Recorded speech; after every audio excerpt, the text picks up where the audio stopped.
Hello and welcome back to my channel. Make sure you like and subscribe to my channel. Let's begin.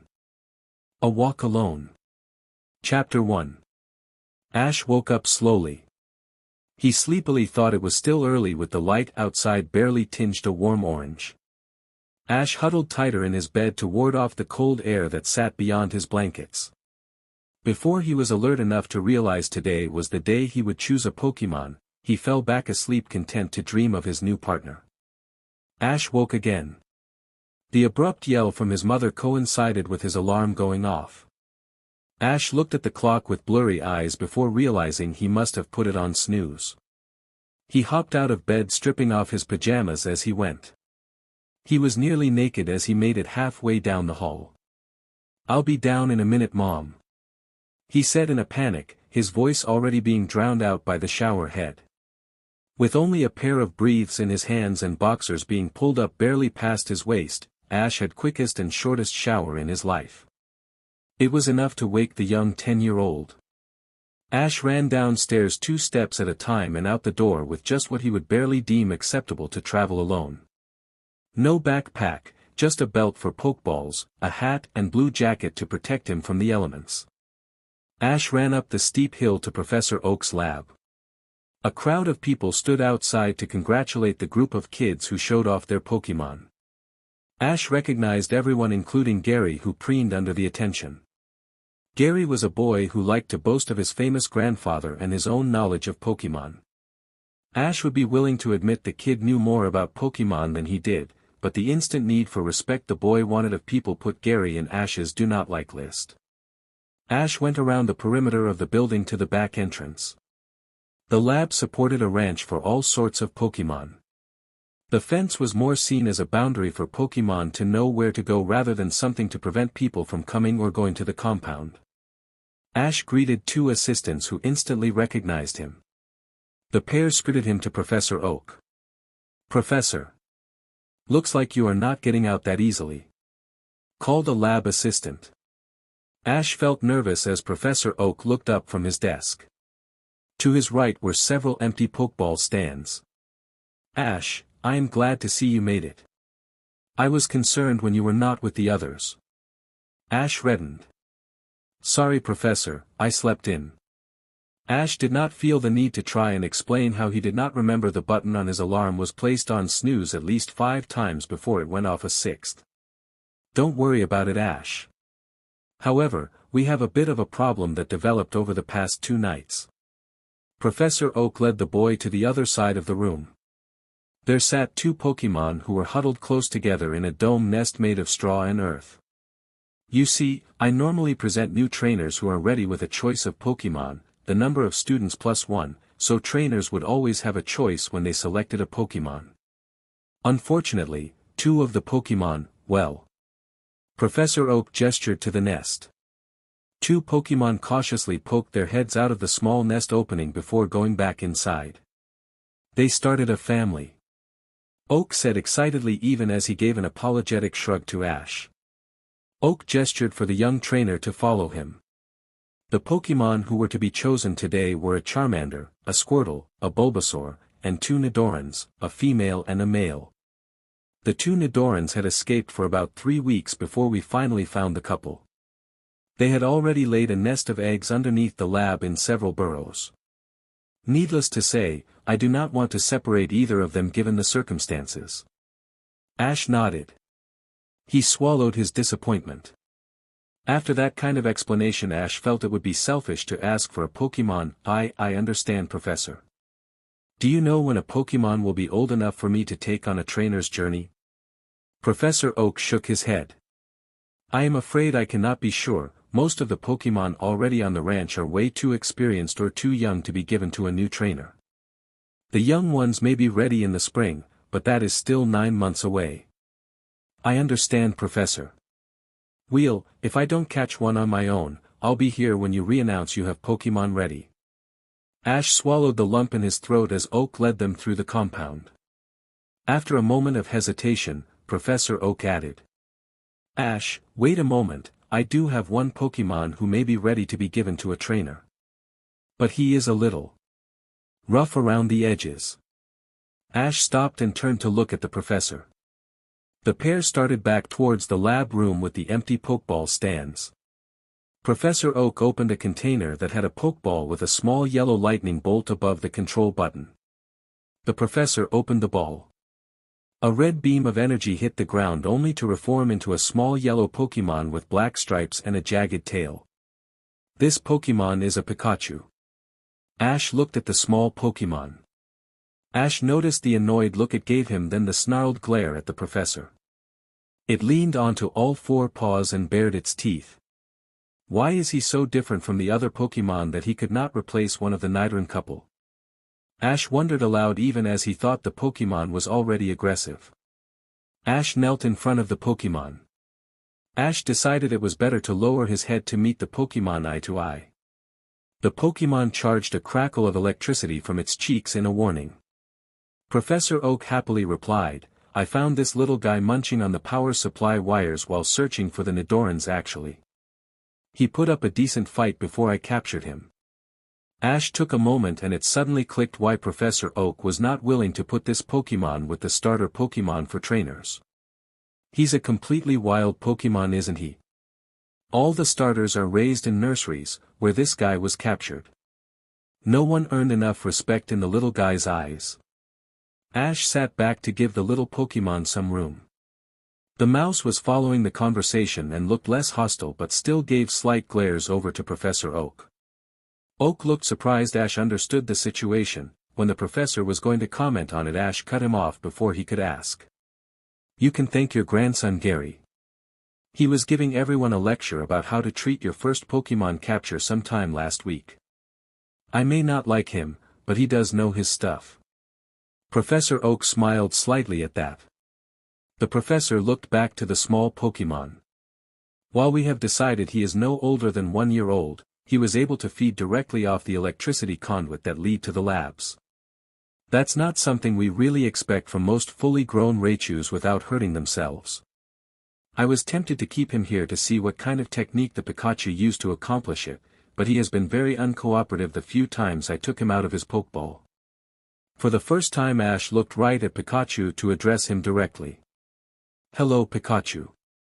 My name is Ash. I came to Professor Oak to accept my first Pokémon. Only trainers who had completed a really rough survival course can have a shot at being a trainer. Unfortunately, a few Pokémon started a family before anyone knew about it. So that leaves me with no Pokémon.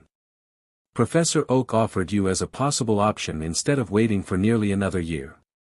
Pikachu piped in Pika in a nearly silent snarl. Ash gently waved his hand in a calm motion. "After hearing how you got here, I think I agree with you. You are a wild Pokémon who was pretty much locked in that Pokeball for a while with no interaction with the trainer that captured you. Then given away." Pikachu nodded but still kept his ears low and his fur stood at attention. "Pikachu, I am not sure if I can handle you as my starter. I never had my own Pokémon before. I have only read about the local ones and how to spot and avoid them." Ash palmed the red and white Pokeball that was Pikachu's home. "Do you want to be released?" Pikachu perked up slightly. Ash felt his heart sink. He still had held out hope maybe they could have worked something out. But offering the mouse Pokémon freedom felt right. Professor Oak stirred at this. "Ash, I cannot just release the Pokémon to you to release in the wild.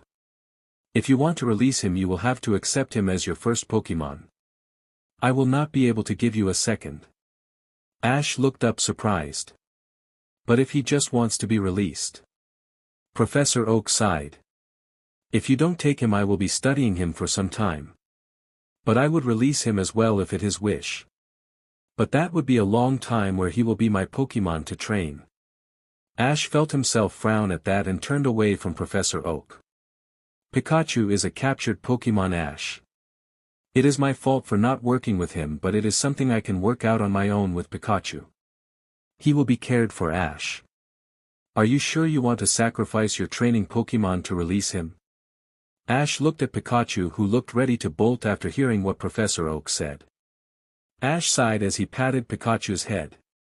He couldn't look at Professor Oak but he nodded. Oak sighed in annoyance but nodded before handing Ash his Pokédex. Very well Ash, I can't stop you. I just hope you understand what this can do to your carer. Ash remained silent as he got his Pokédex and Pikachu's Pokeball. Finally he turned back to Pikachu. Alright.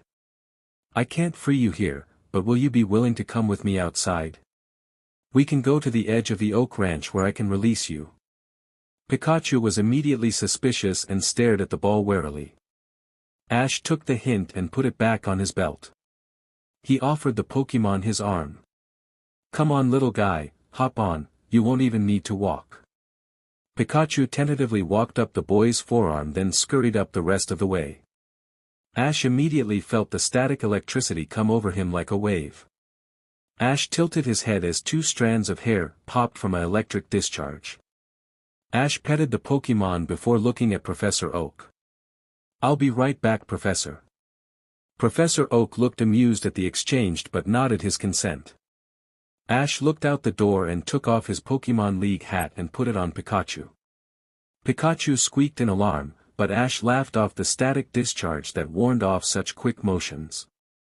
It will keep you dry until we get to the far edge of the ranch, it looks like it's going to rain. Ash pointed to the sky and started walking as Pikachu followed Ash's fingers to the air. Dark clouds had already formed and covered the length of sky in their valley. The air smelled of fresh earth from a distance where rain had already started to fall along the hills. I am sorry for the position we put you in, by the way. Pikachu turned to look at Ash around the boy's hat. I mean it, the ranch itself is meant for Pokémon who are trained by humans. Professor Oak had already told us would-be trainers what wild Pokémon can do in a strange new habitat. Just be sure to be more careful when you go looking for electricity, alright? Pikachu perked up at that and chittered at the boy. Ash pushed himself up and over the fence with the little Pokémon clung to his shoulder. Once the two were inside the tree line, Ash took back his cap. Okay Pikachu, I am going to need to set you down and take out the Pokeball you were captured in. I'm going to point it at you. It won't hurt but we will know you are released from the ball energy as soon as I let you out again because the ball will fall apart. Are you ready? Pikachu nodded and hopped down to face the boy still weary of the energy from the strange ball. Pikachu, return. The ball shot a red beam of energy and immediately shrank to the pocket-sized ball. Ash laughed silently to himself. I'm releasing a Pokémon before I even caught one. Ash longingly looked at the ball before he exhaled, releasing any expectations he had for being a trainer. For now at least. Pokeball, release. A beam of blue energy shot out of the ball and immediately made a clank sound before the hinges split. Pikachu shook off the blue energy before it checked its body and cried out, Pika Pika. The little yellow Pokémon ran and jumped around happily. Ash laughed in celebration for the small Pokémon. You stay out of trouble Pikachu. Ash placed his hand out for the little Pokémon as an offer to be petted. Pikachu sniffed the hand carefully and leaned into Ash's palm. Ash smiled slightly and caressed the little mouse. After a moment the rain started to fall. Ash frowned at the distant thunder. The storm was moving in quickly. Just be careful not to wander too close to human buildings if you don't want to be captured again. I should get back before that lightning comes in. Goodbye. Pikachu watched the boy hop back over the fence. Ash gave the mouse one more look before he started walking the distance to the ranch house. Pikachu jumped onto the wooden fence and shouted, Pika. Pikachu waved his little arm in an imitation he had seen humans do when they separated. Ash turned and laughed before he waved back. Ash had mixed feelings about his first encounter with a Pokémon. He felt they had really connected. Ash was not sure what he had hoped for when he walked the mouse out to the edge of the ranch, but his chest clenched as he understood that he would need to find a way to capture a Pokémon on his own. He did not like leaving Pallet Town until he did have one. His thoughts were cut off as lightning crashed down in the open field of the ranch. That was close. Ash immediately started towards the forest line. Training kicked in and Ash ran to the forest for shelter. The rain took the lightning as a cue and torrents of water began to fall. Ash could feel ground quickly turn to mud under his feet with every step. The last 200 feet were beginning to feel like miles. Time slowed down as lightning hit somewhere to Ash's left. That was really close. Ash pushed himself farther and felt the footing slip under him. The 10-year-old cried in pain as he felt his ankle roll to the side of his foot. The boy fell to the ground and looked up quickly to the forest line. It was still a ways away. Ash started to get on his feet again, and it took some effort to get up with only one good leg. With a groan, Ash quickly as he dared moved along the slick mud. Chew! Ash looked back to where he left the Pikachu. The little electric mouse was running to him. Pikachu, get out of here. You can't help me. It's too dangerous. I don't have far to go. Ash and the Pikachu knew it was an outright lie. It took them 40 minutes to clear the ranch. Ash had just started limping beyond the fence when the Pokémon caught up to him. His thoughts were interrupted as lightning hit a random tree in the forest to due south of the pair. Pikachu looked at the 10-year-old before turning to see the distance towards the tree line. The Pokémon nudged the boy to get a move on before he planted his paws in the muddy earth. Ash followed the nudge and started to walk, believing the little mouse was right behind him and his quick hobble.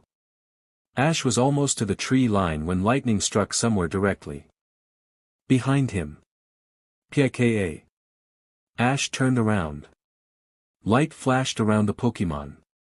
The little mouse released lightning in an arc from the ground into the sky. The flash of light appeared and disappeared in a blink of an eye. Ash, now safely behind the tree line, started to call for the mouse to follow before lightning struck the mouse again. The yellow Pokémon's tail was raised straight into the air. His 4 legs stood strong. Pikachu screamed and directed the lightning in the opposite direction of Ash. Ash felt his heart thrum from the giant arc that could have hit so close to him. Pikachu. I'm safe, come here. Pikachu turned its head and looked relieved before an unexpected bolt of lightning struck the mouse.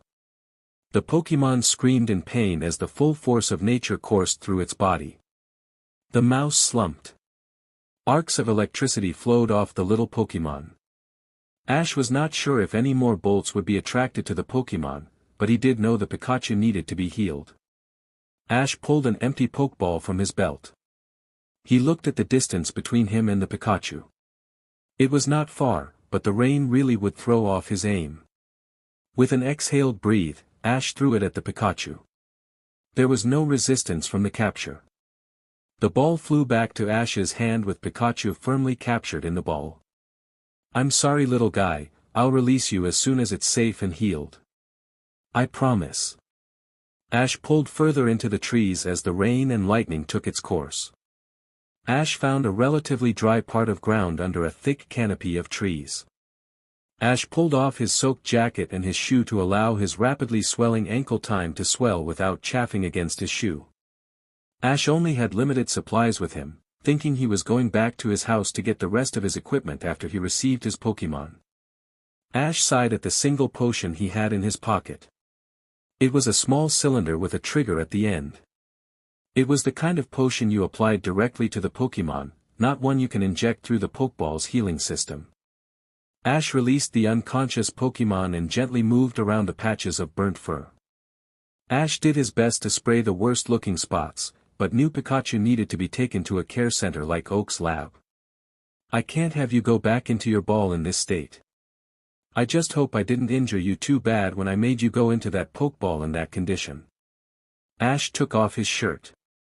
It was mostly dry thanks to the thick jacket he wore, even if the rain was heavy enough where water was seeping through. Ash wrapped the shirt around the electric Pokémon before holding it close. After the adrenaline rush, Ash was feeling incredibly sleepy. The drone of the midday rain and the fading lightning lulled him into a doze. It was moments later when Ash fell asleep against the base of a tree. Oh! Ash woke up under a warm blanket. Ash's mind lazily tried to remember where he was but could only remember flashes of falling asleep under a tree. Ash sat up only to wince slightly from the movement. Every muscle ached and he had no idea why. The 10-year-old laid back down and just tried to think. Now that he was more alert, he vaguely remembered a few people hovering over him and lifting him up onto a truck. Pikachu. Ash looked around and noticed a lone Pokeball was sitting on the nightstand next to his bed.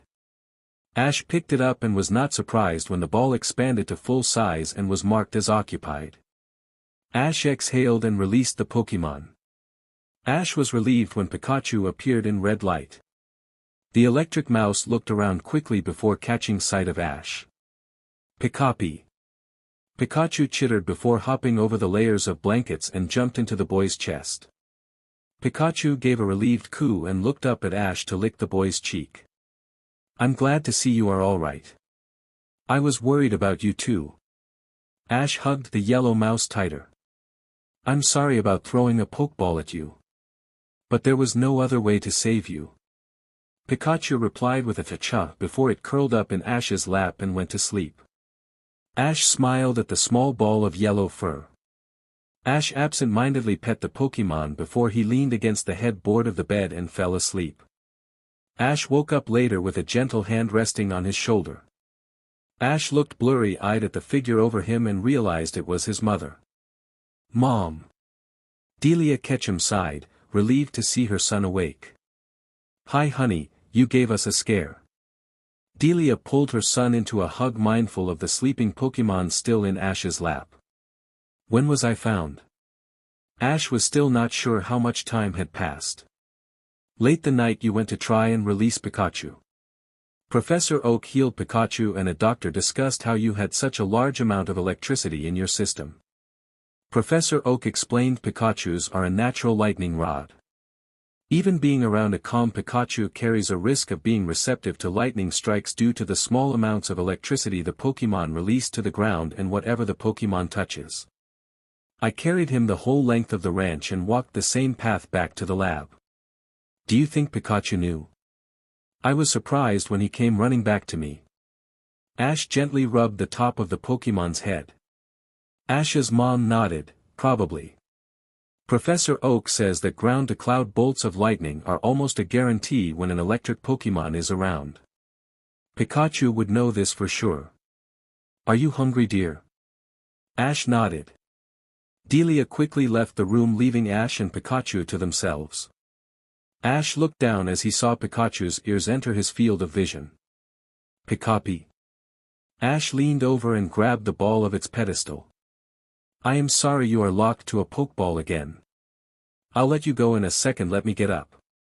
Pikachu bounced on his chest as he tried to get up and Ash fell back into bed. Pikapi. Pikachu announced before knocking the ball out of Ash's hand and it rolled to the floor. Pikachu, what are you doing? The yellow mouse jumped off the bed and picked up its Pokeball.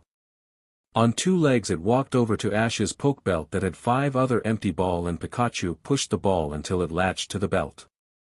Satisfied, Pikachu jumped up to Ash's bed and back into Ash's chest, making a cha. Ash felt very relieved. And he held the mouse.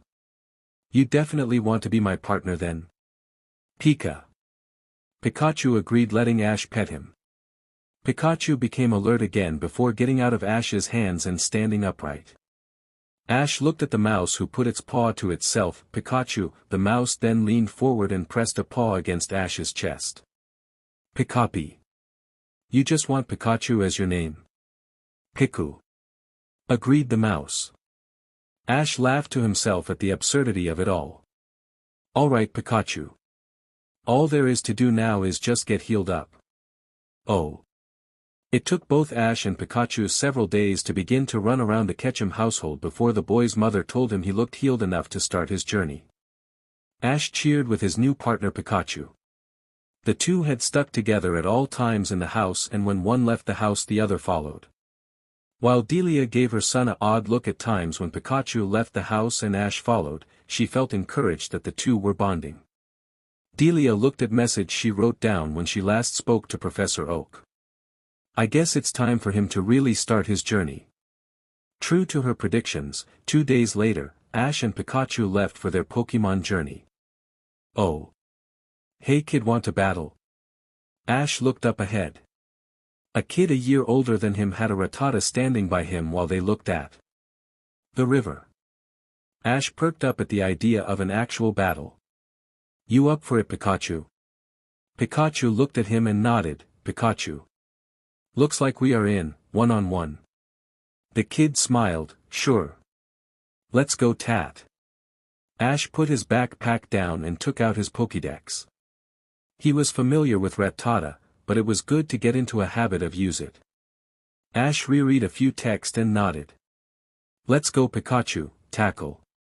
Rattata quick attack." Ash saw the attack coming. Dodge Pikachu. Pikachu moved to his right but was hit. Pikachu rolled in the dirt before getting up. Ash pursed his lips, the reaction was slow. Pikachu Thundershock. Pikachu stopped moving and started to generate electricity. It shot to the Rattata, who shuddered from the attack. Pikachu, tackle again. Pikachu started moving again. The Rattata shook off the Thundershock and stood waiting for orders. Ash saw the hesitation and shouted, "Quick attack." Pikachu moved in from a tackle to suddenly burst into a quick sprint that hit Rattata again. Tackle on the rebound. Ash called. Rattata was pushed back by the quick attack and was hit again from Pikachu's tackle. The Rattata slumped on the ground. "Come back Pikachu." The kid gave a mm in disappointment. "Good battle. Good battle. My name is Ash, what's yours?" "Comb." Comb got a potion out and took care of his Rattata. "Your Pikachu is fast." "Really? We haven't had too many chances to battle. I am sure if you stay on this road you will find more people looking for battles." "Thanks Comb." Comb pulled out a pocket of change. "Here. For the win." Ash looked at the change in his hand. It was a few hundred poke dollars. "Just be happy with it man, trainers are always poor. We locals like to support the effort. You keep us all safe." The kid waved his hand and started walking away with his Rattata trailing behind him. Ash looked at the change. He knew that trainers were supposed to be protectors for the country. But it never really registered how other people would see him. Ash pocketed the change and said a quiet thank you to the air before resuming his walk with Pikachu next to him. Ash gave his partner a sidelong glance. "Pikachu, we are going to have to figure out how to make you move the way I want you to, we are both too slow when we saw what the Rattata was doing. We'll work on that charging too. We shouldn't have you be a sitting duck while you get ready to attack." Pikachu chittered and nibbled Ash's ankle in protest. Not missing a beat, Ash added, "Start practicing swift." Pikachu growled in annoyance before sparks of electricity grew from his cheeks, which promptly popped into gasps of energy from the failed attempt. "Oh." Ash turned back to look at Viridian City, silently disappointed. The gym was closed. But a few of the trainers who were at the center said no new trainers should go there first. The Viridian City gym was the place you go to if you want to find a job. The gym leader Giovanni will stomp anyone who attempts his gym and did not come prepared. Every trainer Ash talked to had at least 10 badges and they were all feeling as if they were not ready for the gym. The idea that there was a gym so close to home but with such a reputation made him uncomfortable. Ash thanked the group for the advice before passing it to go north. A few of the younger trainers said Pewter was actually a good place to start for gym battles. Especially if they grew up in Viridian. Ash wondered why but did not ask. It was a 2-day walk when Ash finally slowed to a stop with Pikachu halting and tilting his head in confusion. They had not been walking long. "Come here Pikachu. I've been thinking a lot about how we are going to get our first badge." While Ash always knew his Pokémon would get hurt, the experience with the lightning strikes put the whole idea of Pokémon fighting in a new perspective. "I don't want to just go into the gym and demand a battle for a badge. You could get hurt for no reason. So we are going to take our time and think about what this gym specializes." I saw a few signs around the last village that advertised different things, but one common link was that they all used rock Pokémon, not the grass kind we see in Pallet Town. Pikachu looked ahead further down the path and noticed how the trees of the forest began to filter as the path wound higher into the rocky hillside. Pikachu chittered a reply of understanding back at his trainer. This means that we are going to train to fight against rock Pokémon. I only know a little myself and my Pokédex will not give me any information I don't already know about from a scan. Ash took out the Pokédex and frowned at it.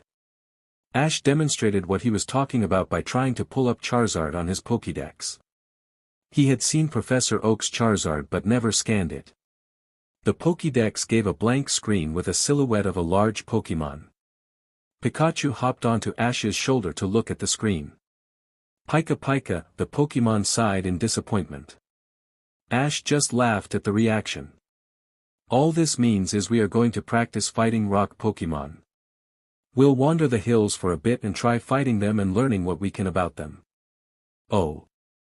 Ash poked one last branch at the steady campfire before stretching. Scouting the area for Pokémon had been successful for the first few days, but as they drew closer to the next town, Pokémon were becoming more scarce. Ash looked at the quickly healing marks on his Pokémon. Pikachu perked at the look before he ate the last nibble of food. Pikachu cheered when Ash reached for a few rocks he had picked up from the path earlier in the day. 3 branches were picked clean, 2 were narrowed to a WHP-like tip. The other had a heavy wooden knot at the end. Ash grimaced at the realization early on when Pikachu quickly outfought every wild rock Pokémon in the area. Ash believed they had all the basics of the rock Pokémon strengths down. But none of the rock Pokémon could hold a candle to Pikachu's speed anymore. Ash was reluctant at first, but Pikachu encouraged and started to downright play on Ash's sleeping form in the early mornings for some kind of exercise when battling was becoming easier.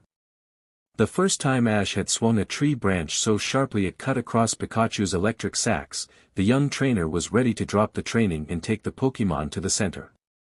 Pikachu ignored the sting, only to growl a combative challenge to his trainer before charging. Pikachu attempted to bite the tree branch. Ash had smiled at his Pokémon in relief before continuing the unconventional training. Ash palmed 3 smooth rocks with one hand and the tree branch in the other. With a mighty roar, Ash threw 2 of the 3 rocks at Pikachu, who dodged both before swiftly dodging around Ash to get behind his trainer. Ash swung the heavy knotted branch with his left hand first low, then high before throwing his final rock at Pikachu as hard as he could. The Pokémon disappeared with a burst of speed before several copies surrounded Ash. Ash thumped the tree branch hard on the ground several times to kick up dust and ignored 3 of the clones that did not react to the dust. Pikachu avoided the tree branch again before sprinting forward again, biting the tree branch with glowing teeth. The branch broke in half. Ash smiled before picking up the mouse by the scruff of his neck and tossing him into the air. "Keep me off balance." Pikachu gathered energy and growled, releasing energy into his vocal cords, creating a sound that was far deeper than anything the small Pokémon should be able to produce. Pikachu suddenly bent his tail and his body back as the stub of the tree branch flew at him. Pikachu then launched a lightning bolt at the tree branch. Ash let it go before rushing Pikachu. The mouse let him get close and Pikachu dodged a kick and jumped and nipped at Ash's arm in an imitation of the Pokémon's bite attack. Pikachu nipped Ash's arm several more times in quick succession. Pikachu moved away when Ash reached for him. When Pikachu tried to make room, Ash kicked dirt at the Pokémon. Pikachu jumped back to avoid dirt in his eyes and to practice whatever surprise attack a Pokémon could produce at that range. "Good, how do you feel?" asked Ash. His voice was breathless and he hunched over to take slower, deeper breaths. "Pika Pika," came the squeaked reply. Ash laughed when Pikachu came into view, just as sweaty and tired, with the canteen band in his mouth and the water container dragged behind him. "Thanks, Pikachu." Ash stood up and recapped the canteen when they were both hydrated. Ash went back to the campfire and grabbed one of the other branches. "Remember, Pikachu, energy is energy. Swift works just like Thundershock does. You just don't use your electric pouches for it." Ash went to the center of the clearing and moved the branch in front of him. "Again. Oh. Thanks, we really needed it." Ash took the dehydrated food and placed it in his bag. The younger boy laughed at the trainer before walking back to town. The walk was not that far to the Pokémon Center. The young boy said he did not know anyone else who would want to come out here to challenge him and waved. Ash shook his head at the latest challenger. Word got around that there was a trainer who was in the hills. The influx of challengers while training with Pikachu was a welcome break, and the trade of battles for goods allowed the pair to stay training longer than they expected. Ash looked at Pikachu, who sat on his hindquarters looking tired and skiing on a bottle of water. Pika, it squealed in satisfaction and promptly tossed the empty water bottle at his trainer. Ash gave his Pokémon an annoyed look as the empty bottle rolled to his feet. Very funny, Pikachu. Looks like we need to head to the river. Get in front of me, I'll call out targets for you to hit. Pikachu perked up at the training exercise and hopped in front of his trainer. The flowering red tree to our left. A chirp of electricity shot out at the tree. Ash stopped and looked at the tree in satisfaction. 5 more targets and we start throwing swift attack instead. The electric mouse sagged its head. Pikachu hated using swift. The pair scaled down a steep hill before Ash called out a boulder just ahead of them at the marker they used to know how close to the river they were. Pikachu obligingly shot an electric shock that hit the rock. The rock promptly vibrated with energy and exploded. Whoa, what happened to the rock? Ash looked at his arm and felt the hair of his arm were standing up. Pikachu, return. Pikachu snarled as he was absorbed by his Pokeball. Sorry little buddy, but you were making too much electricity again. Just give me a minute and I'll let you out. Ash went to a nearby tree and touched it until he felt that his body loosed the charge of electricity. Normally it was not a problem even when Pikachu was sitting on his head. But lately he had been noticing that Pikachu had been discharging a lot more electricity. Ash only experienced so much electricity after walking on the metal bridges that separate the Viridian Forest and the Rocky Mountains that lead to Mount Moon. That's a thought. Once the electricity was gone, Ash went to investigate the boulder explosion. He could not feel any of the electricity build up anymore. Looking at the boulder, he found flecks of black rock in the boulder. Ash took out his Pokédex and looked at the archives for the area. After a few moments of quick research of the area, Ash was satisfied that Pikachu hit a heavy vein of iron in the boulder and the surrounding ground. I guess that means no more electric attacks until we are out of the area. There is so much iron here, I am surprised we haven't blown ourselves up yet. Ash pulled off Pikachu's ball from his belt and released him. Immediately Ash could feel the charge from Pikachu. Now that he was really looking to feel it, it was hard to ignore. Looks like we are just practicing swift now, Pikachu. No more electric attacks. Pikachu glared at him but obediently walked ahead of him waiting for orders. Oh. With the dwindling supplies, Ash decided it was time to finally finish the last leg of their trip. Ash walked into Pewter City with Pikachu sleeping in his Pokeball. Ash had managed to wear out his Pokémon early that morning and allowed himself to be absorbed into the small ball with minimal fuss. The city was twice as large as Pallet Town and Ash was thankful the Poke Center was near the entrance to the town they walked into. The young trainer set Pikachu's Pokeball on the tray and Nurse Joy took the lone Pokémon into the back with the promise Pikachu would be well rested in the morning. Ash sleepily traveled to his room and unloaded his travel pack. He looked through what he needed for the trip to the next town and then went to find something to eat. A Pokémon trainer's journey was expensive, but there were usually enough trainers around to bet matches for money or equipment. Ash made enough money from betting some of his supplies to not worry about asking his mom for money. With that thought, Ash was about to leave the Poke Center only to turn around and ask for where the communications room was. It might not have been too late for a call. Ash took off his hat and ruffled his hair. It was matted with sweat from the few days of traveling. Again, Ash just now thought he should really bathe before he leaves the center to look for food. His stomach rumbled in protest as he dialed his home number. Ash. Delia Ketchum said cheerfully. I am so glad you called. I was beginning to wonder if you would be like your father and not call for months at a time. Ash grimaced at the passive reminder. I'm doing fine, Mom, Pikachu, and I thought it would be a good idea to take it slow and train up a bit before we got to town. We are in Pewter now. We will challenge the gym tomorrow. Ash's mom tilted her head slightly. Just with Pikachu? Ash smiled. We wanted to try it at least once before we look for a new team member. We trained hard against a lot of rock Pokémon, but I think we both just want to see for ourselves what a gym fight is like. Delia smiled at the response. I can appreciate your need to measure your skills against a skilled trainer, honey. Just remember that every experience is part of learning to be a good trainer. Ash smiled at the reminder. It was a kind way of saying don't get your hopes up. I will, Mom, thanks. Oh. Pikachu shuddered when he got out of his Pokeball. He glared at his trainer, who had the audacity to laugh, but quickly forgave him when Ash offered his shoulder to be carried. Sorry, Pikachu, let's get you fed and we can go to the gym.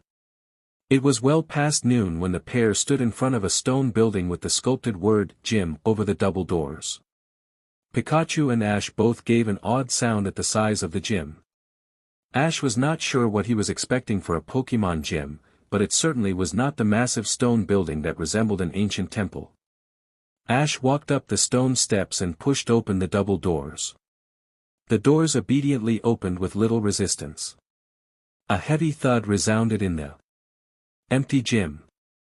Ash was self-conscious with every step he made when the sound bounced off the walls. The gym was well lit and boulders littered the whole gym floor. Pikachu jumped off Ash's shoulder and started to look around. Hello. My name is Ash Ketchum from Pallet Town. I've come to ask for a gym battle. There was a loud laugh at that. A young man in his late teens looked at the pair from the banister well above the gym floor. Ash found him quickly. Ash of Pallet, I hope you have a better understanding of Pokemon typing if you are bringing an electric type into my gym. Ash squared his shoulders and looked at the man. I know enough to train for this fight. Are you the gym leader? The teenager jumped off the banister and landed in a deep crouch onto the gym floor. I'm Brock, the Pewter City gym leader. Brock gave Ash and his Pikachu a glance over the shoulder when he turned to his seat at the head of the gym. A panel opened to show several Pokeballs. Brock placed 2 off his belt onto the rail with the rest of his Pokemon. Brock hummed. You look like a starter. Ash nodded at the correct observation. Then these 2 should be more than enough. Brock chose 2 ball from the rail and hooked them to his belt. Ash looked at him and Brock answered his question before he really asked it.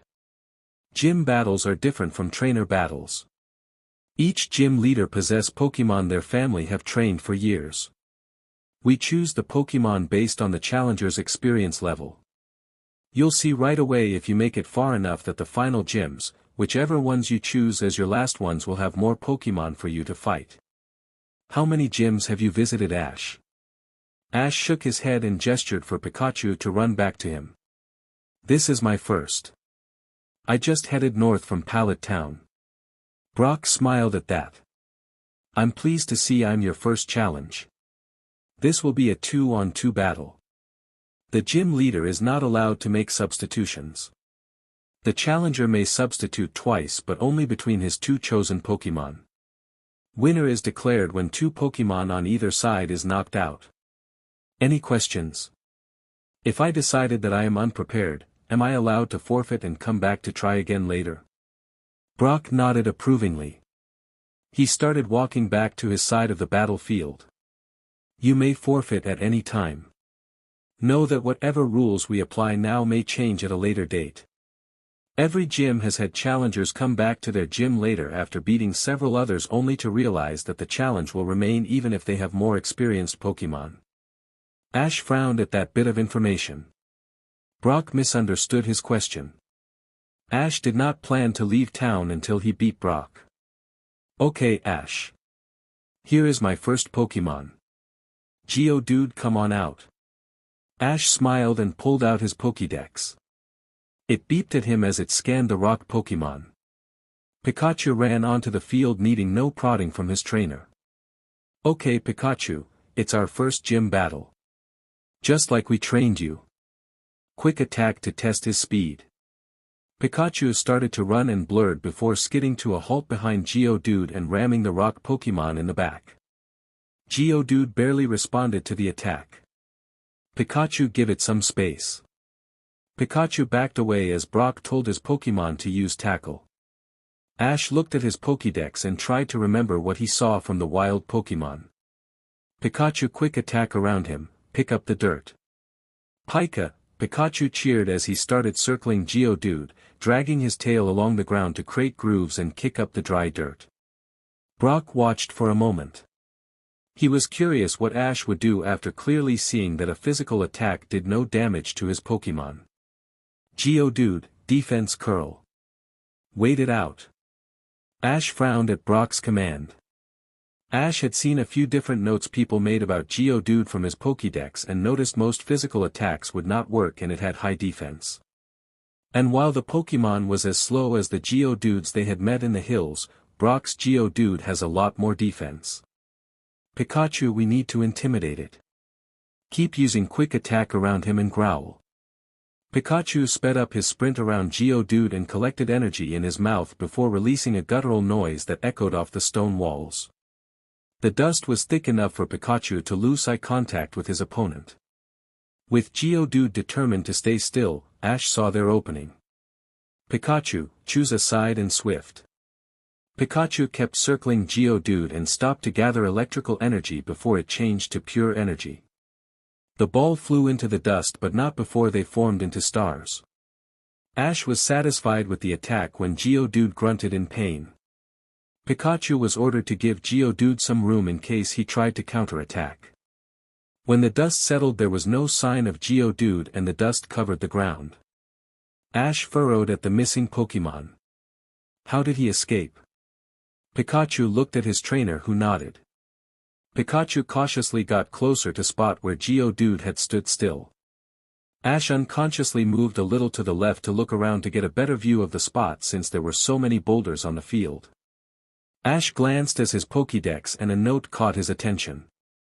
Pikachu, clear the area, one of those boulders is Geodude. Pikachu jumped out of the way moments before Geodude broke away from a boulder to grab the mouse Pokemon. Pikachu chittered angrily and defensively launched an electrical attack at Geodude. The rock Pokemon shrugged off the attack with ease. Geodude got a good grip on Pikachu's tail and pulled the yellow Pokemon into a bear hug, trapping Pikachu's tail. A moment later Geodude roared his name and began to constrict Ash's Pokemon. Brock nodded in approval. You better SWCH out that Pikachu soon. He isn't going to last too much longer. Brock called across the field. Growl, bite, swift. Ash called quickly. Pikachu growled, the vibrations of the sound reverberated in the rock Pokemon's body making him loosen slightly. It was enough that Pikachu could bite hard on Geodude's arm to get his body off the ground and into the air with Brock's Pokemon still holding his grip. Energy snapped around both Pokemon before they converged on Pikachu's back, slamming the rock Pokemon at point-blank range. Pikachu sprinted out as soon as he felt slack on the rock Pokemon's arms and pulled up to Ash's side. When both Ash and his Pokemon looked at the cleared dust, Geodude laid still, arms flat against the ground, exhausted. Well done, Ash. Geodude is unable to battle. Pikachu wins. Brock was very impressed. He recalled his Geodude. You did well out there, Geodude. He had some moves we would not expect you to see for a few years until you grew a little. Take a long rest. Brock smiled at Ash before pulling out his second Pokemon. This second battle should be just as short. Onyx, I choose you. A giant worm-shaped Pokemon expanded to take up a quarter of the field. Its segmented rock body rose into the air, dwarfing Pikachu. Ash pulled up his Pokédex and gritted his teeth at what it said. Pikachu squeaked back at him in support. I trust you, buddy. If you want to try, we'll start from the beginning. Test his speed. Pikachu burst into sprint just barely below his quick attack speed. He was not interested in attacking the giant rock Pokemon, he just wanted to see how fast the big guy was. Pikachu was immediately slammed away by a rock tail.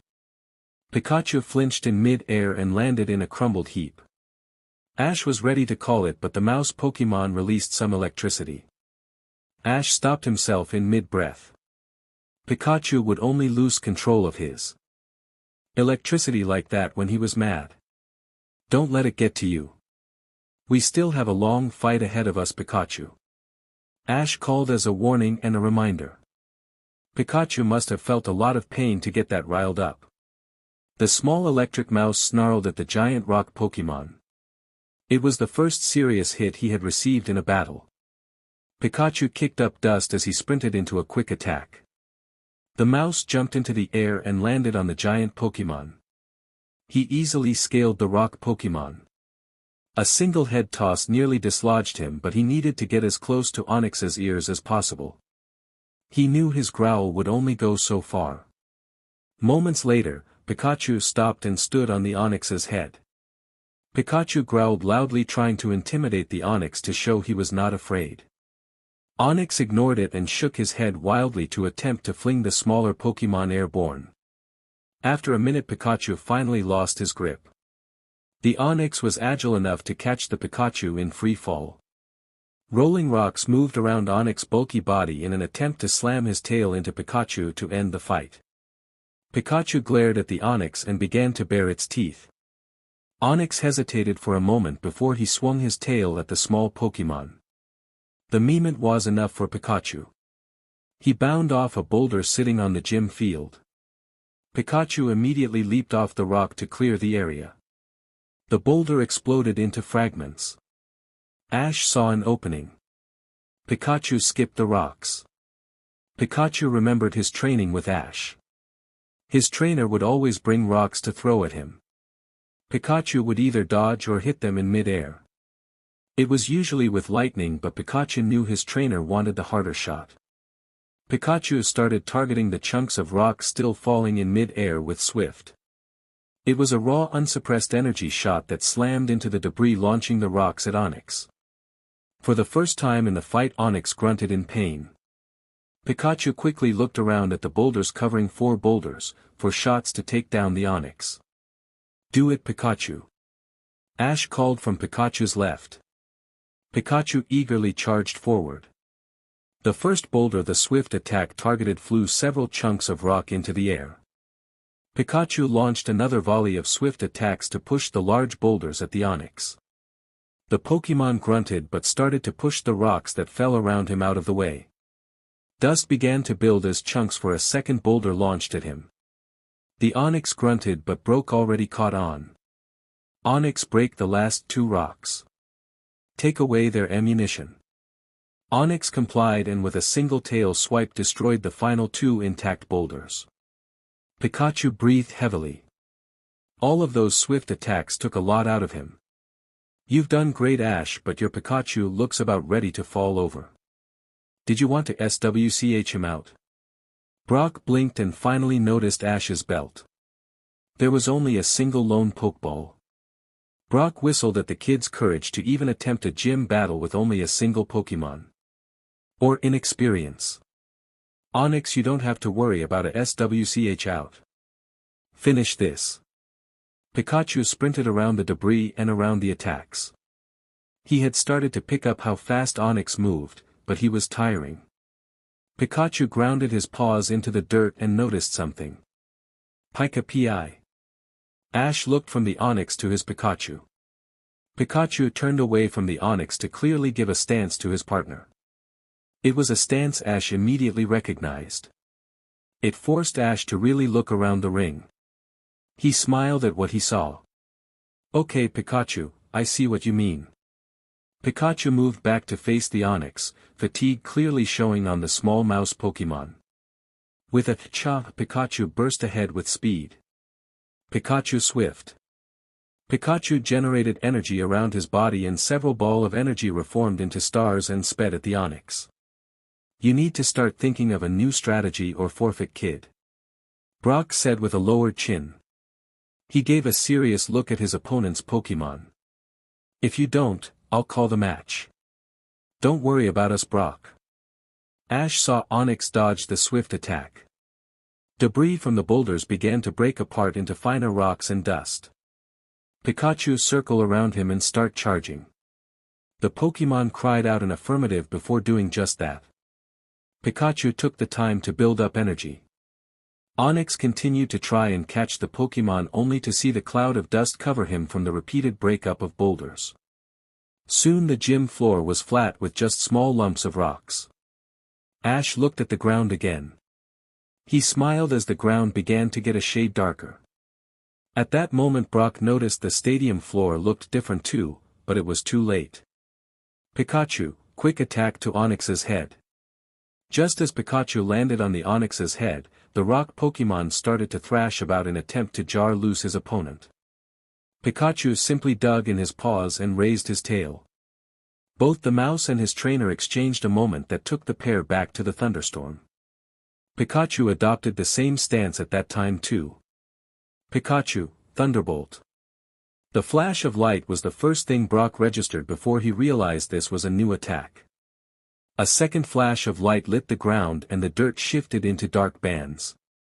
Tendrils of electricity snapped to life from the ground before the gym leader and the Pokémon trainer were blinded by a final massive flash of light. A hollow MMM from Brock's Pokémon was followed by a large thud as it collapsed to the ground. Ash and Brock waited on steady feet until the ground stopped its rumble of shock waves. The smoke took some time to clear, but Pikachu had already bounded back to the ready position in front of his trainer with pops of electricity snapping in his fur. The iron flakes on the ground moved and followed in a pattern around the small Pokémon. Brock waited a few moments while the smoke tried to settle, but with no further movement from his Pokémon, he recalled him. Return Onix. You did an amazing job out there. Brock placed the Pokeball back on his belt and looked back to his challenger. Both Ash and Pikachu were stunned by the victory. Brock laughed quietly to himself as he walked across the field to meet them in the center. Brock knelt to the ground and picked up some of the dirt. His fingers ran across the dirt in his hand and he smiled. You magnetized the field and had it store up energy. The field was a giant dynamo. Ash scratched the back of his neck. I noticed that the rock in your gym is like the rock where we trained at on the hills. We saw that a lot of the rocks we had Pikachu practice on could help the lightning, but we didn't know how well it could be used as a conductor. It was actually Pikachu's idea. It never occurred to me. Ash said honestly, even as he was unsure if that would disqualify him from earning the Boulder Badge. Brock started to laugh. The communication between you two is top-notch. Well done. Brock stretched out his hand and handed the boy the Boulder Badge. Take this, you two have definitely earned it. Ash took the badge and knelt to pick up his Pokémon. We did it, Pikachu. He showed the badge to his partner who pawed it.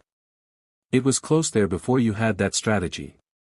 Do you have any idea what you would have done if I had ended it sooner? Brock was sorely tempted a few times during the match to end it early, citing Pikachu was unable to battle without irreparable damage. We would have gone to try and look for another partner. I was not actually expecting a win. I just wanted to see where we stand against a gym leader. Brock gave Ash a thoughtful look before asking, how is your Pokémon? It was pretty damaged already when he summoned that Thunderbolt. Pikachu looked up, if just a little sleepy.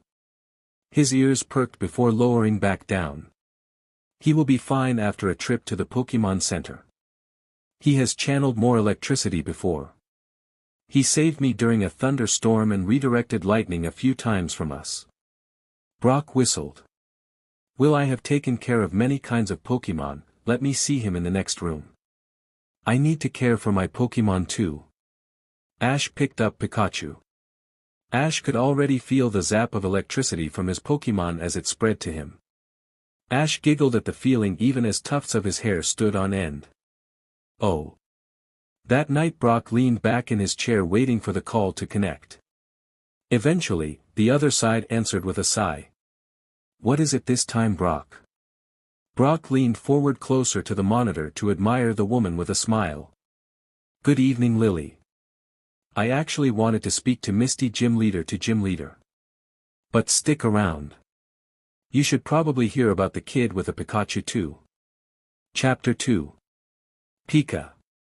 Pikachu squealed, gleefully ignoring Ash's order to knock it off. There was a soft thud as another rock was split in two. Enjoy it while it lasts, we are hitting the town soon and I am not letting you do anything that can be considered an attack until we get that electricity fully discharged. You nearly fried that poor Butterfree in our last fight. Pikachu drooped his ears. Pika. Pikachu had not meant to nearly maim the Pokémon. But the energy came to him so quickly he could not stop it before he released the Thunderbolt. Ash had called that fight there saying he forfeited. He apologized the entire time while looking at the injured Butterfree.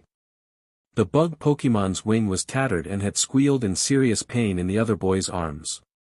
Ash and the other boy had spent a lot of expensive healing items on the trainer's Butterfree to make sure he would be able to make it to the nearest village. The other kid said they had a healer but no Pokémon Center. Ash watched him go with a grim reluctance to continue his own journey toward Cerulean. Finally the pair had made it to the town of their next gym challenge. Unlike Pewter, Ash had Pikachu sitting on his shoulder to see the spectacle of the Water City. Where Pewter could be considered a town just larger than Pallet Town, Cerulean City was a massive metropolis. Its rivers and ponds ran all the way through the city, making the city even more expansive than Ash felt it really needed to be. Ash was not sure what kind of gym Cerulean would have. There were no telltale Pokémon that lead up to the town like Pewter City. So he had decided to go try the gym for himself before going to formulate a plan. A 20-minute walk later, Ash stopped in front of the gym. Ash and Pikachu shared stunned looks. A water gym. He trailed off. Ash and Pikachu shared a glance before immediately turning around to leave. Pikachu did not have the control to fight a water gym without seriously hurting a water Pokémon just like that Butterfree. They paused when someone called from inside the gym. Are you here for a gym battle? Ash looked over his shoulder to a young girl, maybe a year older than him with light red hair. She wore a one-piece bathing suit with a towel around her neck. Ash turned back. Not yet, we will be back in a bit. We are not ready for your gym. The young girl looked between him and the Pikachu on his shoulder. She had expected someone different when Brock mentioned a Pikachu. The unnamed girl resisted the urge to call him out for bringing an electric type to her gym, but stopped when the young boy looked disappointed. Well, I'm Misty, the Cerulean City gym leader. Whenever you are ready, come on in. Misty turned back to her gym. Ash scratched his Pokémon's head. Come on Pikachu, let's go find us a partner. Oh. After spending the past 6 weeks with Pikachu, Ash knew he would need to get more Pokémon. He was honestly surprised with himself. As a younger child he had dreamed of getting so many Pokémon he wouldn't know what to do with them. Now that he had spent so many weeks with only Pikachu, it honestly slipped his mind that he should search for more teammates. That was until he was in Pewter City where Brock expected to have a 2 versus 2 Pokémon battle. Ash cleared the bit of forest and started back on the road to Cerulean. There were only so many open areas where wild Pokémon would live so close to Cerulean City. Ash found himself backed up into a corner with the Pokémon he did find. There were a few city Pidgey that flew out of town, even few Rattata who were more interested in stealing food than fighting. The forest area near town was devoid of any Pokémon, or they were already weary of humans to even let a kid approach them. After a disappointing day, Ash decided to return to the Pokémon Center. While Ash did not find any more Pokémon that the pair could agree on, Pikachu spent most of his time attempting to tune down his power. Pikachu did not have the iron in the ground to amplify his electric attacks, but he had gotten used to using the ground to help channel his electricity. Ash looked at Pikachu just as he "cha" a cry of joy at the mattress they would sleep on for the night. Ash had a few ideas about the electricity problem if they had to rely on him. Those plans could wait for the morning. Okay Pikachu, good night. Ash said abruptly, knowing he was running away from an argument again when Pikachu started to hiss at him before turning into red energy. The Pokeball shifted in his palm a few times in Pikachu's attempt to stress his protests at being in the ball. Ash nearly let it get away from him before he reached Nurse Joy's counter. Ash sighed at the ball. Pikachu, we have been over this. The fact is, you heal and recover from exhaustion faster when you are in a Pokeball and sent through the Poke Center recovery unit. Ash have the ball an annoyed look. You definitely show more energy when you come out the next day. The Pokeball shifted again. Ash got the distinct impression Pikachu was sulking. Ash handed the Pokeball to an amused Nurse Joy. Good evening, Mr. Ketchum, Nurse Joy said in between giggles. Your Pokemon seems to be giving you a hard time staying in his ball. Yeah. He never liked it. This is Pikachu's second Pokeball actually. Nurse Joy looked at him curiously. Ash laughed to himself before explaining. He was originally captured because he was a pest at the lab in my town. When it was time to release him, he was happy to be free of the DMN thing. It was only after he decided to partner up with me that I told him that he should stay in his Pokeball when we rests up. Nurse Joy smiled at that and took his Pokeball into the back room to connect to the recovery unit with the other Pokemon. When Nurse Joy came back out, she noted that the young boy was still there. Was there anything else I can help you with, Mr. Ketchum? Actually, I had a couple of questions. Are there any good places within a day's travel I can look for different Pokemon? Also, do you have any suggestions how to discharge electricity for my Pikachu? He built up a lot of energy when we traveled from Pewter City. Nurse Joy knew exactly what he was talking about. The iron deposits bothered him then. Ash tilted his head, remembering Pikachu's joy at blowing up rocks around them on the way to Cerulean. Kinda. Nurse Joy giggled at the sheepish response. She opened the side door and gestured for Ash to follow her. We have a few machines we use to help a few Pokemon, including electric ones. She passed several doors before opening one halfway down the hall. Ash walked in and looked at the machine that sat in the center of the room. It looked like a table with a giant cylinder behind it with a spot lamp above it. So what does it do exactly? It will draw power from the Pokemon to help relax the stressed electric pouches Pokemon like Pikachu has. It will allow for quicker static discharge too. Nurse Joy suddenly started before she felt for her pocket where a small device was vibrating. She took off running and pulled out a Pokeball. The sudden urgency made Ash follow her. Ash could hear the clang and clatter in a room at the end of the hall they started in. Nurse Joy was more athletic than Ash gave her credit for, as she leapt over a table in a new room and out another door. Ash entered the new room just as Nurse Joy released her Pokemon. Chansey, sing. Chansey immediately sang a soothing tune that calmed Ash. A soft clattering came to lazy halt as floating metal trays, chairs and tables slowly fell to the ground. Nurse Joy sighed. Thank you, Chansey, will you be a dear and start cleaning up? I'll be back to help you as soon as I can. The pink Pokemon cooed before it began to clean up the mess with her limited psychic powers. Ash looked around the debris to find a small yellow Pokemon sound asleep. Nurse Joy went over to the Pokemon and checked to make sure it was sound asleep. What is it, Nurse Joy? Asked Ash while surveying the damage to the room. Nurse Joy picked up the Pokemon and cradled it in her arms. This is the troublemaker of the Cerulean Center. This is Psyduck. Ash took out his Pokédex to take a moment to glance over the entry before putting it away. So it has a perpetual headache? Nurse Joy nodded. It is the worst headache I've seen in a Pokemon of his type. He either tries to hold it in and then goes catatonic for a while, or he releases it and things like that happen. I am out of my depth with this Pokemon and am tempted to send it to one of my sisters who studies psychic Pokemon. How long has he been here? Nurse Joy carried the Pokemon to another room that looked like a barracks and placed the Pokemon on a box-shaped bed. It curled up and began to snore. Not too long. About 2 months. He has been passed from place to place in an attempt to help it. A few trainers have tried to train him too with no luck. He was brought to Cerulean in hopes of the water gym leader Misty would be able to help him. But she was not successful. Ash hummed at that. Oh. Ash woke up the next morning late. He stayed up late with Nurse Joy to clean up the room, and only after showering and getting Pikachu did he realize how long Pikachu was cooped up in his Pokeball. Ash flinched at that and went to the main desk to ask for his Pokemon. He promptly went to an empty waiting room couch and let his Pokemon out. Pikachu turned and glared at him before tackling him with a Pika.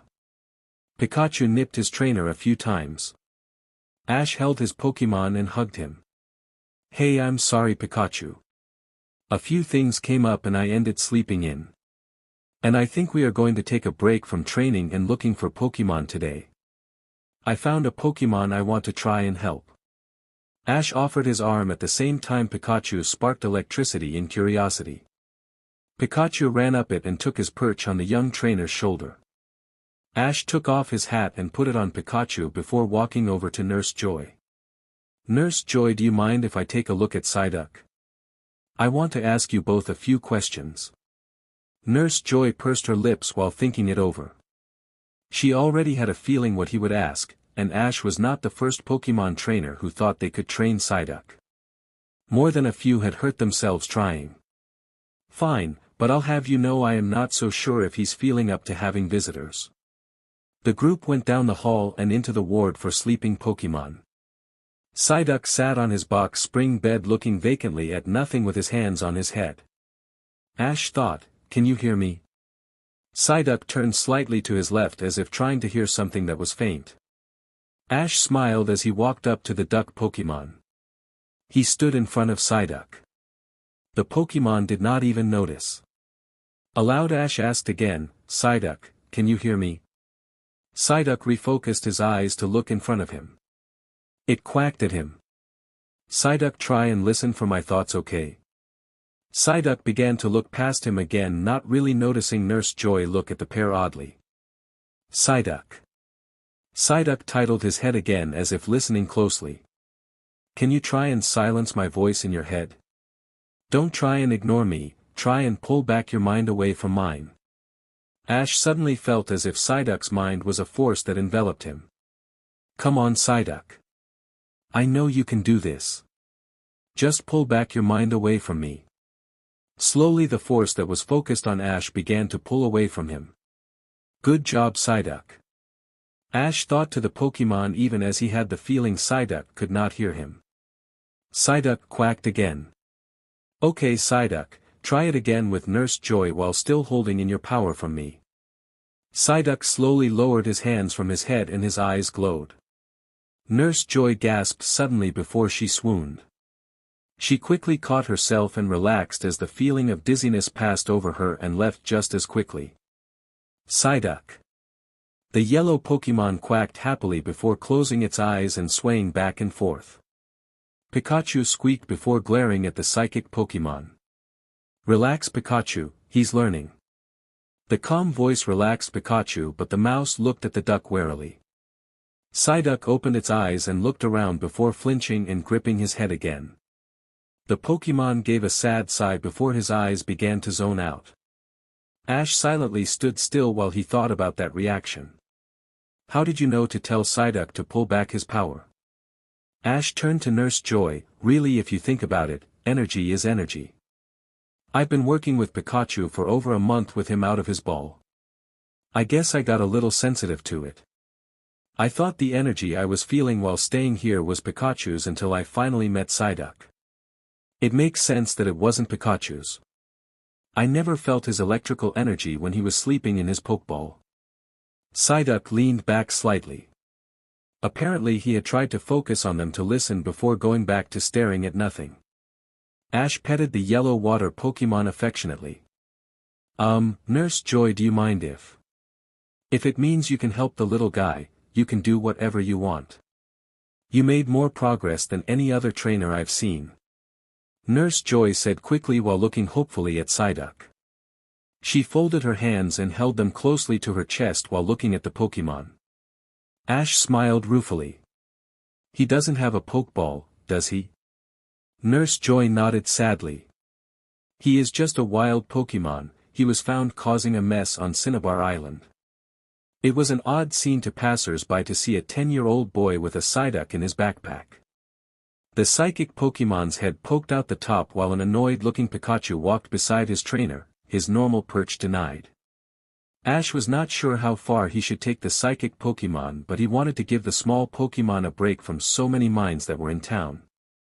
The Pokédex said that Psyducks who were exceptionally strong had a hard time to tune out outside mines, and it was not a latent skill until after they evolved. The catch was that in order to evolve to the next level, Psyduck in particular need to have control to handle the new evolution, leaving Psyducks as a very difficult Pokemon to handle for any trainer. It was getting dark when Ash had decided to stop. He smiled briefly and hoped he wouldn't make a habit of camping out of towns before every gym battle. He looked away from Cerulean City and took the duck Pokemon out of his backpack and gently snapped his fingers. Psyduck quickly refocused on him. So it's easier to focus when there are not so many people around, right? The Pokemon nodded its head and stood up. Its hands were on its head still, but it quacked and started walking around and really looking at where they were. Ash smiled at the change. Okay, Psyduck. We are going to camp out here tonight. But I want you to try and practice pulling in your powers. Let your powers relax and expand, then close back into you. Ash let his arms spread out and pull back into his body along with his explanation. Just by practicing we might be able to get you used to doing it from everything, not just one mind at a time. Okay. Psyduck quacked at him and plopped on the ground, content to lowering his arms and focusing on the exercise. Ash felt the effects of the psychic push. It was enough that dust slightly moved around them. Ash turned to Pikachu. Okay, we don't have much daylight left. So I want you to start practicing jumping into the air and targeting tree branches. Maybe if you get used to feeling what it's like just using your own electricity, you can try and channel down your electricity while on the ground. Pikachu looked at him curiously, but after the first attempt Pikachu understood what his trainer meant. While in the air, all the electricity is being drawn directly from him, and not from the native charge of the ground. This continued for some time while Ash started collecting rocks and dry wood to make camp. There was an occasional yip from either Pikachu or Psyduck while he set up the campfire from their workout. Finally Ash called them to stop for now. Ash passed out the poke blocks and ate a small bowl of soup. He looked at both Pokemon. Pikachu looked satisfied with his workout, and Psyduck looked content with his eyes focusing on his poke blocks. I'm glad you are relaxed now, Psyduck. How do you feel? Psyduck quacked. His eyes briefly glowed before Ash felt the energy that he was beginning to associate with psychic energy envelop him. Ash felt his mind washed over with feelings. Relaxed, tired, happy, worried, Ash felt the emotions quickly cycle faster in his head. Slowly pull back your power, Psyduck. I understand you. The thoughts and frustration began to build as Psyduck tried to pull back his power. Ash felt him get anxious and did what he did the last time Psyduck began to lose focus. Ash snapped his fingers. Psyduck refocused on seeing Ash instead of thinking to Ash. The young trainer sighed in relief. Good job recovering, Psyduck. Ash praised while he added another stick to the fire. When the young boy sat down next to Psyduck, Pikachu hopped on his lap and curled up to nap. Ash smiled and began to pet his first Pokemon and saw Psyduck look at him. Ash decided that Psyduck would like a distraction that did not come from his own mind. How about I tell you how I met Pikachu here? Oh. Ash had thought he was going to go back to town the next morning. But after seeing Psyduck look at the town and instantly lose focus, he decided against it. Instead, he slowly moved their camp a few miles closer to town, all the while asking Psyduck to pull back his power in different ways. The exercises stressed and tired the Pokemon out. On one day he slept the entire day but did not look like he was in pain. Just exhausted. When he woke up early the next morning, Ash looked at the Pokemon who eagerly impressed an image of Ash giving him instructions. Ash looked at the clock that said 4 a.m. Ash grimaced slightly and instructed the Psyduck to walk around the camp and look for mines, then pull back his power from them when he found them. Ash hoped the multitasking would wear out the Pokemon quickly and let them go back to sleep. Unfortunately, Psyduck was so energized from the rest he circled around the camp with a happy quack and practiced for hours. Ash and Pikachu laughed and cheered with Psyduck as he could look at the town a few miles away and not zone out. The outing ended a week after it started. Psyduck still had trouble when they entered town, but he was now walking on his own with his hands on his head and obediently listening to Ash. Ash called it a victory. Oh. When the trio of trainer and Pokémon entered the Poke Center, Psyduck ran ahead and quacked happily at Nurse Joy. She was amazed at the difference. Psyduck would occasionally look at a group of people in the Poke Center but immediately refocus. His eyes would glow whenever he pulled back his powers. Nurse Joy skirted the group to the back room and did a full checkup on Psyduck, announcing a clean bill of health, and agreed Psyduck no longer needs to be at the center now that he could pull back his powers. Ash agreed with her after she cooed at Psyduck. He will need more time practicing, but I think we got him a good idea of what he can do for himself. Ash pulled out his Pokédex and scanned the little Pokémon one more time. Psyduck looked at the device curiously. It was the first time he saw the little machine. Ash showed the Pokémon, "Look Psyduck, that's you. You are getting better. Good job." Nurse Joy complimented the duck Pokémon as well. Finally Nurse Joy asked, "So what are your plans for the three of you?" Ash looked up surprised. Nurse Joy smiled, amazed at the boy's selflessness if he had no intention of keeping the Psyduck. "It is obvious you can train Psyduck. I think it would be good for the three of you to have Psyduck go with you." Ash petted the little Psyduck. Pikachu cheered at the idea of Psyduck being their new partner. Ash knelt in front of Psyduck. "I started looking for another partner for our team because Pikachu did not have the control to fight and not injure another Pokémon. We think we finally trained that under control now, but that still doesn't stop us from wanting you as a partner too. Would you like to come with us?" Psyduck tilted his head and began to look around. Ash smiled slightly at the fading look before snapping his fingers and pointing to his eyes. The little yellow duck Pokémon turned back to Ash. "I think you will be a great Pokémon for our team. I'll help you learn to focus with better control. But I am a competing trainer, so you will learn to battle too. What do you say?" Ash produced an empty Pokeball in his hand. The Psyduck moved closer to it and let one of his hands go from his head and clicked the Pokeball button. Oh. Ash walked into the domed building after nearly 10 days being in and around the town. The young boy was thinking he would have to pick up his pace soon if he wanted to get all the badges he wanted before trying to enter the Kanto conference in his first year of training. Ash pushed that thought aside for now. Just inside the doors the smell of chlorine hit his nose. He scrunched it for a moment until he got used to the smell. The gym was a large pool with a floating island in the middle. Ash noted it wasn't ice but some kind of hard surface float. "Hello Misty.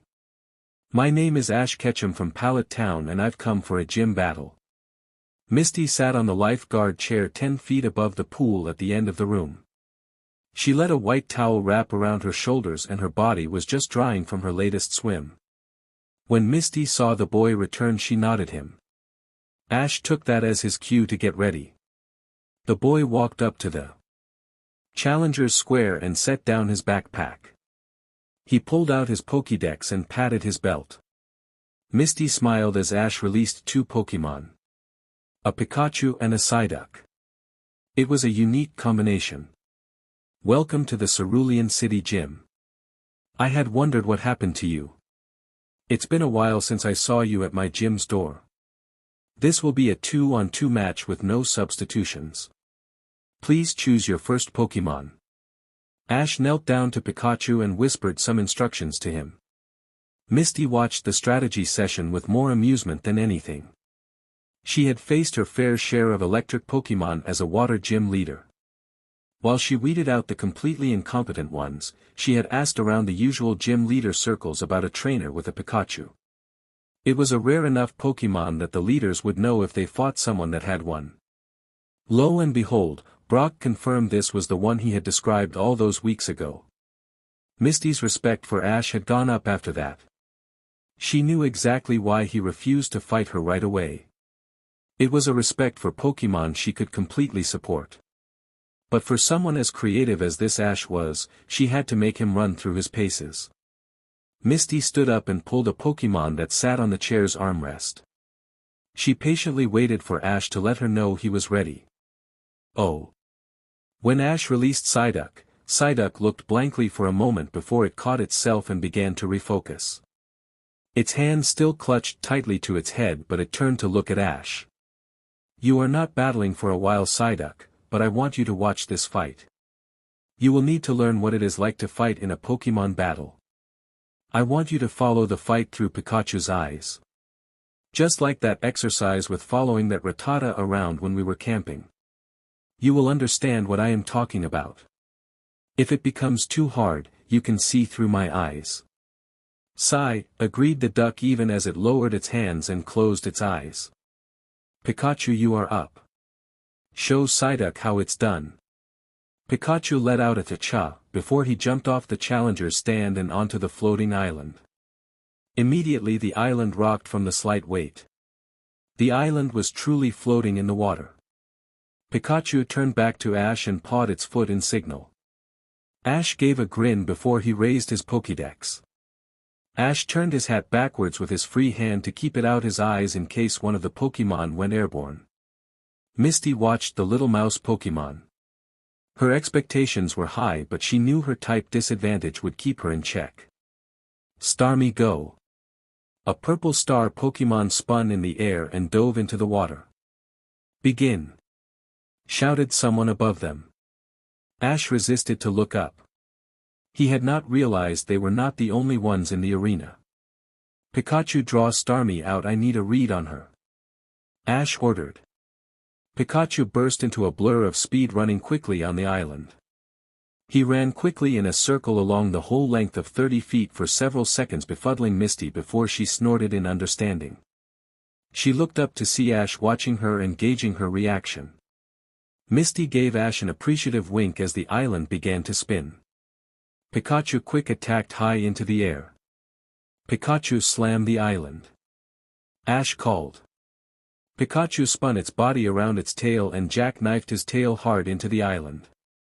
The spinning island bobbed in the water, moving hundreds of gallons of water into the air. Along with Stormy. Ash clicked and started pulling up information on the Pokémon. It was unfortunate during his training with Psyduck he had not had the forethought to take Psyduck near the water. It was a thoughtless mistake that Ash did not want to repeat in the future. Especially with how it saved Pikachu from Brock's Geodude. Stormy, land on the island and make it stop spinning. Water gun to soak the island. If Ash was thinking of electrocuting her Pokémon, he was going to take the hit too. Pikachu quick attack to Stormy. Keep her on the island. Pikachu burst into a yellow blur of speed as it circled around the purple star and tackled the water Pokémon away from the edge. Stormy, tackle it back. Show him you can't be bullied that easily. Misty called, looking on while both Pikachu and Stormy locked heads in the middle of the island. Pikachu. Show him you're more than a small mouse. There was a terrible rumble that emitted from the back of Pikachu's throat. It was as if Stormy was fighting against something that weighed 800 pounds and was 10 feet tall. Pikachu ended the growl with a savage bite. Stormy cried in pain just as Pikachu leaned back, still with Stormy in his mouth, and threw the larger Pokémon into the air. In mid-air, Misty called to her Pokémon, Stormy, Bubble Beam. Ash didn't even have the chance to register the attack's name as rows of bubbles burst and hit the island hard. Stormy was intent on knocking Pikachu out in one hit. The island gave a large crack. Pikachu was pushed on the defensive. He was fast, but the bubbles from the new attack were as fast as any swift attack he did. At least they were not accurate. The island broke into 3 parts that began to float apart from each other. Stormy was falling into the water, having spent a good portion of its energy in that attack. Pikachu quick attacked Stormy to keep it in the air. Juggle it. Ash commanded as he noticed how the islands were still relatively close together. Pikachu cried out a cha. Pikachu's first quick attack was a lot weaker than he wanted it to be. It was meant to push the heavier Pokémon back into the air. The following 3 quick attacks were what really hurt Misty's Pokémon. When Pikachu quick attacked into Stormy, he would push the start Pokémon into the air again and rebound off one of the small islands to do it again. Pikachu stopped when he noticed that Stormy did not respond to a final hit. Instead, he quick attacked the Pokémon to gently push it out to the water where it could make a softer landing rather than hitting the hard ground on the island. Misty sighed in relief. That one gesture earned Ash's badge regardless of the outcome of the rest of the match. Good eye, Pikachu. Ash called, happy with the outcome. Pikachu pulled back. Above them, Misty's Stormy was declared knocked out. Misty recalled her Stormy. You did great, Stormy. I know it's not how we are used to fighting with you. But you can expect that we will want a rematch someday. We'll need to adapt. Just like the water. Misty put away that Pokeball and reached for her second. She had asked for her sister's advice about this one. And it was Lily who happily pointed out that Dugong would be the best bet for this one. Misty had never had the opportunity to work with a Dugong before. Lily usually hogged all of the time with her. But Misty had seen enough of Dugong's abilities to know what this Pokémon could do. Misty was thankful Ash waited so long. She wanted this to be a real challenge and she needed to get practice with this Pokémon.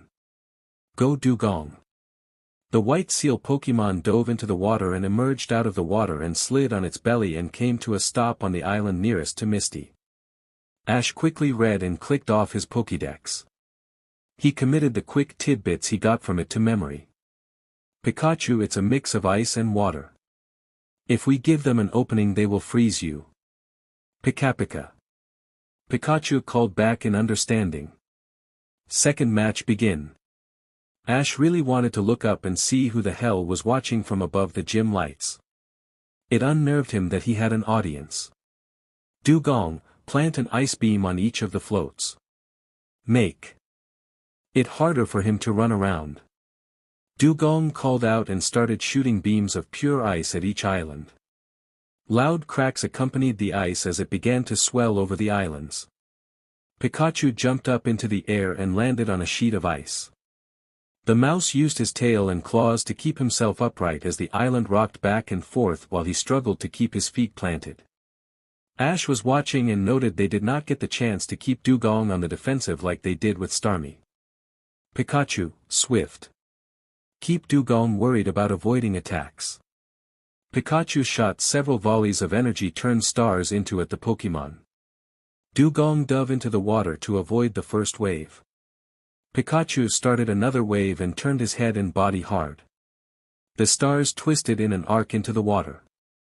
Pikachu started bounding between the islands and firing another volley of swift with every leap to a new island. Dugong draw them back to the islands. Pikachu saw the first island explode. He soon had to stop as Dugong drew the stars back to the second island, leaving even smaller debris he could not stand on. Dugong was quick and agile in the water.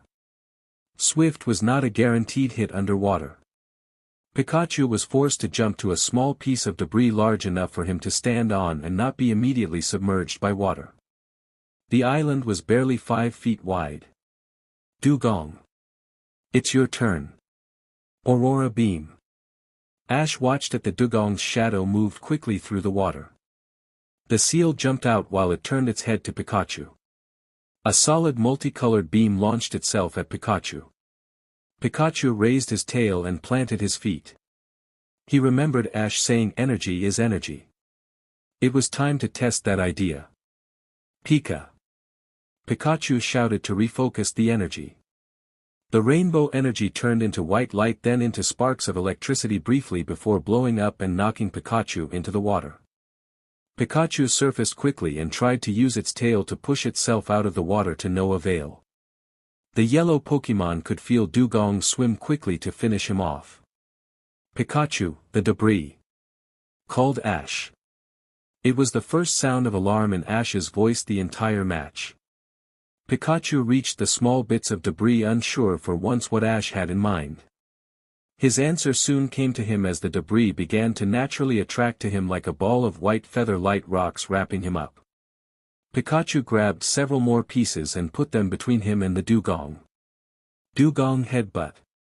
Misty called now that Dugong built up enough momentum that should knock out the mouse Pokémon. Just as the Dugong making its approach, Ash called out, "Plant your stars." Pikachu started channeling energy for his swift attack and let them float in the water. The next moment Dugong hit the debris Pikachu was holding. The impact knocked the air out of Pikachu's lungs but did no real damage. Just as he was pushed into the air, a large boom was felt underneath him. Dugong just swam into the floating half-formed stars in the water. The pool erupted into a geyser that threw up gallons of water into the air. Pikachu pushed away the sticky bits of island that clung to him. Without needing his trainer's command, Pikachu shot several waves of Swift at the Dugong. The seal Pokémon showed its agility while in mid-air and was able to dodge the first few before it was pummeled by 3 more stars and dropped into the water. Dugong ice beamed that whole island. Misty pointed at the island where Pikachu was standing. Pikachu started running as the whole sections of the island began to turn into blocks of ice. Pikachu ran and could hear the cracks of ice being made right on his tail. From behind him he heard Ash. "Pikachu, plant more stars. Ride the current to Dugong. Show him you can move fast in water too." Pikachu grinned as he understood and jumped into the water just below Misty. The water gym leader did not know exactly what caused the geyser. She had thought Dugong would have ended Pikachu's reign during the match, but the water knocked Dugong into the air. But now she was able to see what Pikachu did, and she giggled at the little water mines that fell deep into the water that then exploded and pushed a large wave of water at Dugong. Pikachu grabbed a piece of debris and used it to keep afloat the large wave just as Dugong was sucked into it and pushed towards Ash's side of the ring. Pikachu body slammed her against the last island. Pikachu pushed hard off the little float. He then used a quick attack to clear the distance to Dugong. The seal Pokémon was just beginning to reorient himself in the water wave to retaliate when she was hit. Dugong was knocked out of the wave and landed heavily onto the island before Pikachu put all his weight and momentum hard into a single blow that landed square in Dugong's chest. The lonely island cracked under the impact and began to split apart as the wave hit. The water wave finally caught up to them and pushed the two further to Ash's side of the ring.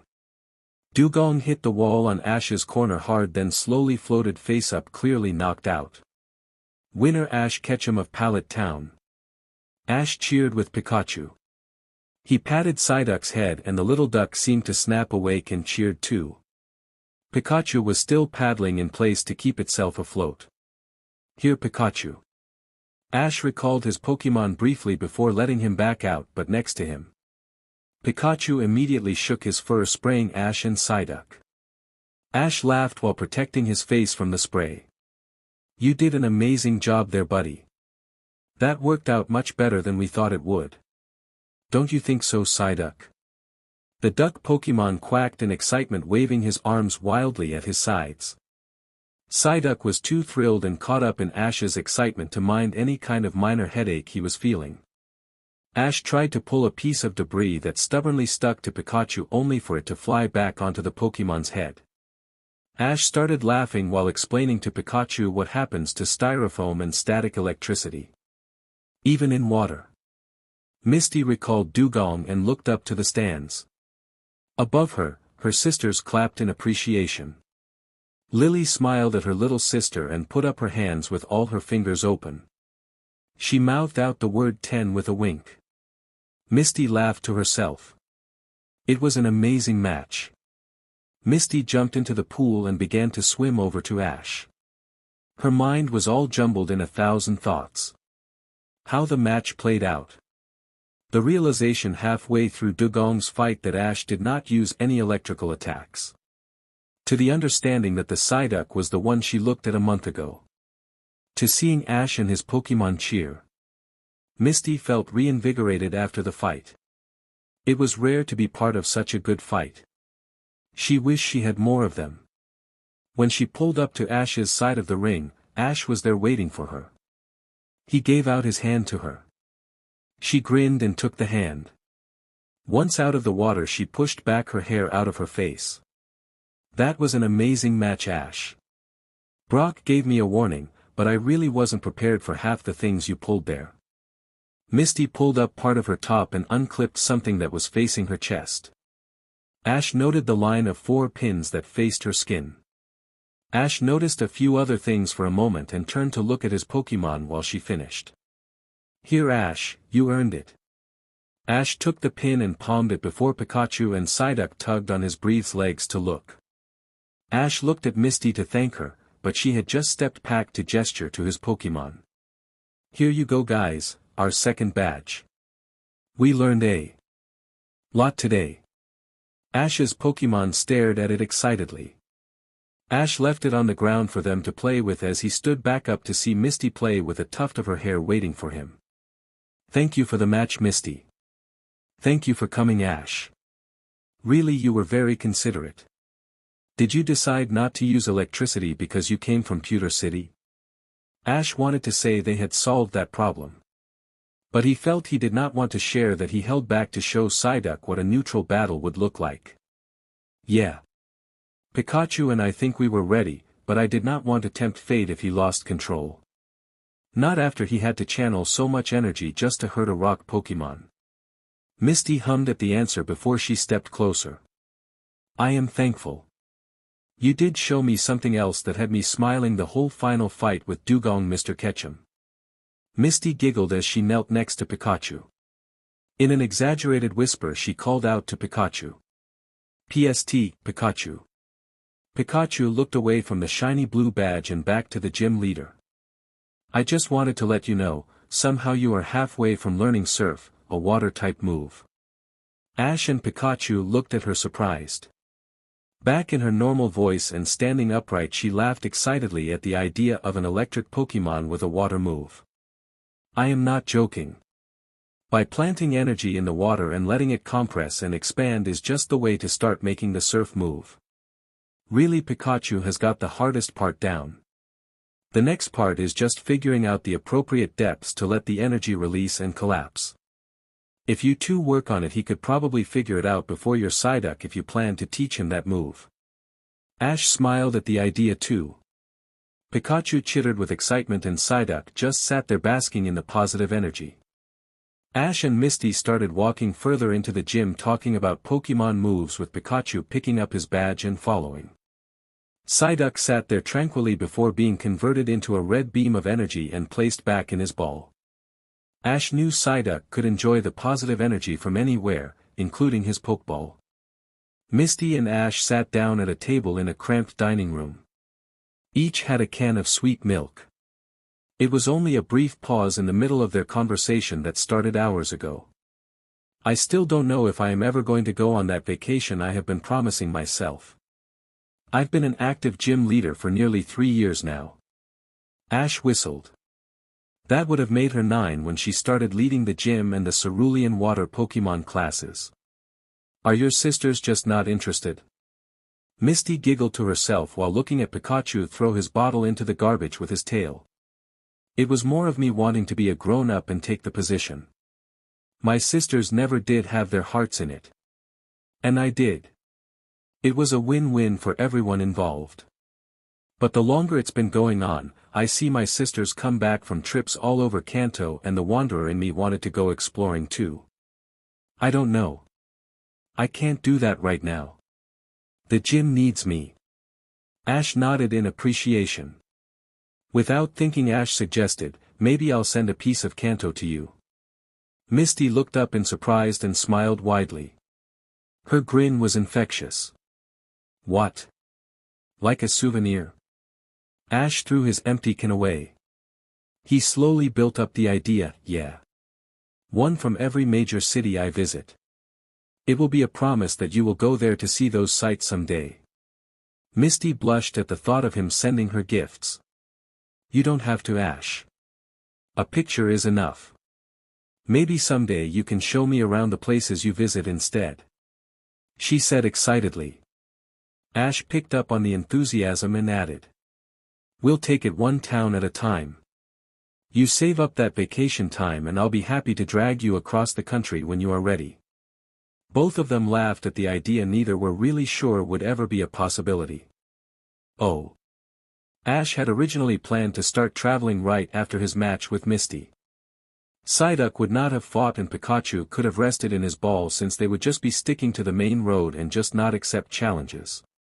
But after he started having his conversation about water techniques with Misty, Ash found himself unwilling to leave the water gym. Misty was a bright light of energy who was extremely knowledgeable about water Pokémon. Ash wished he had thought to stay and talk to Brock about rock Pokémon. It was early the next morning with both Pikachu and Psyduck rested at the Pokémon Center that Ash left Cerulean City. He had made a fast friend with Misty and would miss her. She was the first friend he had made on his journey and he hoped he would make more. He even got her contact ID if he ever felt like reaching out to her to chat. Misty had threatened him if he didn't. Ash found himself grinning at the idea of chatting with her again. Oh. Misty sat on the edge of the pool. It took all day to clear out debris from yesterday's fight and it was now being emptied to give it a good scrub down. She had a resting smile on her face. Misty felt immensely satisfied from yesterday's match. Thank you for letting me use Dugong. She is a appealing Pokémon.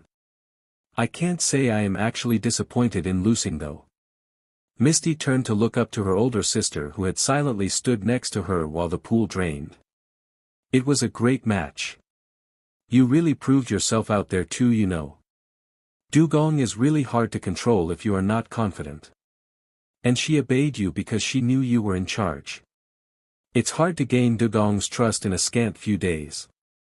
Are you thinking of still going on vacation to train? Misty shook her head. I think I am going to keep training in town.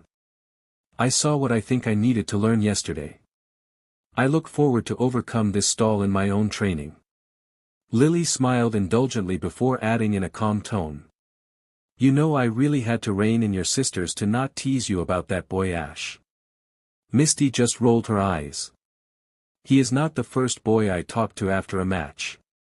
And it was all about Pokémon. She lied straight-faced. Lily felt the laugh leave her voice as she said, True, but he has got to be the first one you gave a show. What do you even mean by that? Misty stood up to look at her sister, unsure what her Lily meant.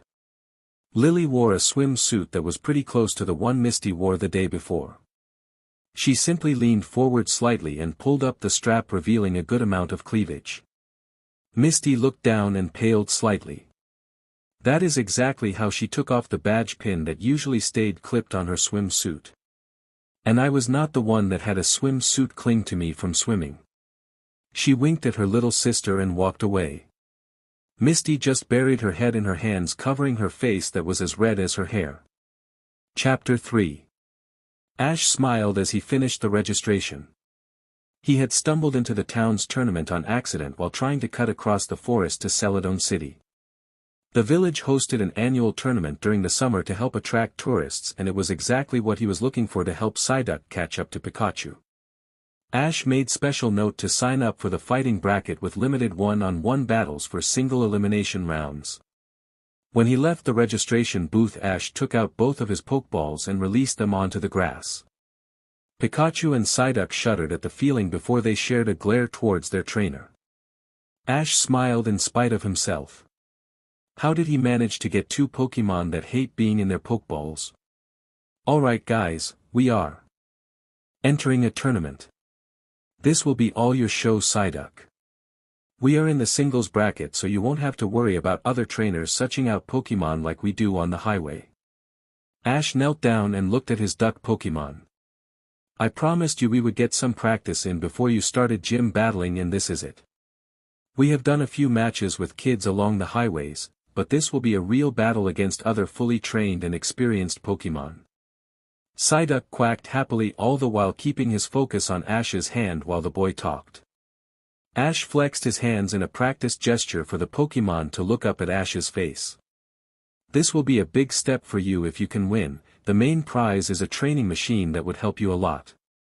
If we can win it, you will have an easier time staying focused. Psyduck felt the hope come from Ash and cheered with its yellow arms spread out. Ash and Pikachu laughed with the yellow duck Pokémon. Ash turned to Pikachu. While we battle, I am going to have you sit on the sidelines, buddy. I will need to have the room to make sure Psyduck stays focused. Pikachu agreed, already knowing how Ash had to move to get Psyduck to fight with any sense of normalcy. The tournament starts tomorrow, so we are just going to get you both out of your Pokeballs and have you both relax. Pikachu sighed at his trainer's comment. He knew that meant camping out at the woods instead of staying at the Pokémon Center Inn. The next morning started early for them. Ash stood directly behind Psyduck. They both gave a slow inhale then exhale. Ash moved his arms out and Psyduck followed the motion while he inhaled deeply. Pikachu never did like it when Psyduck tried to use his mind to see through his own eyes. The mouse watched the pair, just happy enough his trainer did not ask him to join their exercise. Psyduck settled into a relaxed sitting position. It exhaled and looked up in sync with Ash. Alright Psyduck. If we can keep this up all day, we will win for sure. 2 hours later, Ash and Psyduck stood in the ring waiting for their opponent. Ash could feel Psyduck's anxiousness through their psychic connection. He reached his hand out to his Pokémon with a gentle calming nudge. The Pokémon responded with a calm sigh. Ash nodded in approval. Psyduck has come a long way in the past few weeks, both before and after he became Ash's Pokémon. But unfamiliar crowds still bothered him and has made him lose focus in the past. The whole tournament should be a good experience for him, even if they fight a really strong opponent and lose in the first round. Ash snapped out of his own thoughts. Their opponent got into the ring. The fights were held in an open field with a circular ring with just faint lines indicating where the trainers should stand. The crowd was large for such a small town. But Ash never did see how full the town was the night before. The battles took up the entirety of the city park. The city streets were cut off and instead of cars were filled with booths and games. Ash was tempted to look around and play some games after the tournament. It all depended on how well or badly they performed today. The announcer started introducing the two competitors. Ash ignored him in favor of seeing his opponent and the Pokémon he released. A Nidoran glared back at him. Ash's mouth quirked at the memory of his potential starters. Without saying a word, Ash thought the image of Pikachu moving fast. Himself being sick when he ate some bad food, and Psyduck demonstrating how much he hated being in the water. Psyduck gave a verbal quack. It took nearly 4 days for Ash to really find a way to make Psyduck understand him when his Pokémon reached out to his mind. Abstract images did the best job. Psyduck took his position in the ring and closed his eyes for a moment and opened them. Ash felt Psyduck see everything from Ash's perspective. Psyduck had a hard time moving quickly. He just did not have the physical awareness of his own body. Ash and Psyduck came up with a quick and dirty solution by Psyduck seeing through his trainer's eyes for brief moments to see the ring as a whole. The move would cost precious extra seconds in a hard-fought match. But it was all in the name of making Psyduck understand the physical world around him rather than the psychic world he saw with his mind enveloping the area. Trainers. This is a single-round challenge. The match is determined by knockout. Begin. Ash took a step back and raised his hands. Psyduck copied the move and both Ash and Psyduck moved their hands out towards the unsuspecting Nidoran. The Nidoran froze as it felt something hit him. His trainer called for their first attack. Poison Sting. Nidoran tried to make his attack and felt himself floundering. Good job Psyduck. Confuse him while his attack is disabled. Psyduck quacked and released his connection with Ash. His eyes glowed and Nidoran flinched as a blast of energy invaded his mind, making him disoriented. He collapsed, unable to keep his equilibrium. Psyduck scratch. Psyduck clumsily ran up to the Nidoran and swiped quickly, trying to do as much damage as he could before the disable and confusion state wore off. Finally he felt Ash mentally call him back. Psyduck turned around and obediently ran back to his trainer. Ash sighed at the duck letting his back be exposed to the Nidoran, but it did not matter. Winner, Ash of Pallet Town. Ash knelt to his Psyduck and praised him. Next time just don't turn your back on your opponent when you think he is done. You wouldn't like to get attacked after you thought the match was over, right? Psyduck enthusiastically nodded, understanding the importance of being safer than sorry. Pikachu ran up to the pair as Ash picked up Psyduck. Alright guys, let's watch the other match. Ash arrived in time to see the match go into the final few minutes. A Fiero and a Vileplume fought carefully around each other but both looked tired. After several clicks Ash put away his Pokédex, already committing what he read there to memory. Moments later Ash found his second round match would be against a girl named Nora. Nora was the girl who used a large Fiero as her Pokémon. Ash thought hard at how to battle a flying Pokémon when Psyduck was grounded. He smiled now that he thought of a few ideas. He gave a quick outline of what he wanted to do to Psyduck but found he kept thinking of the image of Dugong being chased by Pikachu's stars. He hoped Psyduck understood. Ash never liked broadcasting his ideas to his opponent. The pair took their positions in the ring. Next match is against Nora of Pewter City versus Ash of Pallet Town. Begin. Ash smiled to himself as the large Fiero cawed. It took to the air from its Pokeball. Psyduck simply waddled to his spot and sat down with his hands on his head. He titled his head and looked stupidly at the Fiero.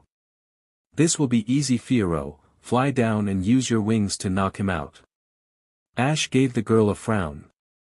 It was commands like that which made Ash wonder why anyone thought it was a good idea to give their opponent their battle plan. The Fiero flew high into the air and flew quickly at the Psyduck. Psyduck, show him the world. Psyduck did just that. He locked eyes with the flying Pokémon and showed him the world he saw. One giant eye that saw the world through linked minds. Fiero felt like it was floating in air and suddenly it felt pain. Fiero flew head first into the ground. Nora called for her Pokémon to stand up through the clouds of dirt. Good job Psyduck. That confused the hell out of him. Weight him down. Psyduck lowered his hands off his head and opened his mouth and sprayed a stream of water. The water soaked the massive bird. Fiero grunted against the pressure and shook its head. Come on Fiero, get up and get out of there. Once you're in the air you will be safe from his attacks. Nora cheered her Pokémon on. Psyduck, wag your tail. Psyduck wagged his tail and started to dance to some tune he heard. The taunt was enough for Fiero to turn back around and swoop down, intent on using its claws to take the much smaller Pokémon out. Ash smiled as their opponent loomed closer. Ash felt Psyduck see through his eyes. Abruptly Ash shouted, now. Psyduck stopped dancing and sprayed a water gun directly below him, taking him airborne. The Fiero for a second time crashed into the ground. The water weight it took on did the job of making the second crash harder than the first. After judging the damage Ash called out. Water gun. One final hard hit from the spray was enough for the Fiero. Fiero is unable to battle, Psyduck wins. Pikachu and Ash ran up to Psyduck and cheered him. The second match came out just like they planned. One more match Psyduck. Psyduck cheered, feeling the Ash's joy and the positive energy from the crowd. Down the street he could hear another cheer that another match had ended. He had just one more match. Ash went to get a drink and heard his name called up. He handed his canteen to Psyduck, who quickly drank a swig and politely handed it back to Ash. You see Pikachu? Even Psyduck has better manners than you. Ash heard Pikachu snarl at him before jumping off his shoulder to glare at his trainer. Ash laughed as he recalled both of his Pokémon and started running to the main field. Last match of the afternoon for his division drew a full-size crowd. Ash rotated his shoulders and loosened up. He was unable to see who he would fight and had no idea what kind of Pokémon they would use. He released his Pokémon and Pikachu nipped at his ankle in annoyance before cheering Psyduck and running off to the crowd to watch. Ash laughed at the reaction and turned to his opponent. She was an older teenage girl with brown hair. She had her Pokédex open and was scanning his Psyduck. She put it away and released her Pokémon. The red light disappeared and revealed a Pokémon that looked like it was some kind of plant. Ash looked at his Pokédex. Exeggutor. Ash exhaled, already knowing Psyduck would be in trouble if he was caught in a plant-type attack. This would be a match he would have to fly by the seat of his breaths. This is a one-on-one knockout battle. Begin! Shouted the referee. He backed away as Exeggutor started into charge. His eyes promised Psyduck a barrage of hits with its feet. Ash raised his hands and Psyduck felt the motion and snapped his mind to match his trainer's. With arms raised, Psyduck focused on Exeggutor's feet. The Exeggutor fell hard onto the ground. Its legs shook with effort but remained immobile. Ash sighed, glad Psyduck was able to disable the charge. Eggs. Stun Spore, shouted the girl. Ash still felt Psyduck's presence in his mind and jumped back. Psyduck used his powers to jump back several meters out of the stun spore cloud. Ash and Psyduck simultaneously clapped their hands together and moved their hands out back at their opponent. A burst of psychic energy pushed the spore cloud past the other Pokémon. Exeggutor shook off the dust from his own stun spore with no problems and slowly got up. With no word or warning, Ash jumped forward and Psyduck got an image of a crazed cat. Psyduck jumped forward and entered the Exeggutor's space and slashed his claws wildly while chanting his name. The larger Pokémon grunted in annoyance before stomping the ground hard. Ash jumped back in his competitor's box and Psyduck followed, jumping back and allowing his psychic powers to carry him a fair distance away. Seed Bomb Eggs. The Exeggutor moved his head in a large swinging motion and several seeds flew out and latched onto Psyduck. Psyduck paused for a moment before it started quacking in pain. The seeds burst into small plants that latched tightly to Psyduck. Psyduck quickly lost his connection to Ash. Ash was at a loss of what to do. Psyduck was panicking. Eggs started running up to Psyduck and punted him hard. Psyduck rolled for a moment and laid there. The small plants had flown off. Ash sighed in relief. Psyduck stopped quacking enough to hear him. Snap. Ash snapped his fingers and Psyduck stood back up and looked right at the Exeggutor. The girl, what was her name? Ash was not sure, he had not been paying attention. But he knew the girl and her experience were showing when she called for a light screen. Confusion Psyduck. Ash called. It was the first command he gave aloud. Psyduck focused on entering Egg's mind. The Pokémon already knew what Psyduck was trying to do and the two fought quietly in a mind battle. Ash felt Psyduck let go of their link to focus on the fight. After a minute, Ash knew that Psyduck was losing the battle. The little Pokémon was slowly moving its hands to its head. It closed its eyes and scrunched its face in effort. Ash felt that maybe this was a loss. The cheering of the crowd intensified as Psyduck knelt to the ground. The crowd? Ash would swear at his own lack of experience later, but now he closed his eyes and whispered. It's loud. Isn't it, Psyduck? Psyduck opened his eyes and looked blankly at his opponent. I am sorry.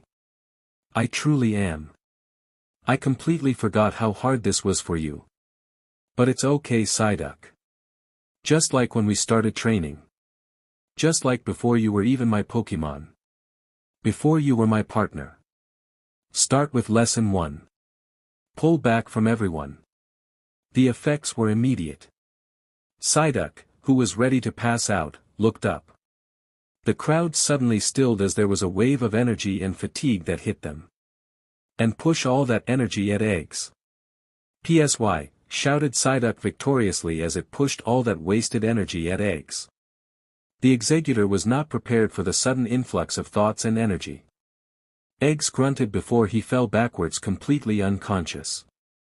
Exeggutor is unable to battle. Psyduck is the winner of the singles division. There was a loud cheer at the proclamation and Ash and Pikachu ran up to his Pokémon and lifted him. A twirl later, Ash hugged Psyduck. That was an amazing job. Ash held Psyduck at arm's length. I am sorry, Psyduck. I am still learning how to train you. And we know it is not the same way I trained Pikachu. But we will get better. Just you watch. Psyduck felt moved and sniffed and hugged his trainer. It gave a sigh in agreement. Oh. Ash and his team watched the remaining doubles and triples matches for that day. They would unfortunately not be able to stay for the finals that would be stretched out the rest of the week. Ash and Psyduck were presented as the winners for the crowd immediately after the match and the award ceremony dinner that night. Rather than turn in early as Ash had thought Psyduck would want since he had fought 3 hard battles that day, the psychic Pokémon was caught up in the energy of the crowd and happily dragged Ash and Pikachu around to the stalls that allowed Pokémon to play. The team took turns playing booth games with a tiny portion of the prize money. Ash was not concerned with the money. It was the training machine that came with the victory that was important. The training machine was for a move called Amnesia. And it was a guaranteed way for Psyduck to focus on the matches and tune out the crowds. A thought Ash knew would be even more important as more crowds would begin to draw to the matches with higher badge carriers. Ash had never been to a city that had a gym before he became a trainer. But Ash realized if he had heard there were high badge carriers in town who were going to fight a gym battle he would want to watch. Misty had let him know that it was just his sisters watching the match, but with matches like they had, he could easily draw a crowd. The thought of being watched and followed made him uncomfortable, but he shrugged it off. The concern was with Psyduck. His poor Pokémon had to constantly keep his mind divided. The trick to see through other people's eyes helped. It allowed Psyduck to keep his attention on someone else so he could not experience the minds he was feeling when he was on his own. But it was a temporary fix. It was never meant to be a long-term solution. It was then he found this tournament and saw the prize listings. One of the options for the winner was to choose from a list of moves Sylph Company had created. Each one was a one-of-a-kind training machine that were not available to the open market. This small-town tournament had helped Ash's plans for Psyduck jump ahead by years of slow training. Oh. The next morning started early. Ash didn't even wake up his Pokémon from their Pokeballs at the Pokémon Center, he just strapped them on his belt and started walking. Celadon City was a day's travel. He could make good time if he jogged as much as he could. Pikachu was usually up for a long jog but Psyduck was not. Just outside of town Ash started jogging. He was already slipping his mind out while he mindlessly jogged for the next few hours. But he was interrupted before he really started. A car honked and pulled up to him. The driver was the brown-haired girl. "Hey Ash." Ash grimaced internally. He still didn't get her name. "Hey. How is Eggs feeling?" The girl smiled and patted her belt. He made a full recovery shortly after the fight ended. It was just a huge mental shock. But it didn't leave any lasting damage. He was just caught by surprise. "Nice job with that Psyduck." Ash walked up to the car window and nodded. "Thanks. You guys really had us for a while there." The girl chuckled. "Anyway. Are you headed to Celadon City next?" Ash nodded. "Well, get in. We are going over there now." The girl opened the passenger door. Ash took off his backpack and got in. He was grateful. He was already behind schedule by months. If he wanted to catch up to the rest of the seasoned trainers he would have to start looking into paid travel. "Thanks. I honestly didn't think you were old enough to drive." Ash commented just as the car started to pick up speed. They were just under 40 miles away from Celadon City. Ash leaned back comfortably in his seat, the girl just offered to cut off a day's length of travel. Thanks. I actually work at a perfume store." She grimaced at the mention of her job. "You don't like it? I thought you would be an active trainer with how well you trained your Pokémon Eggs." The girl brightened at the thought. "Thanks. I try really hard with him. I have had not much luck since he evolved. He used to be a really sweet pair of eggs. But as soon as he evolved he got a little too big for his britches. This was his first tournament since he evolved. It was nice to see that there are bigger, badder trainers out there. She winked at him. Ash grinned back. But you don't like your job. I never really thought what I would do when I was done training. And he hadn't. It was common for most trainers who didn't make it through their first season to return to their homes and pursue a different career altogether. Those who completed multiple seasons went on to explore areas of study regarding Pokémon. Those jobs could range from law enforcement to breeding. I work with a SLV driver of a boss. She wants to constantly create new kinds of perfume. But she is also the leader of the Celadon gym. I train under her gym with my grass Pokémon there. Ash perked up at that. He had no idea Celadon was a grass gym. What's your boss like? The girl sighed and sagged into her driver's seat. She is a SLV driver. And a little of a snob, to be honest. She is a great friend. A successful trainer, and very good at her job to make perfume. But she doesn't like criticism. If you find yourself at the gym, don't make any comments about any smells you find. Both good and bad. She will kick you out and not welcome you back. Ash was silent while thinking about that. Can she do that? As a gym leader, I mean. I thought that all leaders are required to accept every challenge, it was just their prerogative of when. The girl shrugged. I couldn't tell you really.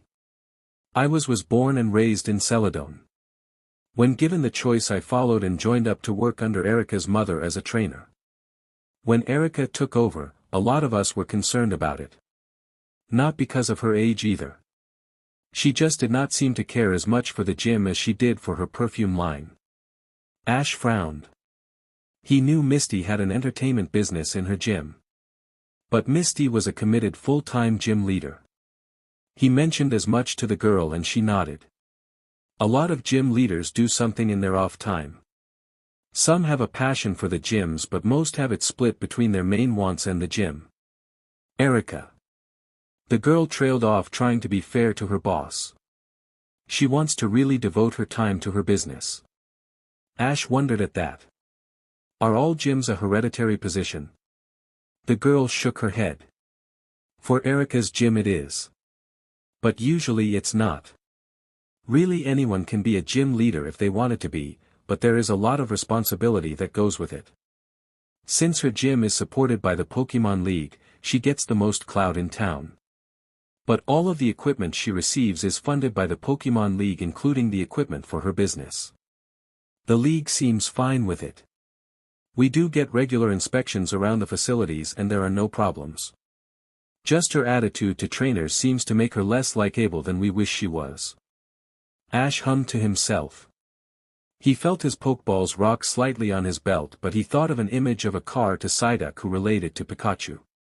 He got the distinct feeling Pikachu was pouting in his Pokeball for not being allowed to come out. Well, I'll guess everyone will have to do something they don't like so they can ensure they can continue to do things they want to do. The girl laughed. That's very mature of you, Ash. By the way, my name is Kelly. I figured you didn't know it yet. Am I right? Ash took his turn to slink in his chair. Yeah. And I was too embarrassed to ask. Kelly laughed. It's all right. It is actually enough you know Egg's name. It means we left a good impression on you. Oh. Kelly had got Ash curious about the gym leader Erica.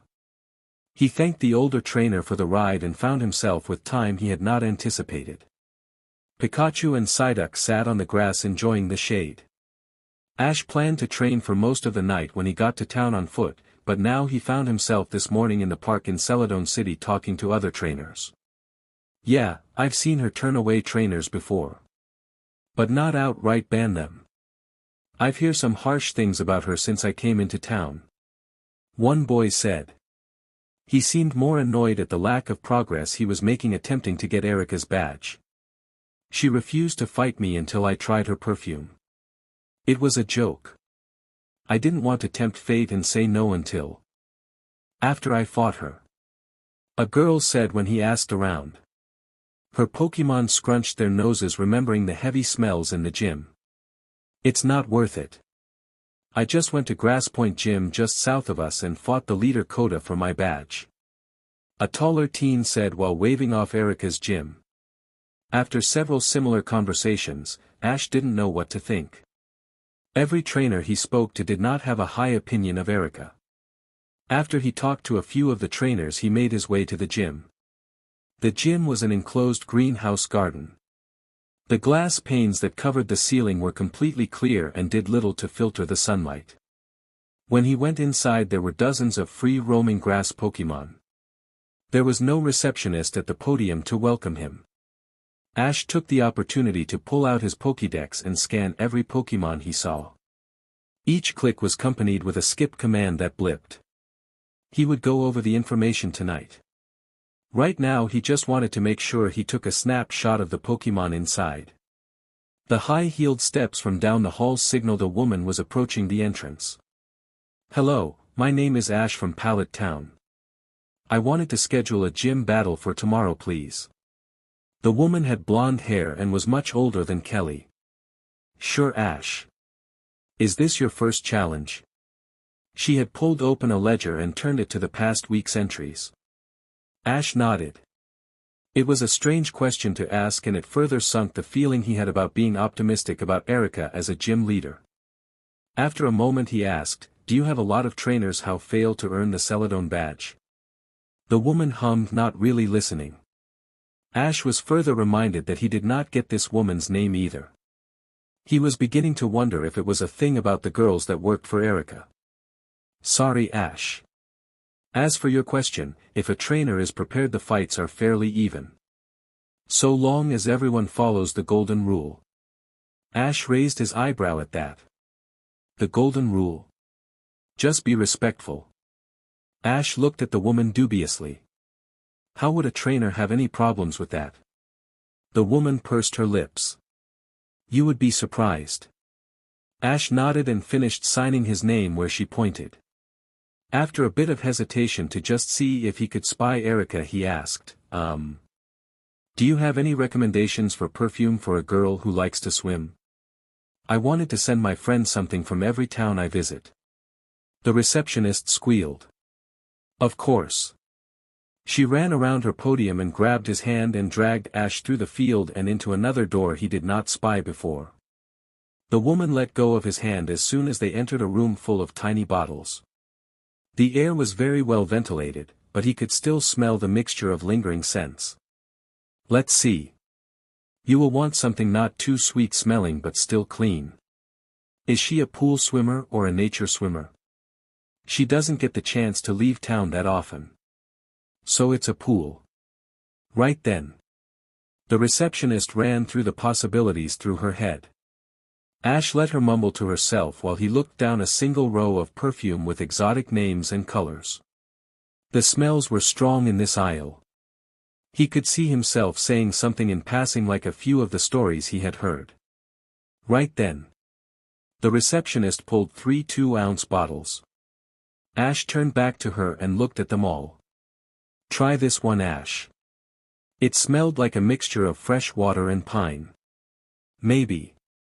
What else do you have?" Ash looked at the other 2 bottles. The girl smiled and offered him a smell from the stout bottle. Rainwater and something else he was not able to recognize. But he liked it. He wanted to keep looking for the gym leader, but it was just him and this receptionist. It was time to go. "I'll take this one. She will love it." He picked up the second perfume he smelled and the girl rang him up. While she got his change, he continued to look around. "There are a lot of perfumes here. Are they all made here at the gym?" "Absolutely. These perfumes are the pride of the Celadon gym." Ash smiled and laughed as he received his bag. "They are really nice. Although I wouldn't have thought this was a gym from this room. It must have taken a lot of work to set up the shop."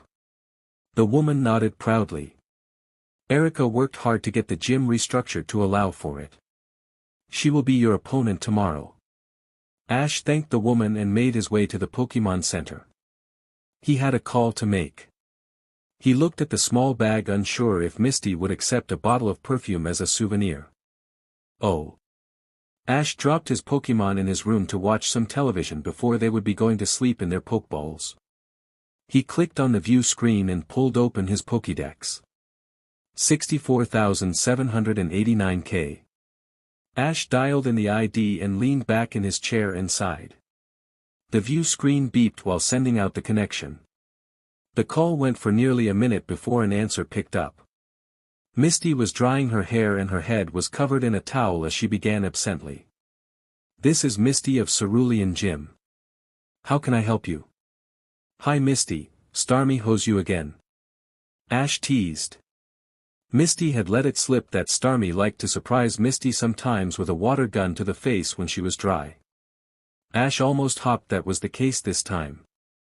Misty pulled of the towel allowing her hair to fly everywhere. "Ash," she exclaimed. Misty threw the towel and sat down. "How's my favorite trainer doing?" Ash leaned forward and smiled. "I am doing good. I made it to Celadon City." Misty flinched when she heard that. Ash was kind of downhearted that apparently it was known what Erica was doing. "Have you had any problems with meeting Erica?" Misty asked cautiously.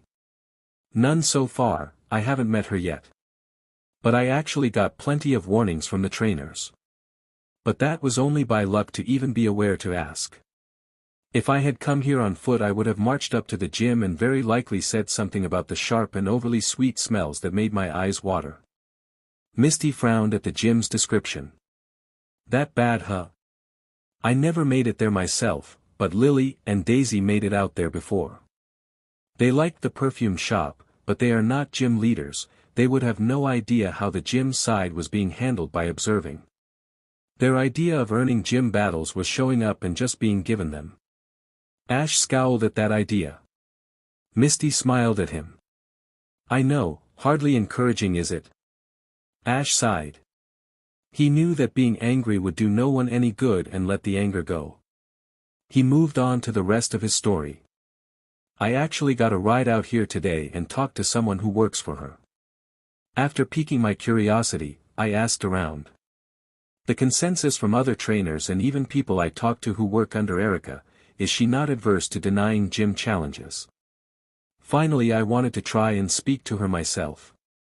But with no appearance from Erica, I wanted to at least see both sides of the gym. So I did do some perfume shopping to see if she was even in." Misty laughed. She put her hands under her chin and batted her eyes and teased out, "Find anything for me?" Ash smiled at her but ignored the question. He planned to mail the perfume to her as a surprise. At least she did not sound adverse to getting perfume as a gift. "Is it legal what she is doing? Just turning away and outright refusing challengers?" Misty sighed and leaned back. "Serious talk then. It's not illegal. She has the right to deny a challenge at the moment it is declared. A trainer can be turned away from the gym with no reason given whatsoever. It's actually in place to protect both trainers and gym leaders. But a gym leader has to accept the second challenge." Ash thought about some of the stories he heard that morning from trainers. Finally he said, "But she isn't the one that is turning away challengers. It's her employees." "Exactly. We have had complaints leveled against her. But we do not have proof. The kids who try to attempt her gym either win and move on, or are denied and do not know the rules enough to file complaints. It does not help that Erica ignores half of the work you do as a gym leader. She is so disinterested in her post that there has been a movement to have her removed. The problem then comes into her position in town. The Celadon Gym has been a hereditary position for over 4 generations. It doesn't help no one wants the position. Celadon City is smack dab in the middle of the Kanto government. Any gym leader who takes up that position will have to work directly under Kanto and the Pokémon League." Ash scratched his head. "Right then." He sighed and leaned back in his chair. It squeaked in protest. "Ash, we have not been friends for very long but I think I know you well enough to understand this really bothers you. I think you were fortunate that you fought me and Brock first. Not all gym leaders are going to be devoted to their art. And you already saw that while Brock and I are devoted gym leaders, we both have our own passions. Brock wants to raise Pokémon, he even shared with me he was thinking of becoming a doctor later down the road. I want to travel the world. My sisters who are my stand-in perform in Cerulean. It's not a bad thing that we want to do other things. But we know why being a gym leader is so important. Ash stayed silent. Ash, if there is one thing you can do, I hope you can teach her that. Like how you showed me and Brock in our fights that an advantage does not mean a thing in a fight. Show her something. I don't know what. But she needs to learn why gym leaders are so important. Misty and Ash looked at each other. Thanks, Misty. I'll do my best. I'll give you a call tomorrow and let you know how it goes. Please do, Ash. I love our talks. Good night. Good night. Ash turned off the viewer and left the room. Absently he turned off the lights as he left. His mind full of concerns. None of them were about the actual gym battle. Oh. Ash walked up the street and entered the gym. He was welcomed by the receptionist he saw yesterday. Ash was shown to the gym floor and stood in the challenger's box. He released Pikachu and knelt down to him. I'm sorry, Pikachu. I wanted this to be another lesson. Fighting against a few highly trained grass Pokémon would be amazing to try a few of Psyduck's techniques out. But Misty suggested we need to help teach Erica something. But I don't know how to teach Erica what she is doing is wrong. How can she not understand what she is doing is bad? Ash took off his Pokémon League hat. His black hair was scruffier than usual. It had grown in the few months they had traveled together. So we are going to do this a little differently from the last gym. Psyduck was supposed to fight these guys to get used to the type disadvantage. But we are just here to win. Let's win with overwhelming ability. We need to show her that pride is a dangerous thing. Then we can finally leave this weird town behind. We can leave as soon as we are done for all I care. I don't want to think about Erica. Ash felt his lip curl into an unfamiliar and an uncomfortable scowl. Pikachu nodded and leaned forward on all four paws. Ash stood back up just as the doors opened. Erica had sleek black hair bound by a hair band. She wore old-fashioned robes and had an Ivysaur walk with her. Good afternoon, Trainer Ash Ketchum. It's a pleasure to meet you, Erica. Ash said tightly. He reined in his thoughts but could not keep the stiff tone out of his voice. The pleasure is mine, Ash. Erica. Erica looked over to the challenger. Ash looked at her calmly. Do you like your work? Erica smiled indulgently. I love it. I can follow my own path and I only need to fulfill my duty to keep doing what I love to do. Ash felt that her explanation was very vague and not too far in what he had been told by Misty. Ash thought about his Pokémon. Do you train your Pokémon often? I was curious since the Pokémon I saw yesterday did not seem to be a group of fighters. Erica frowned but agreed with him. Most of the ones in the lobby enjoy the greenhouse but were never trained to be strong fighters. Most of my favorites have spent most of their time there enjoying the sun to helping develop our sense for our perfume. Ash narrowed his eyes. How many Pokémon do you have here? I remember seeing quite a few yesterday. Erica allowed the diversion and laughed. We have over 50 plant Pokémon to help diversify our sense. Most of them are in various stages of bloom to help out the research. Ash frowned. He was finally beginning to understand the scope of her work and how it impacted her gym. Do all of your Pokémon work as part of your perfume research? I only ever trained mine to battle. Ash just barely added that last part. He was not really interested in what she had to say. Ash really only wanted to understand what she was doing. I only have a few trained Pokémon passed down from the family.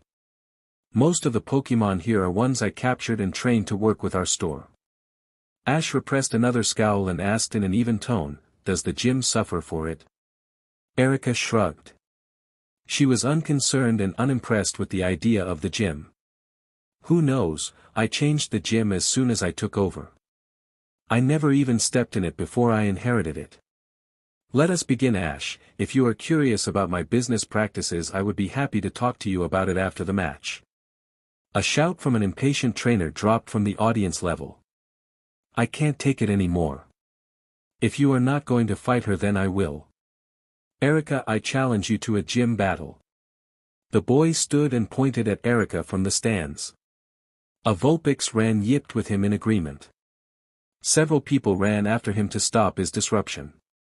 Erica looked away from Ash. You should not be trespassing on league property. Have him removed. Erica said to the staff. And boy, please don't come back, you are not welcomed here. Two women grabbed the boy and dragged him out as his Vulpix followed behind, still trying to vouch for his trainer. Ash closed his eyes. He gripped his hands before asking, may I ask, why was he banned from the gym grounds for? Wouldn't that block his chance to advance his career in Pokémon training? Erica smiled to him, self-assured in her answer.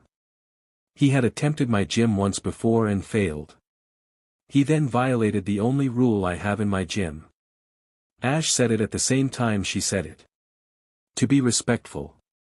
What did he do? Ash felt noxious, as the reason did not matter if the boy had not been arrested. Erica smiled and shook her head, thinking that Ash was just another little boy. He disrespected the life's work that I do in this gym. Your perfume. Ash needlessly added. Any remaining goodwill he had to this gym leader finally wilted. Erica nodded, happy he understood the rules. No one insults her work. She cheerfully added, now that unpleasant business is over with, let us start the match. I spoke to the other gym leaders who you fought this morning. They have high hopes for you. Since this is your third gym, this will be a 3-on-3 battle. Please choose your Pokémon. Pikachu moved forward, a steely glare on his face. I will choose. Oddish, go. A small blue plant with legs announced its presence with an odd. Ash put his hat back on and resisted the urge to take out his Pokédex. Pikachu, let's get this over with. Quick attack. Erica frowned at the arrogance. Oddish, sleep spore. Oddish began to shake its head to release the spores, but was cut off by Pikachu's attack. First by the quick attack that made it fall over, then by the second hit of a tackle that followed it. Pikachu jumped back and waited to see if Oddish would stand. It did not. Erica frowned again. It's alright, Oddish. That was my fault for not being quick enough. Rest for now. Erica pulled out a second Pokeball. This one was from the ball for Pokémon reserved for high badge count users. She was warned that if she chose Pokémon that were appropriate to the badge count, she would lose quickly. Go, Tangrowth! A mass of vines with feet appeared and gurgled out cheerfully. It looked at Pikachu with amused eyes. Pikachu simply leaned low to the ground with teeth bared. Ash had raised his hand into the air. I am very disappointed right now, Erica. Erica looked up at him curiously. Ash moved his hand down in a slashing motion. Pikachu complied with a crack of lightning that shot from the ceiling. The energy nailed Tangrowth several times in under 3 seconds. The Pokémon fell to the ground unmoving. Erica's surprise made her look at Ash, only to take a step back when she found him glaring at her. Under gritted teeth he said. Your last Pokémon, please. Ivysaur, you're up. Treat it like a 10-badge battle. Her grass Pokémon replied with a Ivysaur. Pikachu charged up unbound electricity that snapped in his ears. This was not something trained by Ash. Pikachu allowed himself to charge up freely. It was an act he had not done since Pewter City. Pikachu released a feral growl. His fur puffed aggressively in his own threat display. Ash did not even acknowledge the now intimidated Ivysaur as an opponent as it slowly began to take a step back. Erica looked at Ash through the waves of crackling electricity in the middle of the field. What is wrong, Ash? Do you find my challenge not up to your expectations? That does not sound very appreciative that I came out here to spend time with you. I thought we understood each other well enough to be respectful. Erica, you can call yourself a gym leader. But you have no idea what that really means. Pikachu, thunder the ground. Pikachu complied and bolts of lightning hammered against the ground. Sparks of electricity covered the field, superheating the ground and immediately burning the grass. Waves of heat began to distort the field. Of course I know what it means. Erica protested. She felt herself get angry at the accusation. Just because you beat 2 of my Pokémon easily does not mean you can be high and mighty with me, trainer. Ivysaur Vine WHP. The glaring Pikachu blurred as the vines hit him. A second later that image of Pikachu disappeared. Again, you are just proving you are not seeing the field the same way I am, Erica. Ash said angrily. Pikachu ended his double team, revealing bits of lightning that had cracked the floor around the field. How many people did you deny the chance to become better trainers against your wounded pride? Ivysaur, Leech Seed. Pikachu threw several bolts of lightning and the seeds were destroyed in midair. One-dimensional Erica. You are proud of your little passion project. But you are the Celadon gym leader first. Where is your pride as a gym leader? Where the hell is your pride now? Ash yelled at her. Thunder at Ivysaur's feet, Pikachu. Make it numb. Pikachu complied. The attack struck the ground and spread the energy between the earth and into the Ivysaur's legs. Ivysaur collapsed. Ivysaur's solar beam. Erica called out desperately. Erica, if you can't muster the will to be a gym leader, then you don't deserve a gym. Ivysaur launched his solar beam right at Pikachu, who glared at it before it hit. Erica braced for the explosion that would come with it, but instead, a sizzling zipping sound rattled the room. The smoke cleared and Pikachu stood his ground, tail raised high in the air. Ash ignored his own surprise when Pikachu gave a roar that began to become distorted by the electricity that ran inside him. Tufts of fur spiked turned into spines from the energy Pikachu held in his small body. Pikachu released another electric distorted roar as the solar energy was converted to lightning. Blackout. Ash said before he closed his eyes. The electric energy Pikachu released flashed the room before the power in the ceiling went out and the overhead glass panes shattered from the energy. Ivysaur was hit with the explosion of electricity and slumped to the ground unconscious. Ash glared at Erica while she tried to blink away the light. She was temporarily blinded, but she could hear the glass as it fell from the ceiling. Erica, you are a disgrace. Erica snarled and blinked until she could finally see her gym. The ground was scorched from the electric blasts and there was no longer a ceiling. The lights were nothing but pieces of pipe and wire. All the glass that had fallen on the field did nothing to cover the scorched earth. She looked angrily back to Ash. All of us. Every trainer is preparing for the day we may have to put our lives on the line. It doesn't matter if it's for a natural disaster or war. But we need to trust our gym leaders to lead us. I do not even have words to describe you right now. Ash suppressed the shake in his voice and body. Returned Pikachu. Pikachu glared at the gym leader before he turned into red light. Ash pivoted on one foot to leave. Erica glared at Ash's retreating back. Didn't you come for a badge? She called after him. Erica knew she had been beaten and she had to follow the rules. Ash put all of his feelings into the single look. Erica, for the first time, looked like she felt guilty. I'm not going to accept your badge. It would mean I would have to recognize you as something you are not. You are not a leader. I could never follow you, Erica. Ash walked away. Erica looked at his retreating back. A foreign feeling pooled in her stomach. She did not know why she felt foolish. But she knew she had erred in some way. Ash did not realize how large his audience was until he was out of the arena. Apparently the viewing section for gym battles in this gym was massive to hold that many people. Ash looked up the stairs and saw they led to a second floor that was likely raised above the arena. Ash hopped the glass didn't land on any spectators. He did not think that through. There was a crowd of people who parted for him as he left. Outside he saw that he had effectively knocked out power to the area. Ash acknowledged he lost his temper and started walking away. He caught a glance of what he thought was Kelly, but he quickly looked away, feeling incredibly guilty all of a sudden. Already he felt dread for his next conversation. He needed to report he was the one that blew up a gym and blew out the power to a few blocks of the city. Oh.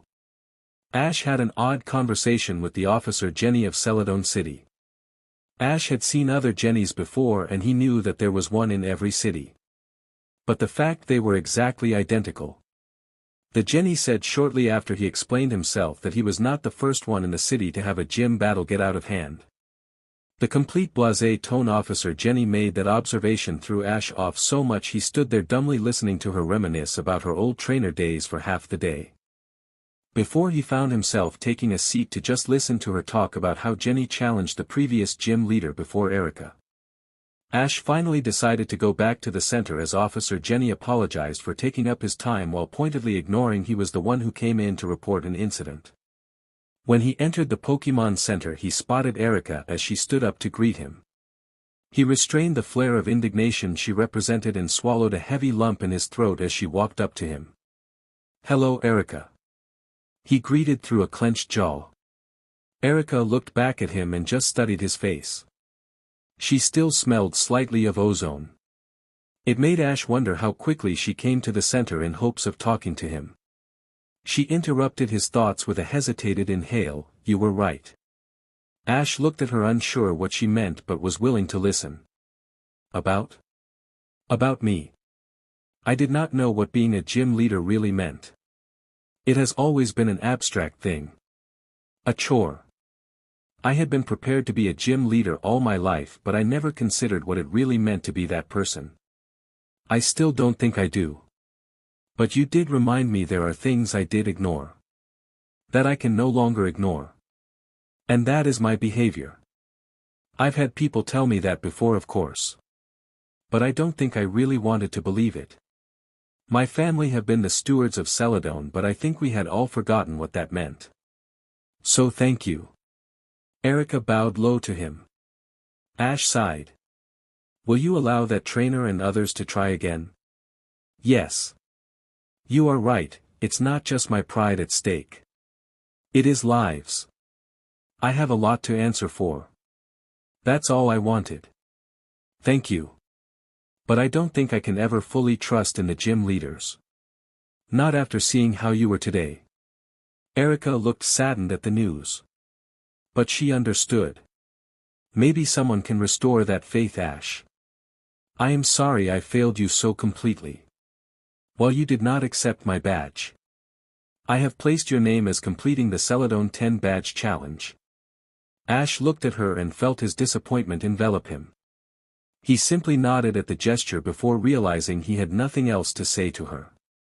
Finally he turned and walked to the Pokémon Center counter to deposit his Pokémon. Even in your anger? Erica called to him. Ash stopped and turned his head back to her. Even in your anger, you never once took it out on my Pokémon. With how much damage your Pikachu did, they were not badly injured. They were just stunned. You showed more restraint than I could have mustered. My Pokémon and I thank you for that bit of leniency. Erica bowed one more time. Ash woodenly walked to the communications room. He felt Erica follow him with her eyes until he was walking down the hall. The light in the communication room buzzed as he took a seat. Ash leaned back in his chair and closed his eyes with a sigh. Finally he sat up and stared at the screen. He felt completely drained. He looked at Misty's number and a smile came to him. Even when feeling completely disappointed in Erica and the idea of gym leaders as a whole, he still felt he had a lot of faith in Misty. He dialed in her number and no less than 10 seconds passed before Misty looked at him eagerly waiting for him to call. Ash tried 3 times to talk. Finally he just laughed. He released all his pent-up energy out in that laugh so much so it felt like a sob in his chest. He looked at Misty, just happy he was talking to someone he actually cared about. Sorry Misty, I messed up and got angry. Chapter 4. Ash woke up the next morning to a bright sky. He made an irritated grunt when he realized he had slept in. Yesterday had drained him and Ash had to force the energy into him to get up. It was time to think of the next gym battle. Ash washed up then went to the main counter to pick up his Pokémon. When he clipped them on his belt he noticed that there were no movement from the ball. Pikachu and Psyduck were oddly quiet this morning. Not thinking much about it, Ash checked his gear before he strapped on his backpack. He had restocked his supplies. After one more sigh he felt he was ready for another long road trip. In the bag he spotted the medal from the tournament and began to think about Kelly. He honestly felt bad about the gym. Ash also felt he needed to apologize to her. Ash shook his head of those thoughts. He was just as eager to leave Celadon behind. Finally his disappointment of the whole experience won out. Ash just wanted to leave. Ash stopped himself as he was about to say goodbye to Nurse Joy. "Nurse Joy, can you send a letter to the Celadon gym for me?" Nurse Joy looked up in surprise. She had heard him argue with the gym leader the night before but nodded. "It's not for Erica," Ash corrected. "It's for one of her employees. A girl named Kelly." "Of course, Ash. I'll be discreet with it." Ash thanked her and started writing his apology to Kelly. He included his Pokémon ID if she ever wanted to stay in touch. Or to give him a piece of her mind. Feeling a lot better about the whole debacle, Ash started making his way to the bus stop. He had debated over if he was going to travel on foot. Ash made his decision as soon as he wrote his letter to Kelly. He would take the bus and shave as much time off the trip as he could. On to the next gym. I promised Psyduck a gym battle and he is getting one. At the bus station he was not sure where he was going to go next. But one thing was clear after talking to a few of the other trainers. He needed another Pokémon. Each gym battle increased the number of Pokémon. One trainer said that it doesn't matter what gym you choose for your final two, they each require a trainer to have at least 4 Pokémon to challenge the gym. Ash either had the option to backtrack to Viridian City, which was the hardest gym in the region, or Saffron. Either way meant he would be traveling farther than he wanted. He should have just stuck to going south from Cerulean like he had planned. But that tournament was such a good idea for Psyduck. Looks like Saffron it is. Ash bought his ticket and looked at his nearly empty wallet. His tournament winnings and most of his traveling money was gone from that ticket purchase.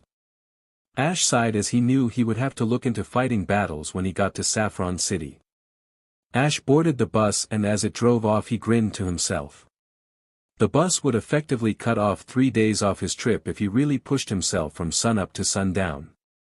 If he had wanted to stop to train and fight other trainers, it was closer to a few weeks. The bus took a 2-hour stop at a small village where a few people got off. Ash simply allowed his Pokémon to wander about with him at the park until it was time to leave again. Night was setting when a sleepy Ash entered the Pokémon Center and checked in. Maybe the bus wasn't the best idea he had. Being confined in a small moving box made him slightly noxious and exhausted. Oh. Sorry, Pikachu. If what that kid said in Celadon was true, it will be a psychic versus psychic fight. You can watch if you want to, or you can stay in your Pokeball to wait till it's over. Pikachu shuddered at the idea of 2 Psyducks. The mouse happily went into his Pokeball, not interested in having his mind invaded unless absolutely necessary.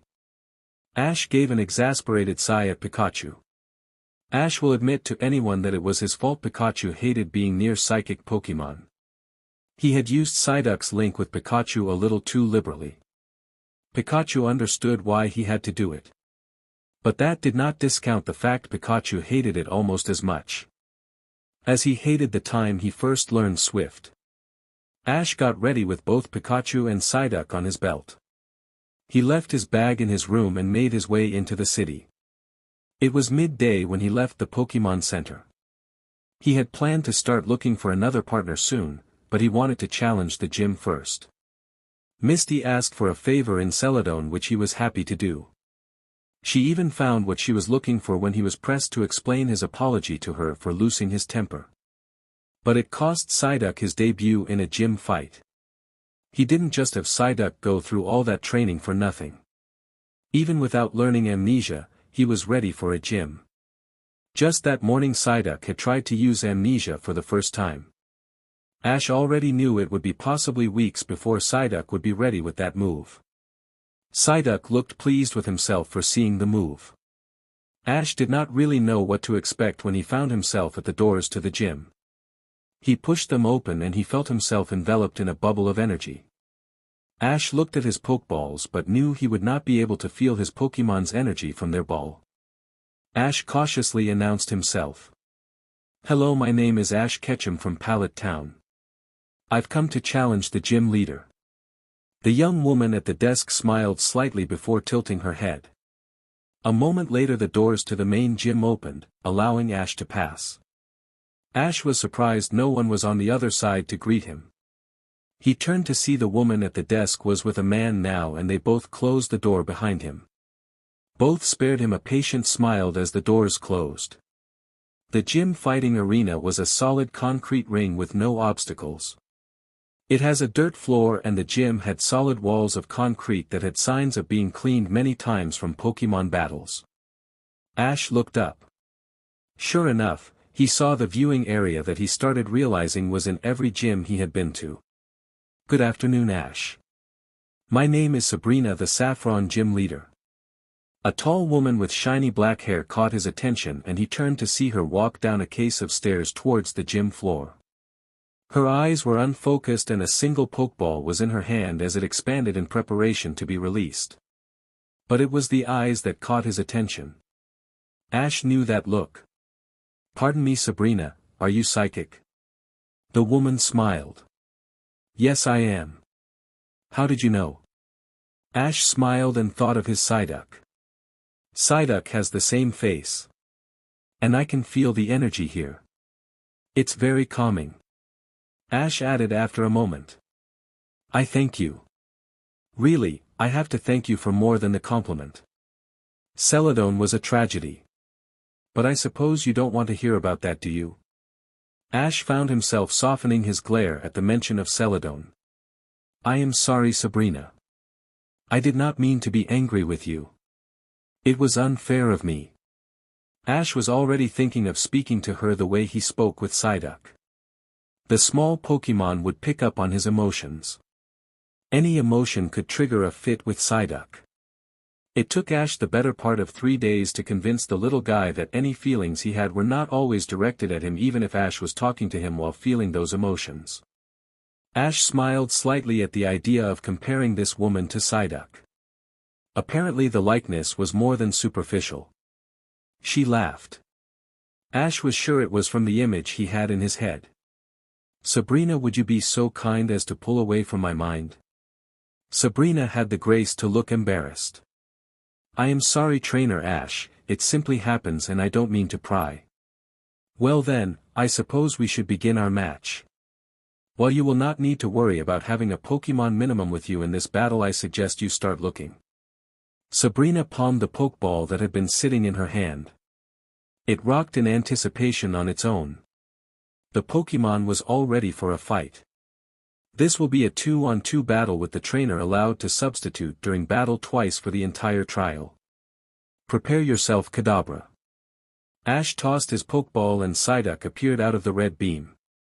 His hands were to his sides and he looked forward at the other Pokémon. He quacked happily at seeing the other psychic Pokémon. Psyduck turned back to his trainer and shook his head at Ash before looking back at the opponent. Ash smiled in approval. "I gotcha, Psyduck. No link today." Ash had his Pokédex in hand and had scanned the Kadabra. "I am ready, Sabrina." Sabrina looked interested in the display. Kadabra Psychic. The Kadabra started focusing his energy and gripped Psyduck with it. Psyduck was lifted into the air in a vice grip. Ash exhaled. Step 1. Psyduck immediately exhaled and focused his energy, pulling it back to him. The room's latent energy wavered for a moment and Psyduck enveloped himself and let himself down. He felt the presence of the Kadabra's energy and pushed it back. Kadabra released his energy before he felt the backlash. Psyduck swipe it. Its body is frail. Psyduck levitated himself and flew to the Kadabra and swiped feathered claws at the Kadabra. Unlike eggs, Kadabra immediately felt the effects. Reflect Kadabra. Kadabra started his barrier. But it was immediately stopped at the same time Ash called to his Pokémon. Disable. Fury swipes. Psyduck continued his assault. Psyduck as a Pokémon species have a naturally low fighting ability. Their physical strength was low. They could not fly like other bird Pokémon, so while a Psyduck weighs little, they could not take advantage of any potential edge their physical body may have had. Psyduck's mental powers were also limited. The feedback the species would get, in the form of their headaches, made them hard to train and harder to evolve if a trainer did obtain the Pokémon. Psyduck was not a strong Pokémon. But he did not need to be. Ash found a style that would work for him. Something he knew would only work for Psyduck. Ash waited for Psyduck to make one more swipe. Confusion. Psyduck forced its way into Kadabra's mind. Sabrina's Pokémon resisted and started to relax his body now that the fight was in his territory. Only to feel his body crumble from an outside source. Kadabra could not break free of the battle of wills and did not know what was happening on the outside world. Finally he felt himself weakening and the world went dark. Ash sighed in relief. Psyduck did it. Kadabra is unable to battle. Psyduck is the winner. Sabrina called while she returned her Pokémon. She looked at her Pokeball and wondered about that fight. Kadabra was no slouch in a mind battle. So how was Psyduck able to break free of it and deal the physical finishing blow while Kadabra was still fighting a mental battle? Ash laughed. He did not need psychic powers to know what she was thinking. After this match I would love to talk to you about it. Sabrina looked up and grinned as well. It looks like she would get to learn something from this fight as well. Ash had earned his badge in her eyes. Go, Alakazam. Ash scanned it. Psyduck back up. Psyduck levitated itself back to its starting position. Psyduck tested it with confusion. Alakazam took the hit and pushed back with his own mental powers. Psyduck quacked out a negative while releasing his attack. Ash starting thinking of different ways to fight this Pokémon. Entering his mind will not work. Alakazam Psybeam.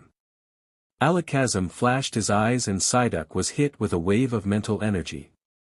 Psyduck gripped his head and began to panic. Ash focused on Psyduck and thought to the little Pokémon. I am here. It's okay.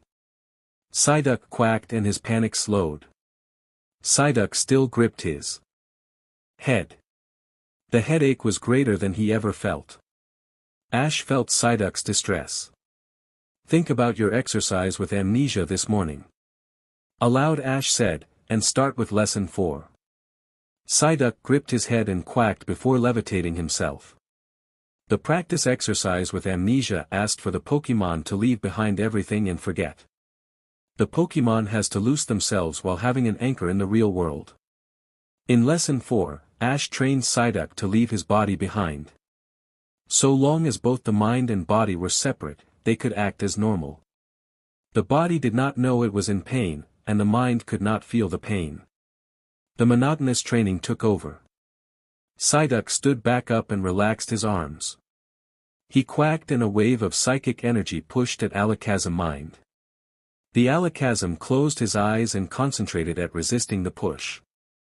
It was moments too late for Alakazam to realize the attack came on two fronts. Bubble Beam.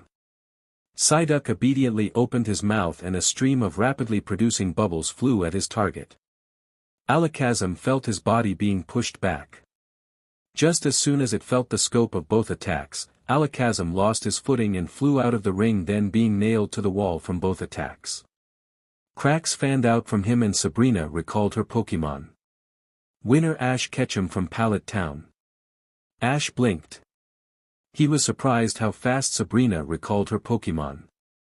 He wasn't even sure her Pokémon was knocked out. Did she just concede? Ash looked over to Psyduck, who was just as surprised, but Ash cheered for his Pokémon. Great job, Psyduck. Do you think you got a better idea about amnesia now? There was a brush of a mental yes. Ash laughed and hugged his Pokémon. Sabrina watched the interaction and started walking to him. Those were her strongest Pokémon. According to Misty, Ash had only been a trainer for just over 3 months. And he only had received the Psyduck maybe a month ago. She looked at the Psyduck and the trainer. Their trust in each other is amazing. She grew up with Alakazam, but she was not sure if she could surrender her mind to it the way Ash does to his Psyduck. You are not psychic at all, are you, Ash? Ash looked up and saw her next to him. He reddened in embarrassment. No, I'm not. But Psyduck just lets his mind wander around so much, I just send him messages and he reaches out to me. Sabrina smiled.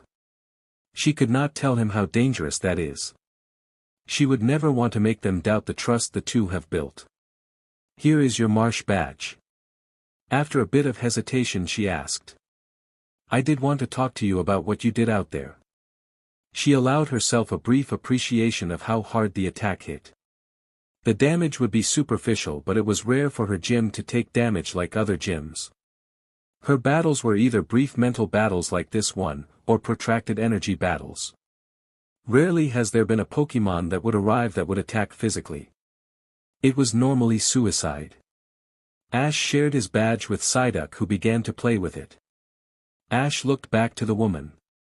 Psyduck has had a long history of not being able to control his power. After experimenting with things he could do, we stumbled over how well he could do multiple things at the same time. You saw it when he was instructed to pull in his mind. Sabrina suddenly understood what he was talking about. The sking motion. I was not even aware he had his mind spread out until he pulled it back in. It was incredibly subtle. Ash smiled. It took us a few weeks before we were able to have him link our minds. He was able to share his emotions naturally. But it took a fair bit of control before he could read mine. The easiest way to convey something to him is to think images or memories. He is quick enough to get the general idea. Ash looked down at Psyduck, who began to zone out and stare at the badge. Ash snapped his fingers. Psyduck immediately refocused and looked up at his trainer awaiting instructions. You did good job, Psyduck. It was an awesome debut gym battle. Return. Ash recalled his Pokémon and allowed him to rest in his Pokeball where he would not have to attempt to rein in his powers. The attacks you used to end both fights. They had 2 parts to each attack. Sabrina said, still analyzing in her head. Yeah. Psyduck isn't physically strong. While my Psyduck is pretty powerful with his mental powers, he has a long way before he could actually control them. But he can do both at the same time. And you had the tactical knowledge of when to use those attacks for the best possible outcome. Sabrina smiled satisfied. She looked at the young man and remembered he had some questions as well. Come with me, Ash.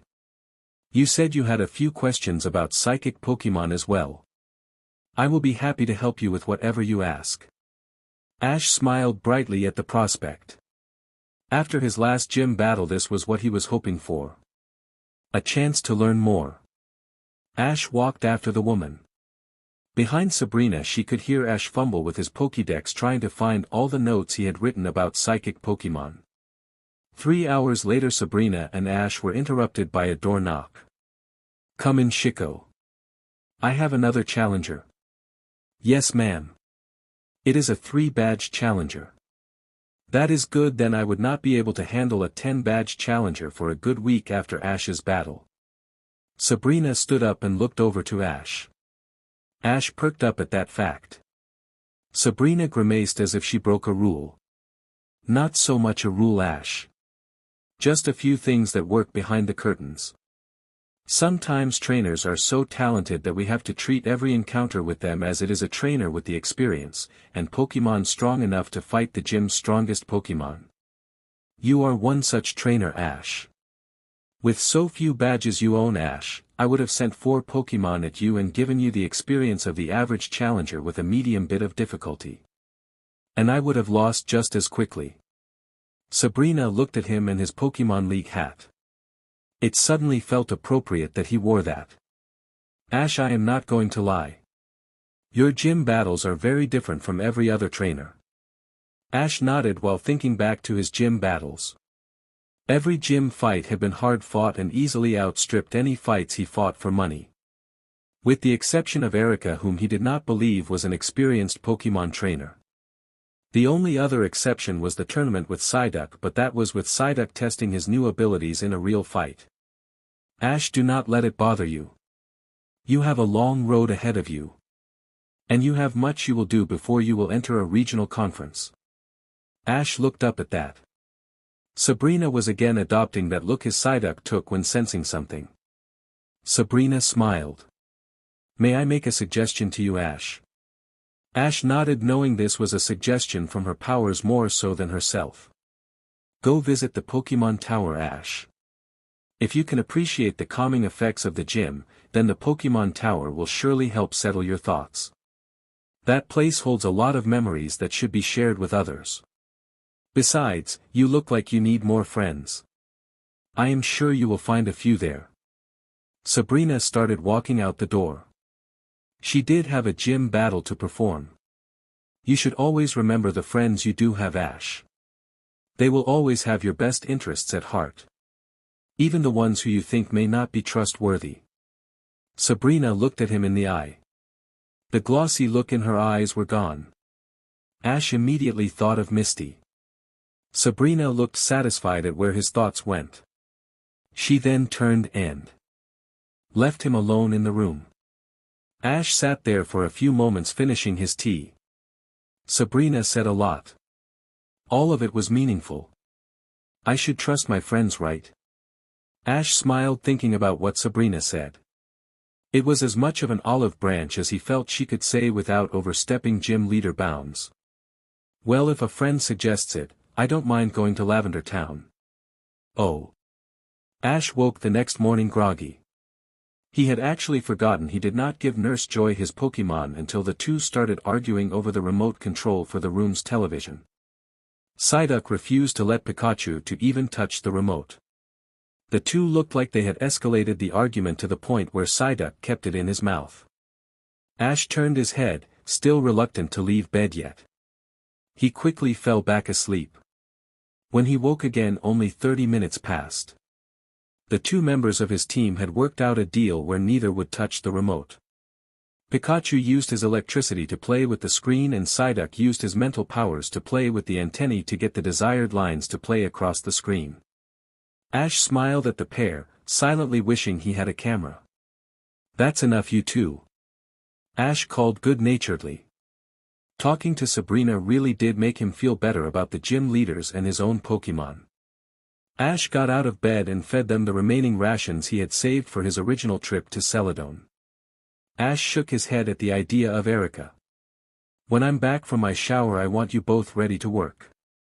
Sabrina suggested we go visit Lavender Town to pay respects to the deceased Pokémon. It's a 2-day hike and we need money. So we are going to take our time to look for battles. The two Pokémon cheered. Just as he was about to leave, Nurse Joy waved him back. Sorry, Mr. Ketchum, I almost missed you. Gym leader Sabrina wanted you to have this. But she gave strict instructions for you to not open the box until after you leave the Pokémon Tower. As received a small brown box that was wrapped in packaging paper. He shook it slightly and something rolled around in the box. He looked up to Nurse Joy. Can you let her know I am thankful for the gift? Nurse Joy smiled and agreed happily. Ash thought back to his conversation with Sabrina. And in particular what she said about his gym fights. Ash knew he spent a lot of time with his two Pokémon. After a day's travel, Ash began to understand what Sabrina said. While he always had Pokémon matches on the road, he never really looked at the matches as matches. Ever since Sabrina's conversation, he really watched the Pokémon fights he fought in. He was too good with fighting with Pikachu and Psyduck. Ash would not want to say they were strong. But the trainers he fought on the road have not held a challenge nearly since Pewter City. Ash mulled that thought over. He honestly had not thought about when the last time he was pushed in a fight outside the gym battles. Maybe his only loss training outside Pewter City. It was only well after leaving Pewter City that Ash realized that opponent wore a Pokémon League jacket. An official Pokémon League jacket. Not the memorabilia sold in a store like his hat. Maybe it was time to train a third Pokémon. Ash began to wonder what was his aversion to getting another Pokémon. It was not like he had no longing to get more Pokémon. But every time he was thinking to get one, the ones he found did not match up to Pikachu and now Psyduck. Maybe that's the problem. Ash said aloud one day. Psyduck and Pikachu had decided they wanted to walk with Ash. It slowed the journey with Psyduck hobbling along to keep pace until Ash just put Psyduck in his backpack and they continued walking with Psyduck's head sticking out of the back flap. Pikachu. Ash looked over to Pikachu and reached around to pat Psyduck on the head. I think I am too picky when I am looking for new partners. Really Pikachu, you were not strong when we became partners and neither were you Psyduck. We just worked hard to get there. Ash looked up to see a Pidgeotto in a tree looking at them to see if they had any food. Pikachu, go up. See if this one wants to fight. Pikachu ran up to the Pokémon and flashed a little electricity. The Pidgeotto obliged, looking to challenge the group for entering his territory. The bird was small for a Pidgeotto. Ash recognized the signs of the small tufts of white feathers on its chest. Pidgeys were pretty common in Pallet Town. One of the first things children learned was how to avoid Pokémon to stay safe. Ash was familiar enough with this Pokémon to see the signs that it had evolved years ago. Pikachu, quick attack. Ash set down his backpack and turned it so Psyduck could watch. Pikachu disappeared and hit the flying Pokémon in the beak with his tail, knocking the bird to the ground. Thunder wave. Ash lazily called. The ground was covered in tendrils of electricity. They rolled over the Pidgeotto, prevented him from taking off. Its wings were numb and he was slow to respond. Ash tossed a Pokeball. Pidgeotto looked at the ball curiously before the bird turned into red energy. The ball closed shut and 3 blips later Ash caught his first wild Pokémon. Ha! Ash dug into his bag. Sigh. Sorry Psyduck, and pulled out a potion for their new teammate.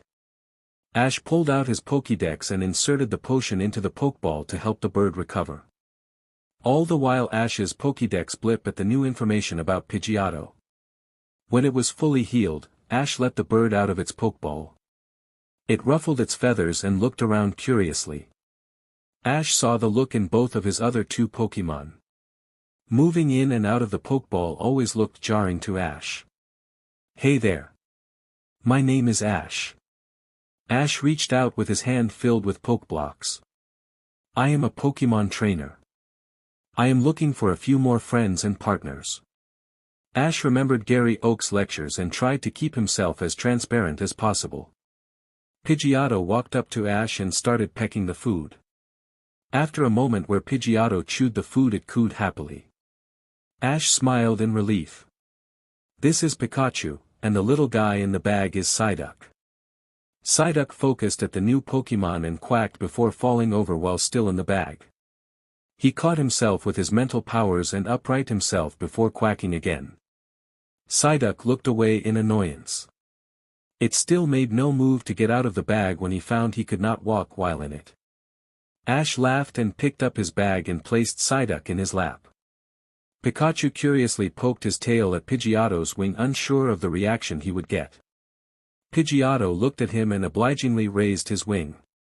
Pikachu happily went up close to the bird Pokémon and sat under his wing. A second later Pikachu rubbed his cheek in greeting to the bird's BRST. It's good to see we are all getting along. I have to be honest with you, Pidgeotto. I am looking for more partners for the gyms who will soon require me to have a minimum number of Pokémon. It has only been us 3. And any Pokémon who join us will be behind. But I promise I'll have you caught up to their ability quickly. Pidgeotto would have protested at being weak until Pikachu tweaked his beak. Pidgeotto jerked his head. His beak was still sore. Pidgeotto kept any protests silent after that. Let's keep going, guys. We still have a long ways to go. Pidgeotto needs a lot of practice. Ash sighed at the thought, and we still need money. Oh. Ash had already felt the trip towards Lavender Town was worth it. Pidgeotto was proving to be a good choice for the team. It filled a gap in the team's makeup. The new Pokémon was also willing to listen to commands and follow them even if it did not see the reasons for those commands until after the Poke battles were over. Ash had the group make their camp 20 minutes from Pokémon Tower. The tower was a memorial for all sorts of Pokémon. But it was also a gathering site for ghost Pokémon as well. His mom had always told him stories of the place. But he didn't realize the hesitation he felt going there until he could see it sticking out of the forest as a single monument. He exhaled and slapped his face. He set up his camp along a fresh water stream. It babbled calmly to the group. Ash smiled at Psyduck, who sat there serenely. He was enjoying the lack of mines. Alright guys, we are training here tonight. Tomorrow morning we will go pay our respects to the memorial before heading back to Lavender Town. Pikachu, your energy conversion is going great. We will likely have you take breaks from gym battling until we know we can convert energy reliably to electricity. For right now I want you to try change your energy from swift into a pushing energy. Something that can simply push things forward. Pikachu just looked at his trainer blankly. Not really sure what Ash was asking. I want you to try and actually learn Surf. I've been thinking it over. And I want you to try and learn something that is not based on electricity. And I don't think I want to look for a devoted water Pokémon for our team anytime soon. A distant quack could be heard from Psyduck in protest. Ash and Pikachu laughed. Sorry, Psyduck. Pikachu, think about what Misty said to you. Compress and expand energy. Not swift bombs. Pikachu nodded and went to the stream. Ash turned to Psyduck, pulled out an empty Pokeball in front of the yellow duck. Alright Psyduck, this is an exercise for amnesia. I want you to try and pull your mind towards the Pokeball and leave your body behind. The goal of the move is to make it so everything else drops away. I want you to try to see only the Pokeball and nothing else. Focus on letting the world drop away and see just every detail of the Pokeball you can. Ash set the Pokeball 20 feet away from Psyduck.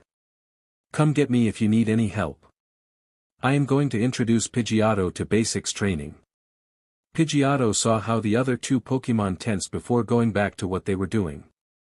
The bird turned his head to Ash as he was pulling leaves off a few branches and swinging them in well-practiced arcs. He turned to Pidgeotto. You can call for a stop whenever you like. The ceiling for you should only be the top of the trees. For practice, stay under that canopy. If you need to rest, just land on a branch out of reach and take a breather.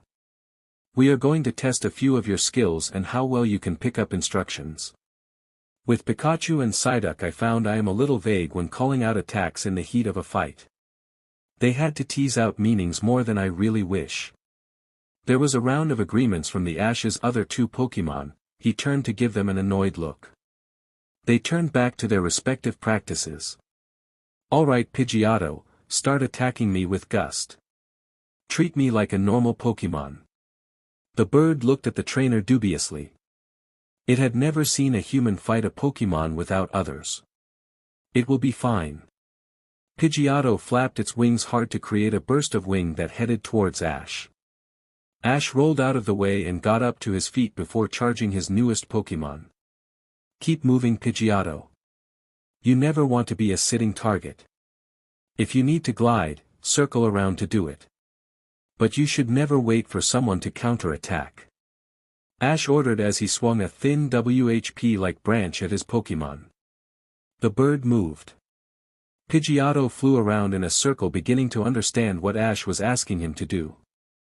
Soon Pidgeotto no longer needed Ash's coaxing to get him to participate on his own. Pidgeotto found himself testing his trainer with wind. Ash planted a foot on a nearby tree and was able to land 2 steps on it before jumping off it and towards the Pidgeotto. Ash had abandoned the tree branches and tackled Pidgeotto to the ground. The bird landed in a lump. Ash was able to land on his feet but not before losing balance and falling over. He started laughing at Pidgeotto's look of incredulity. Ash remained laying on the ground and sighed. "I told you, Pidgeotto. I will be fine. Really, I have done this for months with Pikachu and Psyduck. Even with a flying Pokémon like you, I should be okay to fight normally. We are not really trying to hurt each other. We are trying to get you used to moving like I want you to move." Ash got up and stretched before he went to the stream to pick up rocks. Just then Psyduck quacked loudly and persistently. Ash looked over as Psyduck teared up. Ash saw the Pokeball on the ground at Psyduck's feet. Ash laughed. "That's why it's an exercise, Psyduck. Keep practicing and try not to let it fly and hit you in the face again." Ash looked amused while he went back to Pidgeotto. "You ready for another round, Pidgeotto?" The bird perked up at the idea that they would continue.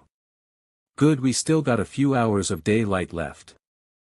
Ash threw an accurate stone towards Pidgeotto, who took to the air to dodge the attack. Oh.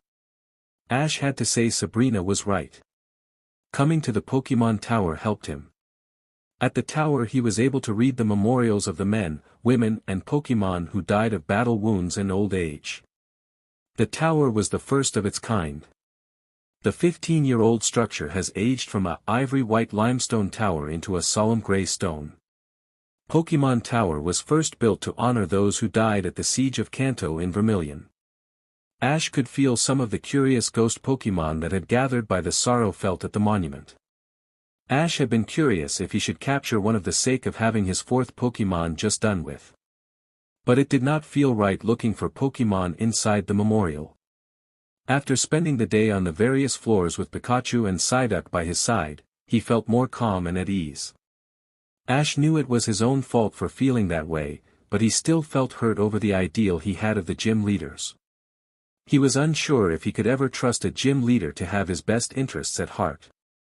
But he could definitely follow one now after reflecting about it here. It was getting dark and the ghost Pokémon would start coming out soon. Ash took his Pokémon and left the tower after one last look to the plate that honored those Pokémon that died in gym battles. "I wondered when you would come out. I almost began to believe it wasn't you." Ash looked over to the stone lanes that lined the building. Gary Oak sat quietly with a pleased look on his face. He stood and walked over to Ash. "Gary Oak." Ash waved Pikachu and Psyduck over when they started to wander off on their own. With a smile Ash looked back to Gary. "It's been a long time since I've seen a familiar face from Pallet Town." Gary looked pleased as well. While they never got along well, it seemed as they have had both matured in their travels. "I am actually surprised you decided to keep going this season, Ash. You started out really late. From what I heard, you left town while still recovering." Ash waved the concerns away. "I was fine. I was running around Pallet before I left. But I had to slow down before I started working on badges just to train Pikachu here." Ash scratched Pikachu's chin. Pikachu leaned into the scratch, happily letting sparks that light the air in dim flashes of light. "I am pretty sure my mom and Professor Oak were sure I will not make it in time to participate in the conference. I was too, to be honest. I still feel that way really. I wasn't letting myself cutting corners though. That would just hurt me later. Well, I can at least help you get an idea where you should be. I am on track to get my 8 qualifying gyms done and a few extra for practice. I am at 6 right now." Ash sulked. "I am at 4. Pewter, Celadon, Cerulean and Saffron." Gary whistled at the list. "That's still quite a list. Those are all major gyms. The Cascade badge and the Marsh badge are the harder of the ones you got. It's why I am here. Actually, I was looking for a ghost Pokémon to prepare to fight Saffron's gym." "What was that like for you?" Ash smiled at the memory of his time with Sabrina. Sabrina was nice. Her Pokémon are really powerful. Psyduck almost lost to her Alakazam. Ash said while rubbing Psyduck's head affectionately. You fought an Alakazam with a Psyduck? That's ballsy, Ash. Well, the gym battles are based on our badge count, right? So at least they gave you a fighting chance. Ash's thoughts came to a halt. Sabrina said that was her strongest Pokémon. Erica had said something similar about her Ivysaur fighting as if it was a 10-badge battle. Misty had said something about the dugong reserved for tournaments too now that he was really thinking about it. Ash filed that thought to ask Misty the moment he got back into town. Maybe her perfume got to her by the time he got back into Lavender town. Ash? Ash looked up. He had not realized he had zoned out. Sorry Gary, I think I am a little tired. What was that? Gary grinned in understanding. Trainers did not have it easy. I asked how many Pokémon do you have? I got my core 6 and 2 backup teams to alternate for the tournaments I have been running into. What? Ash blinked and looked at Gary's belt. Sure enough, he had a full row of 6 Pokémon on him. Ash laughed and raised his jacket to reveal his belt. Gary just stared for a moment, not sure what to make of that. You are only running around with 3 Pokémon. Is that just so you can train more when you capture them? I haven't thought of that. Ash laughed at that reasoning. That was an actual good idea. No Gary. These are all my Pokémon. I only have 3. What? How? I mean, by Arceus Ash. How the hell did you beat 4 gyms with only 3 Pokémon? I actually only did it with just Pikachu until the last one when I felt Psyduck was ready to fight Sabrina. And I just got Pidgeotto here 3 days ago, smiled slightly at the memory of Psyduck's match. Gary just covered his hand with his face. Ash looked at Gary with concern. You okay there, Gary? Give me a moment, Ash. Gary inhaled and exhaled while he tried to regain his composure. Ash, I have to ask you. Do you ever watch other people fight the gym leaders to prepare yourself? Ash perked up at that. He had never even been in the same gym as another trainer with the exception of the one that barged into the arena during his fight with Erica. No, why? Ash, I think you are more ahead than you think you are. Or you are just really slow and stupid. Have you lost a gym battle before? Close sometimes, but no. Gary started pacing. Okay, ahead then. Ash, do yourself a favor and go watch a few gym battles. You will get it as soon as you start seeing them. And for the love of God, have Psyduck learn teleport. Or if your Pidgeotto evolves, have him learn how to fly you around the region. There is no reason why you should not be in the conference. It will be a downright tragedy. Gary looked at his Pokédex. It gave him an alarm showing it was time for him to go hunting. Do it, Ash. I want to fight you, but I can wait till the conference. You better be there. Gary started walking away while shaking his head. Ash watched him walk away and felt oddly warmed by the care Gary showed. Ash looked down to Psyduck. So, teleport, huh? Sigh. Oh. Ash sighed happily while waiting for the other side to answer the call. All of his Pokémon were already in the center resting. Ash just wanted to make a final call to Misty now that his mom was updated on where he was. A click opened the channel. Ash was about to greet Misty but found himself looking at 3 unfamiliar women. Hello? The blonde woman asked, thank you for calling the Cerulean gym. How can I help you? Ash remembered her. She was on the rise calling his match with Misty. I am looking for Misty. My name is Ash. All 3 girls gave an "oh" sound before they all left. Ash could faintly hear shouting and screaming on the other side before he could hear Misty say something indiscernible. Her face was bright red. The blush had reached her neck and shoulders. Hi Ash, she said excitedly. Ash laughed. He smiled back, relieved she did not look upset with him. Hey Misty. Do you have time to talk? Misty giggled. I do. I was actually waiting for you to call for a few days. Misty pulled out a small bottle. It was the perfume he bought in Celadon. So it did get to you. I was worried it wouldn't make the trip by postal. I love it, Ash. Thank you. I take it this is what you bought when you were trying to look for Erica before your gym battle. Misty played with the bottle and then looked to Ash. Ash could not stop the grin that spread across his face. You caught me. I would have said something before but I was distracted. Misty nodded in understanding. So where are you now? Lavender Town. Ash looked at her and thought about what Sabrina said. You know exactly when I get to a gym city, don't you? Misty laughed. You bet I do. You have a lot of gym leaders interested. Don't be surprised if you start getting an audience when you are not in such a remote section of the region. So Psyduck had his first gym battle. Ash excitedly recounted the match.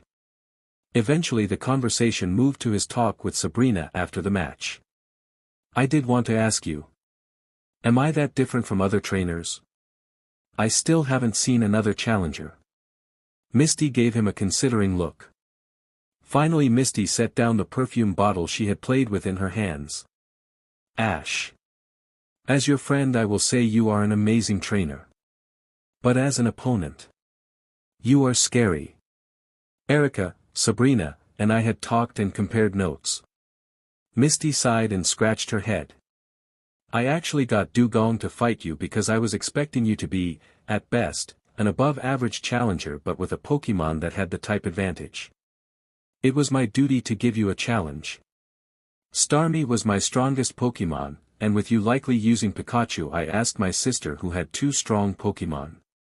One's used for international tournaments. Lily let me use her Dugong. Dugong barely listened to me at first but as I was experienced with working with water Pokémon I felt I could handle her pretty well. Misty looked at him in the eye and leaned forward. Ash, I don't think you realize how decimated you left my team. And you used no type advantage to do it. It was pure skill. Erica and Sabrina say your fights with them were incredibly short. You took apart their strongest Pokémon in a matter of minutes. It leaves an impression on a girl. Misty wrapped her arms around herself. Ash opened his mouth a few times to try and say something. Anything. Ash didn't know how to feel about this. I was not even doing anything special, how did they normally fight? Misty started laughing. She couldn't help it. Ash was normally so stoic and nonplussed. To see him grasping at straws because he did not know what he was doing right. Ash, go watch some normal battles. Don't try and compete against them. Just watch. You will see what I mean. Gary said the same thing earlier this week. Misty looked at him curiously. Gary is someone I know from Pallet Town. He said the same thing. I still don't think I am doing anything special. I just train my Pokémon and fight. Misty smiled. Well, keep doing what you are doing, Mr. Ketchum. So did you send me anything else I should intercept before my sisters get their hands on it? They nearly kept the box out of my hands for a day before I was able to open it. Ash smiled at the idea of her and her sisters playing keep away. Just one from Saffron. I will be out of touch for a while when I leave Lavender Town. I think I am going to go the long way to Vermilion. I always wanted to see the cliffside ocean. Misty smiled. You are going to have to send me some pictures if you can manage it. With you in it. Misty added as an afterthought. I will. Too bad I don't have anything from you though. Ash said while thinking of just having pictures in general of his family. It was nice seeing a familiar face from Pallet Town. Why had he not thought of getting pictures of his parents? Maybe next time you see me, Ash. Misty winked. And thank you again for the gift. I love it. Misty almost got ready to end the call. Ash had called late and it was getting past midnight. Before I go, go look at Sabrina's gift. She said you would have forgotten by now. Ash laughed. He did forget about it. Good night Misty, I'll send you some cards but it could be a month before you hear from me at a Pokemon Center. Misty sighed in disappointment. I understand. Stay safe out there. Ash went to his room. The boy ruffled through his backpack until he found the box. After sitting at the room's desk he opened the package under the lamp. A small black ball sat at the bottom of the box. A training machine. Ash flipped it over and scanned the serial number with his Pokédex. Ash smiled as he read the training machine's name, Teleport. Chapter 5. Ash looked at the ocean. The cliffs on Route 12 didn't disappoint. The sheer cliff drop-off gave an unobstructed view of the ocean. The wind that blew off the cliffs were strong with the smell of ocean water. Pidgeotto screeched far above him. Ash recognized that as a signal of other travelers. Ash raised his arm and Pidgeotto landed on his arm. Good job Pidgeotto. We'll go track them down and see if we can get you a few more practice matches. Pidgeotto was turned into a red beam of light before Ash put away the Pokeball. Ash whistled to Pikachu who had ran off to get a closer view of the cliff edge. Let's go Pikachu. I don't think Pidgeotto would appreciate it if he has to save you if you fell off. Pikachu agreed and began to run through the tall grass to him. Pikachu hopped on his shoulder and Ash started walking south. The trip was largely uneventful. Psyduck got quite the bit of practice now that Pidgeotto was able to trust the three of them in a spar. Amnesia was nearly instinctual for the yellow duck Pokemon. He had more energy and found himself happily running along with Pikachu completely unaware how rare that action is for his species. Pikachu was able to start influencing water. It just took him a while to generate the energy without using his electricity. Ash had to have him stop when he started trying to have a water fight with Psyduck and took it too far. Ash had to wait an extra day for all the camp supplies to dry out before he could think of continuing the journey. Ash had the three take turns fighting each other and himself to keep things varied during the slow PRDS where Ash could find no one or no Pokemon for them to fight against. But Ash knew they should pick up their pace. They were only halfway to Vermilion based on the little traveling station they ran into 2 days ago. Camp was made 7 hours later with no sight of the group Pidgeotto spotted. Ash sighed. He really wanted something to change up the routine. Pidgeotto screeched in alarm. Ash looked up but could not see anything. His Pokédex blipped an emergency signal. Ash went to it and read a message stating, "Stand by." Ash started packing up his camp. It was quickly approaching dusk but that did not mean anything from that kind of signal. A thud sounded above him. "Trainer, you are being drafted. Pack up. We have to cover over 150 miles in 10 minutes. Ash looked up to the night sky but could not see who called to him until he was nearly on the ground. A large Pidgeot landed quickly. On the Pokemon's back sat a tall man with blonde hair in a tightly bound bandana and goggles. He jumped off his mount. The man gave one cursory glance at Ash before he turned to detach the saddle bag that had rested on the Pokemon's side.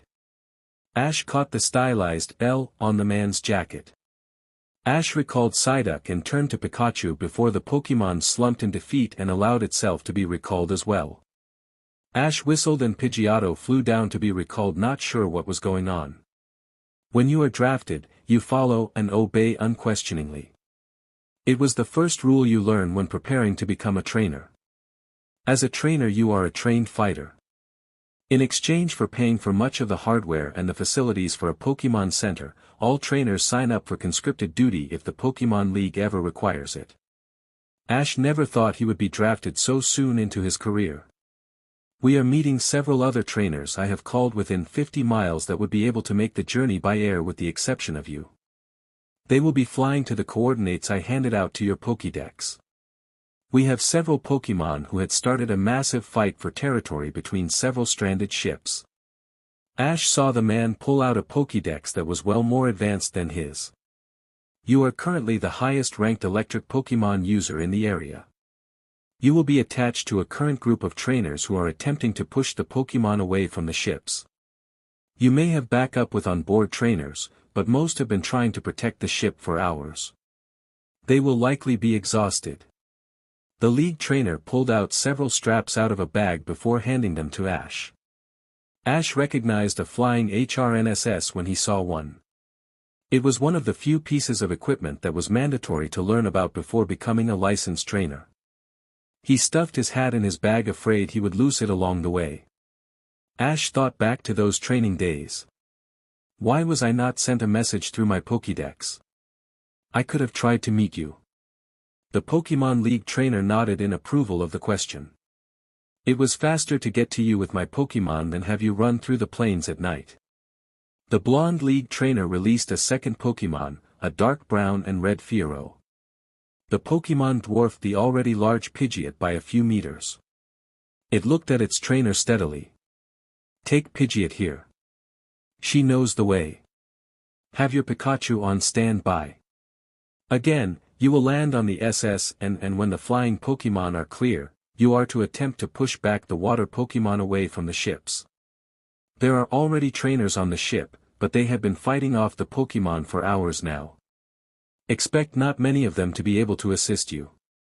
The other trainers should be flying in within 20 minutes after you landed. So keep an eye out in the air. I'll send an alert signal through your Pokédex. Is your HRNSS set? It feels tighter than I remember. The blonde trainer gave the straps a good tug around the Ash's hips and chest. You'll thank them when we start flying at supersonic speeds. The trainer looked at the Pidgeot. I want you both at the ships in a few minutes. The Pidgeot cooed seriously. Ash put his bag so it was sitting against his stomach before approaching his ride. The blonde Pokémon League trainer made sure Ash was secure in Pidgeot's HRNSS before patting the bird. The league trainer jumped on his Fiero and the group took off in separate directions. Ash felt his stomach lurch as the sudden rise. The HRNSS had little room to allow him to sit upright. It forced his chest against the bird's back.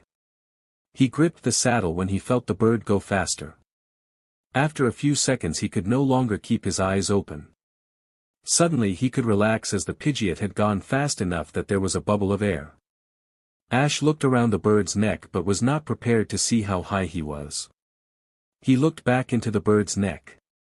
If this is what Gary wanted him to do all the time, then he was out of his mind. The air pressed hard against his body and he found it hard to breathe when they began to descend. Quickly he found it easiest to breathe into the feathers in Pidgeot's neck while traveling so fast. And just as quickly as it happened the bird slowed to a glide. Ash was able to see again without the air forcing his eyes shut. Another lurch gave him the signal that he was going to get off. He could hear the Pokémon still fighting. Ash finally was able to see the ships. There were 3 cruise liners sitting in the bay. They were cut off from the ocean by a dark mass just inside the mouth of the bay mouth. Ash barely made out shapes when a random light of an energy blast lit the group. Ash looked north and realized Vermilion City was right there. Wow, that was fast by air. There was a sudden lurch and the Pidgeot landed. Ash unhooked himself and looked around. It was a deck of the center cruise liner. He saw the other 2 boats flanked and were slightly behind the N. And at the mouth of the bay were Gyarados. There were a frenzy of Gyarados. Ash saw several fighting Gyarados rise out of the water near his ship. Ash released Pikachu. Thunder shock. Pikachu saw the mass of Pokémon in the water. Pika. Several flashes of lights hit the Gyarados rapidly. The nearest one roared and turned to Pikachu. Thunder shock. Pikachu let loose a quick compressed bolt of energy at the Gyarados that held for several seconds before Pikachu released the blast. The Gyarados backed off. It glared at Pikachu before swimming to join a few others away from the ship. Ash noticed the bird was leaving. Ash would have to find time later to take off the flying HRNSS. He released his other Pokémon. We have been drafted to protect the ship. Psyduck. Amnesia. Psyduck's eyes went blank and he floated above the deck slightly. I want you to find me the fighting trainers. The first thing Ash felt was fear. It swallowed him whole and the boy had to fight it off to see clearly. Ash saw hundreds of images of people hiding huddled up in the bowels of the three ships. Screams and shouts echoed in his head. Finally Psyduck focused on looking for the trainers. Ash realized it was just as jarring to his Pokémon. Psyduck started looking for minds of Pokémon instead, they were a lot more calm. Ash felt the images of 7 trainers on the deck above him towards the front and 1 in the back facing away from the Gyarados. He felt the impression the group was confused where the other bolt of lightning came from.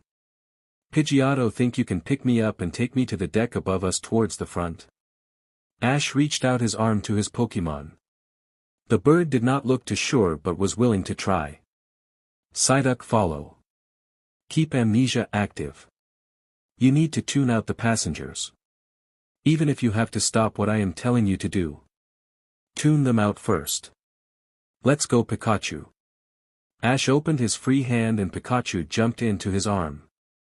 Pidgeotto gripped Ash's outstretched arm carefully as to not shred it with his talons and started lifting the group into the air. Pidgeotto must have been surprised to be able to lift the group as he flew the group higher and faster than he intended. But it got the job done.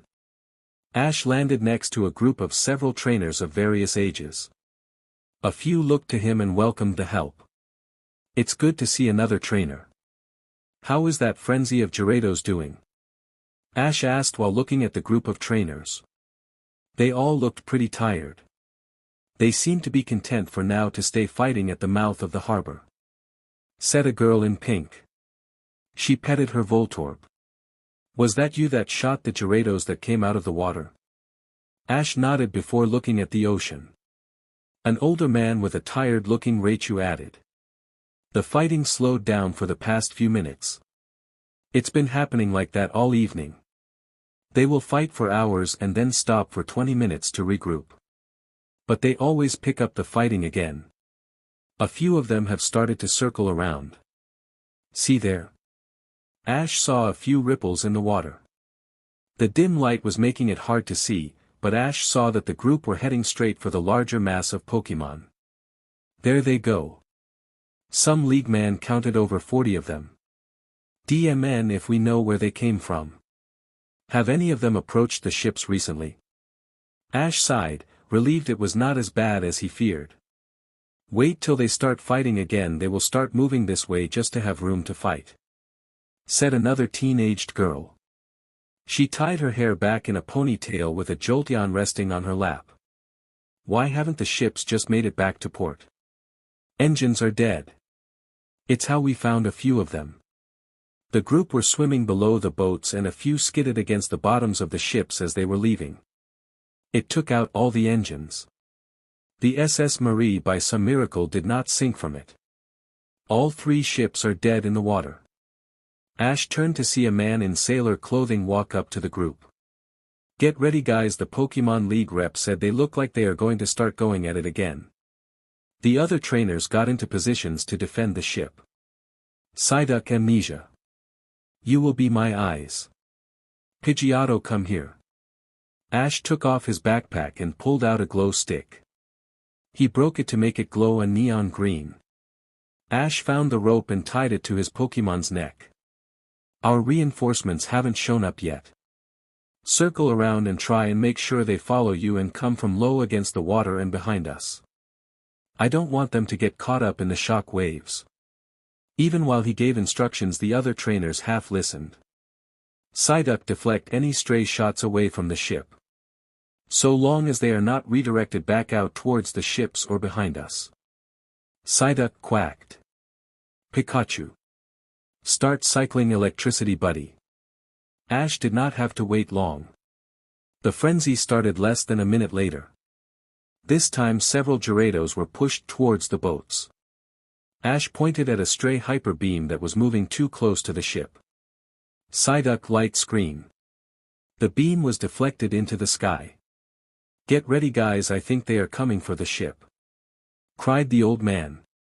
He pointed his Raichu to attack the closest one.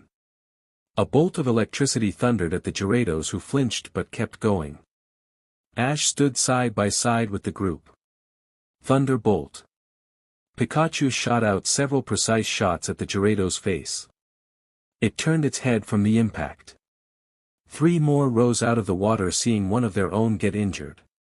The roaring Gyarados was a signal to all of the electric Pokémon. They all fired volley after volley at the Gyarados, who either shrugged off the attacks or were being pushed away by concentrated fire. One of the girls screamed. A Gyarados got close enough to bite and lift up the girl's Jolteon. Psyduck disable. Psyduck froze the Gyarados in place. Pikachu Thundershock Jolteon, charge her up to break loose. Pikachu fired a bolt of electricity at the Jolteon as her trainer screamed, "No!" Ash ignored the cry. Jolteon felt the electricity and began to absorb it and release it after the electricity cycled through its body. The Gyarados released the Pokémon. Jolteon jumped back to the deck and yipped in pain, but still had the energy to growl at the Gyarados. Blood seeped from 2 prominent puncture marks. The girl grabbed a hold of her Pokémon even as she was slightly electrocuted by the action. "What are you doing attacking my Pokémon? Everyone close your eyes." Pikachu Thunder burst the group. Pikachu leaned deeply into a growl and released quick flashing bolts of electricity at the group of Gyarados. One of them was slithering onto the deck. The lightning chained through the group. A chorus of roars echoed over the ship. Pikachu held the chain open until the furthest began to move away. "We are clear." Ash nodded to Pikachu, who slumped. "Rest up guys, they will be back in a few." Ash turned to the girl. She had obviously had the Pokémon for a long time.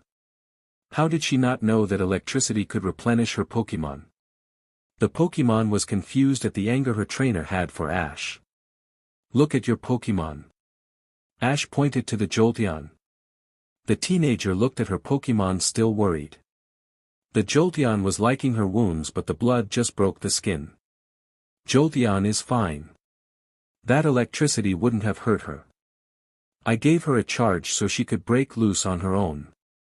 Had Pikachu attacked Gyarados instead, that would have possibly forced the Gyarados to close his jaws and kill her. The girl glared at him but lost the heat in her eyes. Ash sighed and looked around. Everyone was tiring. "If you are tired, get inside. You will do no one any favors if you get caught up or lose focus. Come back if you feel up to it, but reinforcements should be here soon." "I was just the quickest." Ash saw several relieved looks at the announcement. Most of the trainers went inside. They had been taking turns battling for a few hours. Finally it was just Ash and an old man with the Raichu. Ash eyed the Raichu. It looked weak from a lack of electricity more than the fact it was tired. "Hey old man." The Raichu owner looked over to him while still standing square with his Pokémon. "Can your Raichu keep going if Pikachu transfers some electricity?" Ash saw several more Gyarados look more interested in moving to the other ships. He saw the lights glow off the Gyarados on those ships. "You think you can keep going, Rai?" "Raichu," agreed the large brown mouse. "Pikachu, go transfer some electricity to him. We'll need as many eyes as we can get." Pikachu jumped next to his evolved counterpart and the two touched cheeks. Raichu sighed with relief now that he felt electricity flow through his body. He nodded at the younger mouse in appreciation and the two turned back to the Gyarados. "Thanks trainer." "It's Ash." Ash smiled at the old man. "Brooks, Ash." The two turned back to observe the other ships. They were able to push their groups of Gyarados away. Ash heard a screech from Pidgeotto coming from behind him. Psyduck helped guide Pidgeotto in. Ash showed an image of Psyduck leading Pidgeotto with the glow stick.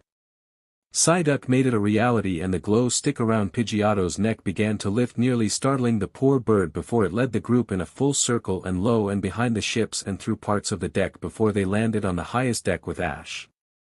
Ash saw the corner of his eye and nodded at the good work. "Good job both of you. Pidgeotto, start looking for more." Give me a signal if you spot anything dangerous. Psyduck will let me know. Pidgeotto cooed and took off in a narrow spin. Ash looked at Pikachu, who stood steady and released burst after burst of energy. Pikachu, I'll be right back. Psyduck, show him the water. Pikachu growled in annoyance as Psyduck entered his mind. Ash had enough wits about him to laugh at Pikachu's predicament. I'm Ash Ketchum from Pallet Town. The 7 trainers that landed began to take off their flying gear. Each had their own flying Pokémon and they whistled at the mass of Gyarados. Most of the trainers were in their late teens.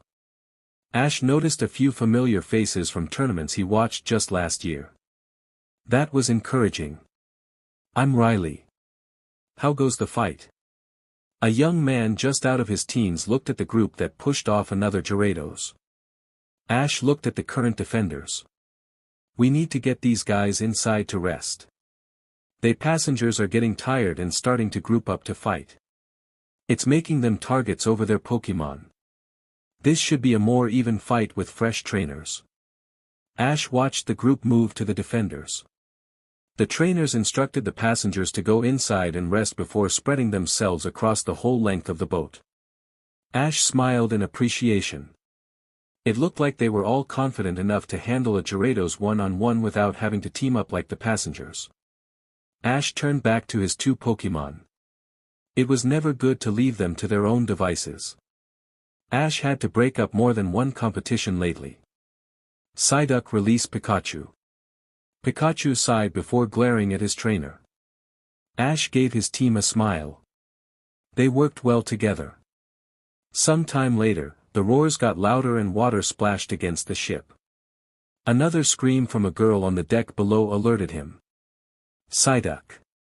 Psyduck reached out and showed him 2 of the defenders were losing a battle against 4 Gyarados. The ship shook just briefly from the impact as they boarded the cruise liner. Pikachu, cover them. Psyduck, cover us. Ash followed Pikachu down the stairs to the lower deck. The 2 girls had 5 Pokémon out. Each tried to ward off the Gyarados to little effect. They are enraged. Pull your Pokémon back. Ash pointed the Gyarados. Pikachu jumped on one of the suspended life rafts and used as much energy as he could pull so quickly to growl at the Gyarados. The deep loud rumbling made them turn. Thunder, full power. Ash grabbed the 2 girls. A Gyarados on the deck tried to bite them. A Vaporeon used a hydro pump to forcefully push them away. Ash was not sure if it was tired, or the move was not very effective. Ash pulled the girls further into the boat against their protests. Recall your Pokémon. They are not going to help for now. Get some rest. Ash turned his head and heard Pikachu call a warning. We can still fight. Scowled one girl. But they can't. Look at them. Ash pointed to the girl's Pokémon and walked away. He was not even sure if they would stay inside. He just knew Pikachu needed him. Pikachu agilely pounced from suspended ship to another vantage point. He could not get these Gyarados off the ship. Ash whistled while he ran to higher ground. As soon as he saw Pidgeotto he called, Whirlwind. SCK up the water. Pidgeotto saw the Gyarados on the ship and understood what Ash was asking. He created a whirlwind and started flying around it using the force of his wings to spread the air current faster. Pidgeotto did another whirlwind while watching the Gyarados. He could not afford to be spotted. After a third one was created, the water in the sea was slowly moving into the pool. And spouting towards the top. Pidgeotto did one final attempt to pull all of the individual whirlwinds into a massive water spout. He cried a successful message to Ash. Ash closed his eyes and thought of Psyduck. His Pokémon answered immediately. Ash pictured his hands over both sides of the ship to protect the doors and to funnel water. Ash felt Psyduck's effort to irk those barriers against that much water. Ash looked below and saw Pikachu use his speed to dodge the Gyarados that were attempting to eat him. Pikachu, surf. Pikachu cheered and jumped away from the Gyarados, giving up hard-fought deck length to jump back to Pidgeotto and throwing what looked like a swift attack towards the water spout. The stars faded before making contact into the water. Pikachu. The electric mouse growled. The water from the water spout erupted towards the ship and sweeping thousands of gallons of water onto the deck. The cruiseliner rocked from the sudden ontake of flowing water. The sudden wave lifted Pikachu and the Gyarados with it. The water Pokémon tried to grab onto anything they could but found invisible walls from preventing them. Psyduck, get him. Ash reached out his arm. Pikachu flew out of the water and right into his arms. Pikachu chided and shook off the water. Ash groaned at the sudden splash of water to his face. Thanks for the hose down. Ash looked beyond Pikachu and was relieved that the Gyarados were finally off the boat. It looks like we did it. Ash whistled and waved at Pidgeotto, who flew off back to his routes. The whirlwinds fell and the water spout collapsed back into the water. Ash ran up the last of the stairs back to his previous position. Good job, Psyduck. Show me how it looks. Psyduck concentrated and Ash saw the surf move physically displaced a group of the Gyarados from the ships. It was not a lot. But it was less likely they would try to board now. Ash looked forward and started making commands to his team. Ash was not sure how long he stood on the deck. He felt the people move to his left back and forth. Ash heard a few calls and only called out to them when they asked questions. He could not afford to focus on minor things like the conversations that happened nearby. Ash kept his attention divided on the important tasks. He guided Pidgeotto, who was constantly leading people back and forth between boats, to keep information current. He needed to watch Pikachu to make sure he does not overexert himself every time he released electricity. Psyduck helped him see where the Gyarados were so he could direct Pikachu to attack the ones who moved closest before they could attack the boat. Every time he felt he would slow down, he remembered the fear Psyduck had inadvertently tapped into. Ash was very conscious of what was at stake. Ash concentrated on the growing darkness that covered the night sky. The dark was so impenetrable that Psyduck's enhanced senses were lost to the nothingness the sea turned into when the others did not fire any lights to the ocean.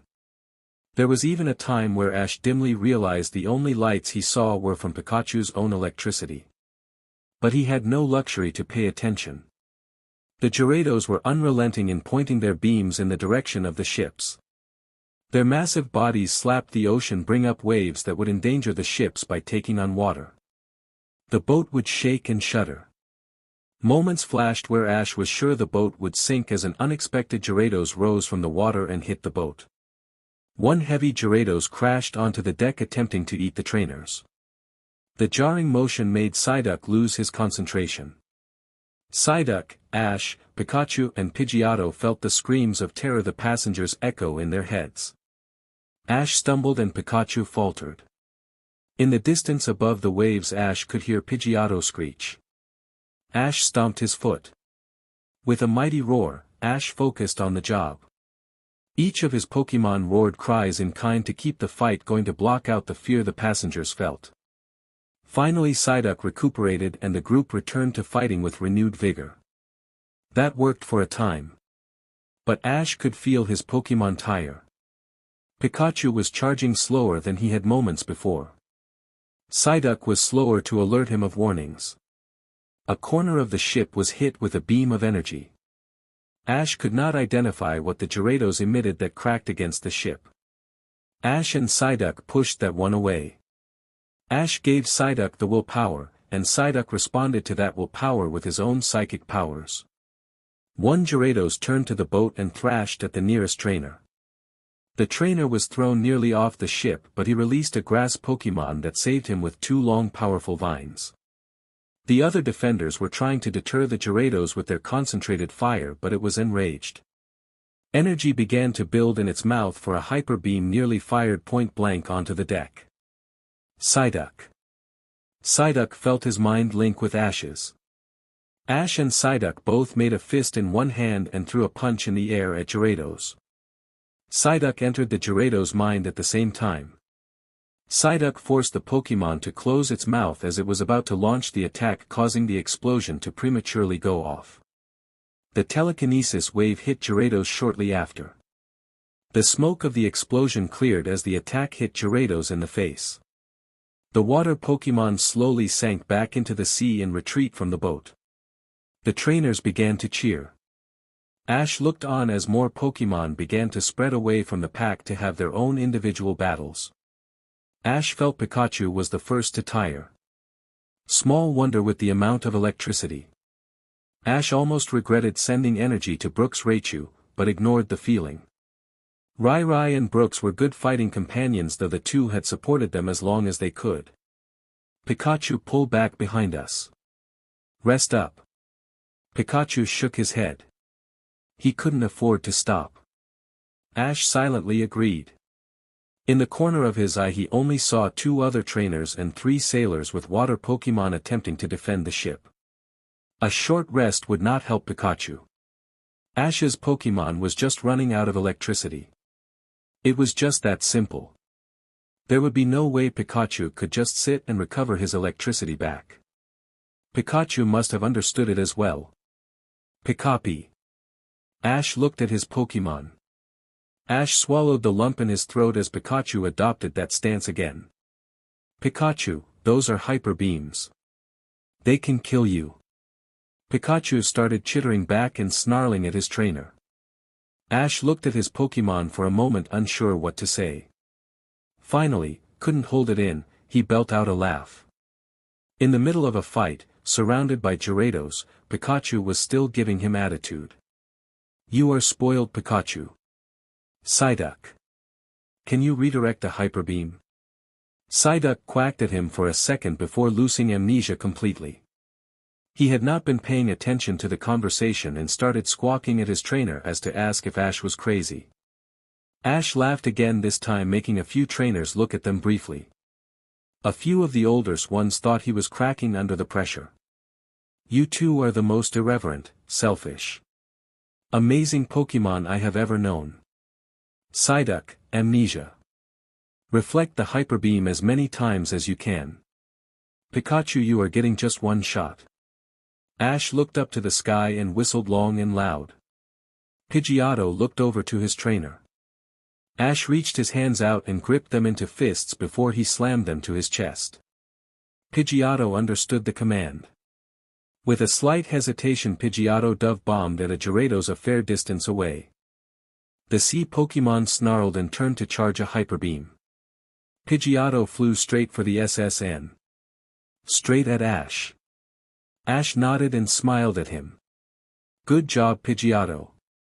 Just the way I wanted it. Pikachu, I will not let you absorb multiple shots of those, just one big one to recharge and that's it. Ash shouted over his shoulder.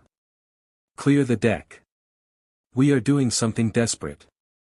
Ash backed up 20 feet, pulling Psyduck's floating body with him.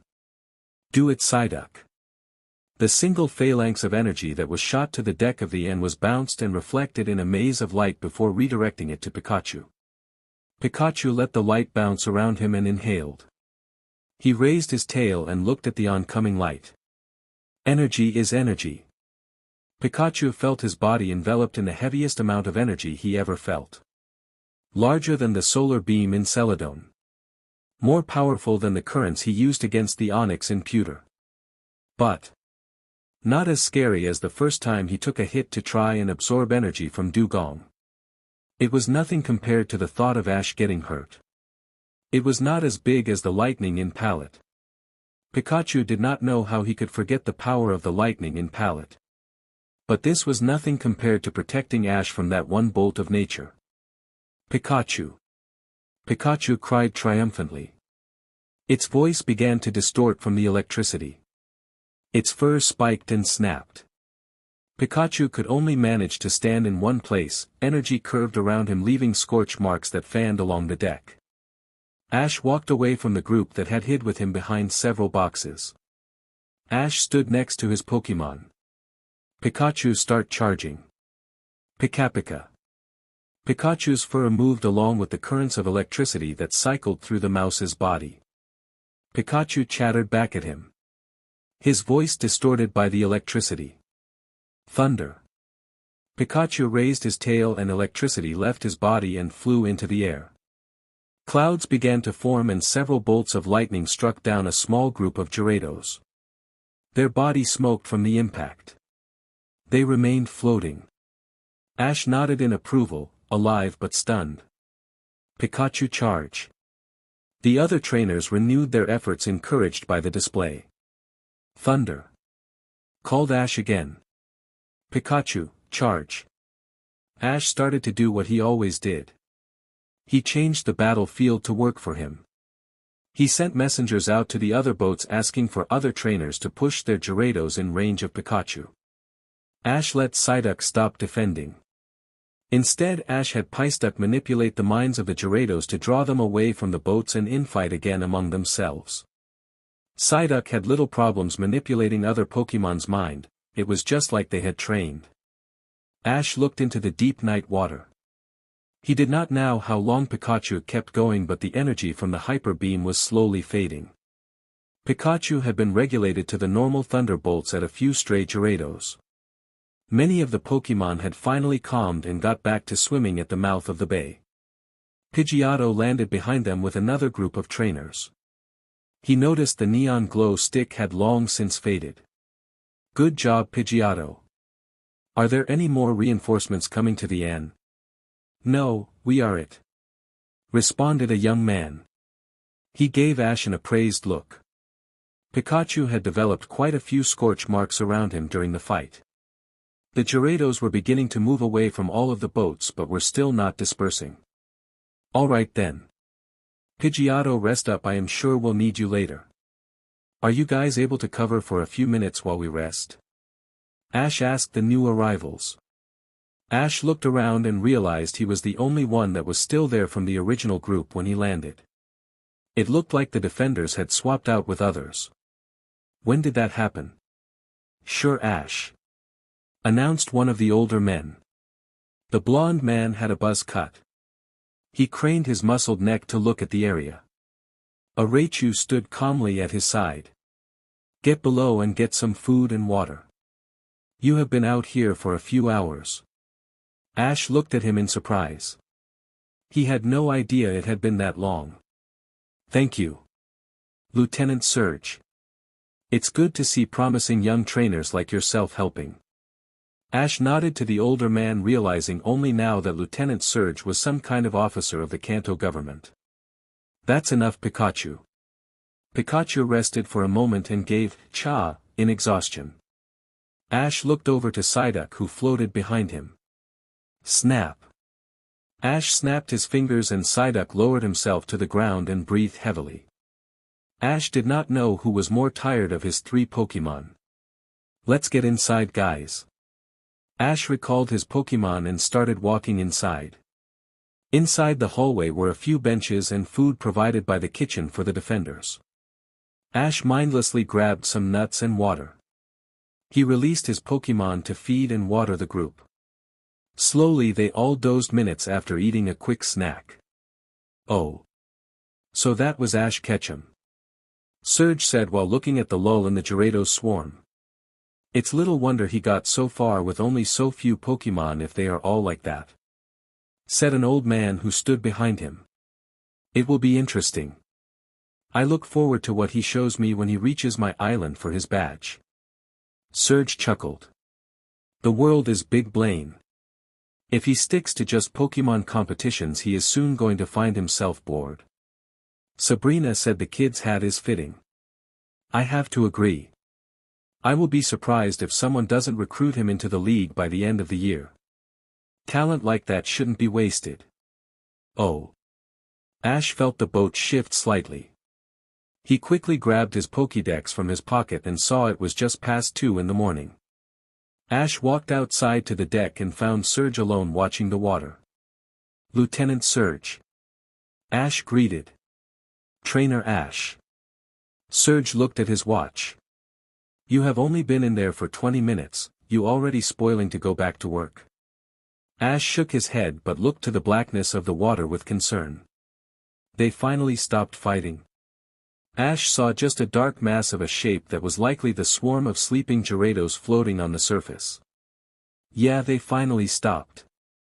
Most of them burned through their rage and just passed out.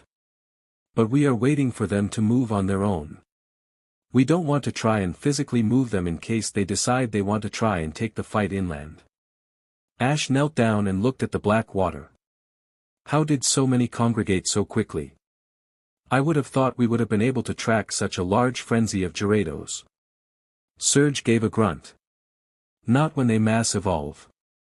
Mass evolve? It's what we think happened. A school of Magikarp were swimming through the harbor and one suddenly evolved into a Gyarados. When that happens it usually tries to eat its brothers and sisters. And that starts a chain reaction of them all evolving at once to defend themselves. I've seen it happen a few times but never so close to a city. The researchers are going nuts over it. Ash gave a weary chuckle. I will have to ask Professor Oak whenever I run into him again. Surge smiled. That's right. You are from Pallet. Surge looked at the boy and saw the time. Get some rest, Ash.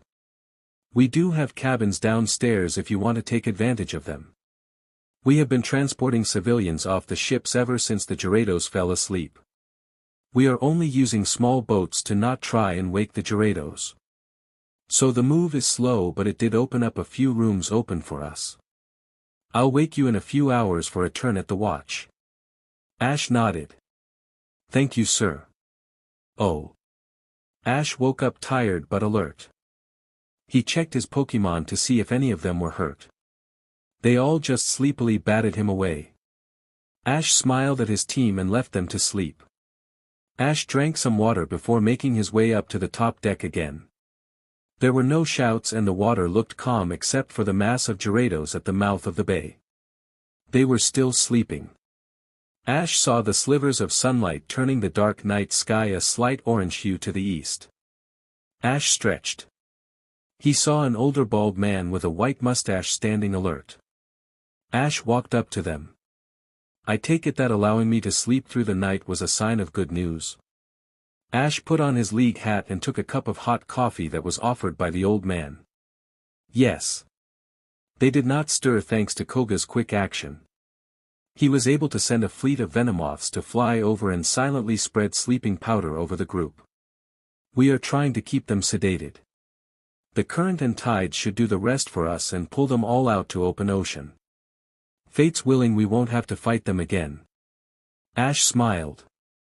I don't think I have seen anything as ferocious as an enraged Gyarados. The old man laughed. Ain't that the truth? Excuse me, my name is Blaine. I am the Cinnabar Island gym leader. I arrived with Lieutenant Surge last night. I didn't want to introduce myself with you being so tired. Ash felt self-conscious. Was it that obvious? I knew my Pokémon were way more tired than I was. Blaine smiled and sipped his coffee. Ash, just because your Pokémon worked a lot does not mean you did not either. It takes a lot of concentration to coordinate 3 Pokémon. Especially for how long you did it for. You had been pushing back the Gyarados for over 5 hours last night. Ash looked at him.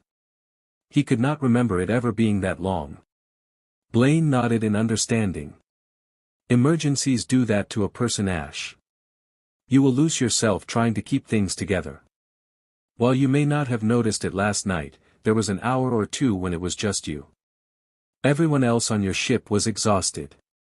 Your backup only lasted for a few hours, but you were here with your Pokémon protecting and guiding anyone who would follow them.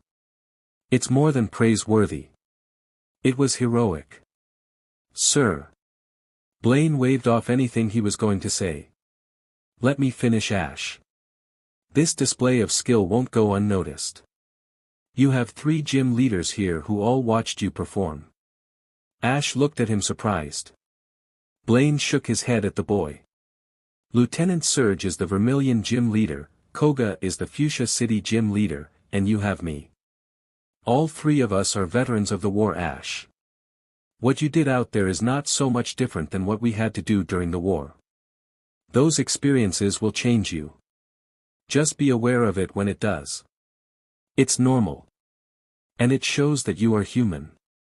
Remember that feeling, Ash. Soon you will start to wonder about it. And the feeling won't always feel good. Ash was not sure what to say to the gym leader. He had no idea why Blaine was telling him this. Blaine stood up and finished his coffee. You are undeniably a responsible adult, Ash. But if you are ever given a choice to fulfill a duty, or continue to do what you want, Blaine put on his hat and grabbed his cane. It is alright to make selfish choices. Blaine walked away.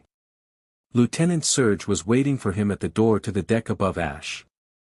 Ash watched him go, unsure what to think. He would definitely think about it. Ash felt sweat roll down his neck. Maybe he will ask Misty her thoughts on what Blaine said. After he tells her how he spent his last night before reaching Vermilion. Ash looked over to Lieutenant Surge's hometown. He briefly wondered why he was in such a rush to get to Vermilion City. Oh. Ash and the other trainers watched as the tide fell. The tide slowly moved the group of sleeping Gyarados out into open ocean. Good news. Ash turned to the sailor who spoke to the group earlier. The tugboats have finally been authorized to come out to get us. Ash smiled at the cheers the other trainers gave. Ash basked in the relief everyone felt. He wanted to cheer with the rest of the trainers. It was a victory cry, but he held back.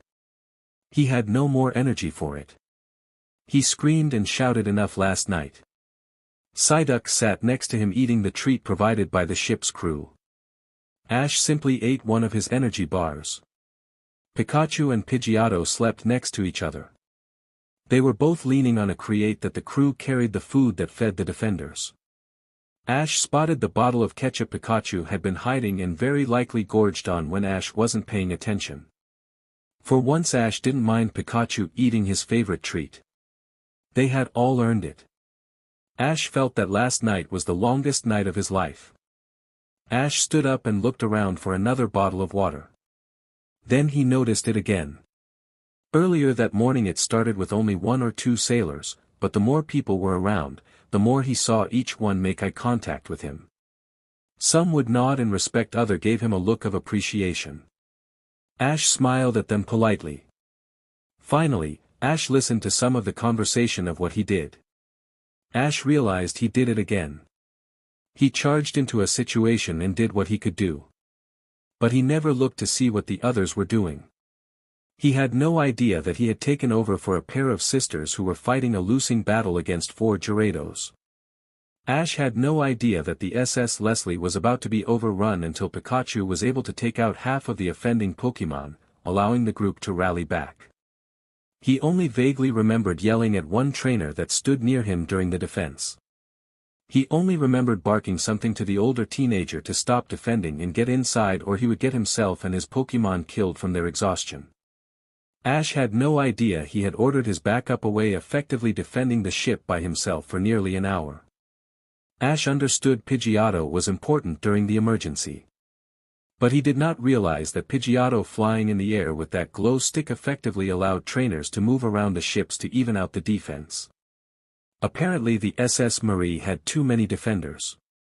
The Leslie had too few, and the defenders on the N were too weary and tired to continue. He did not know Surge had defended the Leslie for 2 hours single-handed before he had to stop and help coordinate the defense. Ash had no idea Blaine was not there to defend the ships, but to be there if the Gyarados made it to land. If their defense failed. Ash shuddered at the possibility. So many people would have died on the ships before Blaine could have done anything. Ash felt tired but content to know that he did a good job. He had finished his energy bar and just stayed kneeling next to his Psyduck, who fell back asleep just as full as the rest of his team. Ash patted his Psyduck's head. You all did amazing work today. I am really proud of you all. Ash felt the mental link from Psyduck and 2 more from his other Pokémon. Each was as content and happy as the last. Ash continued to pet Psyduck while watching the Gyarados slowly drift out to sea. Chapter 6. Ash smiled and waved back at a group of trainers who sat in the corner. while he liked chatting with trainers pretty much about anything. This group of girls seemed way more interested in giggling about topics Ash had no experience in. Ash walked out to the lower deck of the ship. The tugboats were being prepped to pull the ship to the docks now that the Gyarados have been cleared out of the harbor. It was finally safe. Enough for other ships to come out to help the stranded cruise liners. Ash released his Pidgeotto and the two joined Pikachu and Psyduck next to the pool. I found out what our next gym is like. Ash looked at Pikachu. It's an electric gym. Pikachu perked up at that. So hey, race the question. Pidgeotto, do you feel like you're up to fighting electric Pokemon yet? The group looked to the bird. Pidgeotto ruffled his feathers and looked at his wings. It looked unsure of itself. Ash nodded. I think we will still go with you unless you say no. I want you all to try and fight against your weakest matchup. Sorry, Psyduck. We just couldn't make it happen for you. I really wanted you fight a good group of grass Pokemon. Ash walked up to his bird and ran his hand through Pidgeotto's plumage. You have come a long way, Pidgeotto. You think and move better than you have when we first started. You have enough experience fighting Pikachu to know what to expect. Pidgeotto finally agreed to try. Ash smiled and hugged the bird. Good. When we get to town we will rest up today to make sure we are 100%. Then we will challenge Lieutenant Surge. Oh. Ash got off the ship that afternoon. The Pokémon Center was a welcome sight. None of his Pokémon even resisted the idea of being sent into their Pokeballs to recover. Ash showered with hot water for the first time in weeks. He stood in the water until the heated water ran out. Ash felt completely alert and relaxed. He was disappointed he would not see the rest of the route to Vermilion, but cutting his trip in half was a welcome diversion. Ash looked at the HRNSS that he had wore the entire night. He never did have the chance to take it off. Ash pulled open his Pokédex and went through the list of trainers his Pokédex recognized. It was a handy feature. Ash never knew there was a way to see who you walked past until just a few short days ago. Each Pokédex would recognize others they had passed by. The Pokédex clicked through the list until Ash finally found a profile of the teen with the goggles. Ash could not find a name or Pokémon roster. The information was locked behind a wall of security only accessible to Pokémon League personnel. But Ash did get a Pokémon user ID. Too bad he could not send the other trainer a message. That was locked behind the wall too. Ash walked out of his room and down to the main desk. Nurse Joy usually had a good idea whenever he asked for help. The nurse waved at him lazily. She looked bored. Hello Nurse Joy, I wanted to know if you had way to contact the league trainer. I never did give him back his equipment. Nurse Joy looked at the number and gave an ah of understanding. You were one of the kids drafted, weren't you? Ash nodded. She smiled at him. How long have you been a trainer, Ash? Ash counted in the months in his head. Just maybe 4 months. I don't really know what day it is actually. Nurse Joy giggled. That is fairly common for new trainers, Ash. On your Pokédex, go back to your main screen. You'll see a silver button on the screen. Ash did as he was told and did find the button. Ash looked up to her. It means you are technically still drafted. Click on it and find that trainer again. You could probably still contact them. Ash found he could only send the teen a message.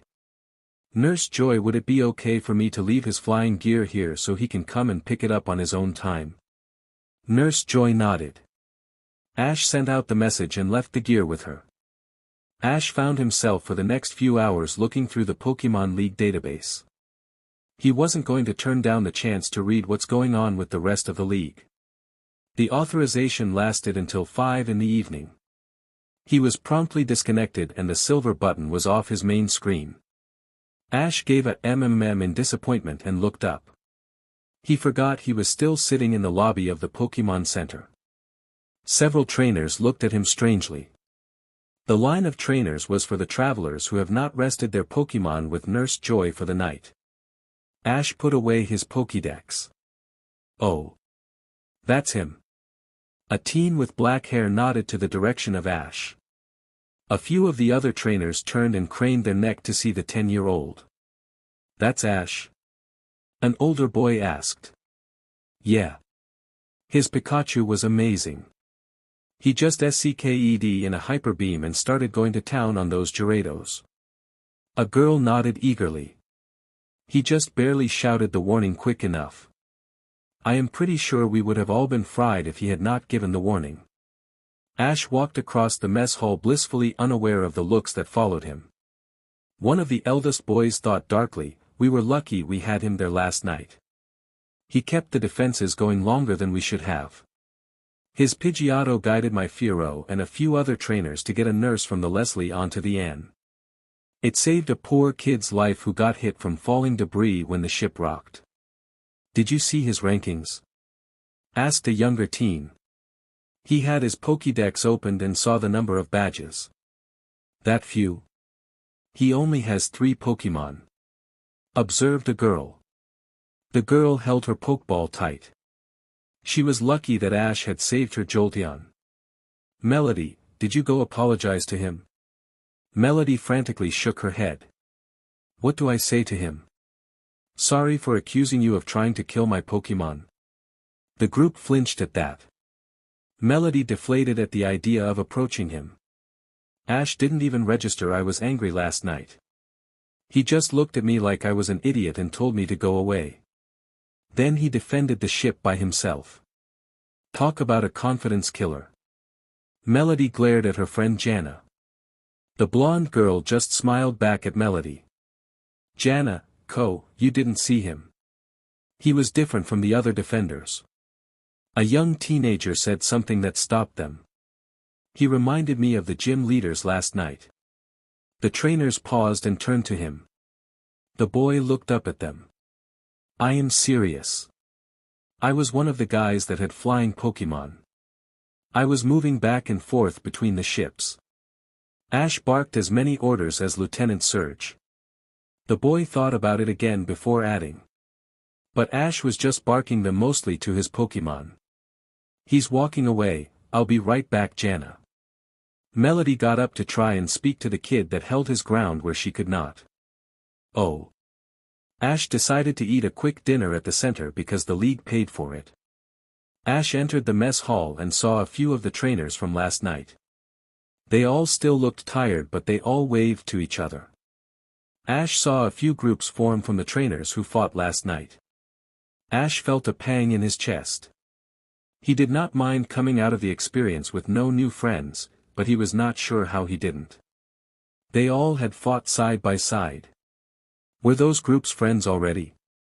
But Ash made a quick friend in Brooke. The old man was very kind and the two had talked for a bit on the ship about their Pokémon. Maybe it was something else he was not seeing. In fact, he made a respectable list of people who he was at least friendly with.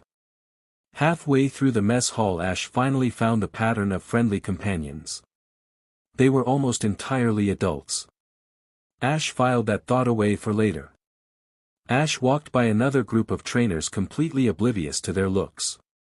Ash looked at the buffet and found there was an assortment of food and grabbed a few things at random. He found an open seat between a few trainers. One was even as young as he was. He smiled and said hello but they all seemed unsure how to interact with him. Ash repressed a sigh before eating. Silently. Ash thought about what he still wanted to do tonight. He would call his mom and Misty. He owed his mom for not contacting him for a few weeks. Granted he was not expecting to come into a town for another 2. After the calls maybe then it would not be too early to go to bed. He finished his rice ball and SCKED on the pickled plum sauce on his finger. Ash started walking out of the hall when he felt someone walk up behind him. Ash stopped himself abruptly.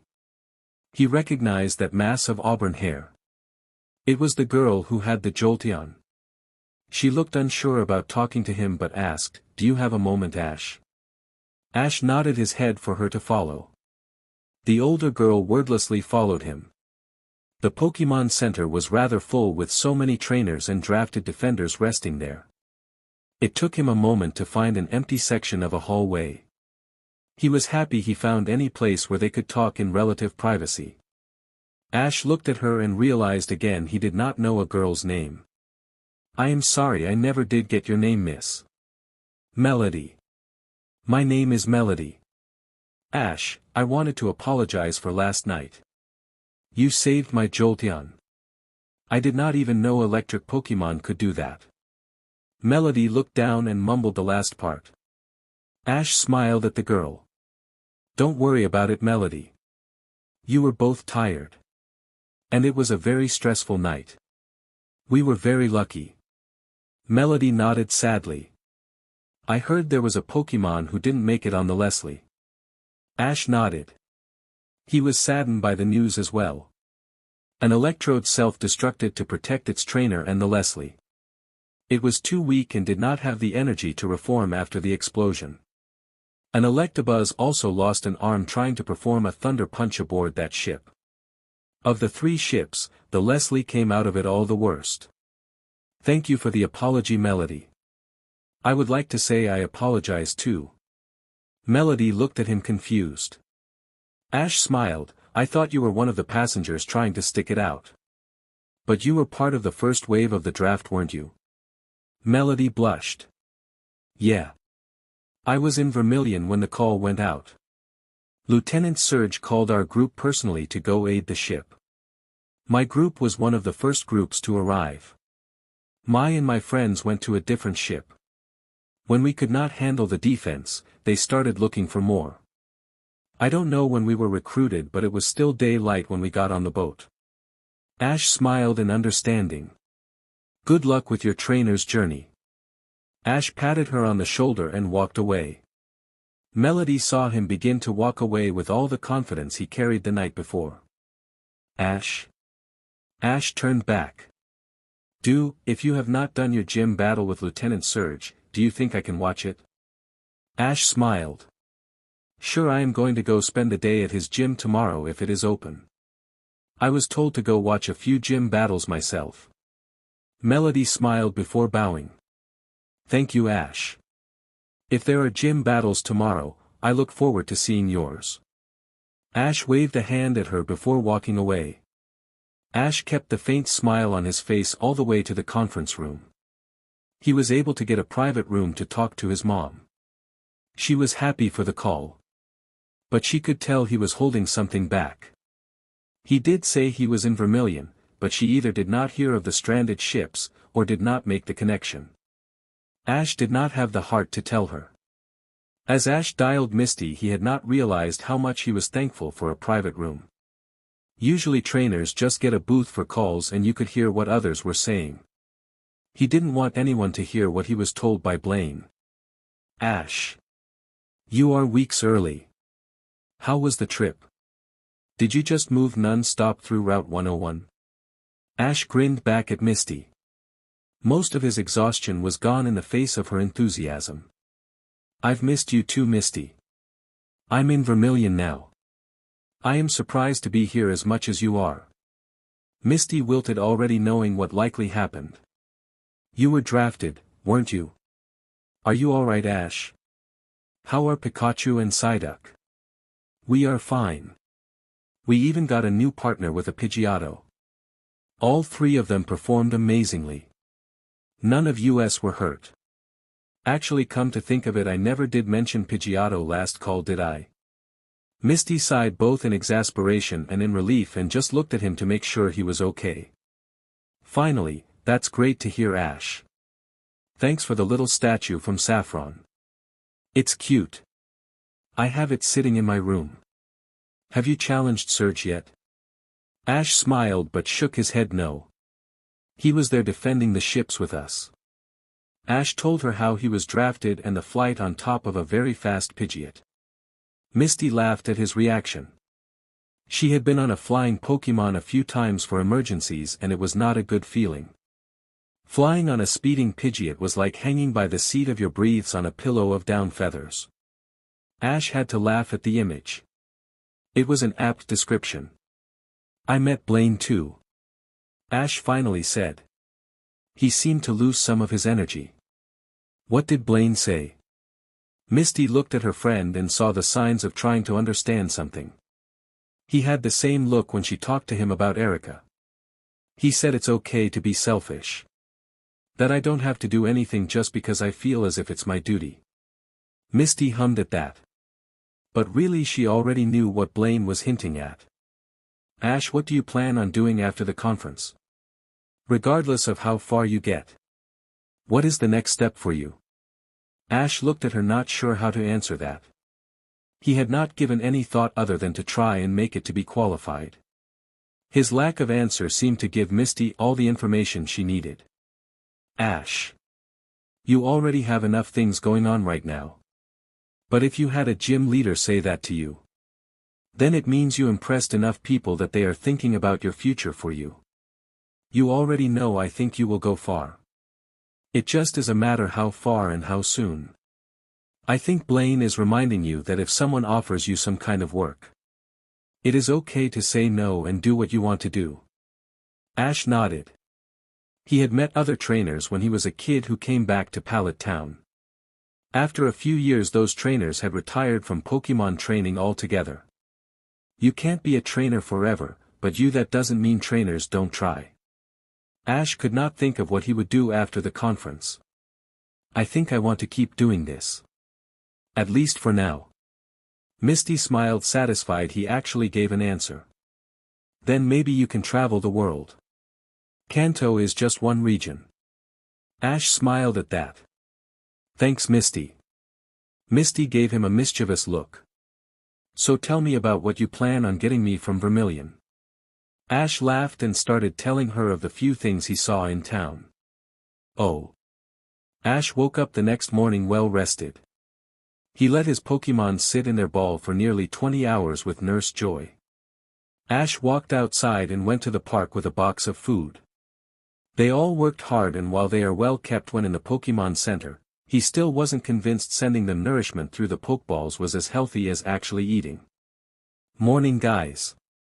Ash released Pikachu. Pikachu yawned and stretched, running around the park.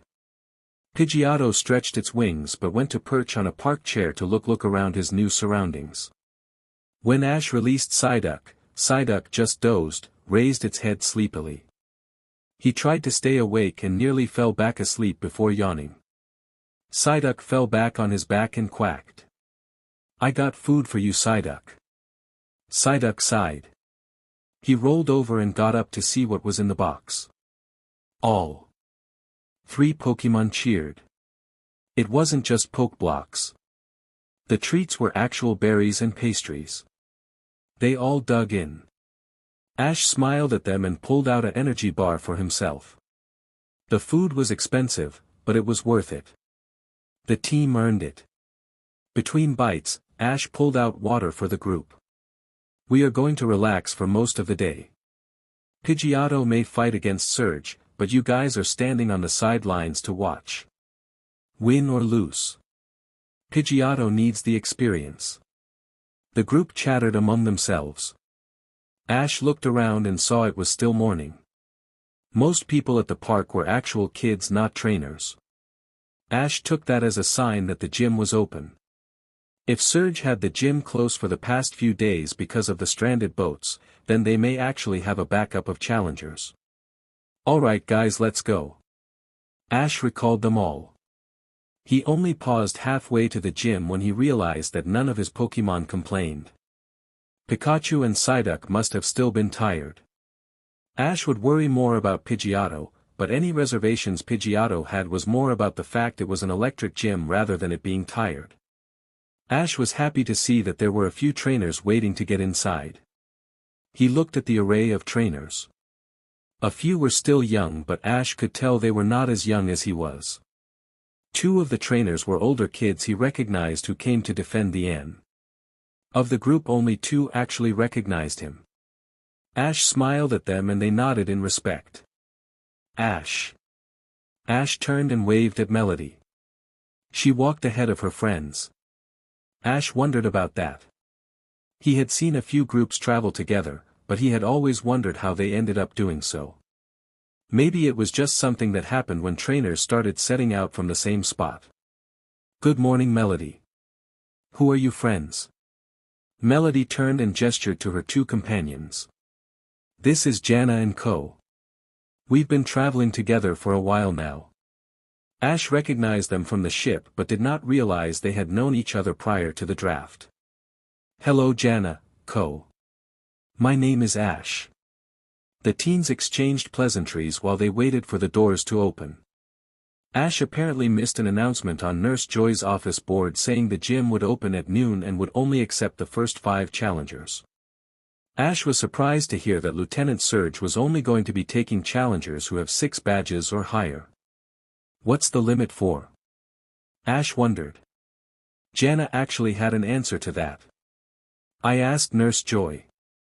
Usually the more badges the trainer has, the longer the matches. I think Surge wants to get the long fights out of the way. Ash thought back to his matches. But then he ran into the issue that he has no idea how long other trainers take for their matches. He had no idea what other trainers did in their battles. The doors opened to the cheers of the trainers. Most trainers had stayed even if they did not meet the criteria. Some trainers stayed to watch their future opponent. Others filed in to watch some gym battles. Ash released his Pokémon and they each took seats in the bleachers behind him. Ash sat next to Melody and her friends. Ash saw a bit of curiosity from the group.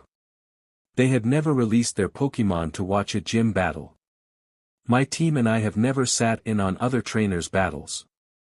When we fight, the place is usually empty, bearing a few spotters as an audience. The group awed at that. Ash was soon given the lecture that by observing other trainers in action, other challengers could see what the gym leader does in his fights. They could then plan on how to counter the gym leader's strategies.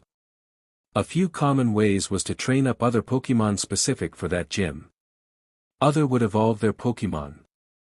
And the rare trainer would leave and come back for a different challenge after getting other badges. Ash tilted his head and looked at his team. They were listening, but they seemed to be of the same mind. How can you grow without challenging yourself to try and face failure? Ash watched a teenaged girl release a Primeape. Ash clicked his Pokédex quickly before closing it. He would read up on it later. Ash thought aloud. A Primeape versus a Voltorb. It's a good matchup for the girl. Jana said while looking at the Voltorb. Ramp. Use Karate Chop. The Primeape moved into a stance and held it for a moment. Once Voltorb was in range, Primeape started running towards her opponent. Ash watched on passively.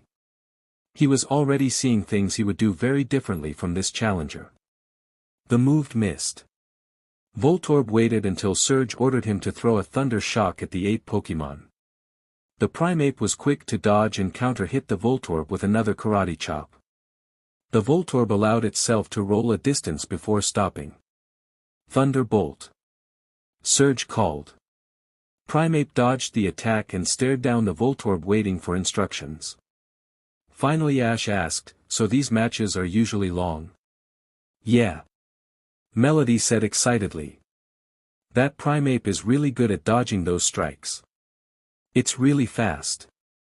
It's a pity Primeape can't get close to attack though. Do you think it has any long-range attacks? Ash glanced to Melody and her group. He looked at the other group of trainers' reactions to the fight. They each pointed out things they saw and what they thought would not work. The girl in the battle called the Primeape to use focus. Primeape stood still and focused on building energy. Ash saw the girl was nervous.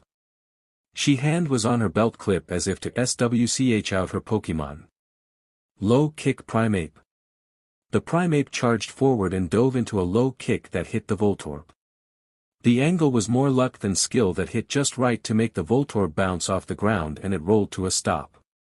Voltorb is unable to battle. Surge smiled in approval. Good job rallying your Pokémon, go Pikachu. A yellow mouse popped out of its Pokeball.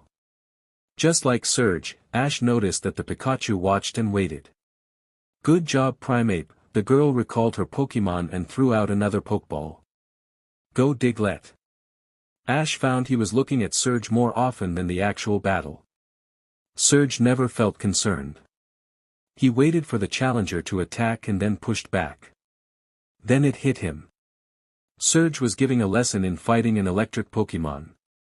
Ash smiled and took off his hat. He turned back to his Pokémon who had been watching. They were confused on how a fight can move so slow. Psyduck caught his eye and Ash flashed an image of him training Pikachu and thought of Primeape. The image was shared with everyone in the group and they all started watching more carefully. Hey Melody, sorry I wasn't paying attention. How many Pokémon is Surge using? 3.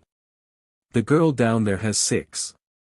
It looks like she won't have to use them all now that Diglett is out there. Surge is on his last Pokémon. Ash looked down surprised that the second round was fast. The third Pokémon turned out to be a Magnemite. Ash was beginning to understand. Misty and Gary both said he needed to watch other trainers' gym battles. He understood intellectually that he did little better in the gym battles than others. But it was another thing to see how completely different the gym battles were. The gym battles took on a whole different meaning when watching Surge pick through a challenger. Misty said that she was embarrassed she picked Dugong to defend against an electric type that could take down rock Pokémon. Ash watched how these trainers tried their best to exploit the natural weakness of the gym leader's Pokémon to get an edge. It was a fundamental mindset that you had to have had before even starting your Pokémon journey. The matches continued for a few hours. Surge had a lot of Pokémon to fight so many battles in a single day. Each challenger was given a full 3 set. Only one trainer lost. They had exhausted all 6 of their Pokémon. But even he got a badge after talking to Surge. Ash refused to participate in the conversation but he nodded politely. He was afraid if he said anything he may alienate himself. That's too bad. He was so close. Ash heard from another group of trainers who were talking. Ash refused to react at all. How was that close? Surge's Magneton clean swept 4 of the challenger's Pokémon. The trainer just stood there trying to find a way to use one method to beat his opponent with several different Pokémon. All of these battles were simple. There was no thought put into any moves. And the fights were so frustratingly slow. The Pokémon were ready to listen but the trainers were so slow to respond to their commands. Have none of the trainers allowed their Pokémon to think for themselves? Did they have to wait for simple commands like dodge and defend themselves? Ash exhaled the frustration. He felt Psyduck begin to absorb Ash's agitated mindset. It was making all of his Pokémon uncomfortable. That is all of the gym challengers I will take above 6 badges. Ash Ketchum, are you present? Surge called into the stands. Ash stood. Looks like I'm up. Sorry I was so quiet Melody. I did not want to say something that I would regret later. You guys are really nice. Ash looked at the group but Melody understood. Melody's friends were not there when Ash fought. They may have thought he would be patronizing them. Just show us trainers how it is done Ash. Melody said with a wink. Ash turned back to his Pokémon who were watching. You all stay put. It's just me and Pidgeotto today. Ash reached out his arm and Pidgeotto took it and lifted Ash to the gym competitor's box. Ash looked to the stands where his Pokémon were. He saw Melody lean forward to watch. It was nice to see someone he knew so eager to watch his fight. Ash was thankful for the gesture she gave last night. While it may have felt like an apology to her, he felt that he could make friends. He just needed to learn how to talk to them. Those were some interesting matches, Lieutenant. Ash looked back to the gym leader and stretched his back. The bleachers did not feel comfortable after a few hours. Surge laughed and slapped his knee. We are on a different playing field, Ash. But yes, they are definitely not you. If you saw the potential that I see in them, then maybe you would be more charitable. Our fight is going to be nothing like theirs. Surge looked up at the audience, but his voice only carried to Ash. A lot of people misunderstand what a 10-badge battle means. Trainers come to the gyms to learn how to fight different types of Pokémon. They come to learn how to defend themselves and others from threats of that type. A 10-badge battle isn't to teach a trainer anything. Surge gave Ash a hard look. A 10-badge battle is to prove you can handle a real threat. Surge looked at the Pidgeotto. You bringing just the one Pokémon? Yes, sir. My Pokémon need to learn how to handle their weaknesses. If we lose, that means we learned what we need to focus on before trying again.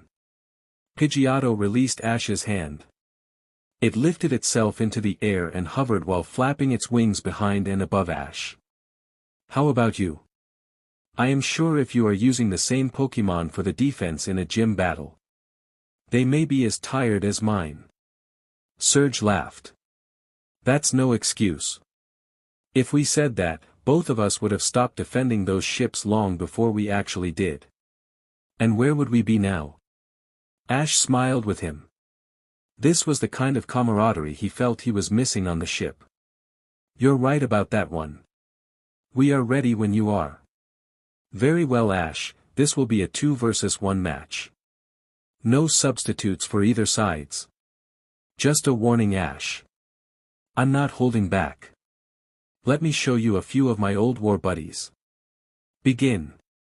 Surge released a magneton that slowly hovered in the air. Its magnets were dented. One section of it was off color, most likely from a very intense source of heat. Thank you, Lieutenant. Pidgeotto, we got a ceiling, take advantage of it. Whirlwind. Pidgeotto flew up to the ceiling. It started flapping its wings to build an air current that began to form into a whirlwind high against the ceiling.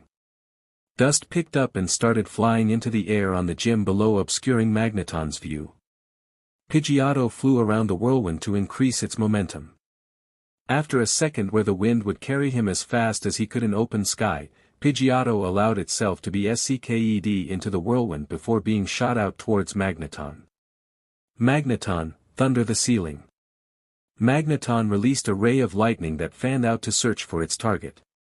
The room was filled with light for several seconds before it stopped. Dust was still settling from the wind. The dust began to part as Pidgeotto approached. Thunder wave. Surge called as soon as he saw that the Pidgeotto was going to make contact. Pidgeotto flew through the electricity. It was already used to this amount of electricity thanks to Pikachu. It kept its momentum and slammed Magneton into the air and into the dust clouds. Pidgeotto, set up double edge. Pidgeotto moved away from the airborne Magneton before flying in a steep arc to the ceiling and flying sharply back his target while building speed. The attack caught the Magneton head-on and slammed the Magneton into the ground. Pidgeotto landed quickly and started scratching the ground to discharge the static build-up. It could feel the electricity beginning to build to critical levels in its body from the constant contact with Magneton. Magneton, thunder the ground. Give the dirt a charge. Magneton shot a band of electricity into the ground and it rolled throughout the gym floor. Pidgeotto took to the air before the electricity could reach him. Clouds of dust fell off his feathers before being pulled into the whirlwind that still circled the ceiling. Pidgeotto double team. Pidgeotto shadow circled inside the whirlwind before several copies of the bird flew out towards Magneton. This time there were no clouds of dust to obstruct its view. Thunder shock. Hundreds of miniature bolts of lightning shot in rapid succession at both the clones and at the whirlwind. As the clones were disappearing, Pidgeotto dodged and cancelled his attack to avoid being directly hit. The energy from Magneton's attack hit the ceiling metal supports. They glowed red from the heat. The attacks were enough to break the whirlwind. Ash whistled a trill, a long whistle and a high to low pitch whistle. Pidgeotto banked hard towards the ground.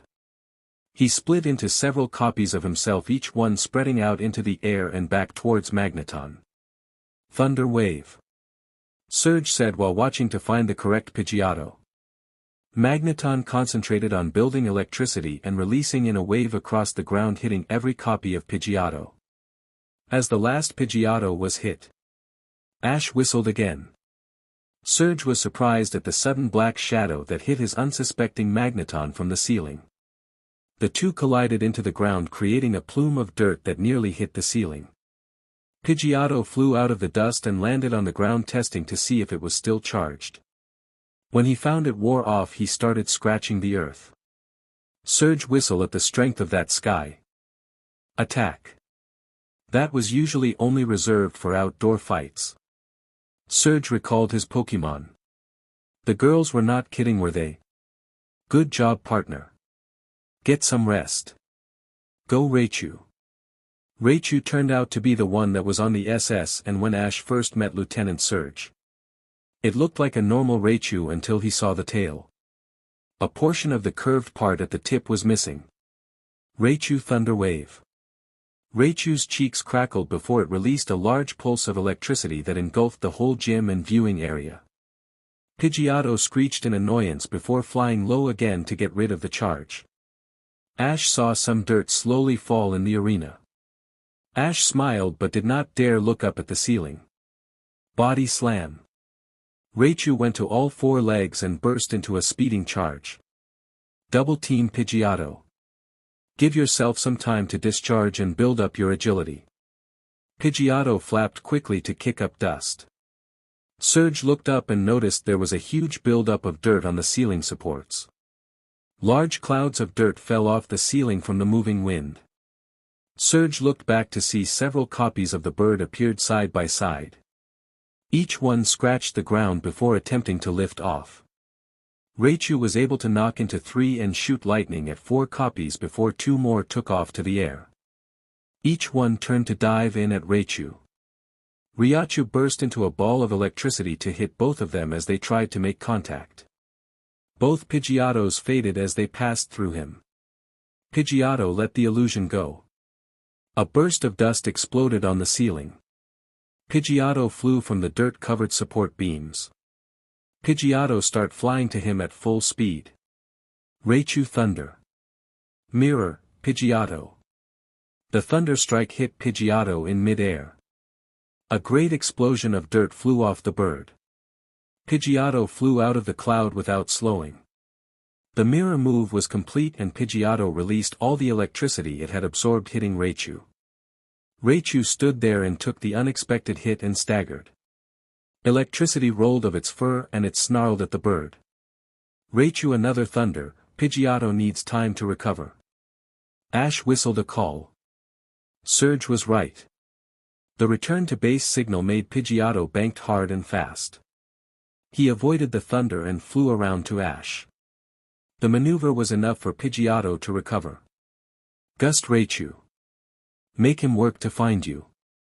Fly behind the cloud, don't let Surge see you. Pidgeotto kicked up more dirt, forming a fine cloud that blocked half the view of the stadium. Ash whistled 3 times and just like it was an everyday drill. Pidgeotto started circling quickly and banked hard and flapped his wings. Fine lines of air flew into the cloud, causing a minor explosion. Raichu cried out from the unexpected damage from the razor wind attack. The dust began to settle and Surge called for his Raichu but got no response. When the dust settled, Surge called the fight. Instead of recalling his Pokémon, he waved to Ash to come over and walked over to see to his Raichu. The announcer called the match. Pidgeotto is the winner. Winner of the gym battle is Ash Ketchum from Pallet Town. Good job there, Raichu. But they had our number from the start, didn't they? Surge popped off the lid to a potion and let his Pokémon drink the liquid instead of spraying it on the wounds. Ash walked up to the older man. Is Raichu okay? It's the first time I had to have my Pokémon blindly attack without slowing down. Surge looked at Ash and remembered what Erica had said about his restraint in her gym battle. Don't worry about holding back on us, Ash. Raichu was just knocked unconscious. He will be fine tomorrow. But maybe this is a sign that it's time for Raichu to retire. Just a few years ago we would have been able to keep up and move underneath your Pidgeotto to keep sending thunders. He has the power, but he really doesn't have the speed for a 10-badge fight anymore. Ash smiled. How long have you guys been partners? Easily 15 years. We have been steady buddies through the war and marched 4 campaigns through Kanto. Ash smiled in understanding and appreciation. Raichu began to rouse on its own and it looked at Surge before he sighed in disappointment. I know, buddy. We'll talk later. Lieutenant Surge stood up and pulled out a small metal pin. Here is your badge, Ash. Surge leaned forward and whispered. Really, we can issue these as reward for service. Everyone who had not earned a badge at this gym yet but were drafted had already earned it. So the gym battles were. Surge leaned back and laughed. Just to keep me busy so I can have my subordinates do my paperwork. Ash looked at him and started to laugh. And here I was wondering if you had something you were doing on the side like the others. And you are passing off work. Ash pawned the badge and turned to Pidgeotto. You see that, Pidgeotto? Ash showed his Pokémon the badge Pidgeotto earned. You fought one of the strongest lightning trainers with their strongest Pokémon. And you won. I knew you could do it. Pidgeotto cooed happily before its body began to glow. Ash stepped back. He grinned. He had a feeling this would happen soon. Pystuck had levitated Pikachu and himself down to the floor as soon as Pidgeotto began to glow. The light faded and Pidgeotto grew by several feet. Its voice was deeper as it cooed again. It stretched its wings and screeched triumphantly. So that's what it took, huh, buddy? Ash went to hug the bird, who hugged back. You just had to believe you were strong enough. Ash pulled back from his Pokémon to look at him. I had wondered why you had not evolved already. You were strong as a wild Pokémon and you had been a Pidgeotto for a long time. Congratulations, Pidgeot. Lieutenant Surge smiled at the group. He snapped his fingers as he remembered what he wanted to ask Ash. Ash, how is training with your Pikachu going? Has it changed recently for you? Ash looked at him. It's been going pretty good. Why do you ask? Surge sighed, scratching his head. I got something I would like you to have, but I don't want you to take the gesture the wrong way. You checked in the Pokémon Center? Ash nodded. Good, I'll send the box over. It may take you a bit to understand what it can do, but I think you would be the best person to have that particular piece of equipment. While we can't pay for service, we can reward trainers for it. I thought you deserved something for the work. I also sent a commendation out to the league for what you did out there. Ash looked at him in shock. Thank you, sir. I don't know what to say. Surge laughed and slapped the boy on the back. Don't worry about it, man. At the rate you are going, you will outrank me soon. Where are you headed to next, Ash? Ash hummed at Surge's question. I am not sure. Probably Fuchsia, and do a round trip to Cinnabar and Viridian. Surge grinned. Good luck with Koga. While Giovanni, the gym leader of Viridian, is the strongest of the trainers, Koga is right behind him. He is training to move past the ranking of a gym leader. Ash smiled and thanked the Surge before recalling his Pokémon and walking out the doors. He saw Melody pull her friends with her down the steps to the entrance. Ash waved at the group. Ash, that was amazing. Gushed Jana. How did you get your Pokémon so strong? Ash grimaced at the question. He looked over at Ko, who seemed to want to know his secrets. Dinner? Ash asked to forestall the questions. Ash and Melody had no problem talking about everything that was not Pokémon. Ash found an actual friend out of the older girl. Jana interjected a few thoughts into the conversation. It was enough for Ko to reluctantly let go of the training topic. After dinner, Ash finally asked, what did you think of the other fights now that you had seen mine? It was night and day. Jana played with her hair while thinking about it. Your fights were so fast-moving. Neither you or Surge paused, it was just attack and defend until one of you scored a solid hit. Ash looked over to Ko, who seemed to be thinking it over. Ash waited. He could see the appeal of making people think and learn. Finally Ko sighed. I don't know, you just seemed stronger.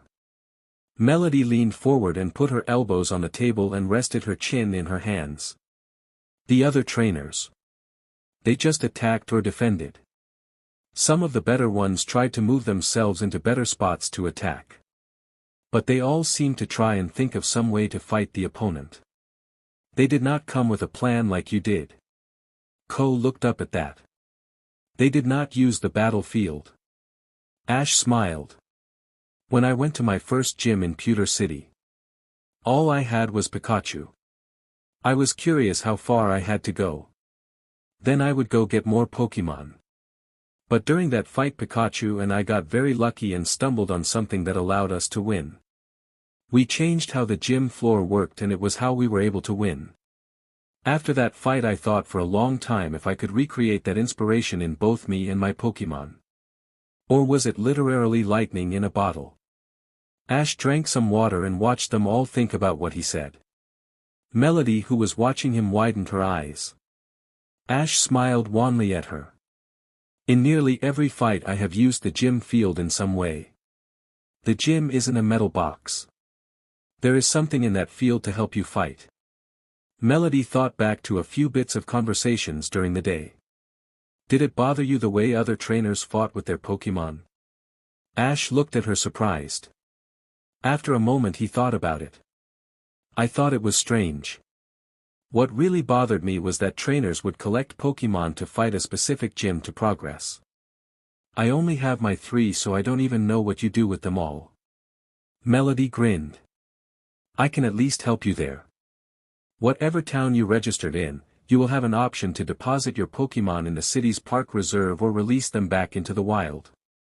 Ash thought about Oak's Ranch. There were hundreds of Pokémon there running around free. Were they all trainers' Pokémon? Ko felt like he needed to defend himself. I have caught 34 Pokémon and I care for all of them. I can only carry 6 with me when I travel, but that doesn't mean I just leave them at Sunny Town. The more Pokémon you have, the more often you find yourself trading them out for different situations. Like how I wanted to train my Dugtrio to fight Surge's gym. I used my Voltorb to help Dugtrio learn how to fight against electric attacks. Ash wanted to say you can do that by battling wild Pokémon. Ash knew it was a weak argument. He repressed a sigh. Maybe it was that aversion to capturing more Pokémon talking. I can see where it can be an advantage. Honestly, I think I just been avoiding capturing Pokémon. It was just me and Pikachu for a while, then I found Psyduck at a Pokémon Center.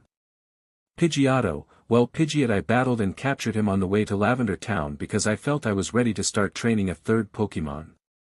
But he was actually the first Pokémon I ever captured. The group oohed and awed at that. Ash relaxed as they began to talk about their first captures. He found out that Ko had already received Surge's badge, but the girls did not. Both Jana and Melody would try in a few days. Ash did not mention that Surge would already give them badges for service. Instead, Ash apologized that he had to get back on the road and would miss their gym battle. No worries, Ash. You will have your hands full with Pidgeot.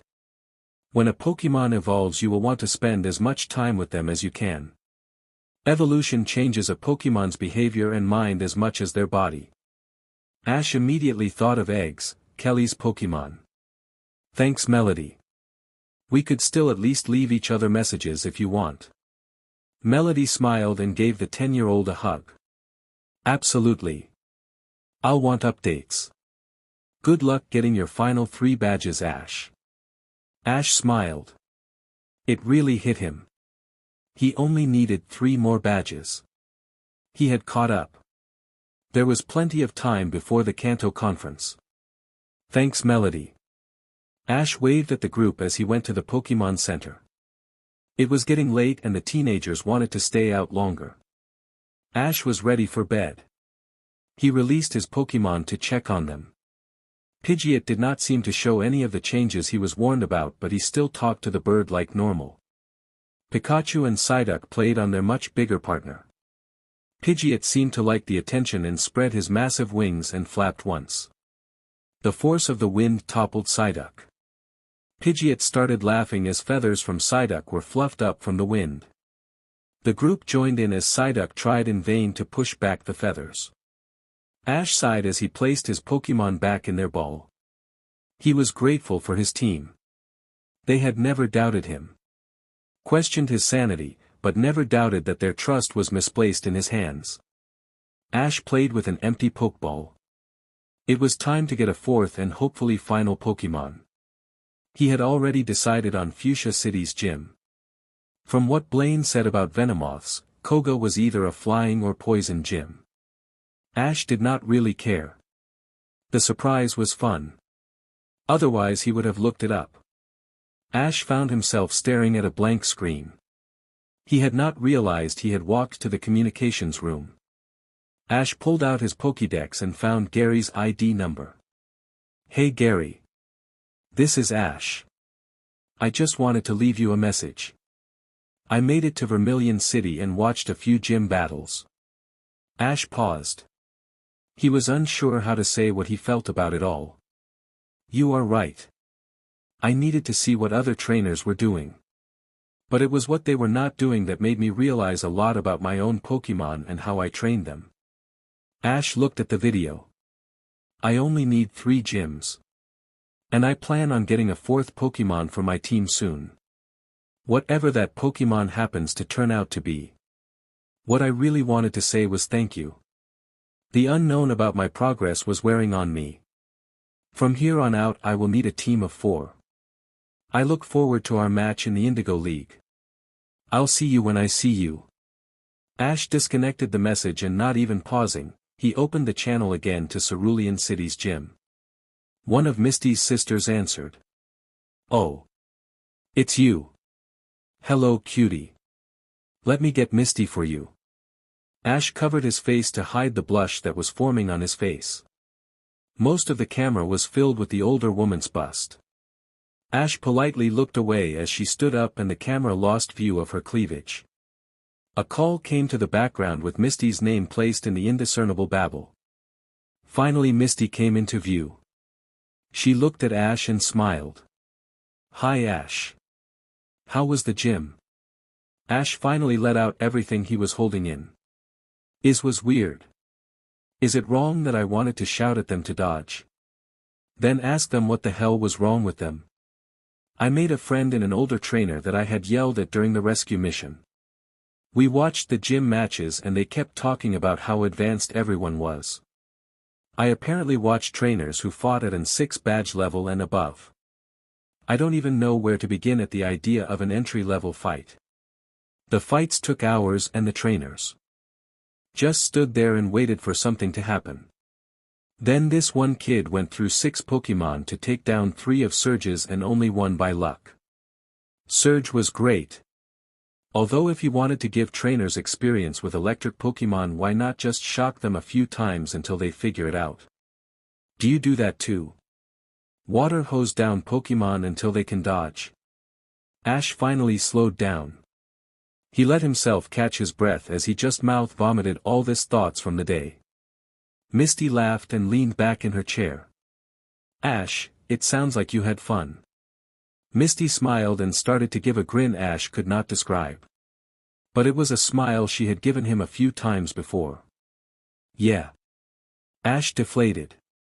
He felt put out that Misty seemed to be amused by his reaction. "Well, that's good to hear. And yes. You are one of the faster trainers I had fought. Sabrina seemed to be under the impression you were faster when you fought her though. We really should record your fights." Ash growled in annoyance. He did perk up after a moment. "You know, I actually had a real audience of people I knew watch me today. I thought I would be more self-conscious of it, but the group I was talking to cheered me on. It was different." Misty grinned again. "That's great to hear Ash. Anyone I should know?" Misty winked at him. "Just a group of kids who were older than me. I never did get to ask them if they had just started too, or if they did not attempt badges for Vermilion before." Misty hummed. "Well, you only really need 8 badges. Outside of going after the well-known ones there is no real advantage other than the prestige." Ash smiled wanly at her, he didn't even know what prestige meant. And if a trainer had already earned a badge, they don't need to repeat a gym the next season. Most trainers who qualify in a second year and beyond skip the newcomers tournament altogether and attempt the Indigo Plateau. It's the tournament that happens a month after the newcomers tournament, the Indigo League. Ash remembered watching tournaments on TV as a child. But he never did pay attention to how adults would fight in tournaments when the Indigo League tournament he saw on television as late as last year were all young as he was, or at least old enough not be young adults. Misty smiled and leaned forward while pretending to whisper through the viewer. "PST, Ash. The Indigo Plateau is not televised." Ash looked at her in surprise.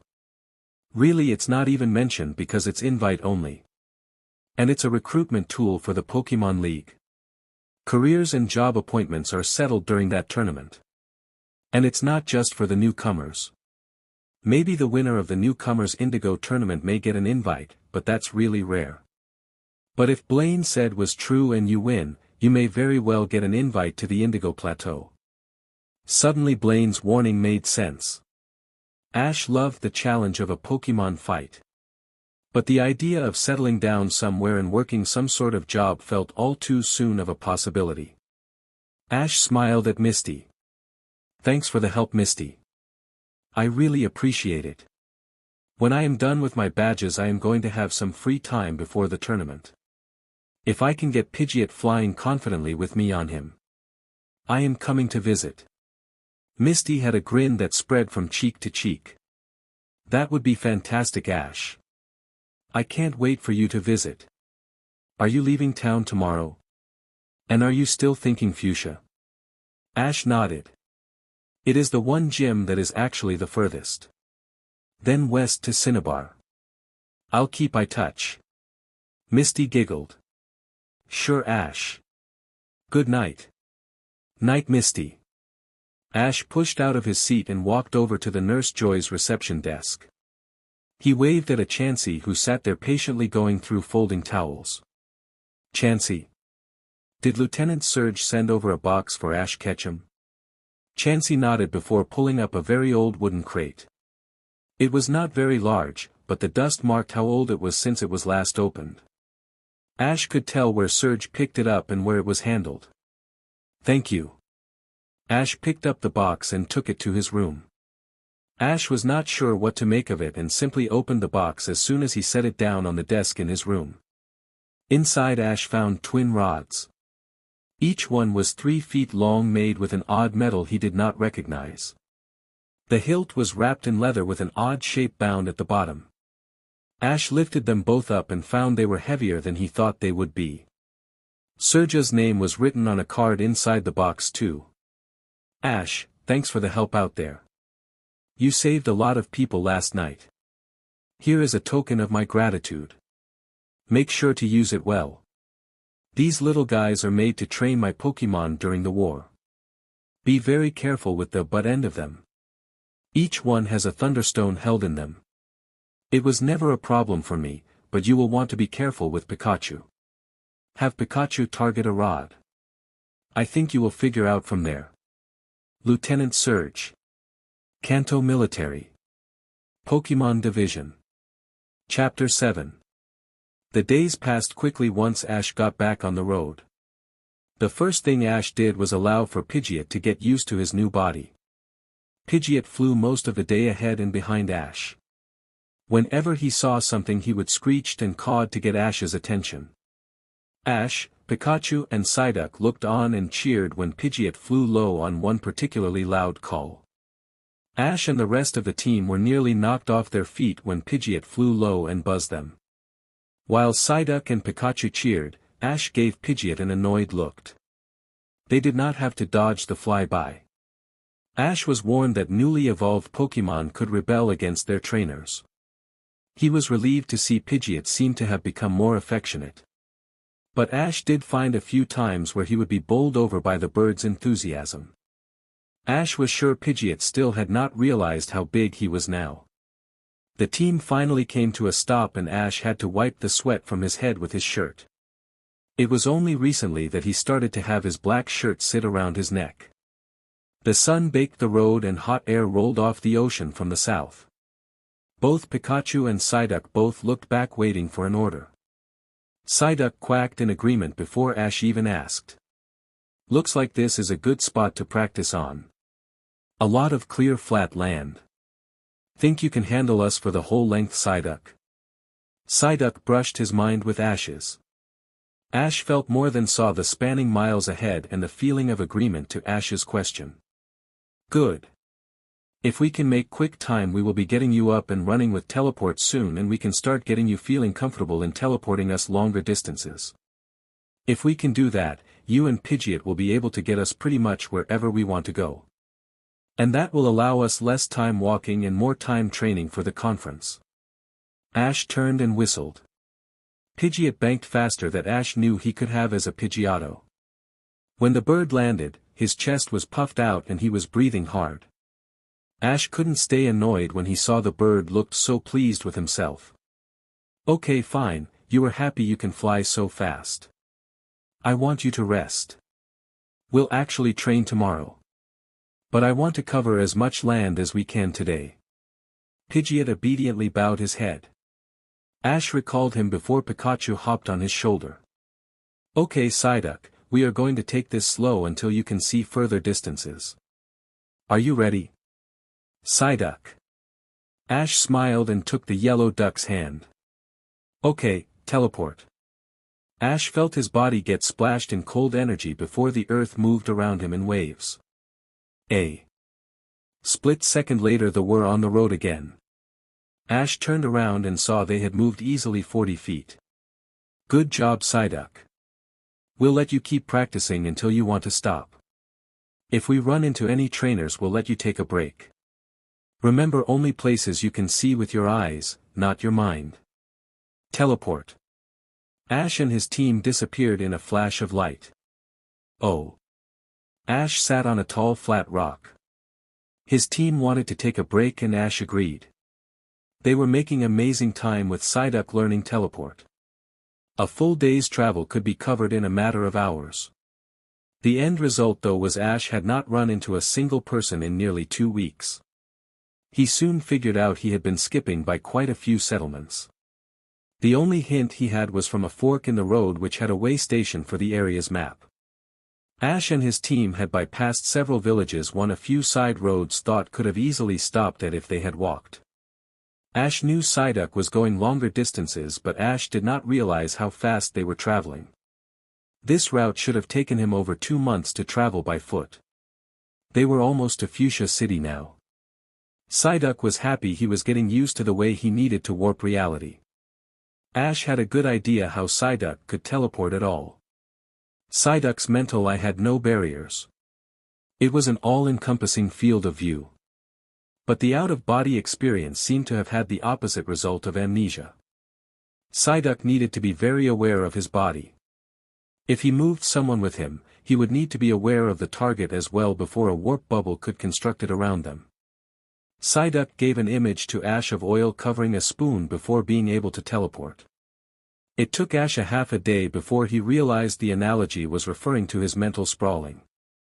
Ash scratched his head thinking about how to adapt this to a much finer level of control beyond Lesson 1. Psyduck would have to learn to pull in his mental energy and have it stop exactly over his targets to be able to teleport them. Short distances like 40 feet away were simple. They did not require a lot of control. The long distances that Ash had him practice took quite a few minutes before Psyduck would be able to transport them around. Ash explained to Psyduck that he should practice to use it as blindly as he could and as fast as he could. Psyduck would quack in agreement. For now, the group was nearly to their destination. Ash had decided they all needed a break and stayed for a day camping near a stream and a grove of trees. Psyduck just let himself lay flat on the rock with Ash. He was enjoying the heat from the sun and let out a relaxed quack. You said it, Psyduck. Ash agreed. He had gone for a swim in the stream and was currently drying out. Ash was woken later by Psyduck shaking his arm. Ash broke out of his doze and looked over to see someone walking up the path. Ash smiled and stood up. Oi! Ash called. The pair that were traveling together waved back. Ash jumped down from the hot rock and walked up to the path and waited for the pair of travelers to reach them. As they came closer, Ash noticed the tanned man wore traditional robes and tied his long white hair behind him in a braid. The girl was equally tanned and had her black hair tied up in a bun. Ash smiled at the pair. "Hi, my name is Ash Ketchum. Are you two familiar with the area?" The old man and the young girl shared identical looks of amusement. "Yes, we are. My name is Kyo. This here is my granddaughter Janine." Kyo nudged his granddaughter, who stepped forward and bowed. She looked at the boy, who was maybe a year younger than her. She dare not look down at the shirtless boy's torso. Ash did not even notice the girl looked uncomfortable. "I am a trainer looking for Fuchsia City. Do you know how far away it is?" "It's not too far, maybe a day's travel down this path." Ash looked over to Pidgeot. "That's odd, I thought it was that close," but Pidgeot could not find it. Kyo and Janine laughed good-naturedly. "I don't believe you could see it very well from the air, Ash. The city is in the crevice of a valley.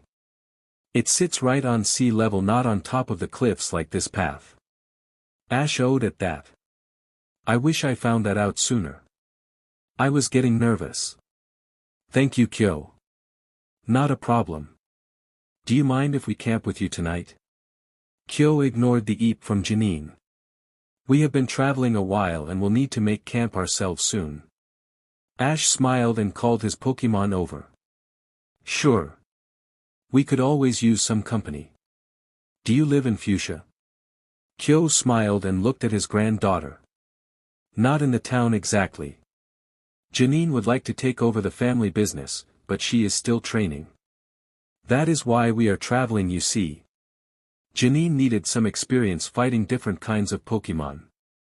The best way to get that experience is to fight gym leaders." "Oh, that's what I have been doing. How did you like it, Janine?" Ash asked excitedly. He knew he was a little too eager to talk to someone, but it had been nearly 2 weeks of travel with no one around but his Pokémon. He was just happy to speak and have someone talk back to him in a language he could understand and not Pikachu, Pidgeot or Psyduck. Janine looked up and down Ash's bare chest and still tried to formulate answers. Ash had developed a tan since he found he did not need to wear his shirt as often as he did up north. After 2 weeks, Ash did not even register he stopped wearing shirts altogether. That didn't mean Pikachu didn't notice. The mouse jumped on Ash's head. Ash gave an alarmed cry and nearly fell over. Pikachu had his dried-out shirt in his mouth. "Thanks, Pikachu. I didn't know it was dried." Ash put the shirt around his neck. He did not feel like putting it on at the moment. Ash ran his hand through his wet hair. Just as soon as his hair moved back out of his eyes, he looked back to the girl, who still stared at him with wide eyes. "It was fine," she said in a high voice. Ash smiled. "The only gyms I haven't been to are the Fuchsia City's gym, Blaine's, and the Viridian gym." "You know Blaine?" asked Kyo, surprised that a boy so young would call the Cinnabar gym leader by his first name. Ash nodded enthusiastically while he pulled out the tools to set up a camp. "Yeah, I met Blaine aboard the Anne. I was drafted for an issue that developed in the bay. Blaine was the backup if it ever went inland." Ash paused and thought about what he just said. "You know, I have no idea if I am allowed to say anything about that. Do you mind if we keep that between the 3 of us?"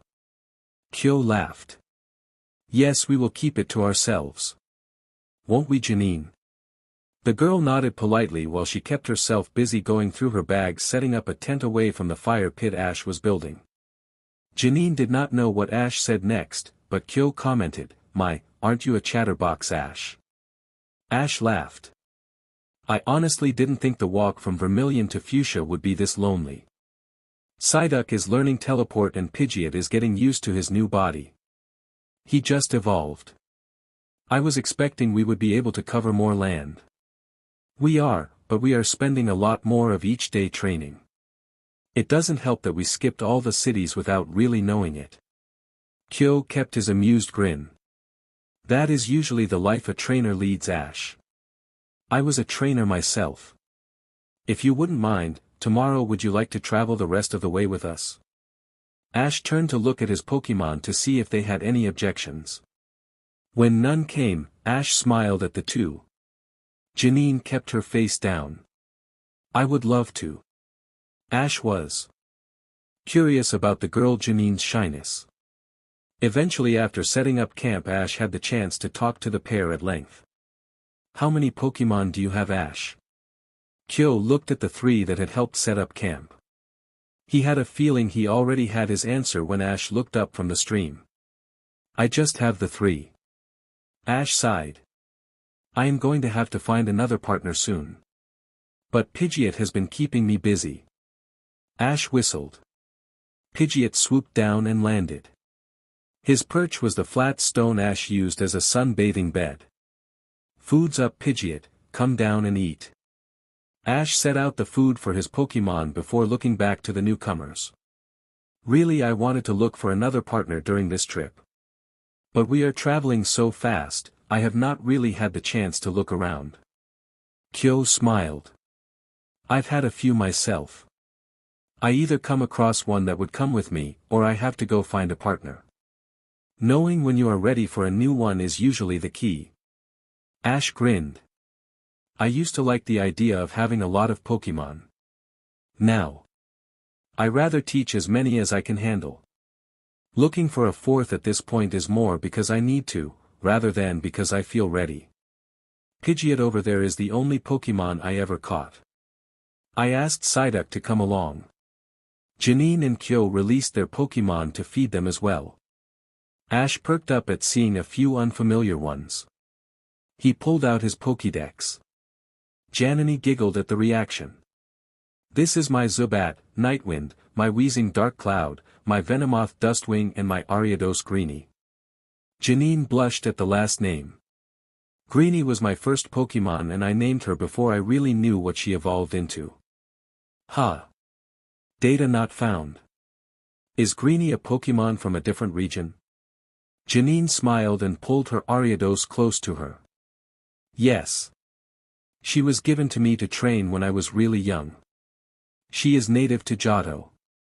Ash smiled before noticing the pattern. They are all poison types. Yep. I want to learn how to use poison-type Pokémon to their fullest. So I have been traveling to all of the gyms to learn how to fight them with my poison Pokémon. Ash smiled at her. He could appreciate the difficulty of what she was doing. What? Janine said nervously. Ash grinned wider. Nothing. Janine looked back to her Pokémon. She couldn't see her face but she was positive it was red. Aside from that, I am going to my father's gym next. I think I am ready to battle him. Ash finally felt something click. You are the Fuchsia City's gym leader's daughter, aren't you? Janine nodded. She looked at him to gauge his reaction. Ash paused for a second before he asked, what is that like? Janine giggled. She was relieved that he had no negative reaction to the news. Some people have been less kind. Not easy. My father is a hard person to get along with. I want to take over for him eventually, but I am not sure what I am going to do until then. Ash smiled and immediately thought of Misty. You could always travel and train up. I talked to a few gym leaders before and they had always had something they wanted to do for themselves. They usually have things split between what they want to do and their duty. Janine didn't see him pause but Ash was surprised with himself. The idea of gym leaders splitting their attention between following their passions and leading gyms used to bother him. Now it was just a simple fact. Ash wondered when he accepted that tidbit. Ash mentally added, but that does not excuse Erica. Oh. The next morning came early for Ash. Ash pulled open his bag and got his training equipment before he roused his team. He holstered the rods he was given from Surge. They were an amazing addition to his training, not with just Pikachu, but all of his Pokémon. He was extremely cautious for the first week. The thunderstones on the bottom of each rod would glow and Ash would make sure Pikachu stayed clear of them. But Ash and Pikachu both understood what they were doing with the training rods now. Ash broke out of his thoughts and looked to his team. Each one looked at their trainer. Ash simply pointed his hand to the east and each one moved quickly and quietly in that direction. Pidgeot took to the air in a silent ascent. Pikachu burst into speeds reserved for quick attack. Psyduck teleported to a clearing in the east to wait for the others to catch up. Ash smiled at the frustrated growl Pikachu grunted in the distance. As much as it pained Pikachu to admit it, he was now the slowest in moving long distances. Ash smiled as they moved out. He looked at the still sleeping forms Kyo and Janine before he started a morning fire in the pit. After a few moments to make sure the fire was building, he set a large pot of water to begin boiling for Kyo, who mentioned he liked morning tea. With that done, he started running to his team. Ash slowed when he caught up to the group. He looked around to everyone. Pikachu stopped pouting. Each Pokémon was eager to start. But Pikachu was usually the bratty one of the group. Especially when he couldn't win something. Pikachu, since you are so grumpy, you get to pair with me today. Ash pulled on a pair of shock-resistant gloves and unhooked 2 rods from his hips. Pikachu sighed before falling on his back in surrender. The group laughed. Psyduck, I want you to start teleporting Pidgeot to distances as far as you feel comfortable with and have him fly you back. Keep your mind open to me, you will always be able to find me. Ash threw a rope around Pidgeot and tied it to his BRST and neck. He saddled Psyduck, who had looked just as resigned as Pikachu. Ash gripped the rope hard and Pidgeot gave his trainer an annoyed look. Yeah, I know it's tight. Mine was worse. If we want you to start getting used to flying me long distances, you're going to have to get comfortable with it. You wouldn't want to drop me, right? The bird nodded in agreement. A moment later Psyduck teleported the pair to parts unknown. Ash turned back to Pikachu. Okay Pikachu. What are we going to practice today? So poison is the next gym's theme. How about vision? Oh. Janine woke up to the cold morning air and wanted to huddle back in her blankets. She surrendered to the decision to get up. Her grandfather Kyo never would allow her to sleep in. She sat up and sleepily looked around before she remembered there were guests with them. She looked to see if Ash was awake, only to be disappointed when he looked long gone. Grandpa Kyo. Kyo sighed when he saw where her eyes went. He recognized an infatuation when he saw one. Ash is a mile east of the camp Janine. He is training with his Pikachu. Kyo could hear a sound that was reminiscent of a thunder strike. He has been training with his Pokémon for a few hours now. Kyo sat quietly enjoying his morning tea. Would you like breakfast, Janine? I will after I go see what Ash is doing. Do you know if he and his Pokémon already ate? Kyo gave a helpless shrug. Janine released her Pokémon and instructed them to eat. As she started making her way to Ash, Grandpa Kyo called after her in warning. Be careful. I have a feeling that their training would be dangerous to anyone observing. Make yourself obvious. Janine waved in understanding before she started moving in a run to see what the noise was all about. 8 minutes later she slowed and let herself catch her breath. Ash had traveled far. She swallowed and let her heart slow down. The sound of thunder rumbled again before the earth shook. Janine found that Ash had entered a small valley that led down to the water. Janine slowly made her way down until she saw Ash standing. Still with 2 rods. He had one in each of his hands. She stared at him for a bit after realizing he was only wearing a pair of long shorts. He raised one rod and it intercepted a bolt of lightning. The hilt glowed a bright yellow and seemed to swallow the lightning. How is he doing that? Janine could hear Ash yell something, but she could not make it out. She slowed and walked cautiously to a better vantage point. She did not want to disturb what they were doing. Around the corner she gasped at Pikachu. The mouse was blindfolded and was snarling while listening for sound. Ash had thrown one of his rods in an arc over Pikachu. Pikachu shot it with perfect aim in the air before it landed. He shot it again with his lightning. Ash used the time when the sound was the loudest to move. He stopped as soon as the valley cleared the echo of Pikachu's attack. Pikachu looked agitated. His fur was flared out and his ears twitched in every direction. Janine realized she should not be there. She took a few steps back and waited. Janine squatted, entranced as Ash made Pikachu work to find him. Each shot of electricity was sharp and fast. Pikachu would use his tail to raise sand, listening in case it hit something other than the ground. A few times he shot at rocks he thought was Ash, only for Ash to give a slight laugh before going silent again. Janine knew they should probably get going soon. Deciding the best way to get his attention was to wave Ash down, she stood up. A second later she couldn't help the groan that left her mouth as her stiff legs protested in the movement. Ash was in front of her before she realized her mistake. A bolt of energy shot at the pair before it was intercepted by the rod and thrown to the ground. Hold! You know I wouldn't go this far out of bounds. Pikachu pulled off his blndfld and ran to them when he realized what he almost did. Ash shook his hand. He caught the bolt at an awkward angle and his hand had gotten numb from the hit. He looked over to Janine. You alright, Janine? Janine swallowed at the near accident. Yes, thank you. Janine looked over to Pikachu, who looked concerned. It's alright, Pikachu. Grandpa Kyo warned me and I knew better. I just didn't think about it when I stood up. I had been watching you guys for a while. You are really good, Pikachu. Pikachu chawed a thank you before running up to her and liking her cheek. She giggled and hugged the little Pokémon back. Ash looked up to the air and closed his eyes. A few seconds later Ash's Pidgeot appeared. Psyduck still strapped solidly in place. Both looked tired and slightly disorientated. Ash looked at them before saying out loud. You teleported out to the middle of the ocean, didn't you?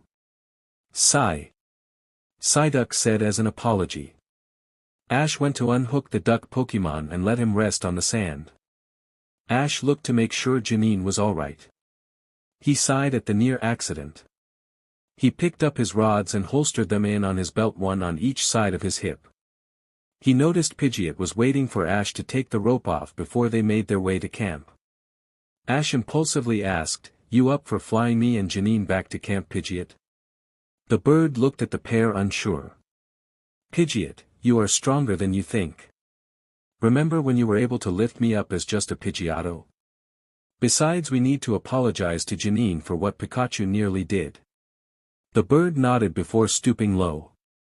But to make sure you are not juggling too many passengers, Ash raised Pikachu's and Psyduck's Pokeballs. Before they could protest, they were seked in. Just take your punishment and be happy we are traveling the rest of the day. Ash told the two Pokeballs as they instantly stopped rocking. Both Pokemon knew they were getting off light for their mistakes. Janine, we are sorry for what nearly happened. I wanted to make it up to you. Janine stood back up and looked over to Ash just as he pointed his thumb over his shoulder and gestured to Pidgeot. Have you ever rode a flying Pokemon bareback? Ash smiled at Janine. She shook her head, slightly awed at the idea. Ash laughed at the look she gave him. He teasingly said, Good. It will be a first time for the both of us. I have never flown on a Pokemon without a saddle either. Ash reached for her hand. She took his hand without resistance and was led to sit on the bird's back. Once she was on Pidgeot's back, Ash pulled right behind her. She flushed as he pressed his body against hers. Why was he shirtless again? Ash pulled on the rope used to tie Psyduck.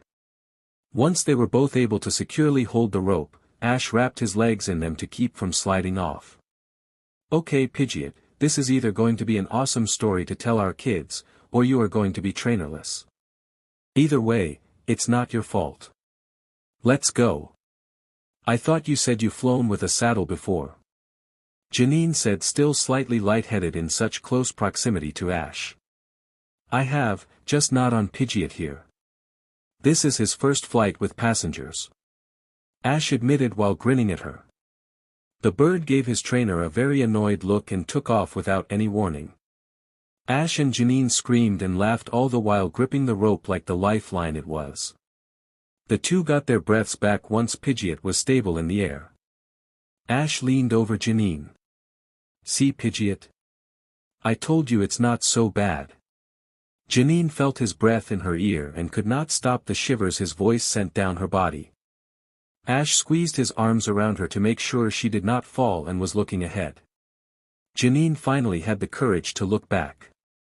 Ash's face was serious but he had a small smile. It split into a grin when he looked at her. "How is it, Janine?" Janine looked forward and leaned against Ash for support. "It's amazing." The flight only lasted for a minute. It was long enough to fly to a decent height before going back down for a landing. The two cheered and laughed as Pidgeot landed and unceremoniously leaned on his back until the two trainers fell on the ground in a heap. Pidgeot laughed and shook the rope off and flew to a perch on the stone Ash sunbathed on the day before. Kyo watched the interaction both amused and exasperated. "Welcome back, children." "Oh." Ash did not know how to express his surprise. The Fuchsia City gym stood by itself, set apart from the port city. The gym was modeled as classic Kanto house made of bamboo. "Come on and let me introduce you to my father, I haven't seen him in months." Janine grabbed his hand and gave a firm tug. Ash laughed at the shy Janine being the one to pull him around. Pikachu fell off Ash's shoulder when Janine pulled the two around a corner. Pikachu landed on his feet and gave an upset cry before following them. Kyo leisurely walked behind them keeping his amused laughs to himself. Janine jumped and kicked the bamboo gates. The doors rattled in protest before rummaging could be heard on the other side. Janine just cried, "Hurry up and open the door." The double doors finally opened to reveal two Kakuna had used string shot to open the doors for them. Koga stood in his black meshed shirt and vest patiently waiting for the doors to fully open. Koga stood stoically in front of his daughter. "Janine, present yourself." Janine decided to forego any sense of propriety and ran up and jumped on her father, giving him a hug.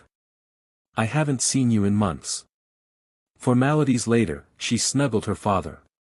Koga simply gave a resigned sigh before patting his daughter's head. "I missed you too. Who is your guest?" Koga politely turned to Ash. Ash minded his manners and bowed to the gym leader.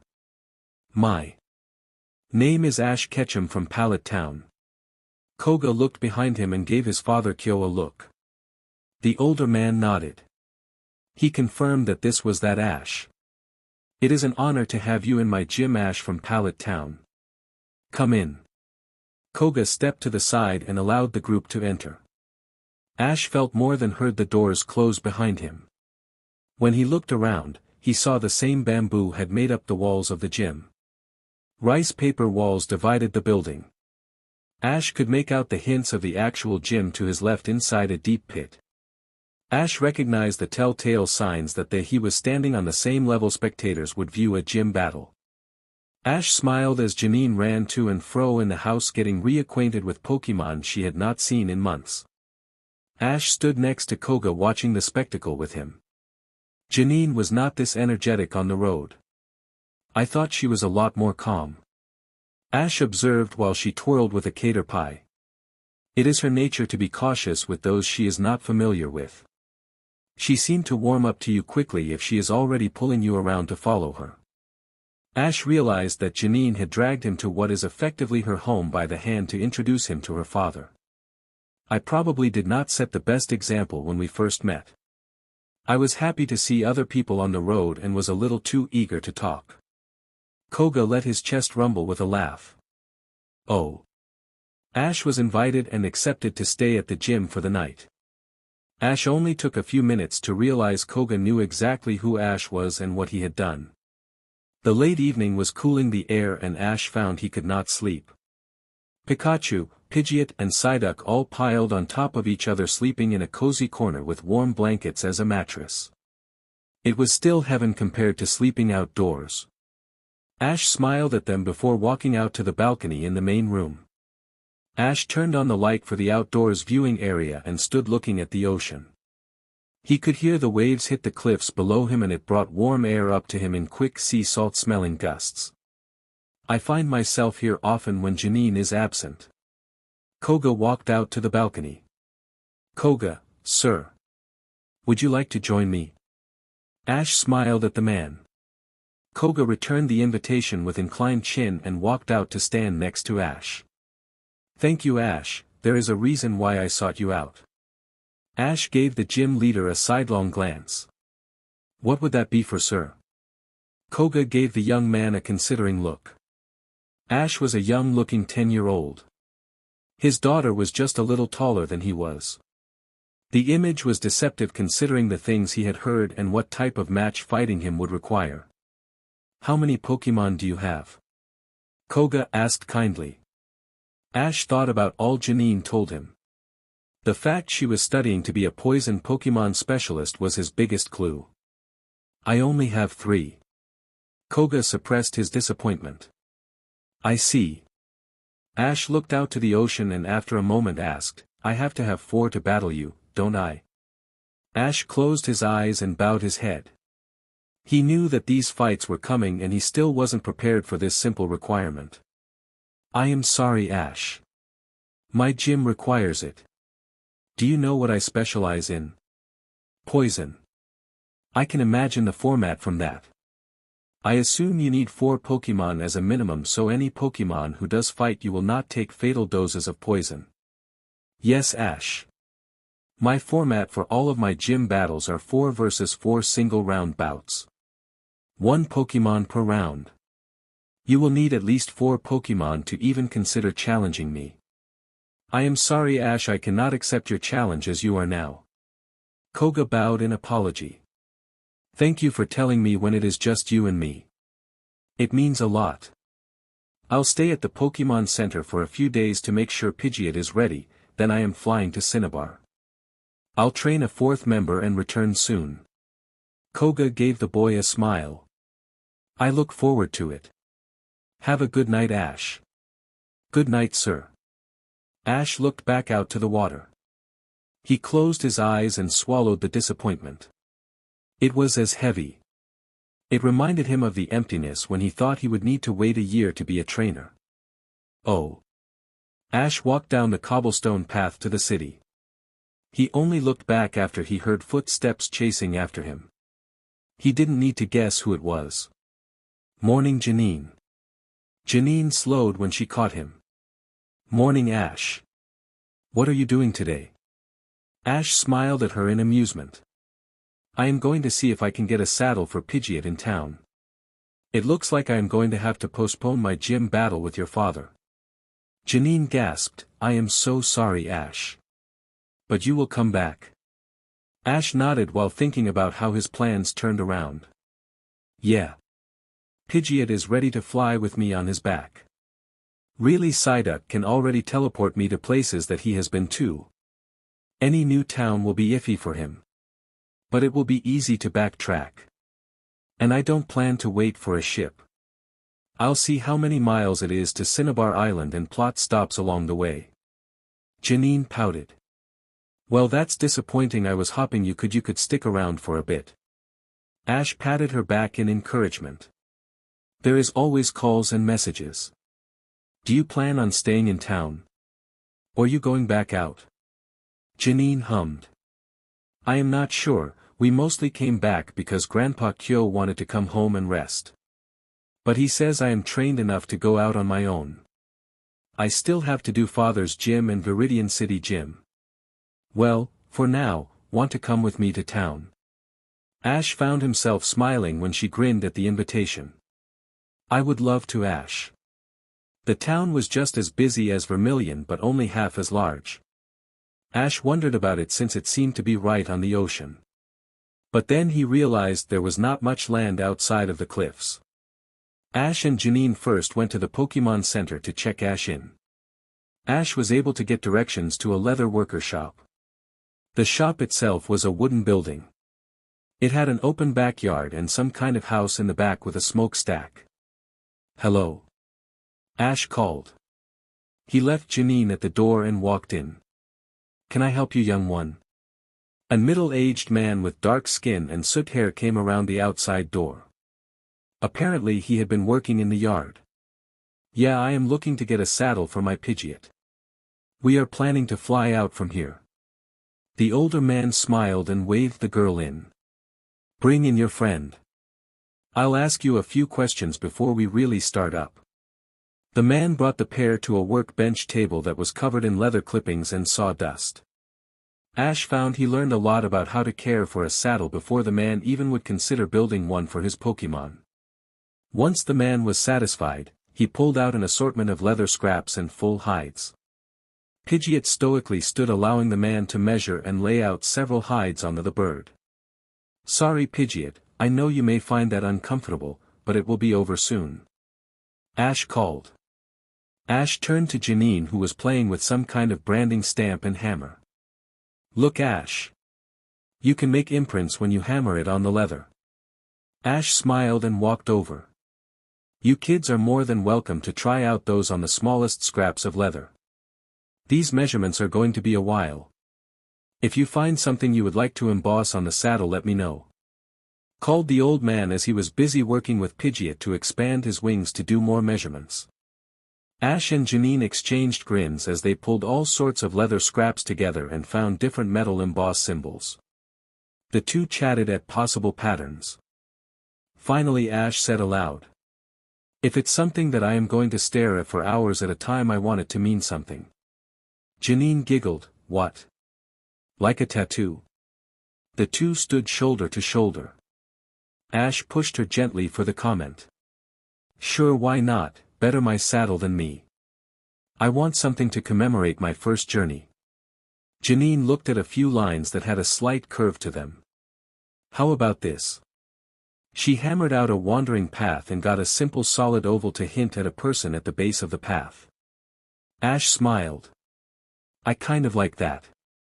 It looks kinda lonely like that though." Janine smiled impishly at him. "You could always add one for me too. Here."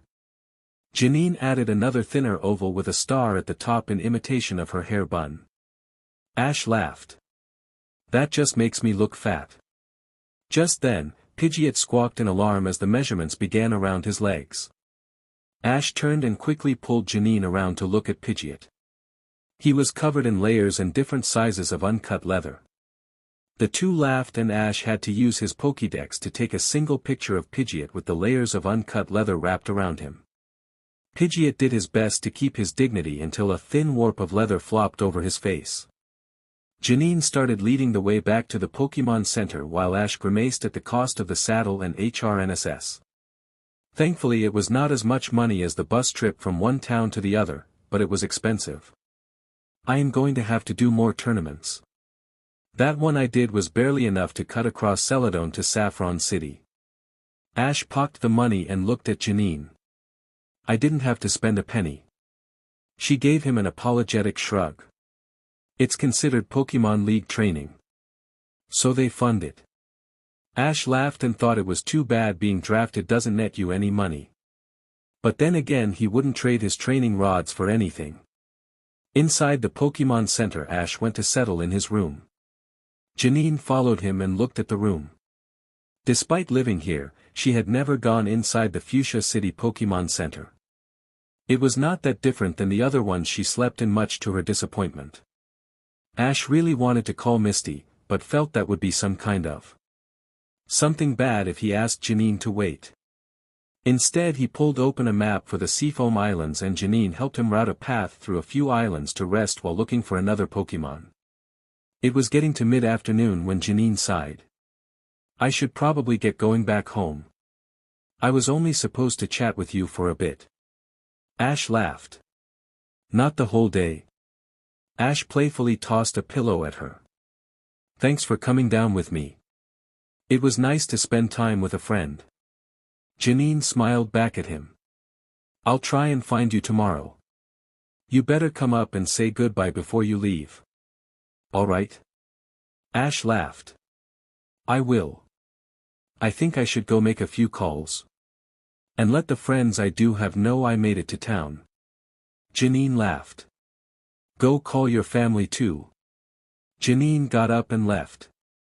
Ash sat back in his chair and looked over to Pikachu and Psyduck.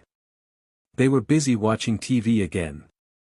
Pidgeot was flying outside and would perch on the roof when he was tired. Psyduck would let him know when Pidgeot comes back. Finally Ash stood and stretched out. Misty first, I think. Ash walked over to the communications room. He sighed when it turned out the room was filled with cubicles and not individual rooms. Ash dialed Misty's number and waited. 2 minutes nearly passed and Ash was tempted to hang up when the computer receiver clicked. Ash looked at the screen and stared at Dugong. Apparently it had answered the call. Hey Dugong, is Misty there? Dugong started at the screen trying to see the flat image of Ash. It eventually gave up and moved away. Ash laughed to himself and waited to see if the Pokémon would do it. Another minute passed. Ash kept the line open only because he could hear noises on the other side. Hello there Cerulean, this is Ash. It's nice to meet you again. Ash started talking to himself. Eventually he heard one of the girls scream she found Dugong. Hello whoever is on the other side of the magic screen. One of Misty's sisters who he did not remember their name looked at the screen. Misty, your boyfriend is on the line. Ash felt his face redden but he kept the smile plastered on his face. Hello, how are you? The sister on the other side smiled back. I am doing fine, thanks for asking sweetie, but you should be saving that charm for Misty, don't you think? The woman winked at him. Ash really felt like hanging up the call, or burying his head. Misty popped into view. Thanks Daisy. Now get out of here. Ash felt himself laugh watching Misty keep pushing her sister off screen with the door firmly slammed shut. Misty looked at the screen. Hi Ash. It's been a while. Hi Misty, I made it to Fuchsia. But it looks like I'm going straight to Cinnabar. Not enough Pokémon. Ash laughed. Sure, he was disappointed, but Ash knew he had it coming. Yeah. I'll need to train up a fourth before I even think of going against Blaine. I'll be hopping between islands. Pidgeot is ready to fly me. Now I don't have to worry about spending money for boat tickets. I actually made a new friend on the last day of getting here. Misty smiled. That's great Ash. I knew you could get someone to like you enough to talk. Ash stuck his tongue at her. Thanks. It's some girl named Janine. Actually, she did say she fought you. Koga's daughter. I remember her. How is she doing? Ash laughed. I can't tell if she was really shy or what when we first met. She seemed to open up a lot more today. Misty giggled. If you just around like that it probably has to do with you having no shirt on, you goof. Ash looked at her blankly. You are all. Misty blushed. Well, you look good without a shirt Ash. She probably has a crush on you or something. Oh. Misty gave him an annoyed glare. Be nice to her. She is a sweetie. Don't start leading her on. She has a career to think about too. And she has a thing for tanned guys. She gave him a pointed look. Ash thought back to the first time he met her, oh. Or the time when he saved her from Pikachu training exercise. Oh. Or the flight back to camp with her. Arg. And the time spent with her all day today. DMN it. Ash covered his face with his hand. Misty wanted to be concerned, but as he slowly made a series of noises she started to laugh. Ash, did you just get a girl to like? Like you? Ash just made another grunt trying to wrap his mind around his thoughts about girls in general. Misty snorted trying to repress her laugh. Way to go lady killer. Shut up Misty. Oh. Ash was pleased with the saddle and HRNSS. Pidgeot flew him above the city for close to an hour before the two decided they both got used to the saddle. Ash was warned that he should take the first few days of flying slow.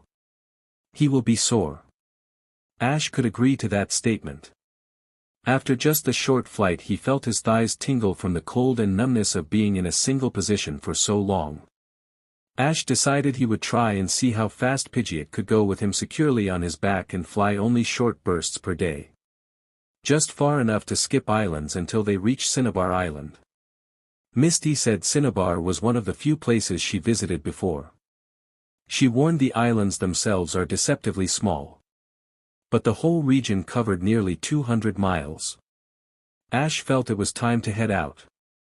He had stayed a day longer than he wanted to make sure the leather straps were easy to move. And he knew how to properly care for it all. The ocean water would wear it down quicker than he would expect. Pidgeot flew high to clear the cliff and reach the gym. When Ash landed he looked at his saddle with pride. On the center grip there was the small path with a single oval to represent his trip. On the side where he looked at was the better part of it. 3 ovals stood there. 2 had little stars to help show their hair. Janine's was low and in the center, Misty's was high and to the left, and Gary had a simple waved bar to show his haircut.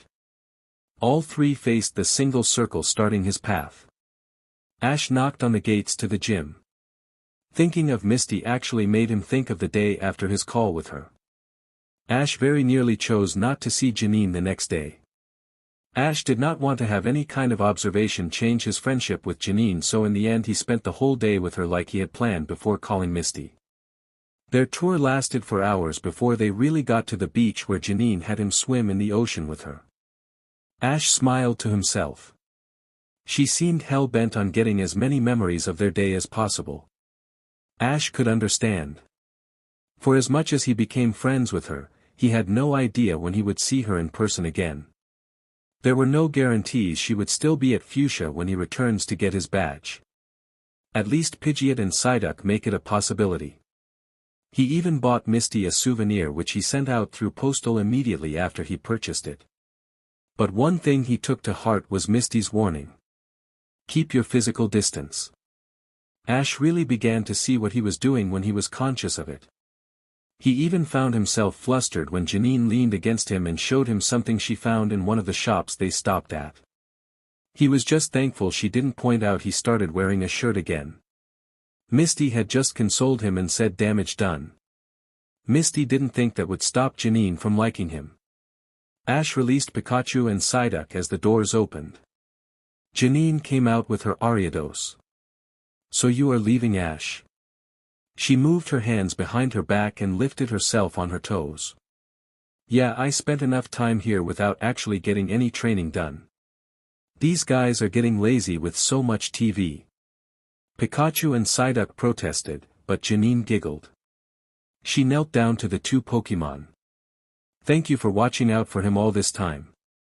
Please keep doing so for me too, alright? The 2 Pokémon cheered and each gave the girl a hug. Janine smiled at Ash before walking to Pidgeot. Thank you for the ride. I know I was a stranger when you did. She gave the bird a hug. She felt her heart move when she saw the emboss on the saddle did include her on it. Janine went back to Ash still smiling. She felt Ash getting ready to step back. To stop him, Janine abruptly threw her arms around his neck. Just don't be a stranger. Drop by and visit soon. Okay. She let him go and pushed him toward his Pokémon. Ash laughed with her before recalling his Pokémon and mounting on top of Pidgeot. I'll be back to challenge your father. You better have beat him too by the time I get back. I want to compare notes. Okay. Ash smiled at her. She smiled prettily at him. Ash wondered to himself how he did not notice she liked him. She really had acted like this the entire time. Ash sighed at the idea. It was way too soon to even think about that stuff. Let's go, Pidgeot. Pidgeot screeched before taking off. Janine watched him fly off until he was a dot. She sniffed slightly now that Ash wasn't there to see her. She blinked once and it stopped.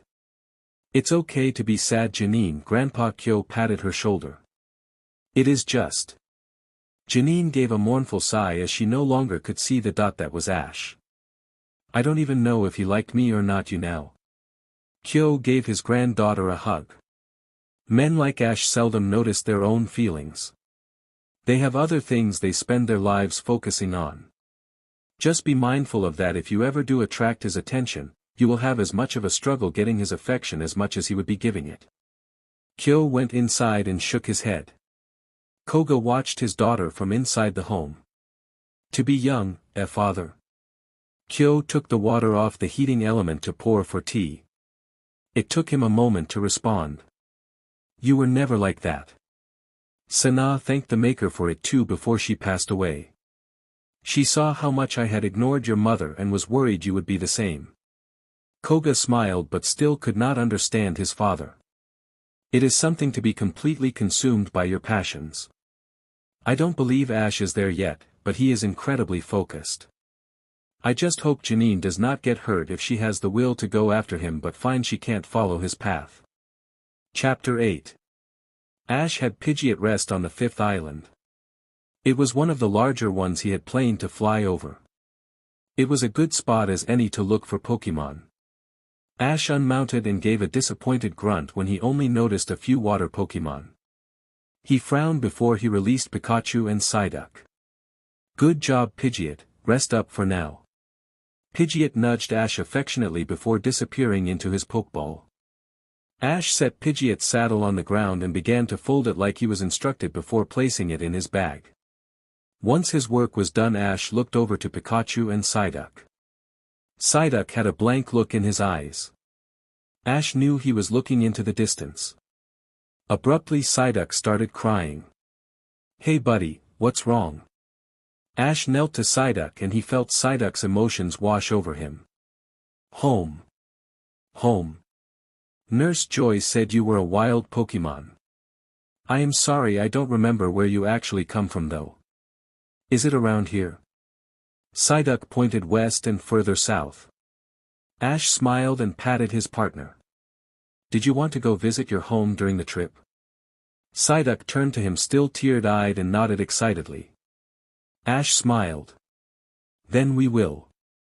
Let's make camp, and if we don't find what we are looking for we can go there tomorrow. How about that? Psyduck gave Ash a hug and cried in joy.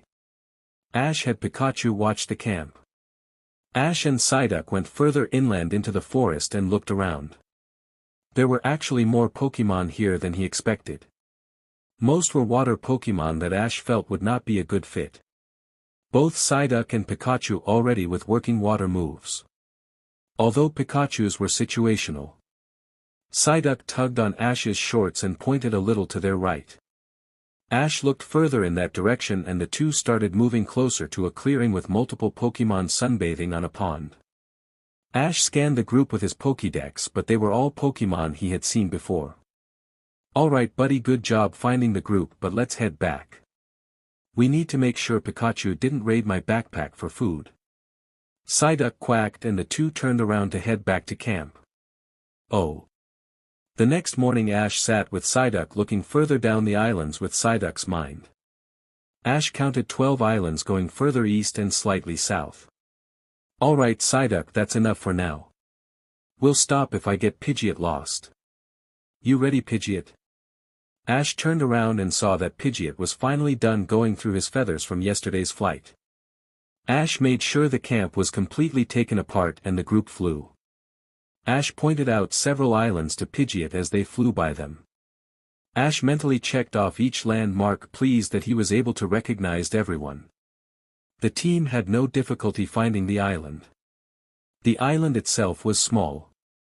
It was just large enough to be the size of a small town. The forest bled into sand very close to the shoreline and it was dense with rocky shores and trees. Ash wiped the sweat of his brow and looked over to Pidgeot. Ash was happy to see his flying partner did not seem to have tired at all from the flight. Ash smiled at him. And you were worried you would get tired. The bird huffed at him before preened under the attention. Ash took out Psyduck's Pokeball and Psyduck looked around anxiously.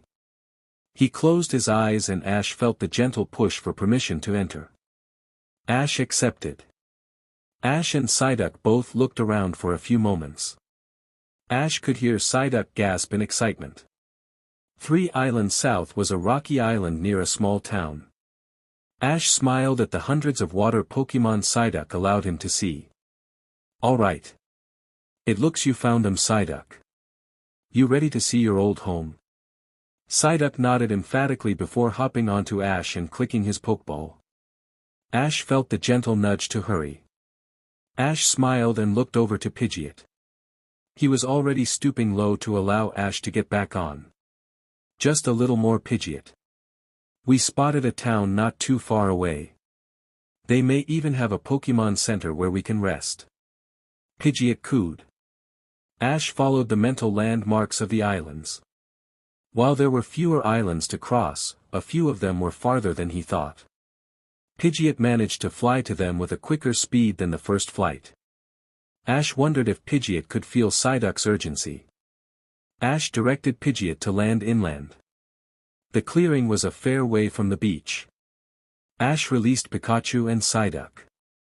Did you want to stay out, Pidgeot? We will be resting in town tonight. Pidgeot nodded and simply took to the air to glide above them. Ash smiled at the bird's enthusiasm. Before Ash started flying on him, Ash was beginning to wonder if Pidgeot hated how slow they traveled on their way to Fuchsia. The flight with him at hours at a time did not change how he behaved. Ash was relieved that it seemed Pidgeot did not mind either way. Psyduck jumped from foot to foot, eager to get a move on to the beach. His hands were at his sides and flapping up and down. Ash resisted the urge to laugh. Lead the way, Psyduck. That was all the cue Psyduck needed. With a burst of speed that looked odd without the use of psychic energy that accompanied it, Psyduck started waddling quickly down the beach to other Pokémon scattered over the sand. Ash followed. Slowly, a cacophony of calls was raised as the natives saw the newcomers enter their beach. Psyduck released a loud call and a chorus of calls responded. Ash whistled at the call back. Pika. Pikachu called when he jumped onto Ash's shoulder. Ash picked up his pace as a mass of Psyducks and gold ducks began to crowd his partner. Ash stood off to the side with Pikachu and just watched the reunion. Ash had no idea what the family of Pokémon was talking about, but after a bit, Ash could feel Psyduck's happiness from their link. Ash smiled as Psyduck's mind reached out for him. Ash started walking to his Pokémon. The Psyducks parted and Ash knelt next to Psyduck. How are you feeling, little guy? Psyduck turned to him and gave a happy sigh. Home. Ash smiled. Ash watched all of the Pokémon interact with each other. They all seemed to be pretty happy with where they were. I never asked you, Pikachu, do you have a home you ever want to visit? Pikachu perked his ears but shook his head. Pikachu placed his paw on Ash's shoulder, then his chest. Alright, buddy. Just let me know if you ever do. Both you and Pidgeot chose to join me, but Psyduck never had an option to leave his home. He had to be taken to protect himself and others nearby. Psyduck quacked and showed off his trainer. Ash was not surprised by the lack of Pokémon who tried to connect to his mind. Sabrina had said it was actually rare that any Pokémon would be willing to try. They were often too scared that the trainer's mind would be too different from theirs. As the day wore on, Ash constantly looked to see if any Pokémon would reach out to him, but no one tried except for Psyduck. Finally Psyduck quacked on final time and looked to Ash. Ready. Are you sure, Psyduck? Ash stood, but he did not want to rush his Pokémon if he wanted more time. There was still plenty of daylight left. Wave coming. Ash was instantly given an image of a huge wave hitting island and the Pokémon fleeing. Ash thought back to Psyduck panicking in the water and understood Psyduck's aversion to the open water. Psyduck pulled on his breathe leg. When Ash looked at him, Psyduck shook his head. Ash pursed his lips. He didn't like misunderstanding his Pokémon. Alright, let's go, guys. Ash noticed that a lot of Pokémon were pulling away from the beach. That kind of display made him nervous. It was time to go. Ash whistled a call to Pidgeot. Ash allowed one more wave of goodbyes from Psyduck to the other Pokémon before recalling Pikachu and Psyduck. He mounted Pidgeot and was into the air.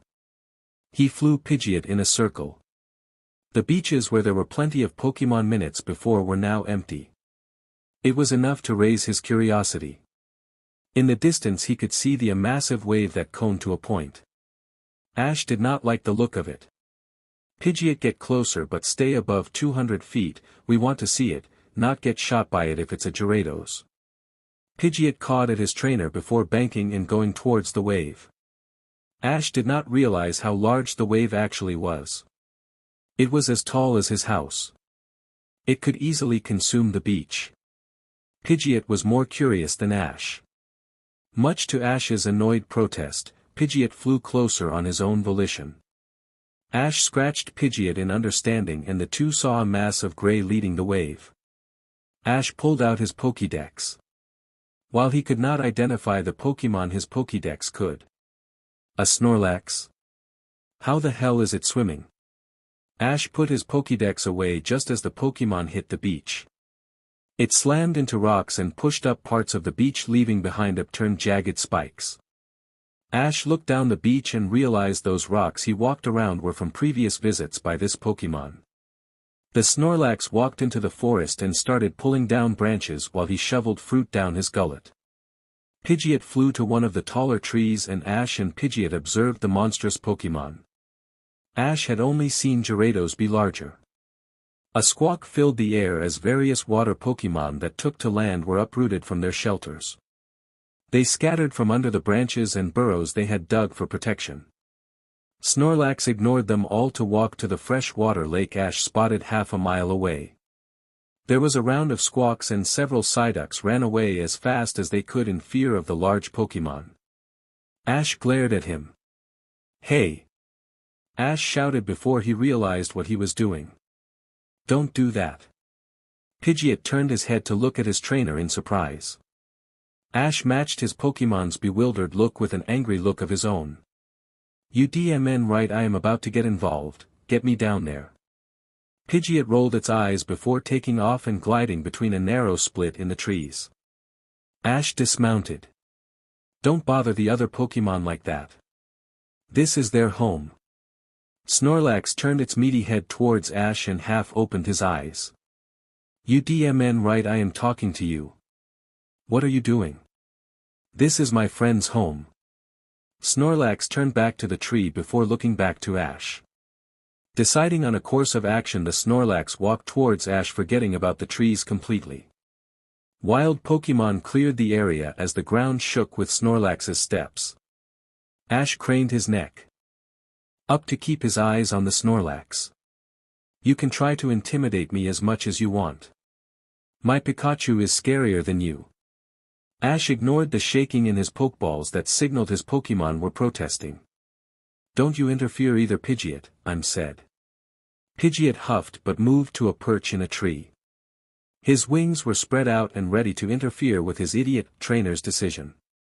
Snorlax raised his arm and ice began to form in his fist. Ash pulled out his two rods he used for training Pikachu from his bag. Ash sidestepped the slow punch to the ground. He pivoted his foot and used all of his weight and the tips of his rods to ram as much power into a hit behind Snorlax's knee. Snorlax was already leaning heavily into the punch and fell face first into his own ice that frosted the ground. Snorlax growled dangerously. Ash used the opportunity to jump into the air and landing with both of his rods hitting the joint on Snorlax's knee hard. Snorlax felt that one. Ash moved away from the Snorlax. He was thankful he did. Snorlax moved faster than Ash thought he could and tried to blindly swipe Ash with his claw. Ash moved his right rod to intercept and knocked the hand up and away from him. The Snorlax barely gave any power to the hit. It was just looking for a lucky shot. "Don't get mad at me because I decided to defend their home. You tore apart their shelter. Besides, you won't even get a bruise from that." Ash moved both butt ends of the rods together. The lightning stones held on each end resonated and vibrate. The rods burst with electricity. Snorlax finally stood and growled before he charged Ash. Ash slashed both rods together, creating a bright light that blinded the Pokémon. The young trainer sidestepped Snorlax's missed charge. Ash needed as much momentum as possibly and started chasing after the missed attack and slammed both rods hard against Snorlax's leg. Electricity erupted from the rods before the charge they held finally expended completely. Snorlax collapsed to the ground. Ash sighed. He was fortunate he did not completely drain them after his last session with Pikachu. Ash stood waiting for the Snorlax to get up. The Pokémon did get up but very slowly. Ash noted the time it took. Nearly 10 seconds for the Snorlax to stand. You must have been coming here for years. You should know there are Pokémon that live here. Why pointlessly tear up their homes? Snorlax growled before it opened its mouth. Ash rushed him, already seeing this attack from many Gyarados. When Ash got close to Snorlax, he threw one rod like a javelin. Snorlax was still charging up his attack and used his arm to bat away the rod. Ash used the diversion to dive between the Snorlax's legs. Ash used his last rod to jam it into the earth and pointed at the back of Snorlax's weakened leg. Snorlax tried to turn to fire his hyper beam, but the rod that stood in the dirt dug into the back of his leg, this time with the force of his own weight. Snorlax yelped in pain and fell flat on his back. The hyper beam was about to be fired. Ash jumped on the massive Pokémon's arm and ran up to Snorlax's face. The wild Pokémon turned his head ready to fire the hyper beam. Ash slid across Snorlax's wet-furred chest and kicked as hard as he could to keep Snorlax's mouth shut. Snorlax's head tilted back slightly from the impact. It wasn't much, but it was enough that Ash would not get hit. The hyper beam rumbled in the Pokémon's half-opened mouth. The force knocked Ash off Snorlax. Ash let himself roll on the ground, hitting branches before he was stopped forcefully against a tree. Ash rolled to his side. The air was knocked out of him and he wheezed. After preventing himself from hyperventilating from the lack of air, he saw Snorlax begin to move. Ash looked around. Now would be a good time to run away. He literally had the anger knocked out of him. Pidgeot cooed at him urgently. Ash was getting ready to mount the bird when Pidgeot knocked Ash off and looked at him like an idiot. Ash would later blame it on the lack of oxygen that he did not even think to throw a Pokeball at the Snorlax. Ash pulled one of his backpack and threw it at the Snorlax. The massive Pokémon was still trying to shake off his backfired attack. Snorlax briefly looked to Ash as he turned to a red beam. Ash was breathing hard. He held his hand to his rib and after a moment his wheeze faded. 5 beeps passed before the Pokeball stopped moving. Ash coughed and finally released his other Pokémon, who all crowded around him to check to make sure he was safe. Pikachu nipped his ear and chittered angrily. Psyduck was all quacks as he pulled on Ash's shorts, very nearly pulling them off. Pidgeot huffed before flying to Snorlax's Pokeball and carrying it back to Ash. Ash took the Pokeball from his raised leg. Sorry guys. I got angry. Psyduck, I know it was stupid. You don't have to blast images of Gyarados shooting Pikachu to get the message across. But he was uprooting your family's home. I couldn't let him do that. Psyduck hugged Ash's leg very near in tears. Ash hugged all of his old team. Okay guys, let's get to the beach so we can have some open room. We need to meet our new partner. Ash walked tiredly with the group. The adrenaline had worn off and the pain from his injuries made themselves known to Ash. Ash flinched as he picked up the rods by the hilts. Ash inspected the rod that had dug into Snorlax's knee. The Thunderstone was shattered. He looked to Pikachu. Okay buddy, back up. I'm just going to clear the stone out of the rod here and not bother with taking it with us. Ash got a knife out and slowly chipped out the remains of the stone that sat inside the rod's casing. Ash noted that there was a darker metal on the inside. It was almost like the rod was double dipped in several different metals. Ash made a note to ask Surge how these were made later. At least a replacement stone would not be hard, just expensive. Sorry Snorlax, Ash said to the Pokeball. Ash sat down on a jagged rock that was likely made from Snorlax's previous visit. Ash injected a powerful healing potion into the Pokeball. Pikachu and Psyduck stood on either side of him. Ash palmed the Pokeball. He was unsure of the mental state of his new Pokémon. But he felt comforted by his team standing next to him. "Come out, Snorlax." Snorlax roared before he fell on his rear. He looked at his leg and wiggled his toes. He looked up to Ash and waited.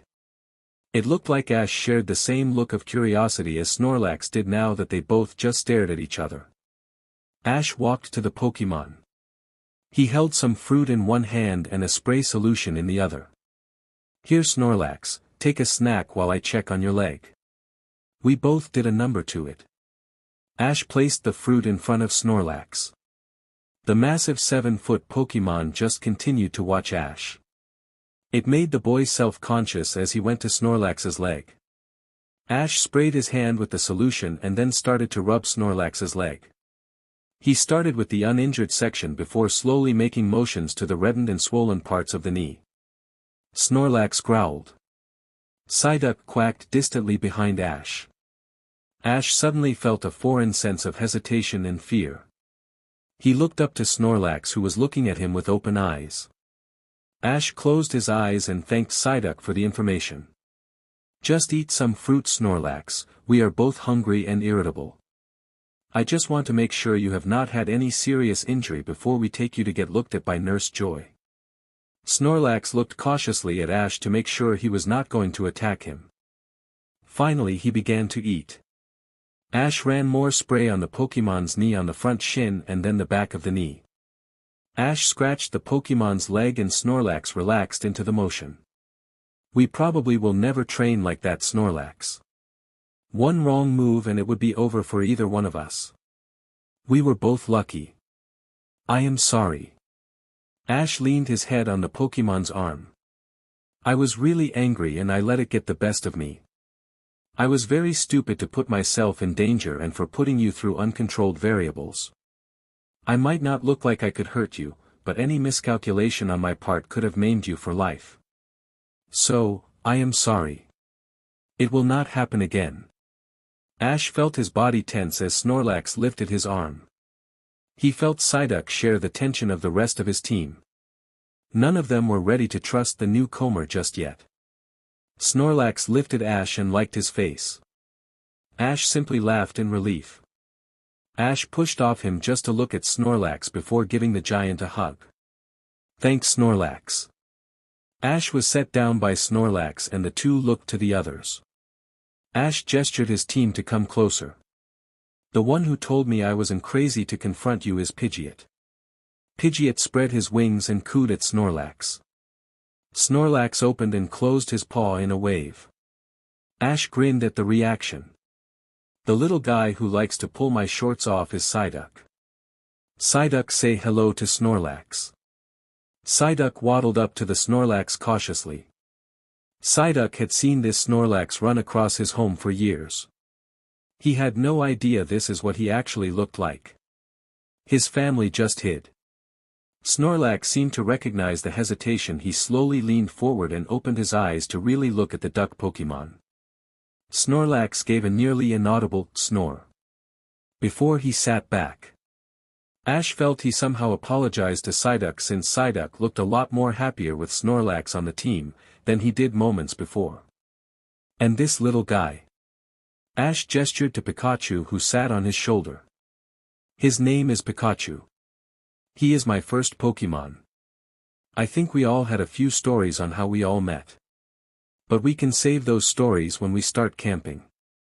Let's get you to a Pokémon Center to get you checked out." Snorlax happily agreed. He shoved one last piece of fruit in his mouth before Ash recalled him. When he looked around to the rest of his team, he gave a nervous laugh. "I think I'll just tell Misty Pikachu fought him. She'll believe that." "Oh." Pidgeot did a circle around the small town before he found the Pokémon Center. Ash was happy to see they did have one.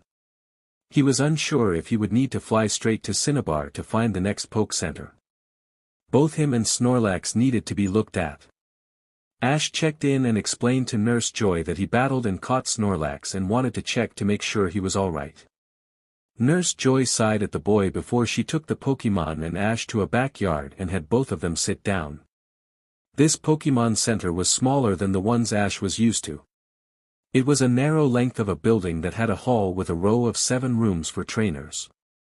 Ash felt like the center received few trainers. Is it always this empty, Nurse Joy? Nurse Joy smiled as she pointed to a spot to release Snorlax. Not really. You missed the mass of trainers earlier. They had come in during the summer months as an excuse to have a vacation on Pokémon League money. Ash scowled. What? Nurse Joy laughed at his reaction. No need to ruffle your feathers, Ash. It is actually pretty normal. The Cinnabar gym actually disappeared in response to it recently. Blaine had decided that he was not going to give trainers a reason to come out if they were going to abuse the system like that. Ash smiled. That sounded like the Blaine he spoke to. That's good to hear. How long ago did he disappear? I know Cinnabar is still a ways away.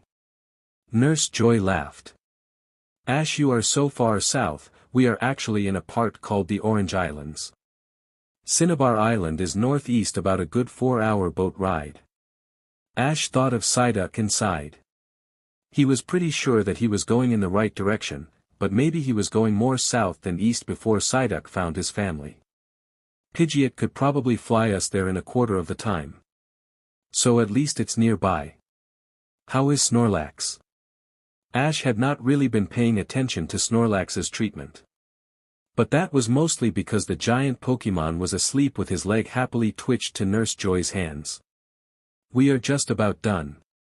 It looks like nothing was seriously injured. Tendons and bones look good.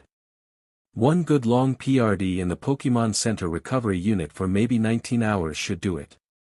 He was actually having constant exhaustion from aerobic exercise. His lung capacity is huge for his kind. And a pretty large chest too. I wonder how he developed those. It's usually the legs that are stronger. Ash looked at Snorlax. He thought of the Pokémon swimming and laughed. I wonder. Thanks, Nurse Joy. Can you just take a look at my arm? I had a good hard hit on it and it's still sore. Nurse Joy ran soft hands across his arms and ended up checking his lungs and chest as well. Ash did not know it at the time, but he developed a nice blue bruise that ran across his back from where he landed against the tree. Well, Ash, you will need to rest more than your Snorlax. Try not to move too fast or move anything heavy for a few days to let your muscles heal. You don't want to agitate it anymore. Ash nodded. He was annoyed. Snorlax looked pretty friendly and Ash was ready to see what he could do. Ash then thought about his damaged stone. Nurse Joy, is there a place around here that sells a Thunderstone? Nurse Joy looked at him curiously. No, unfortunately. Those are pretty rare. You would have to go to a bigger city to find if anyone sells one. If you get to Cinnabar Island you may find a seller. Ash gave a grunt in disappointment. Oh. Ash lamented the lack of stone in the rod. Ash cursed at himself. It was a stupid move to use them as weapons. But it was not the end of the world. Ash let himself rest on a park bench. His chest ached and his breathing was slowly getting more bread. He coughed for a second before letting himself relax. He had wanted to get some air but was surprised how little he actually moved before he had to rest. Okay, I think I am done walking for now. Ash felt Psyduck watch him the entire time. So Ash was not surprised when he snapped his fingers. A moment later Psyduck was standing beside him. His arms were at his sides and his eyes were focused on Ash. Do you think you can teleport us to the Pokémon Center? I think I am going to take it easy. Psyduck took his hand and simply did it. Ash smiled at the progress. Psyduck looked like he did it with little to no effort. Good job, Psyduck. I did not even feel the blip when we jumped. Psyduck sighed at him before pushing his trainer into the building. Ash laughed before he was led to a chair and Psyduck joined him to watch TV. Pikachu ran down the hall and squealed. Pikachu. Pikachu skidded to a halt and sat in front of Ash. Hey little guy. Yeah, I couldn't make it back on my own. We'll definitely need to try and make sure we can arc electricity again once we get a replacement, but some of our exercises are going to be put on hold. Pikachu nodded and sat next to Psyduck. Psyduck? Psyduck quacked at Ash. Ash sighed at his Pokémon. Pass me the remote, I am not staring at scan lines and reception snow. Oh. Ash woke up from a light doze. The window was open and a slight breeze wafted in. Feeling slightly better after a bit of a nap, Ash stood and stretched the stiffness out of his neck. Finally deciding he had been putting it off long enough, he went over to the communication terminals and dialed in Misty's number. 4 minutes passed with no answer. Ash frowned but opened a channel to leave a message. It was the first time he did not get through to her for a chat. Ash honestly didn't know how to feel about that. Hey Misty. I missed you. I am in some spot called the Orange Islands. I made a detour to find Psyduck's family. He was happy to see them. I also got a new Pokémon. A Snorlax. I'll go into the details when I call you next time.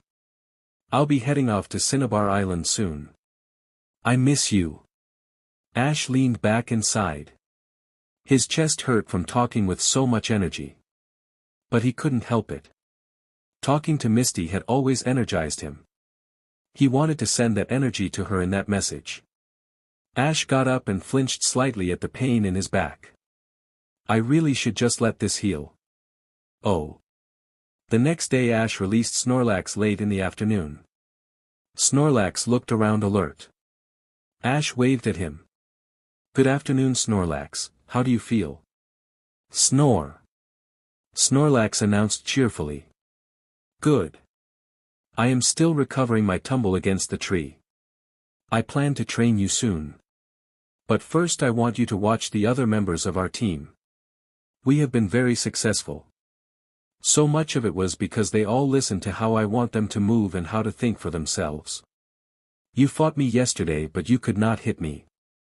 The large Pokémon nodded as he sat down and looked at the other members. They had all taken positions across from each other. Your movements are instinctual. I am going to show you how to think and how to use everything around you as a weapon. Snorlax's fight weighed heavy in Ash's mind. Snorlax patiently watched as Pikachu got into position. Pidgeot and Psyduck stood across from him. Snorlax, you are built for strength not speed. So I want you to watch the team and think about how you would stop someone who moves so fast. Snorlax. Ash tilted his head and smiled at the big guy. I know you will. Guys, start it one at a time. One-hit attacks. You start Pidgeot. Pidgeot took to the air and dove at Pikachu with a wing extended. Pikachu dove over Pidgeot's wing and burst into speed for a quick attack to Psyduck. Psyduck disappeared and teleported over to Pidgeot, who had pulled up and banked around to the group. Psyduck focused a mental attack on the flying bird. Pidgeot knew the attack was coming and found the last spot Pikachu stopped.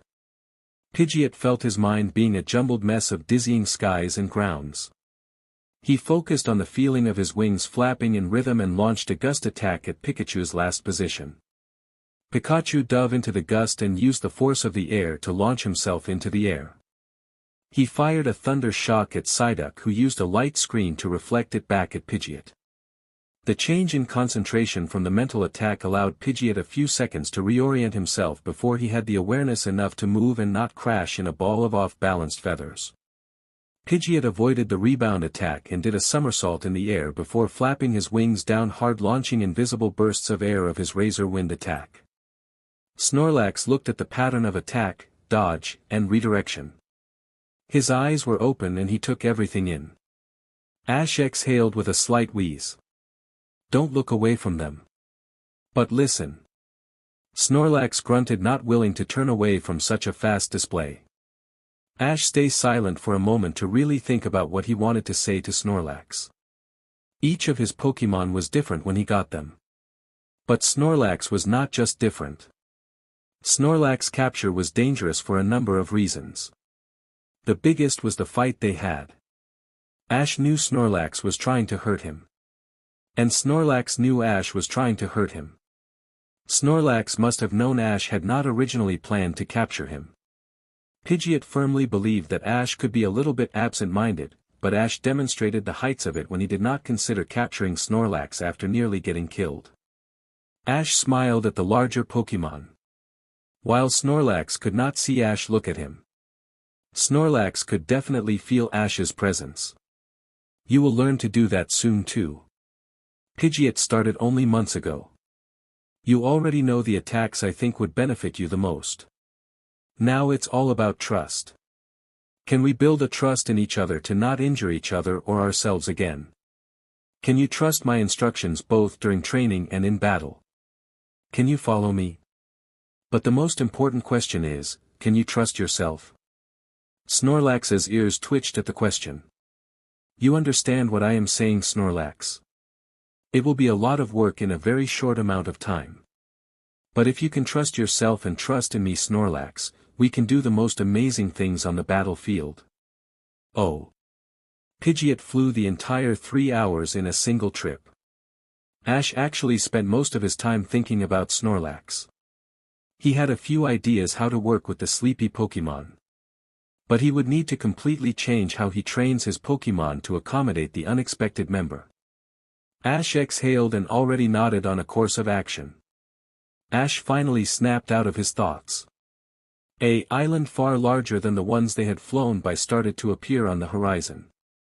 Ash hoped that was it. This one definitely had a massive volcano. Pidgeot, do you think you have the energy for one last burst? Pidgeot screeched in agreement. Ash laughed and made sure he was secure. Go for it. Ash leaned heavily into the bird's neck. Pidgeot was a far cry from how fast that Pidgeot that flew him to Vermilion was, but Ash didn't mind. That kind of speed was a very specialized skill. Ash and Pidgeot landed at the Pokémon Center after Pidgeot glided a few circles around the town to get a better look of the area. The town was not allowed to grow very large. The island town took up most of the flat land with no other room to allow it to expand. But that did not mean many of the buildings did not grow skyward. Ash whistled at a few of the towers that were larger than the Pokémon Tower near Lavender Town. Most buildings did not even get that tall in major cities Ash has seen. Ash wondered how fast the wind was here if they could stand that tall. Ash got down from Pidgeot's saddle and felt his legs groan in pain. The trip was long for the both of them. Pidgeot poked at Ash's belt. All right. Thanks buddy, I'll send you in to get some rest and fed with the others in a second. Ash walked in after Pidgeot was recalled and he made sure he put away Pidgeot's saddle properly. His rods were secured to his belt with the one pommel, a grim reminder he needed to find a replacement stone or put it away so the rings on the inside don't get worn or damaged. Inside, Ash greeted the Nurse Joy and placed Pidgeot's Pokeball in the tray. The Nurse Joy took the Pokeball. Excuse me, Nurse Joy. How can I help you? I am looking for the Cinnabar gym. Do you know where it is? I heard from another Nurse Joy on a South Island that he had closed or moved it. She was kind of unsure of which it was. The woman gave him a suspicious look before she went to her computer. May I have your ID? Ash smiled, already seeing what she was doing. It's 02740K. My name is Ash Ketchum from Pallet Town. I met Blaine briefly in Vermilion. Nurse Joy smiled at him. Ah, I see. I was not sure when you would come in, but Blaine did want you to have this letter as soon as you checked in. Ash took the letter and thanked the nurse. Ash went to his room and sat down. He released Psyduck and Pikachu. Don't fight over the remote. Ash noticed this place had a screen door with a patio. Ash frowned at the patio. He looked up his Pokédex. Snorlax weighs just over 1,200 pounds. That's like 12 of me. That should be strong enough. Come on out, Snorlax. Snorlax was released out of his Pokeball and laid on the patio deck already asleep. Ash waited to see if the patio would collapse, but it held steady. Ash smiled at him and walked inside. Hey guys, I got a letter from Blaine, our next gym leader. Did you want me to read this to you? Pika. Sigh. Ash sat on the bed and both of his Pokémon hopped up beside him to look at the letter over his shoulders. Ash, thank you for coming down to take my gym challenge. Before you come in, I heard you had not taken a 4th Pokémon. You will not need to take 4 for my battle. For my 10-badge battle I only have 3 that would qualify for regulation. But you will need to bring 3 with you. It will be one-on-one fights. You only need to win 2 of the battles.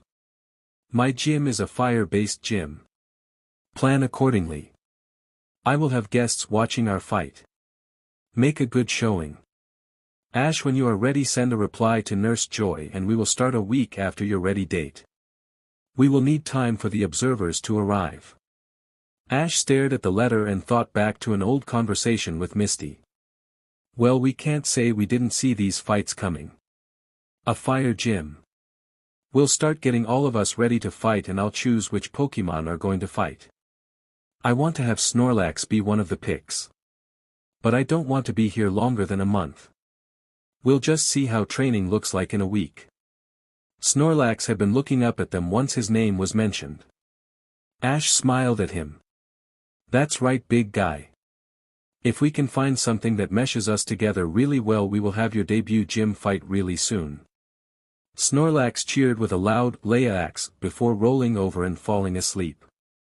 Ash smiled and already was thinking of calling Professor Oak to figure out what to feed him. Oh. The brief chat with Professor Oak was interesting. He even got an update about Gary. Apparently Gary was having problem with his 9th badge. Professor Oak stated it had more to do with a recently evolved Nidoking rather than the difficulty of the gym itself. Ash smiled at the update, thankful to hear Gary is doing alright. Ash started looking at poke puffs rather than straight berries and poke blocks for Snorlax.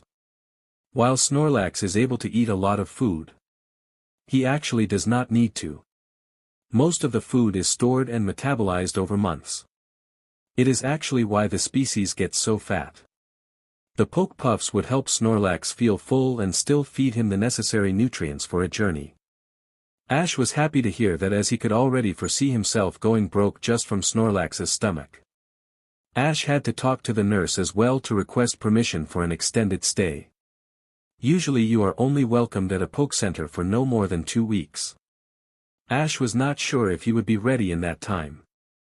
The nurse had him fill out a form and explaining the extenuating circumstances for the stay. Ash was thankful that he could. Staying in one place for so long was going to drain his resources. Ash did find a few trainers in town to battle against. But there were not that many on the island to recover the loss of spending so much money for a saddle and to save up for a Thunderstone. Ash shrugged those thoughts away. He held both rods in his hands and looked over to his team. They all gathered in a forest near a small lake. We are going to take this slow. Pikachu, I want you to finish the one exercise we started back on the way to Fuchsia. With no usable second rod I won't be much help to you. Sorry buddy. Pikachu chawed and ran down the water side to find a safe spot. Pidgeot, I want you to start getting used to flying low with a constant change in air pressure. If we fight in a place that has a lot of heat, the air pressure is going to make it hard on you. Fly over the water as low as you feel comfortable. Psyduck, you are on watch duty. Watch for Pidgeot, and watch to make sure I don't get hurt with Snorlax. It's one-on-one training for him. The group flinched, but they knew it would not be as dangerous as the first time Ash fought the Snorlax. Snorlax looked at Ash and the rods. Okay, first things first, Snorlax. These are not made to be weapons. They are actually used to help me guide everyone with how I want them to move. You will be largely on your own in fights. There are times where you will have to think about what the next move would be after I give you instructions. So this will help you think and do the moves with the highest success. Ash raised a single rod toward Snorlax's fist. Snorlax felt himself take a hesitated step forward. He remembered those rods. It's about earning trust, Snorlax. If you don't feel ready then we don't have to use the rods. Snorlax moved forward and touched the rod. Ash smiled approvingly at him. Alright, when you showed me your ice punch you leaned heavily into the punch. That's partly because the length of your arms. But here this will help you keep balance. Ash used the rod to move Snorlax's fist at an angle away from his body. Move your feet this way. Ash mirrored Snorlax's position and slowly turned it so Snorlax could see. Snorlax unsteadily changed into the new position. Good. Ash moved his hand to the Pokémon's fist and nothing happened. Ash grinned at Snorlax and jumped onto his fist and held on tightly. The Pokémon did not even budge. Ash laughed and let his feet dangle. Snorlax gave a small laugh himself. Where the other position was liable to make the Pokémon fall over.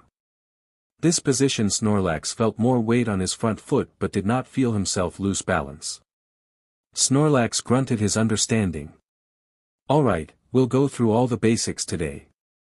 Ash announced and jumped off Snorlax's fist. Oh. Ash found he was relieved that the rods bothered him more than Snorlax. Snorlax seemed to adapt right into his role as Ash's training partner. Ash was happy to see he had gained Snorlax's respect when he first fought him. Snorlax seemed to be content to eat and just be active. Ash was tempted to look into the species when he gets back to Pallet Town. He had never heard of an active Snorlax before. This Snorlax seemed right at home running around and swimming. Pikachu dart him. Test his range. Pikachu burst into a renewed burst of speed. Snorlax stomped his foot to disrupt Pikachu's footing and punched the floor to uproot the ground that was loosened from his stomp. Hold. Ash called as Snorlax was a little too happy with the hit. He had knocked himself over with that hit. Ash laughed with Snorlax as he rolled on his stomach to get back up. Good job Snorlax. You have more than enough energy in your stomp. We want to try and outlast your opponent so we will need you to learn to pace yourself. We are going to rotate the whole team against you so you can get an idea of what I am talking about. Pikachu one more time. Pidgeot you will be next. Psyduck is last. Snorlax just try to block and counter-attack. Look for the openings I pointed out to you. I'll give you calls if you miss something important. Snorlax got into position and growled eagerly. That's the energy we are looking for Snorlax. Ash looked at the time. Training for 3 weeks was his limit. And Snorlax was looking consistent enough to open for the gym battle.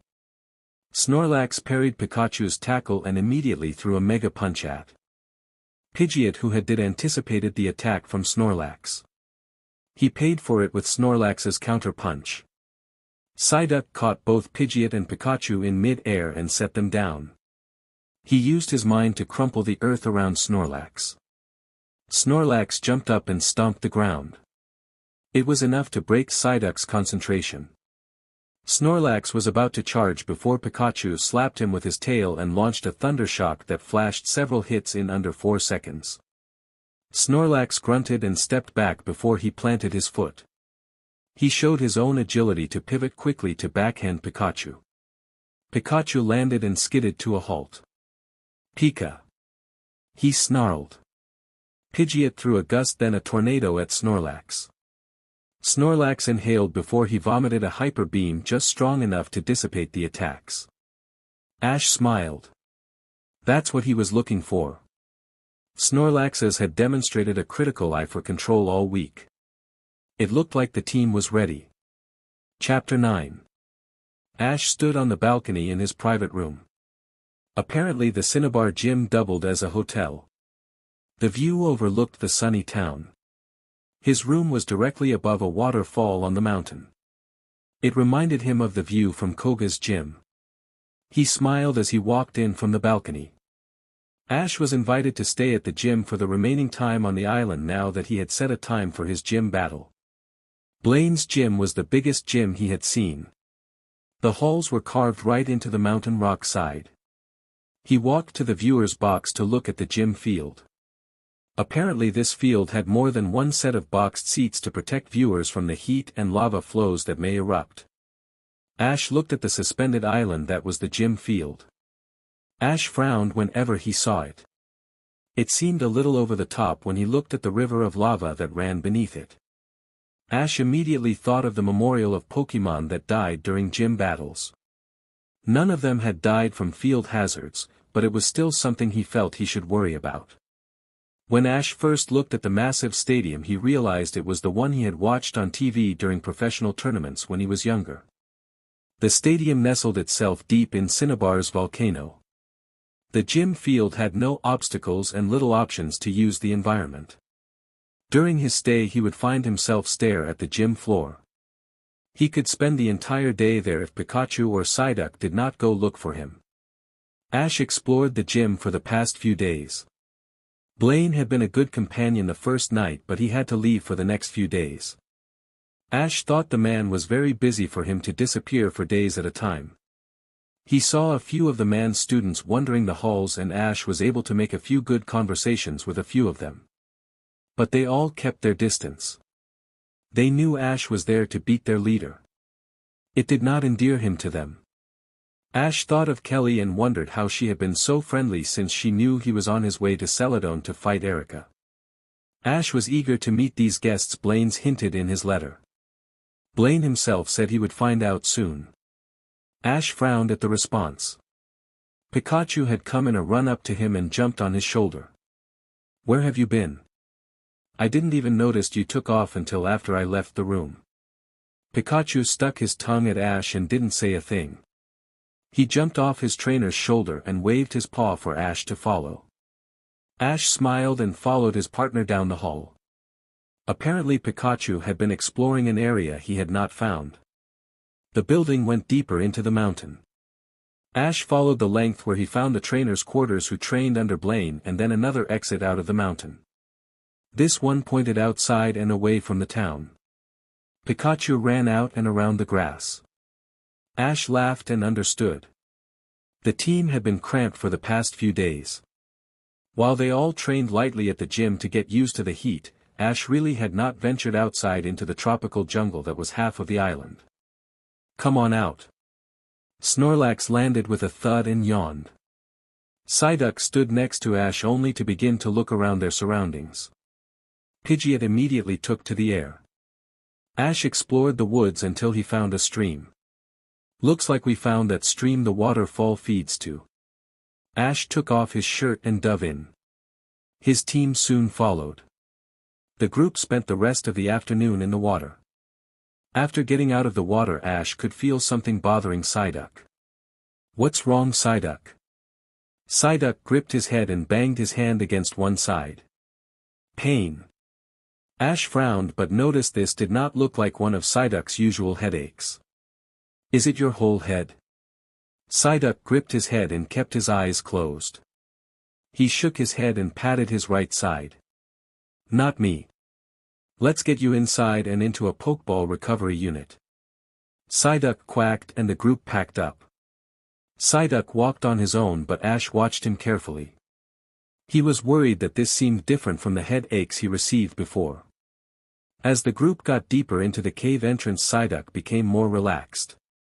Eventually, halfway up the stairs, Psyduck announced, "Fade. Gone." Ash hut at that. "Psyduck, I am going to recall you for a second." Ash returned Psyduck in a flash of red light. Ash had noticed early on when they first got on the island that Psyduck would hold one hand in the same position he did just this afternoon. But he never said he was in pain. Ash was followed by a curious Pikachu as he went back outside. Ash stood just outside the entrance he had just walked in. He looked at his Pokeball. "Sorry, Psyduck." Ash released Psyduck, who immediately flinched and clung his hand to his head. It was the exact same position and exact same place. "I am really sorry, just hang on." Ash recalled Psyduck and ran back in. He started making his way to the Pokeball recovery bay. Halfway down he released Psyduck. Psyduck kept his eyes shut and bracing himself for a headache. "Duck." Psyduck looked around and moved his hand off his head. He walked around completely pain-free.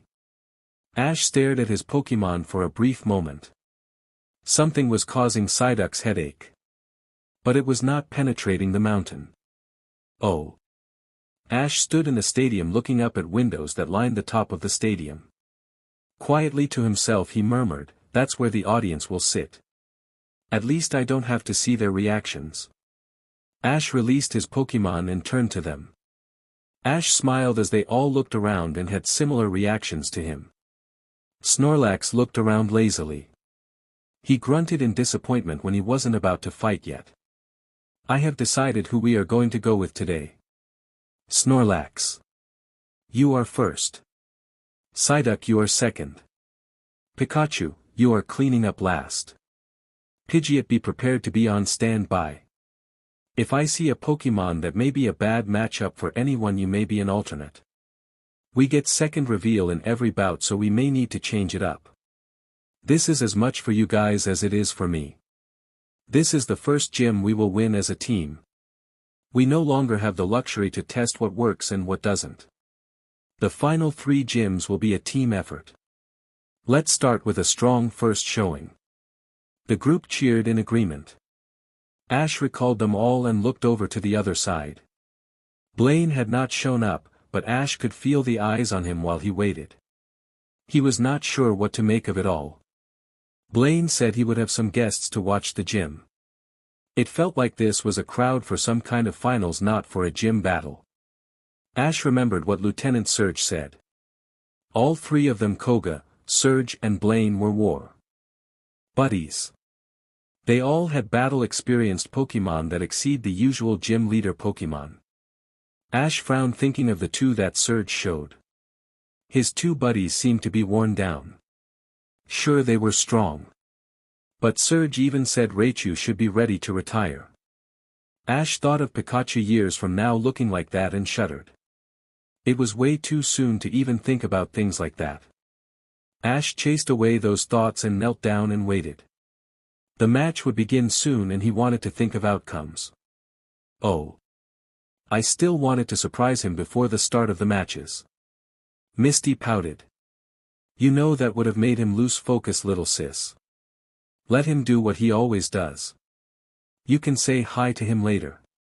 Daisy gave her youngest sister a sly wink. Misty grounded her teeth and glared at her sister. Daisy, I swear. We talk. I might have you just listen to a call so you can believe me. Daisy looked at her sister and knew it was true. Sure, but that doesn't mean something won't happen later. You're young. Daisy gave her sister a pouty look with eyelashes blinking widely to accentuate the point. Misty sighed and rolled her eyes. She looked around and recognized a few people that showed. She bit her lip before she walked over to the one man she had not formally met. The man had his black hair slicked back. He sat comfortably in a leather chair and looked on patiently while a waiter served him wine. Misty had heard of this man before. He was the strongest of the gym leaders. He ran his own private business that dealt with international trade of Pokémon products, and he has made his livelihood based on the new talent that walked through his doors. Promising young trainers who defeat him were often given offers for positions in his company. High positions of authority were not above a trainer's grasp if Giovanni approved. Good afternoon. We have not been formally introduced. My name is Misty Waterflower. I am the Cerulean gym leader. It is nice to meet you. Giovanni smiled to the young girl and stood up. The pleasure is mine, Misty. You may just call me Giovanni. The new generation has many promising trainers. You and Brock have been an inspiration for young trainers everywhere. Misty blushed at the praise. Thank you, sir. I still have a long way to go before I can properly compete on the same level you do every year. Giovanni smiled before gesturing her to sit with him. She sat down on a leather seat next to his. I was surprised when I first heard of Ash Ketchum. I had not paid as much attention as I should to gym leader matters. A lesson Erica had learned recently from the incident report I read. Misty sighed but nodded. Yes. I read the same thing. Mr. Ketchum must have felt strongly for him to react so rashly. He was extremely collected when he faced me for his gym battle. That kind of temper is dangerous if he lets it go. Giovanni frowned. Misty giggled. I heard you hire from your gym battles. Does Ash not seem to fit into a possible candidate? Giovanni shook his head in amusement. Actually, that kind of brash thinking is what I am looking for. Someone who can think outside of the norm, as it were. He has shown that is something he is very adept in. But I don't think he would be satisfied with any job I could offer. Misty nodded in agreement. I would think not. He seemed very motivated in the now. He started nearly a month late from the open season. He had been working hard to catch up. I am curious if he will lose this momentum now that he can afford to slow down. Giovanni nodded in understanding. We'll just have to wait and see when he comes to my gym then. Oh. Blaine walked onto the stadium floor. He wore a tropical shirt and shades. His white hair flared to the sides with nothing covering his bald head like the knight of the Gyarados defensive. Good afternoon, Blaine. Ash called as the older man walked up to his spot as the defender. Thank you for indulging me, Ash. I can understand how frustrating it is to wait for so long. All 3 of your remaining gym leaders were asked to be alerted so they may present your gym battle to league trainers. Koga does not have the ability to host it. And Giovanni is very protective of his gym. Blaine looked to a specific viewing box. Ash resisted to follow his gaze, instead he decided to stay focused on Blaine. I would like to meet and talk to everyone. I do not get much feedback from my battles. Blaine smiled. You will get some today. They are here to learn from you, Ash. This will be a 3-round gym battle. As gym leader, I release my Pokémon first and you get 1 minute to decide on yours. There will be no SWCH outs. Both sides choose a different Pokémon per round. Any questions? None. I am ready for the first round. Tinder. Wave like a flame. Blaine opened a Pokeball and a large Ninetales stood beside him. The shine of the fox made it almost reflective in the deep red fire light. The fox bounded gracefully over the rocks to the gym field. Ash took out his Pokédex and read about the Pokémon in his 1-minute reprieve. It was unfortunate there is no real place to scan and learn about a mass amount of fire Pokémon. He would need to use every minute before each fight to formulate his moves. Ash looked around the arena before nodding to himself. Snorlax, it's time to have some fun. Snorlax's red beam hit the gym floor. He roared in anticipation. His fists in the air and a confident gaze facing the fire Pokémon. Ash saw a small platform to the side. A referee stood on it with 2 flags and stared down the overfield below him. Ash actually had no idea what the platform's use was until the referee showed. Well, that was one curiosity out of the way. Begin! Shouted the referee. Right as the referee gave the call, Ash ordered. Snorlax, water gun a path. The water gun lanced through the field in a quick spray that watered the gym field in half. Snorlax turned the shot of water towards Tinder to force the Ninetales out of the way. Tinder nimbly dodged the attack. Ice punched the lane. Ash called. Snorlax dropped to one knee as soon as he finished his water gun. Frost energy gathered in his hand just before he punched the water on the ground. The water helped guide the ice along the gym, sprouting a wall that divided the gym. Snorlax kept feeding energy into it to make it as strong as possible.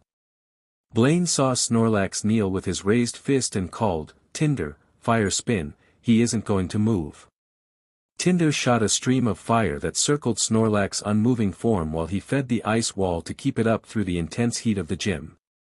Snorlax worked best when there were obstacles he could work against. When Snorlax stood, he jumped into the air on his own and did a body slam to the ground. The suspended island shook, but the chunks of ice below him shattered into fine dust, breaking the circle of flames. Hyper Beam! Called Ash. From his face-down position, Snorlax snapped his head up and fired a weak but fast-collected Hyper Beam at Tinder, forcing Blaine's Pokémon to back up and dodge away from Snorlax. Tinder used the ice wall for higher ground. Tinder yipped in understanding and ran on the tall ice wall out of Snorlax's view. Ash could still see where it was. Snorlax, move to your left, blind swipe it. Snorlax used agility rarely shown by larger Pokémon and used both of his feet to hop to the left and moved his arm to blindly swipe where he had been. Tinder gave a yip in pain. Headbutt. Rebound and take down. Blaine said quickly. He looked around trying to see what Ash would do. Snorlax, take the hit. Mega kick. Snorlax stood his ground and grunted against the heavy hit. Tinder was a lot heavier than he expected. He had already gathered the energy into his leg and it snapped up into Tinder's ribcage. Another grunt from Blaine's Pokémon. Snorlax looked at the Pokémon and saw the wall behind Tinder. Without any urging, he grabbed the Pokémon and used the takedown move Ash showed him to slam the fox against the ice wall. That portion of the ice wall broke from the impact. Ash stared at Blaine's Pokémon. Without warning, Tinder bashed her skull against Snorlax. Snorlax reeled from the hit and stepped back. Tinder, flamethrower. Blaine called. Snorlax turned its head and blindly shot a water gun in a wave to hit Tinder. Blaine's Pokémon dodged and fired the flamethrower. Snorlax was coming to his senses enough to dodge the blast and move behind the ice wall for cover.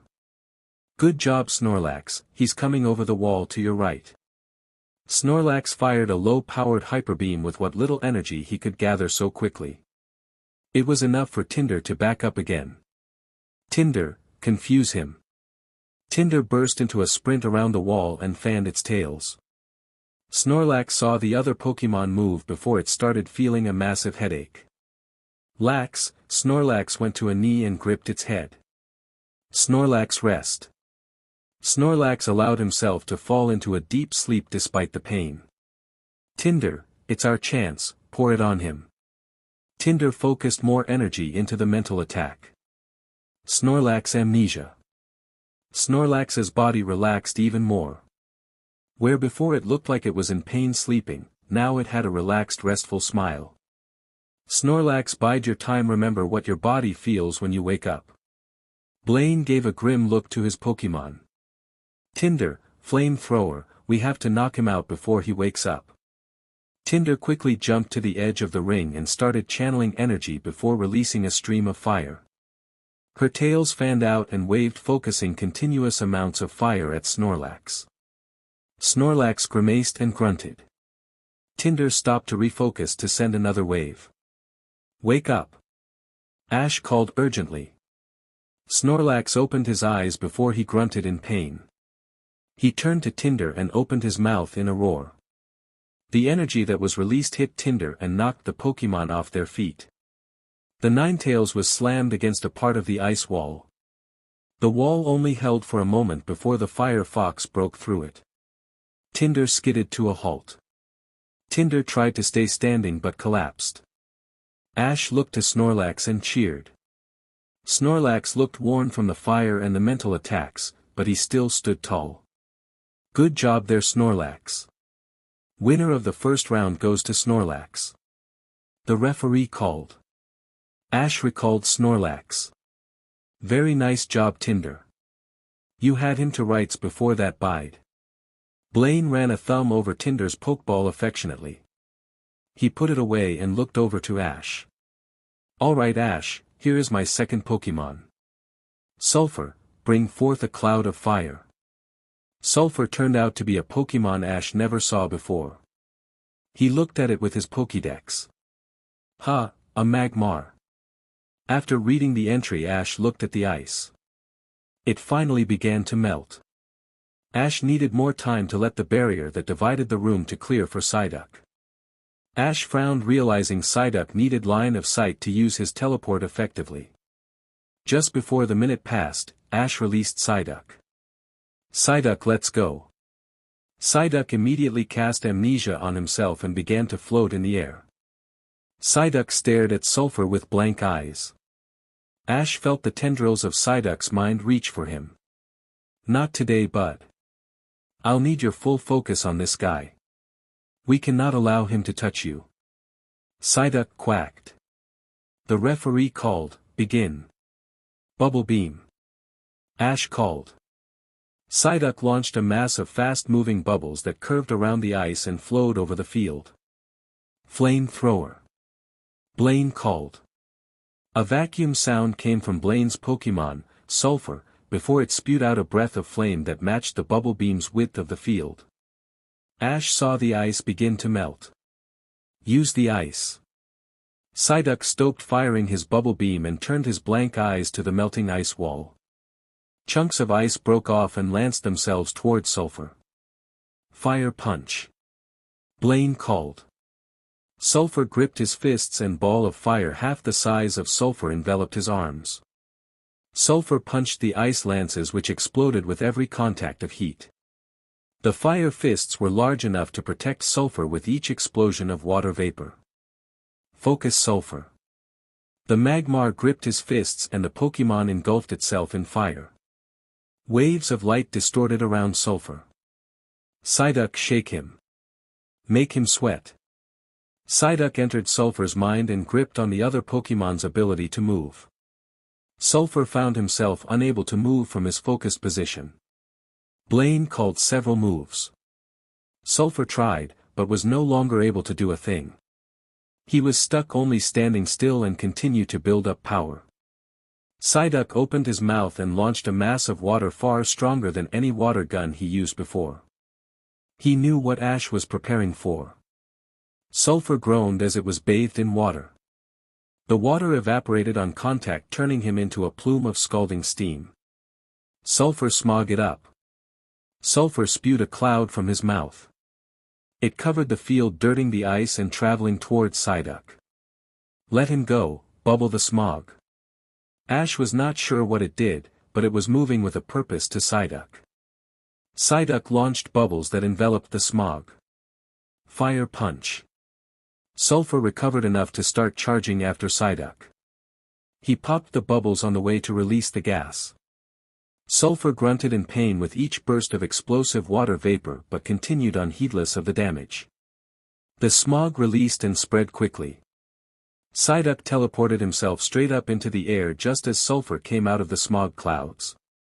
Lock it. Ash called. Psyduck used his mind to hold himself in place. Hydropump the field. Ash called, looking intently for the Magmar as Sulfur let himself get enveloped into the smog to hide his position. Take aim and fire when you are ready, Sulfur. Ash did not look to see where Blaine was looking. It was unlikely he knew where his Pokémon was in that mass either. Psyduck cleared out the smog. The water washed away the sooty clouds and steam rose out from outside the ring as the water hit the lava below them. The steam burst in one final cloud as the last huge puddle was pushed over the edge. Ash saw Sulfur charging for a very large attack. Psyduck, light screen. The heat of the fire blast nearly engulfed Psyduck, but the shield took shape and held against the attack. Ash was beginning to sweat from the heat. Ash looked at the wall of ice from the start of the gym battle. It was just about melted. Good job, Psyduck. SWCH. Psyduck looked at the Magmar for a second and the world blinked around the both of them. Psyduck looked at Sulfur, who was now suspended in the air.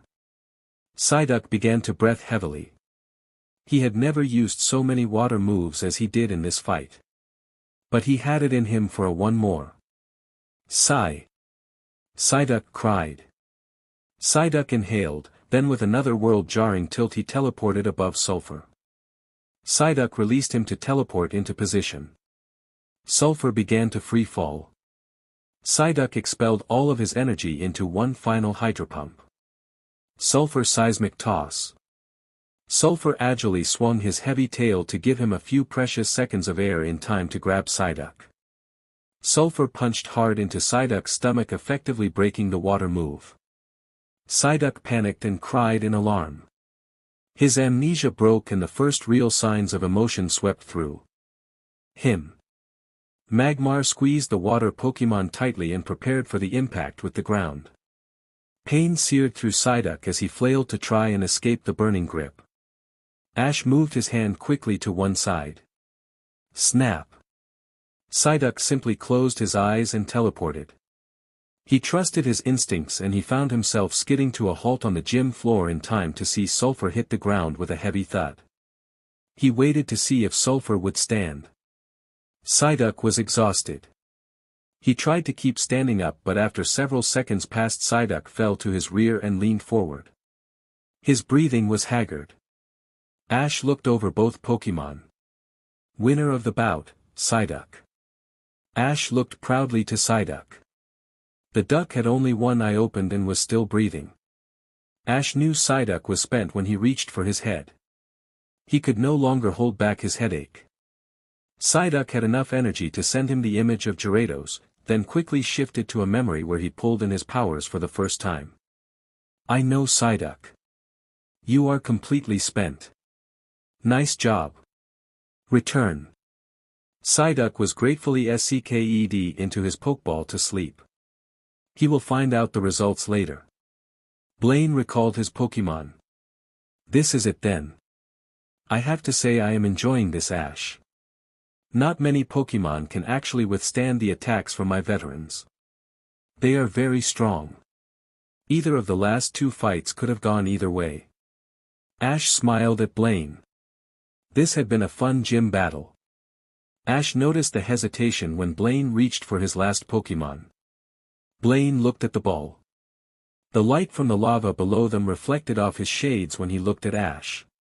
This is my last Pokémon, Ash. Blaine expanded the ball. Quietly to himself he murmured. I hope you are right about this. Louder, Blaine commanded, come forth like a force of nature, Elafris. A red light hit the gym floor. Red wings spread out from the Pokémon. The Charizard glared at Ash and gave a challenging roar. Ash's smile slipped. That roar echoed in Ash's head. Ash felt his heart beat faster. He had not heard a roar that fierce since. The end. Elafris was dangerous. Just looking at the Pokémon sent alarm signals to Ash. He pulled out his last Pokémon. Pikachu, go. Pikachu started to chitter at Ash happily as he landed softly on the gym floor. The Charizard growled at Pikachu. Pikachu turned to Elafris and glared at it. The Charizard dwarfed Pikachu by 5 feet. Pikachu refused to back down and growled back. Energy amplified his voice and a deep rumble in the back of his throat echoed off the walls. Pikachu started sidestepping while staring down the larger Pokémon. Apparently it wasn't just Ash who saw this Charizard as a threat. Pikachu slipped into a fighting stance that he never used in a gym battle. Ash exhaled. I am ready. There is no need for the minute wait for preparations. Blaine signaled he was ready too. This is the final bout between Ash Ketchum and gym leader Blaine. Begin. Test his speed. Charge. Pikachu took 2 bounds forwards before he disappeared in a streak of electricity with sparks trailed off his cheeks. The energy of the charge screeched a high-pitched whine. The distance was short between Pikachu and Blaine's Charizard. It was still more than enough time for Blaine to respond. Flamethrower. Blaine called while watching the zig-zag movements Pikachu made across the floor. Pikachu finally got into Elafris range.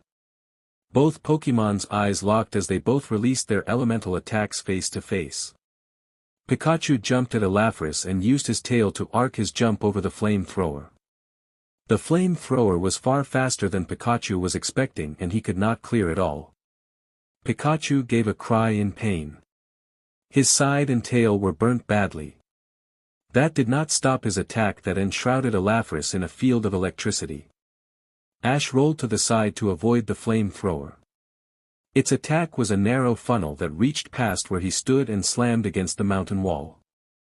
Ash gritted his teeth as he saw Pikachu land the follow-through quick attack on Elafris' head to knock him over. It was enough to interrupt the flamethrower. Ash was relieved Pikachu was able to move past the burst of pain. Pikachu quickly looked at the damage at his scorched fur and felt like limping from the pain on his side. He called back to Ash while holding the electric attack on Elafris. "I know." Ash called. That attack could have ended Pikachu had he not been able to dodge. Ash looked at his partner's still smoking body. "Headbutt." Blaine called calmly. His eyes looked intently on the fight. He already knew what he wanted Elafris to do next.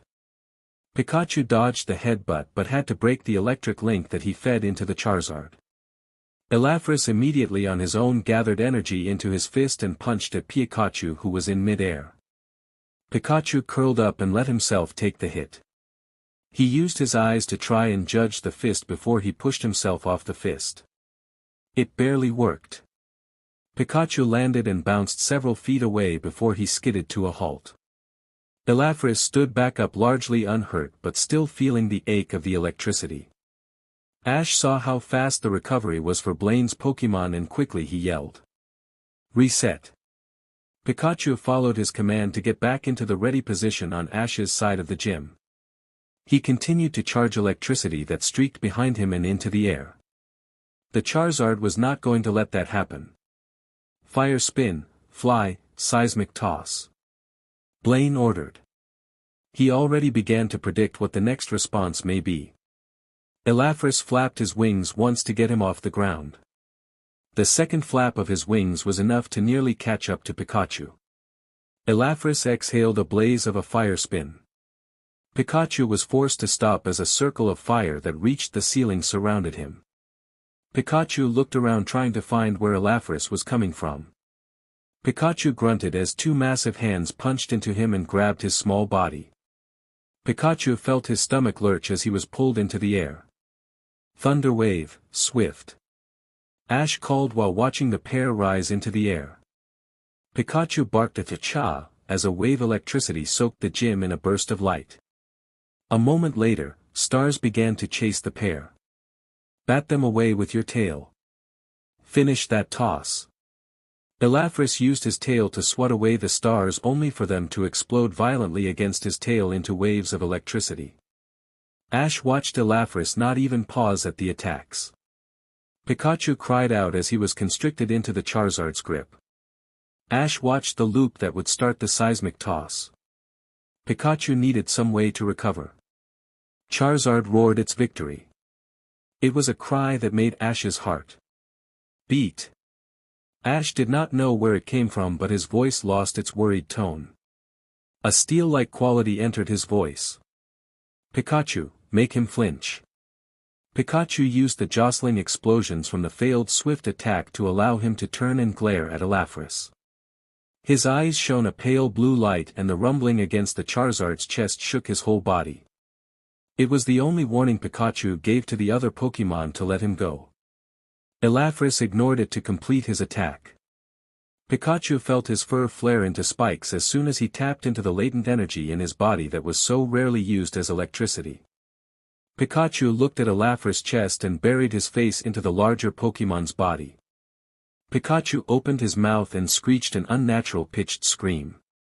Elafris was so startled, it was primal instinct that made him push Pikachu away. Pikachu was in free fall for a few seconds before he righted himself and landed on all fours. Elafris nearly did not recover.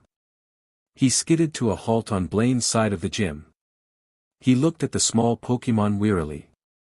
Pikachu looked up with blue leering eyes. Electricity rolled off him. His fur was spiked. He opened his mouth and two sounds came out, one from his own voice and one that rumbled in his tiny chest. "Quick attack." "He's off-balanced." Ash watched the Charizard with cold eyes. "Corner him." Pikachu charged, blue eyes filled with energy.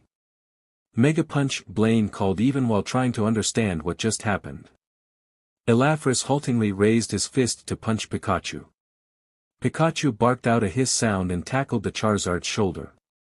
He dropped to the ground and with another rumble deep in the mouse Pokémon's chest bit hard into Elafris' knee. It was more reaction than actual damage that Charizard pulled back from the attack. Pikachu kept eye contact with the larger Pokémon. Pressure him. Blaine was beginning to understand what Ash was trying to do. Elafris, take to the air. Get some perspective. Pikachu launched electricity at Elafris' wing and leaped into Elafris' shoulder before the Charizard could respond to his trainer's orders. Pikachu glared, keeping eye contact with the red Pokémon. When Pikachu bit hard into Elafris' wing, the Charizard had already off-balanced. A growl and a fierce glare made Charizard rear back farther, allowing him to fall over from his own off-balanced weight. Fire spin, try and get some distance. Blaine called urgently. Blaine looked to Ash. He knew that this was why that BSTRD had asked him to use Elafris. Ash stared at the field. Don't let him breathe. Pikachu tackled into Charizard's lungs to halt the inhale for the attack. He used his electricity to help slow the dragon's reaction time again to make another clumsy dodge even slower. Ash stared at the field and saw what he needed to do. Every time Blaine called for a counter or an interception, Pikachu would roar. The pause was enough to allow Pikachu to slip past and attack. Pikachu was listening to Blaine's commands now more so than his. Pikachu needed every second he could get to stop Elafris before he moved. Ash swallowed. He watched for every hesitated step Elafris took. Ash saw every flinch Blaine's Pokémon made. It was not long before Elafris was not able to comprehend what Blaine was saying. How could he when Pikachu interrupted him every time Blaine spoke? The momentum built for Pikachu as Elafris got slower, Pikachu moved faster. Ash looked at the Charizard and knew Pikachu was mismatched for this fight. The damage Pikachu could do to the fire Pokémon was insignificant. Pikachu could not hurt Elafris.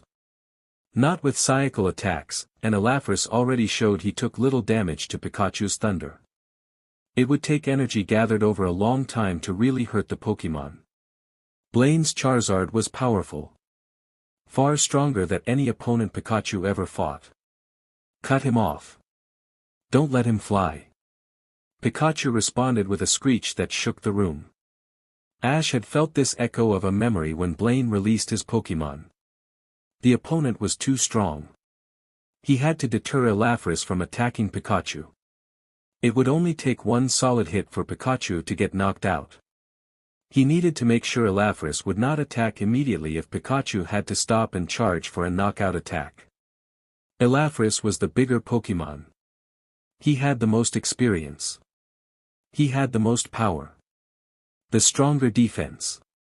Pikachu snarled and disappeared out of Elafris' vision only to bite hard against the back of the Charizard's right wing. Pikachu roared and growled into the Charizard's ear and disappeared in a burst of speed to tackle one side repeatedly. Pikachu kept forcing Elafris to use his shoulder and his wings to protect himself. Blaine gave an order. Elafris would pause at Pikachu's intense glare. Ash realized after a moment he was not even listening to Blaine. He couldn't afford the distraction. Ash was not sure if Pikachu could win this fight. But he was going to try and create an opening if they could just keep fighting. Ash thought the drop of water was a bead of sweat that rolled off his head. The second one hit him right on top of his head. Ash saw a third fall in front of him. Ash looked up and saw the ceiling. It snapped with electricity. Ash just found a path to victory. Ash refocused just as Elafris took a step back. The Charizard looked back to Blaine, unsure what to do. Blaine nodded in understanding. Blaine called in his final orders to try and finish the match. Elafris froze when Pikachu shot 2 bolts of lightning to cut him off from moving. Again, the energy could not hurt Elafris, but it did the job of making him slow. Ash called out. Cancel. Charge the ceiling. Blaine looked up at that announcement and he closed his eyes in defeat. Pikachu snarled at Elafris before he ran back to the center of the gym to give himself some room. He skidded to a halt and turned back to the Charizard. It spoke volumes that Elafris did not try to capitalize on Pikachu's exposed back. Just moments before the flash of light, Elafris looked at Pikachu and saw the difference as soon as Pikachu stopped trying to overwhelm him. Pikachu's eyes were cheerful and black. His fur was no longer spiked. Pikachu looked soft and round now, nothing like the jagged spike of fear he was just moments before. Pikachu summoned all of the electricity he could and pulled from the air above him. The steam from the last 2 rounds had covered the ceiling inside the volcanic cave. It glistened on the rocks. A single snap of electricity came from the ceiling before it struck Pikachu. The impurities in the rock combined with the cooling condensation on the ceiling made the entire room one giant battery. One that Pikachu had unknowingly charged since the start of the match. Ash looked at the Charizard happy with the victory. Ash's smile faltered when he really looked at Elafris. The Charizard looked scared. Blaine's Pokémon was visibly shaking. His breath was haggard and his wings were slouched. He was not even going to try and dodge the attack. He was waiting for the finishing blow. Ash looked at him and realized he was already beaten. Ash could only win by knockout. But this suddenly felt needlessly cruel. I am sorry.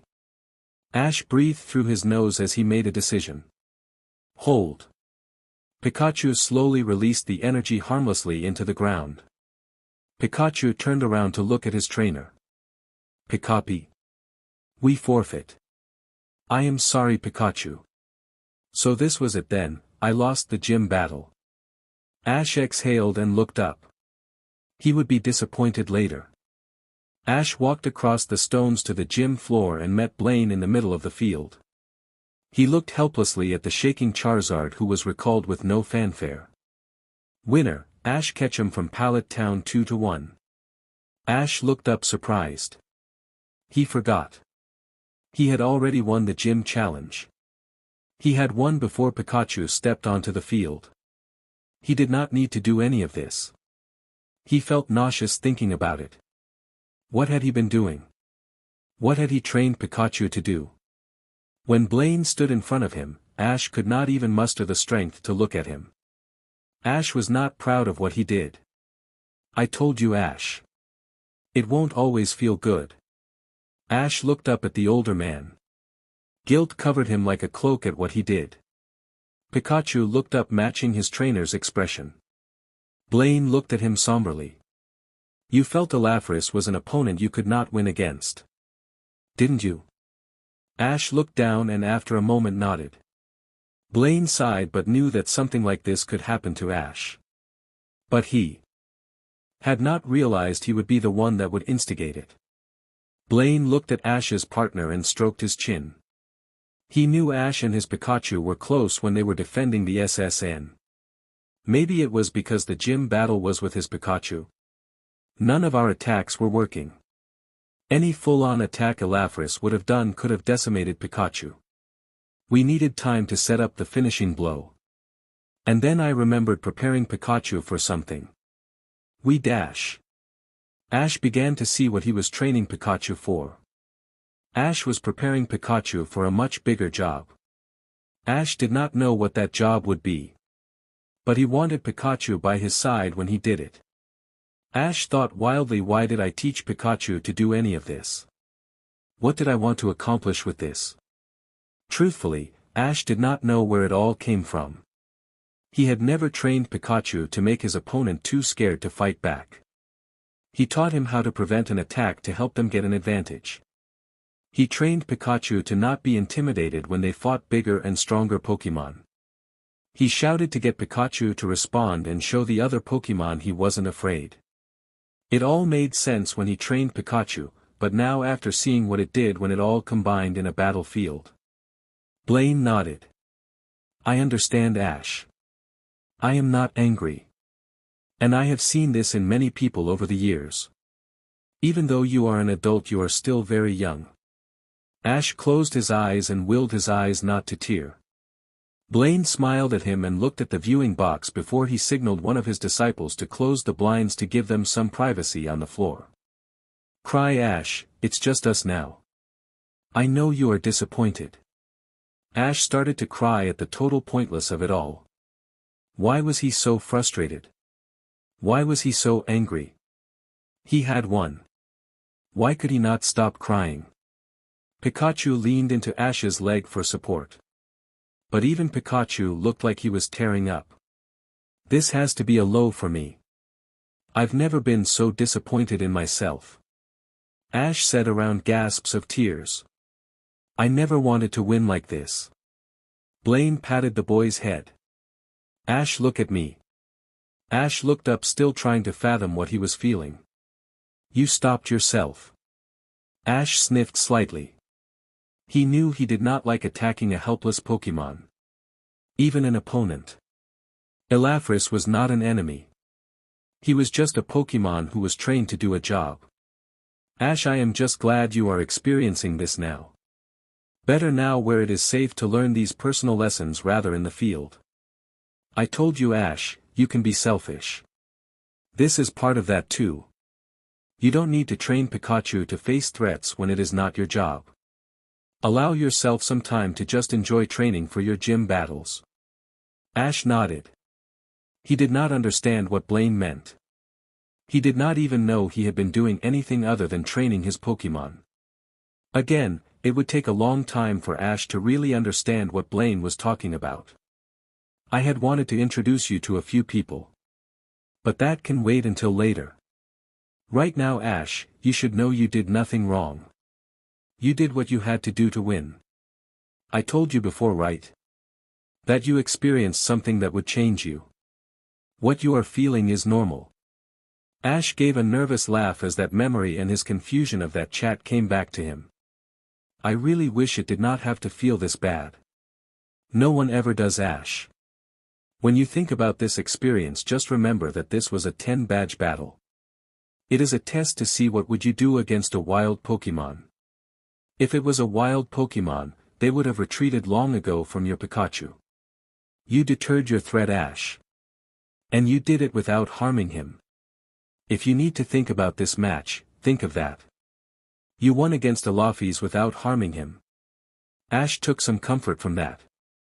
But the pain of what he could make Pikachu, what he could make any of his Pokémon do, disturbed him. When Ash thought about it, he could make them all do what Pikachu did. Blaine stepped back to look at Ash when the boy finally relaxed. Ash, we had rules we had to follow. And you followed them to the letter. If anything, this is my fault. I misjudged the mental damage Elafris was taking.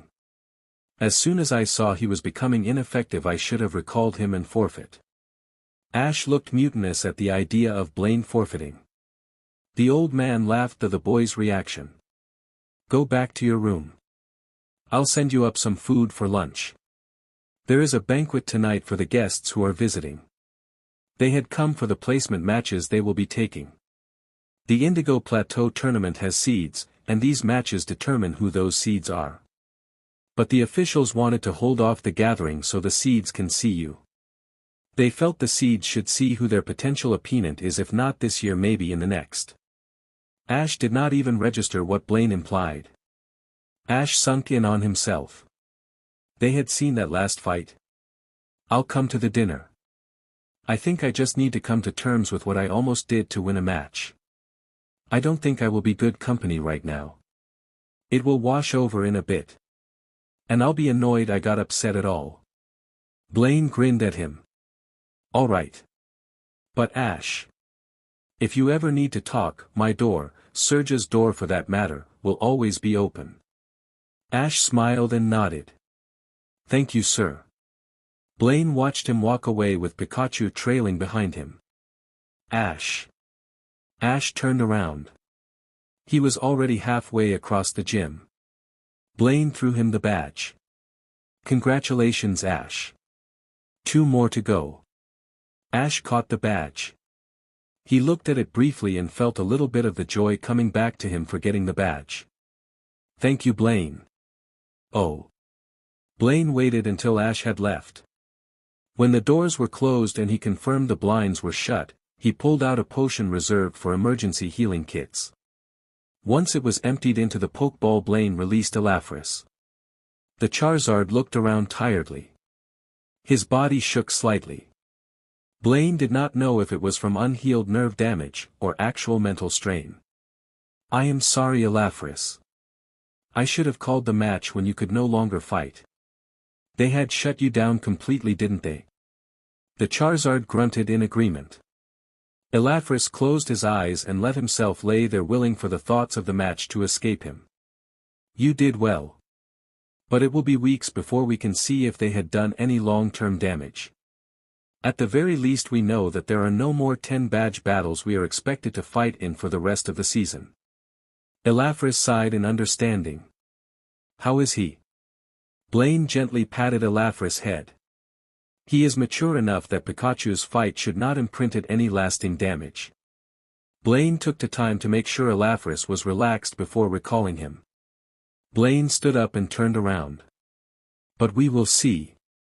I am worried about how helpless and ineffective Elafris felt during the fight. I really want to be mad at you. But you were right. Lance gave the older man an apologetic shrug. I needed to make sure Ash could handle it. If I didn't, I would never consider having him be invited.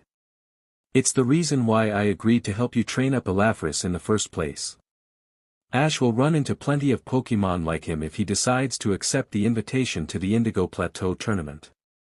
Lance looked up to the ceiling and whistled at the burnt marks from the lightning that struck Pikachu moments before Ash forfeited the match. He looked back to Blaine when the old man gave him an impatient huff. Lance laughed good-naturedly. Really, I think the Indigo League tournament would be a waste for him. But the decision will be up to him. He can seek fame through the newcomers tournament, or he can think about his career and keep his options open and accept the challenge of the Indigo Plateau tournament. Blaine glared at him. I thought you said he would be invited regardless of his choice so long as he won my gym challenge. Lance smiled genially at him. Oh, I will honor your request. He has got his invitation as soon as he completes his minimum 8 badges. But if he becomes as reputable as we both know, he will be in an open tournament. Well. There are doors that I would think would suit him well if he does not participate in the newcomers tournament. Blaine held his glare at Lance before shaking his head. You are too annoying to deal with right now. My Pokémon are hurting. Good day, Champion Lance. Such hostility, Blaine. Lance chastised as Blaine swept past him to get his bag he left in the gym leader's square. But you are right, take care of your Pokémon. I'll see you at the banquet. Lance turned and walked out the door. Blaine watched him go. After an aggravated grunt, he started to go upstairs from the path he came in. A few of the guests would be disappointed they could not talk to the victor right away. Tough break. Blaine thought with a disgruntled huff. The gym leader mindlessly walked into the room for the guests and found Misty. She stood with barely held patience at the door. Is Ash okay? Misty asked gently. He will be eventually. What did the others say? Misty shook her head but looked back to the other guests. Giovanni had a few words he would like to speak to Ash about. Which was a turnaround from what he said before the match.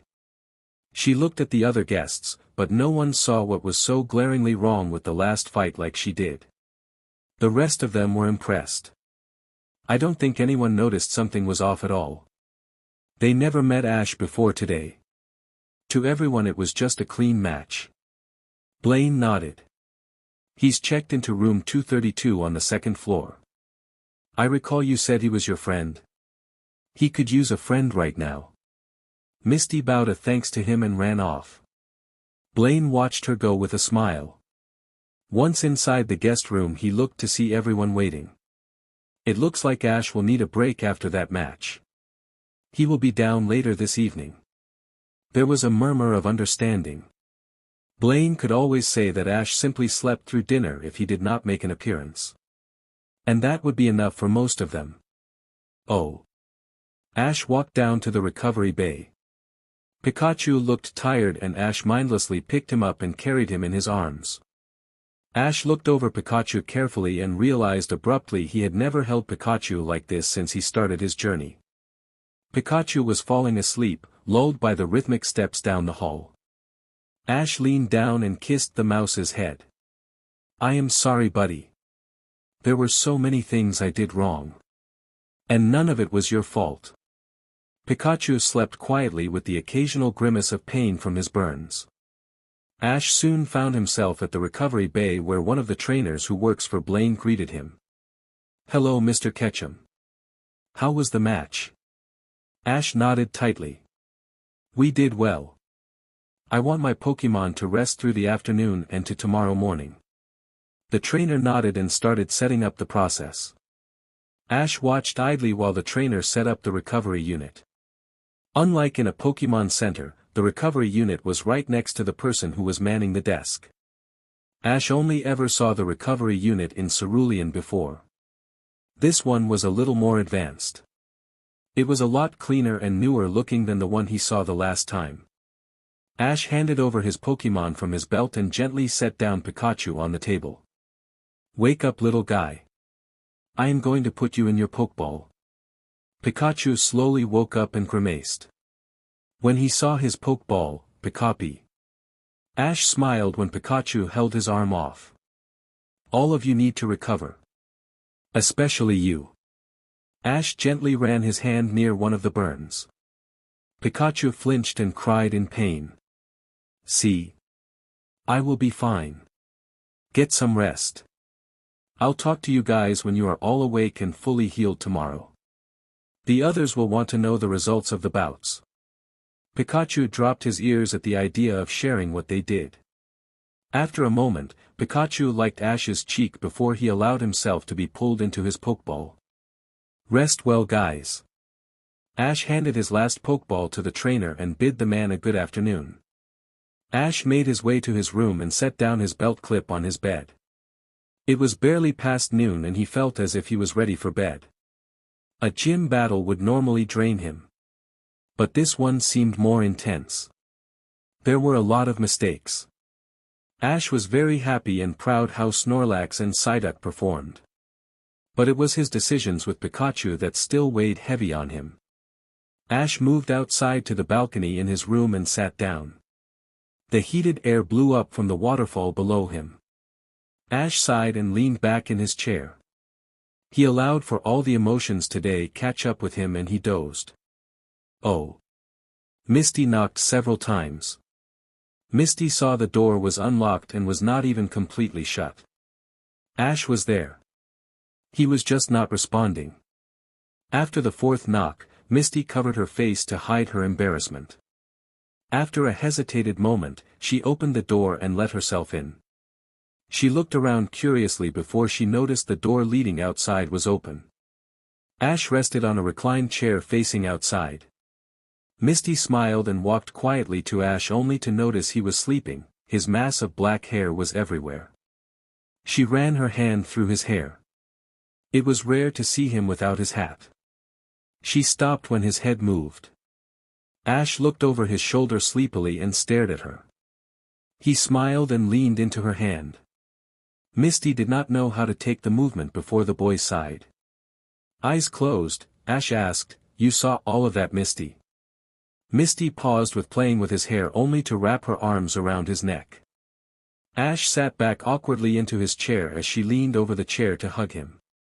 "I missed you too, Ash." Ash exhaled a laugh but leaned back into her arms and just absorbed the support Misty could give him. "We really should have forfeit sooner." "Don't think that, Ash. It was a 10-badge gym battle. The rules are very different when you fight a gym battle. You said you saw lower-ranked gym battles. So you already know how different it is for you. Remember how you burned Erika's gym?" Ash sulked into the chair at the reminder. Misty giggled into his shoulder. "Well, the fight was registered as a 10-badge battle. It is actually expected that a gym take some kind of damage for those types of fights." Misty walked around and reached for his hand. "Ash, do you feel like you made a mistake when you had Pikachu fight Blaine's Charizard?" Ash nodded. "I did not see a Lapras at all during that fight. I just saw a Pokémon who was dangerous. I did not even see what I was doing to a Lapras. I was just happy we were able to hold him off. And we could win." If I had not looked at him before Pikachu fired that attack, I would never have known what I was doing. That scares me. I don't want to fight like that. Misty squeezed his hand. Misty, we don't go looking to make our opponent too sacred to fight. But that is what I did. Ash glared at the ground. I should have found another way. I could done something different to stall for time. This was not me. It was not Pikachu. This is not how we should fight. She held his hand and gave it one squeeze before standing and pulling Ash to his feet. Ash, think about that fight. Again. What did you make Pikachu do exactly? She pulled him out of the balcony and onto the bed so they could sit facing each other. Ash allowed himself to be pulled along until they both sat down centered on the bed. I wanted to make Lapras stop attacking. Ash reasoned out. I gave orders to make sure he could not hurt Pikachu. Misty nodded and hummed in agreement. You did that, you watched for what Alafis would do, and prevented him from doing every move. Ash. After the first clash, you dominated the fight. Remember when I said you were a scary trainer? Ash sulked into the bed. Misty laughed but pushed his shoulder playfully to make sure he was looking at her. You did what you saw you could do. And you did it the most efficient way possible. Ash glared at the ceiling before agreeing. But that doesn't excuse me just backing Alafis into a corner. I should have pulled back when I saw it work. Like I did when I judged a Pokémon was about to pass out. I could have ordered Pikachu back sooner. Misty shook her head. Ash, I was watching, remember? If you had given Alafis a chance, he would have won the fight. I know you and Pikachu understood that in some way, or you would never had tried to intimidate him for as long as you did. Ash grunted. Ash did not feel like he won anything in the final bout. Ash would never mind when he would lose. He was honestly still surprised he has not lost a gym battle before today. But to win a battle when his opponent was clearly waiting for it to end. Misty simply watched him as his thoughts played out across his face. She repressed her own relief when it looked like Ash was listening and sorting it out. Ash, there is one thing I want to talk to you about regarding that gym battle. And I am sorry to reopen a wound that is just beginning to heal. But I think it is important. And quite frankly, I am both surprised and not surprised you have never learned it before today. 6 gyms in, and it's such a basic thing you never needed to learn. Ash looked at her confused. Misty leaned over and pulled him into a hug to give him support before she said, Ash, think about the whole gym battle. This is the first time you used multiple Pokémon on a single gym. Ash nodded into her neck. When he did not say anything. Ash could feel her inhale before she asked, when did you decide to choose your Pokémon? Ash pulled back to look at her. Then, like every bright idea he ever had, it came to him. Oh. Ash felt the pointlessness of it all when he realized what she was asking. I chose the order before the match. When I decided to go with Pikachu, I only had the choice between him and Pidgeot. But had I thought about matchups? Ash paused, really thinking about if he had the option to choose Pokémon. Misty nodded her head in understanding. Ash never had to judge when to use a Pokémon against an opponent. He had always chose to fight with one across multiple opponents. He had always called it training against his team's weaknesses. I would never have put Snorlax against Tinder. Ash leaned into his hands. It was such a simple answer. If I really thought about it, I would have saved him for a much more tank-like Pokémon. Like a Lapras. Ash leaned back and really thought about the fight as a whole. It was a consideration he never had to make before. He never had to think about an order in which to fight his Pokémon. And it showed in the outcome of the final match. Pikachu would have been able to take Tinder. Psyduck or Pidgeot could have handled Sulfur. And had I not been so eager to show Snorlax his first gym battle, I would have been ready for Blaine's last Pokémon. Ash laid down on his bed. He suddenly felt dizzy at the realization of it all. Chapter 10. Misty and Ash spent the hours talking and catching up in his room. Misty made it a goal to make Ash laugh and enjoy the time as much as possible. She would see him stop and let his mind wander. Misty was quick on her feet and would bounce on an idea or a story that she did while he traveled. She even told him what the differences between the gym battle levels were like. What they looked for in a single badge battle versus the higher ranks. Ash appreciated her efforts to keep him occupied. It would take him a while to get over the whole debacle of Blaine's fight. He thought about the full night ahead of him where people would ask him about his thoughts of the gym battle. Ash felt his nerves were frayed just thinking about it. But Ash had told Misty he was going to the banquet tonight. He needed to at the very least thank Blaine for the gym battle. Misty smiled in agreement. She had seen who was in the spectators' box. She really wanted to talk to him about it, but she only told him there were a few high officials he would not recognize. There was no need to make him any more nervous than he needed to be. Finally the time came and Ash asked if she wanted to wait while he got ready. She nodded and only realized he was in the shower when the water turned on. She allowed herself to think about him in a shower for a few seconds before she chased away the thoughts. She instead went to look and play with his hat while he showered. It might be time for a new one if he uses it so much. She examined the red and white cap. It was frayed and stained in the back from sweat. She stuck out her tongue and made an ick sound before she really played with it. After looking over to the bathroom where Ash was still showering away, she went to the mirror and stared at herself. Blushing all the while, she undid her hair from its bun and let it roll down to her shoulders. She smiled brightly before putting the hat on. For Ash being the smaller of the two, the hat was a size too big for her. The bill of the cap sunk over her eyes. She giggled to herself before she pulled it higher and struck a pose she saw Ash do during his match with Blaine. She snorted to herself at the expression and promptly took off the hat when the water stopped. She tossed it back to the bed and just simply stared at the mirror and played with her own hair. That's how Ash found her when he got out of the bathroom fully clothed with just a black t-shirt and a pair of jeans. After a moment of Ash just looking at her, Ash thought aloud, "I never knew your hair was so long. It looks nice like that." He pointed to how it sat right above her shoulders. Misty gave him a smile she reserved when he said or did something nice. Ash smiled back, no sure what caused that particular smile, but went to get his shoes. The banquet was going to start in just half an hour. Oh. Blaine stood apart from the groups. He had got his confirmation from Misty that Ash would be arriving, but he had his doubts. They were proven wrong a few minutes later when Ash arrived in his training clothes with a slight smile on his face. It was a reaction from something Misty said.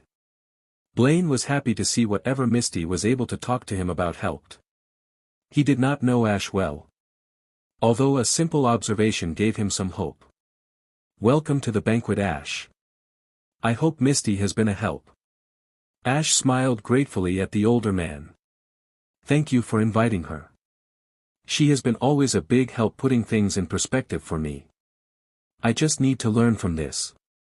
Just like every other mistake I made." Blaine smiled at the pair before he gestured an introduction to the group. Ash soon found himself introduced to the Indigo-seeded trainers for the Indigo Plateau tournament. Ash looked at Misty, who grinned impishly. Ash met a few trainers he had heard before over the years. Many of them, who he found out worked for the league already. Most were looking for promotions. A few wanted to just compete to keep their edge up. Misty stepped away for a moment, allowing Ash a chance to talk to them without her. Ash soon found himself laughing at a story a young man named Will was telling him about his work under Agatha, one of the Elite Four. Ash turned in time to see Misty come back. "Ash, I wanted to also introduce you to the one gym leader you haven't met." Misty hooked her arm with his and pulled him away. The group of trainers looked at the pair in amusement. Ash was gently guided to a man who stood with Blaine and Kelly.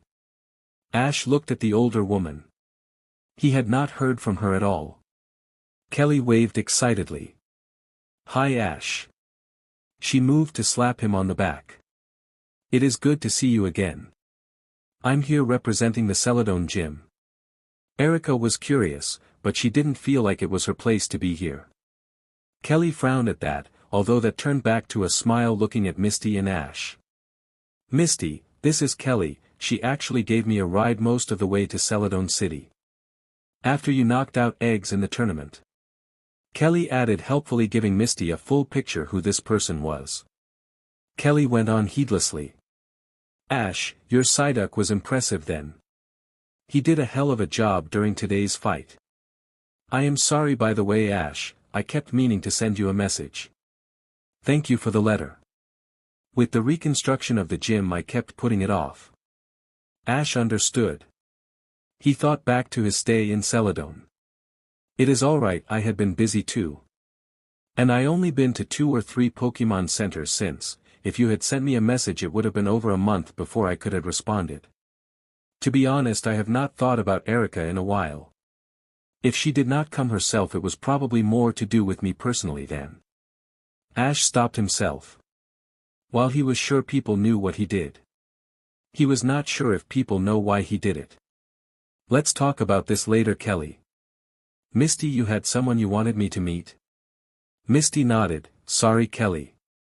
It was nice to meet you, but I did want to introduce Ash to Giovanni. Kelly nodded and stepped aside to allow the pair to walk past. She watched them go and giggled at the spectacle. Good evening, Blaine. Hello, sir, my name is Ash Ketchum. Ash bowed to the other man who stood with Blaine. The man stood tall in a custom deep brown suit. It is a pleasure to meet you, Ash Ketchum. Your match was something to behold. I have not seen a trainer even close to your age move like that since. Giovanni turned his head to clear his thoughts. I would say in over 10 years. Sorry, Ash, old memories. I look forward to your time at my gym. I heard you will come to my gym within the next few months. Ash grinned and nodded. Yes, sir. I look forward to the match. Blaine and Giovanni exchanged looks. Blaine gave the younger gym leader a helpless smile.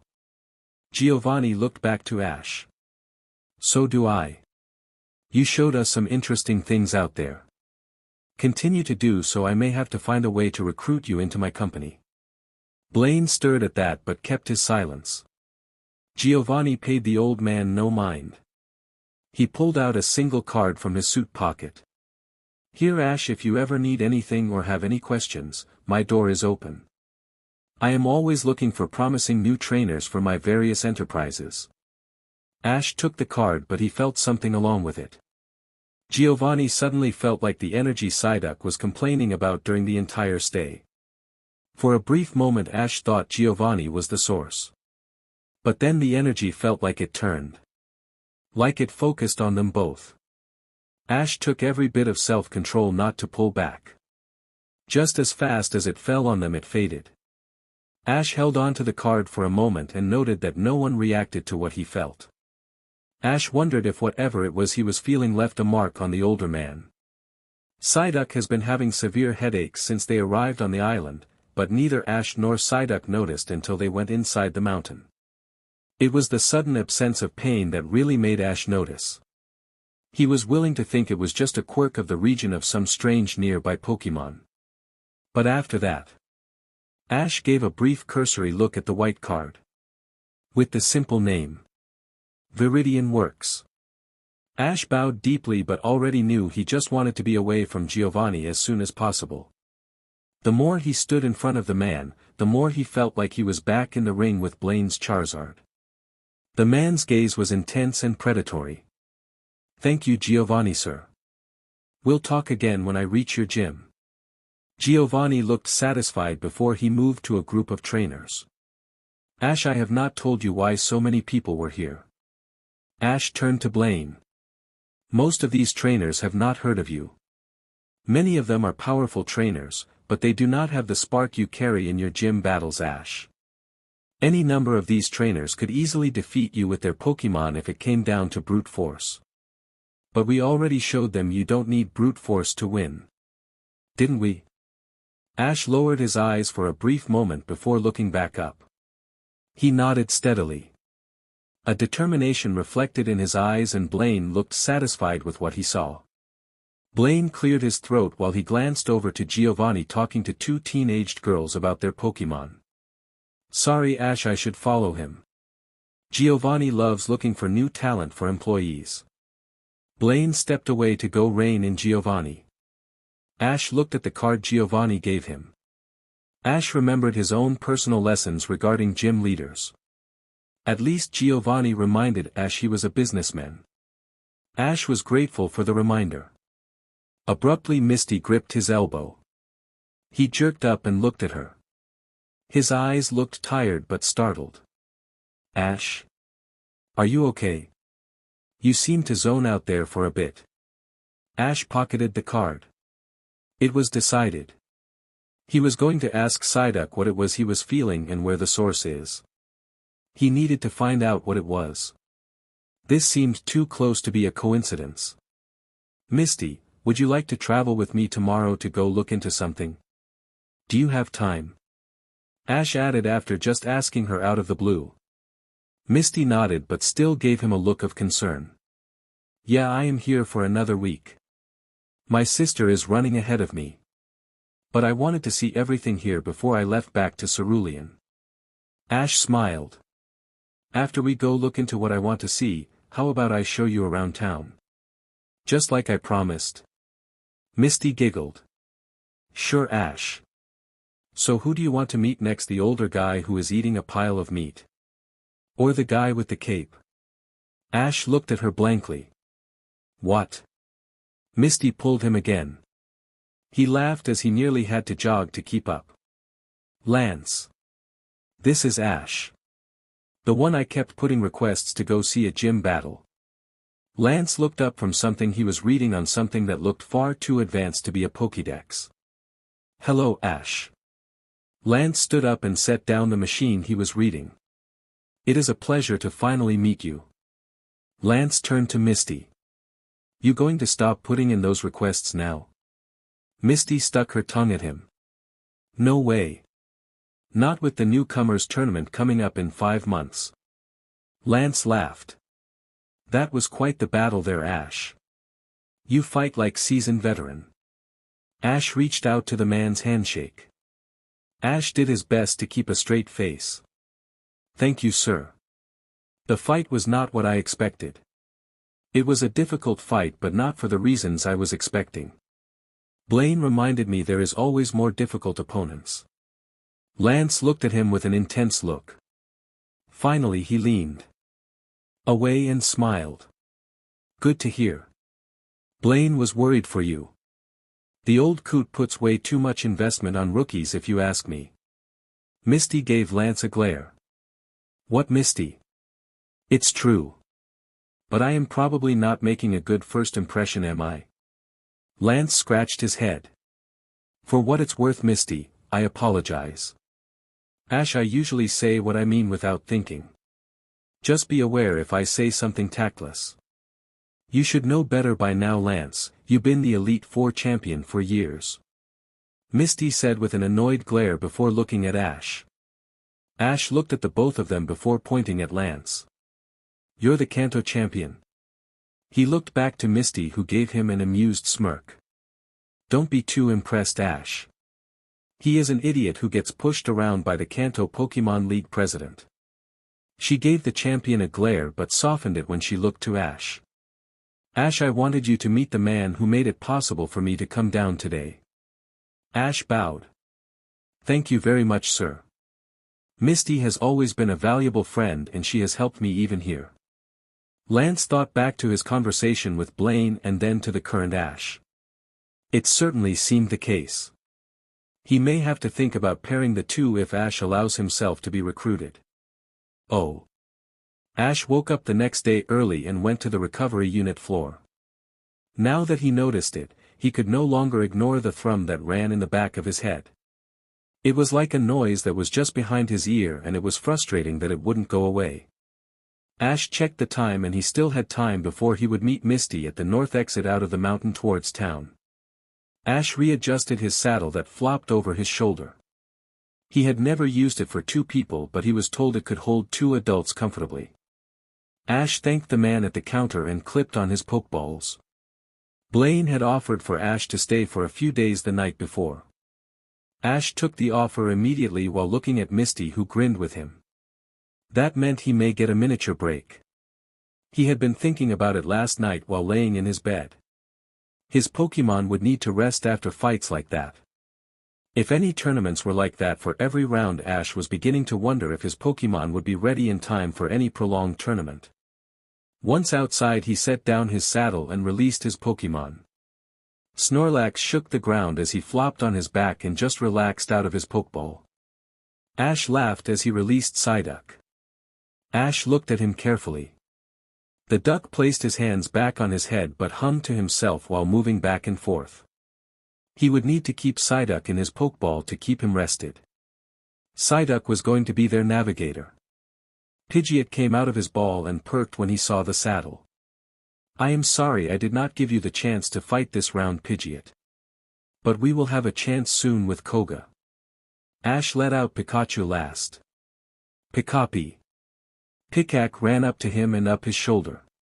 The mouse chittered angrily at him before resting his cheek against Ash's. Ash smiled. Thanks, Pikachu. I am actually a little better now. Misty is here. She was one of the people who watched the fights. Pikachu perked up at that and turned to look for her. Ash laughed. She will join us later. But first. Ash turned back to his team. He waved them all to come together. He sat down with them.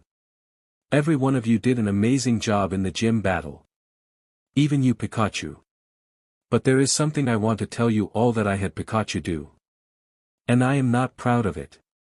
Misty said that I had no experience in multi-Pokemon battles.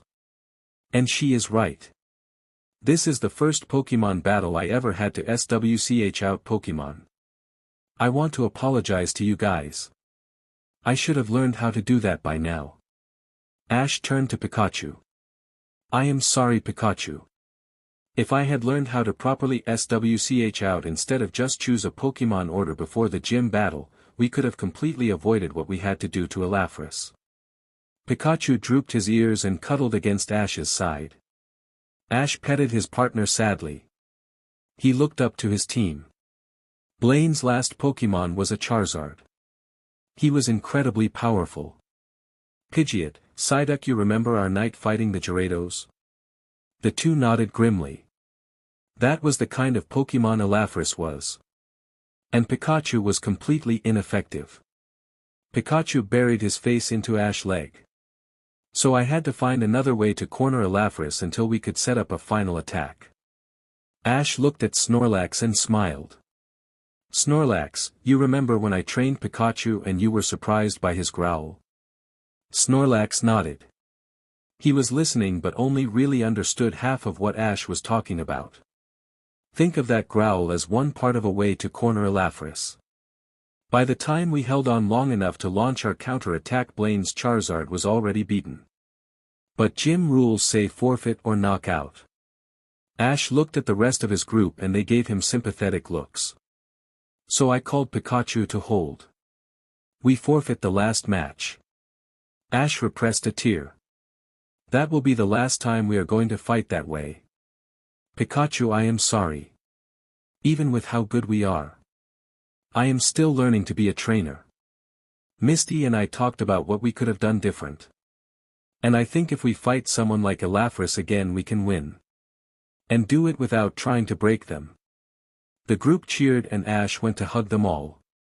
Oh. Misty walked outside to an odd sight of Ash and Psyduck sitting across from each other. Their eyes were closed and Ash had his palm stretched out to Psyduck's hand. Just a sec, Misty, I think we almost found it. Ash felt through all the thoughts to the source of Psyduck's headache. It was not so different from when Ash first felt Psyduck's energy back in Cerulean. But this amount of energy was massive. After a moment Ash shook his head. Let's stop for now, Psyduck. Psyduck quacked and sighed. The duck Pokemon massaged his head. I'll keep you in your ball and only take you out when we need more directions. Alright. Psyduck quacked happily and allowed himself to be recalled. Ash stood up and smiled at Misty. "Morning, Misty. Sorry about that. I wanted you to come along in case we find something that we can't handle. Psyduck has been having an off-centered headache since we came to Cinnabar. It only slowed down when we went into the gym. That's actually when Psyduck noticed he was having it at all. Apparently the mountain is thick enough to protect him." Ash frowned thinking about it. That's how we know it's not from his own powers. But something else entirely. Misty looked at him with a raised eyebrow. "And you thought that whatever this is, you should go investigate?" Ash grinned, "Close. I was actually happy to ignore it until I got the same kind of feeling from Giovanni." Misty didn't have words. "What?" she asked flatly. Ash grunted out a hum. It was like whatever is affecting Psyduck left an imprint on him. "I had that same feeling when I was talking to Giovanni. So I figured with so many weird energy messages being tossed around I wanted to investigate." "Come on." Ash pulled Misty's hand towards Pidgeot. "We are going to go look." Misty sighed but obeyed. "Is your Pidgeot big enough?" Ash threw out there. Janine didn't seem too concerned. Misty laughed. "I've talked to her since then. She was too preoccupied with you being shirtless and hugging her during the trip, Mr. Lady Killer." "Okay. I walked right into that one." Ash pouted but he grinned when Misty hopped on Pidgeot's back. Ash made sure all of his Pokémon were secured and took off his hat and stowed it in the small saddle bag behind his seat. He hopped up on the saddle himself and pressed against Misty's body to fit. Misty giggled with a slight blush. "A girl really does get the wrong idea if this is how you fly with them, Ash." Ash looked at her for a moment before grimacing. He was just happy she could not turn around to see his blush. "Ha, ha. Pidgeot, let's go. Due south. I'll steer you to an island when we need to get more directions." Pidgeot screeched and the group took off. Oh. Pidgeot had long settled into a glide. He ignored the chatter that went on his back. He just had to be mindful of the gentle tugs on the reins to guide him. Ash knew Pidgeot was disappointed in not participating in the gym match, but a long flight did help him relieve some stress. Ash even asked Pidgeot to go a little faster than normal to burn up some energy.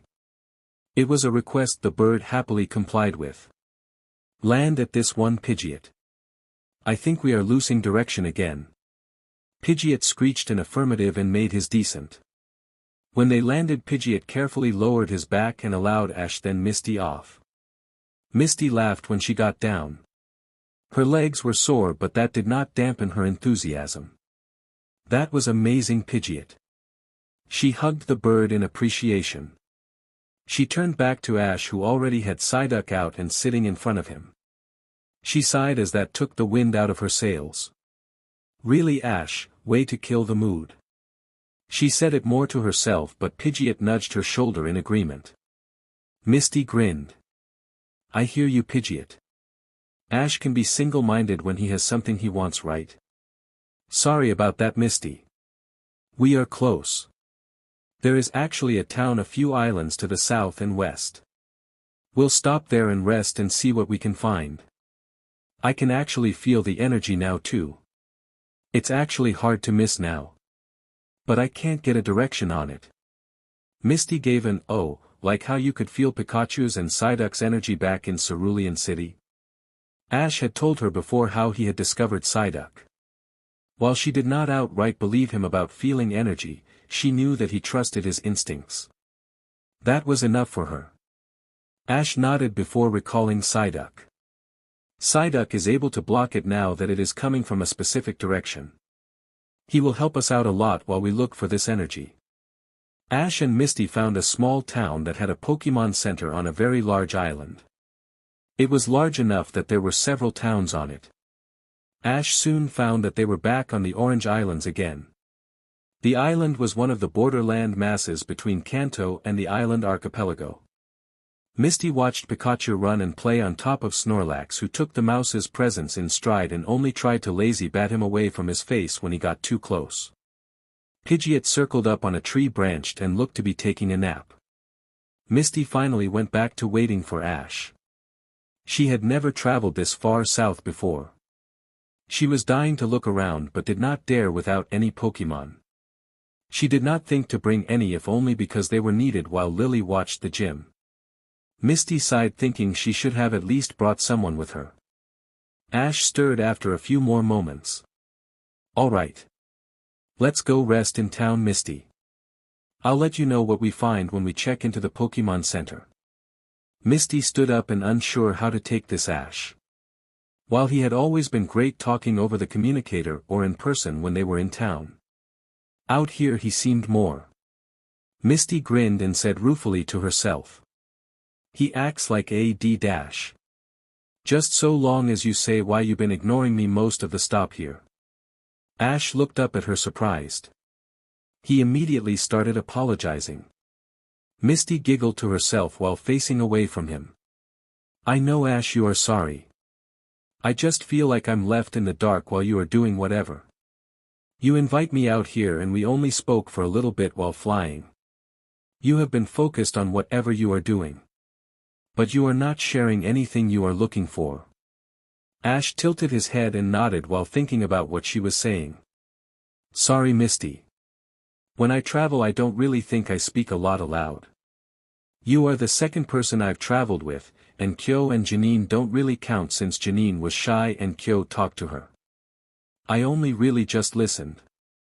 Misty huffed at him before gesturing him to lead the way. "Well, let's go to town and tell me what you found." Ash and Misty settled into their room. Pikachu hopped on Ash's bed and started jumping around with Psyduck. The duck Pokémon seemed to feel better now that he could push out the noise that was entering his mind. Ash watched them while leaning against a table in the room. Misty flopped on her bed. They had flown sporadically all day. She was not sure how many miles it was, but Ash said they had flown for close to 5 hours spread across the day. "Ash? You said you felt this energy from Cinnabar Island. How could you or Psyduck feel it from so far away?" Ash gave her an anxious look. Misty answered her own question. "That's what you want to find out. Did you know it was this far?" Ash shook his head. "No. I didn't, and that is what scares me. Me and Psyduck have figured out it is a psychic. But why didn't anyone else feel it? Will was at the banquet yesterday and he says he is one of the 5 experts on psychic Pokémon in Kanto and he is a psychic himself. So why is Psyduck so affected? I did find out why I am feeling it though.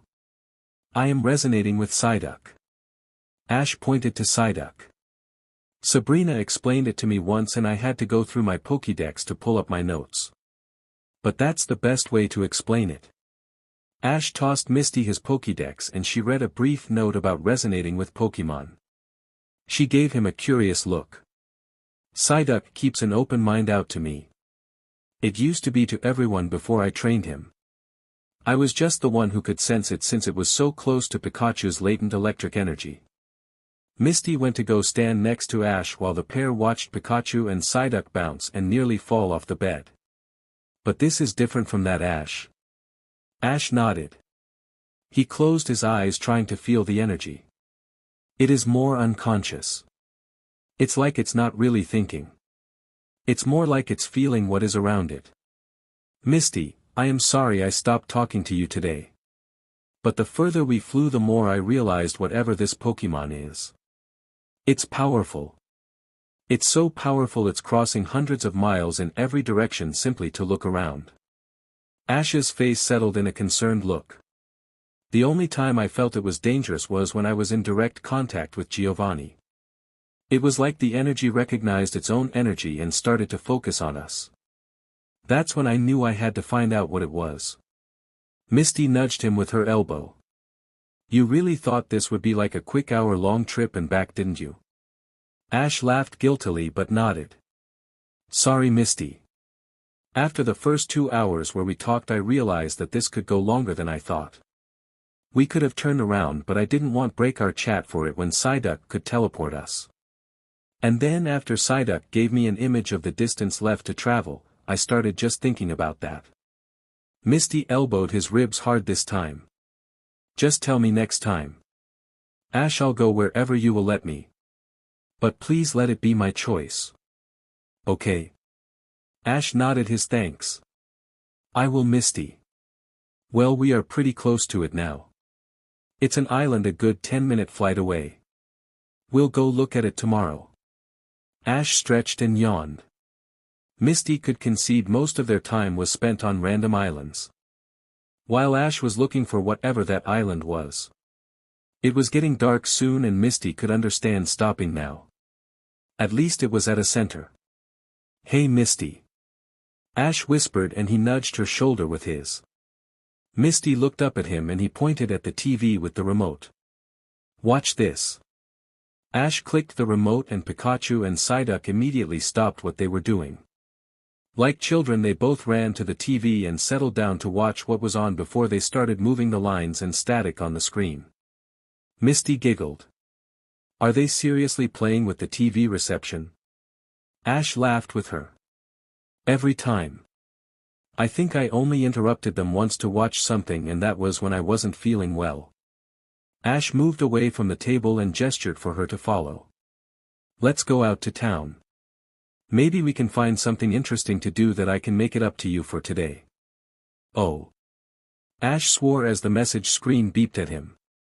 The viewfinder remained blank, allowing the boy to see his own grim reflection. Now that he knew he could not get a hold of Will or Blaine himself, he decided the best person to ask about this all would be Sabrina. But she was not answering this early either. Ash finally had his chance to leave his message after the automated voice gave him voice instructions he wished he could skip. Sabrina. I need you to get a hold of Will at Blaine's gym. I found something huge. It's swelling with psychic energy and no one seems to notice it. Look for me to find my exact location. I am at a town called Old Shore and we are flying south to a small island offshore. Ash sighed as he sent the message. In retrospect he should have invited Will along. Too late now. Ash could feel the thrum flow around him. This close to the epicenter it was as if he could taste the energy. He pulled the saddle over his shoulder and walked out of the communications room. Ash and Misty mounted Pidgeot as soon as the group was outside. Misty giggled while she played with Psyduck's downy feathers on his head. It's okay, Psyduck. It's just a short trip. Misty said cheerfully as Ash tightened the straps on their legs before giving Pidgeot the all-clear whistle. Psyduck gave a frantic quack as they lifted off but calmed down once they were in the air.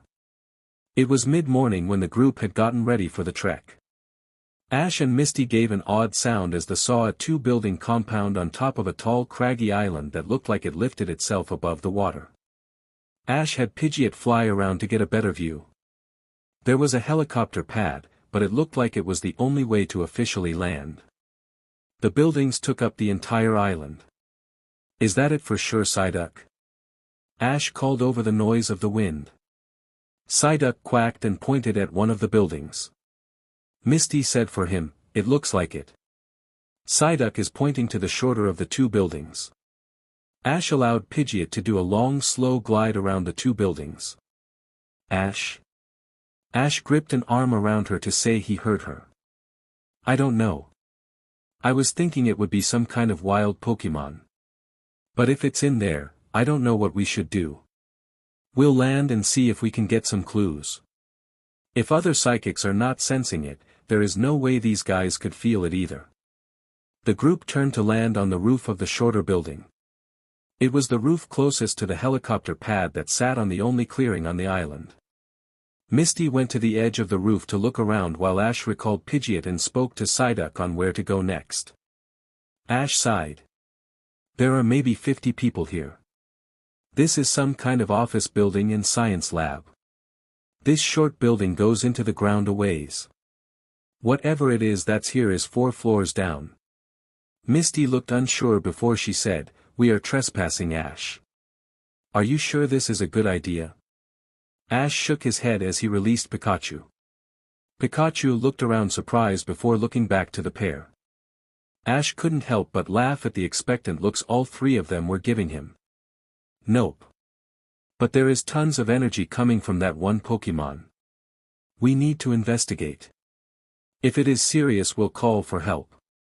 If all else fails, Psyduck can teleport us out quickly. Right, Psyduck? Psyduck watched the pair passively but saluted with quack. See? Misty and Pikachu exchanged unimpressed looks before Ash led the way to the roof door.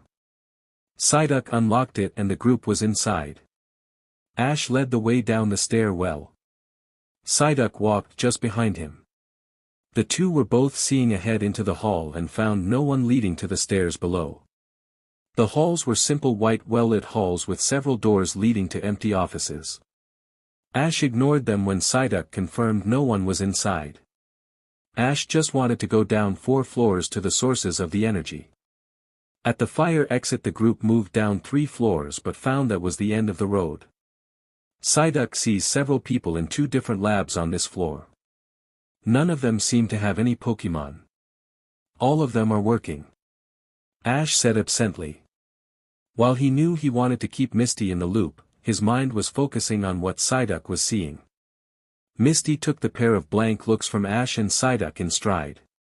She had never seen them really share thoughts like this. And all of yesterday, Ash had his eyes closed. It still gave her shivers to see him look like he was not all there. The group walked down the hall. Psyduck summoned a clipboard from the empty room that had a stack of papers. Ash plucked the clipboard out of the air. It had some kind of reads from the previous day. Psyduck had found the path to reach the lower level through the elevator along with an obstacle. Ash urgently called over his shoulder, "Pretend you belong here." When the elevator doors chimed they reached their floor, Ash was already prepared for the man that stood in it. Hypnosis. Psyduck's eyes glowed as the elevator opened. The man looked up in surprise. "Who are you people?" Ash was unsure what the man saw, but he gave the scientist a dead-eyed look. "Get back in there. We will need you with us to do the inspection," Ash said confidently. His blank gaze stared up at the man. "Inspection? You didn't think we forgot about it, did you? How is the project going?" Ash walked into the elevator with Misty and their Pokémon. Ash did not even look at the man, he was browsing the clipboard. The readings were about something that they were trying to see if the mind was responding to their tests. Ash glared at the words test subject. Ash looked up at the man. "Well?" Ash gave his best leveled glare at the man. Misty just watched the two interact, unsure how to digest what she was seeing. She looked at Pikachu only for him to look just as surprised. Misty internally relaxed when she found it was not something Ash normally did. She was not sure how she could handle Ash constantly bluffing his way into things. The progress is slow. It is not responding to stimuli. But the body is stable and healthy. Ash gave aggravated growl. "Let me guess. The mind is active but you don't know why he has not woken up. Psyduck, get ready for the whole floor. We need to do it in one go." Psyduck nodded and moved both hands to his head to concentrate. At the same time the scientist nodded. The elevator clicked and the doors opened to the bottom level. There was a gust of energy that flowed into the room and Ash sighed when everyone looked up and did not suddenly demand why children were in their lab. Ash took a moment to digest that these people had been cloning Pokémon. He had heard of scientists cloning extinct Pokémon before. But them to be so oblivious of what type of Pokémon they were cloning seemed completely ridiculous. Ash looked away from the clipboard asking the same question he found an answer to on the stack of papers he just read. "Do you know what kind of Pokémon it is?" "The Pokémon we cloned him from was thought to be a normal type Pokémon. It was theorized he may have been part psychic, but this clone has shown no signs of being psychic at all." Ash suddenly had a headache at what the man just admitted. "You idiot, I have psychics as far as Cinnabar sensing something is off. The subject is just looking around. It's not even focusing on what's happening to its body. The scientist just gaped at the boy. "Sir, are you psychic too?" Ash shook his head. "It would be easier if I was. I was just sent here. I barely know what is going on myself." "What is the project called?" "Lazarus. Mewtwo is in early stages of development. But the body should be fully grown as an adult in a few months." The scientist led the group past a security checkpoint Ash did not realize was on that level. The group entered the main hall and it opened into several labs. Ash just started marching ahead on his own. He could feel where Mewtwo was now. Misty had to say she was impressed. Ash simply commanded and the older man obeyed. She would have to ask if that is how he talked to everyone when he was annoyed. She followed behind the group and only realized now that Pikachu was following her, not Ash. She looked over to the mouse. "You my defender?" Pikachu looked around carefully but nodded with a, "Pika." Misty felt warmed at the gesture. While she felt there was no immediate danger for them, they could still get into royal trouble like fines and jail time if these guys started asking too many questions they did not have answers to. Ash for his part wished he was able to find out definitively if the scientists were a part of Viridian Works. He was not sure if what they were doing was illegal or not, but the fact that they were sitting on a ticking time bomb did not sit well with him. When the group entered the main lab, Ash found exactly what he was looking for. In a single tube the size of a bathtub was a floating Pokémon he had never seen before. It was just a little larger than Psyduck and it had several sensors attached to him. Ash looked around to the scientists who started to stand up. Ash needed to make sure they didn't start asking too many questions. He saw a large computer read out with waves going across it in tight scribbles. "You there," Ash pointed to the scientist that was nearest to the readout. Ash quickly thought near what time he met Giovanni. "How was the activity approximately 7:30 last night?" The scientists exchanged glances at the sudden question. Bingo. There was a burst of activity for about 20 seconds before it abruptly cut itself off. Ash walked up to the tube where the Pokémon they called Mewtwo was resting silently in its own sleep. "You would think." The scientists looked at him. His tone was hard and angry. "That if you were working on a psychic Pokémon, you would have psychics and their Pokémon present to monitor his mind." He gave the closet scientist a cold glare before Psyduck levitated a chair for Ash to sit in front of the glass tube.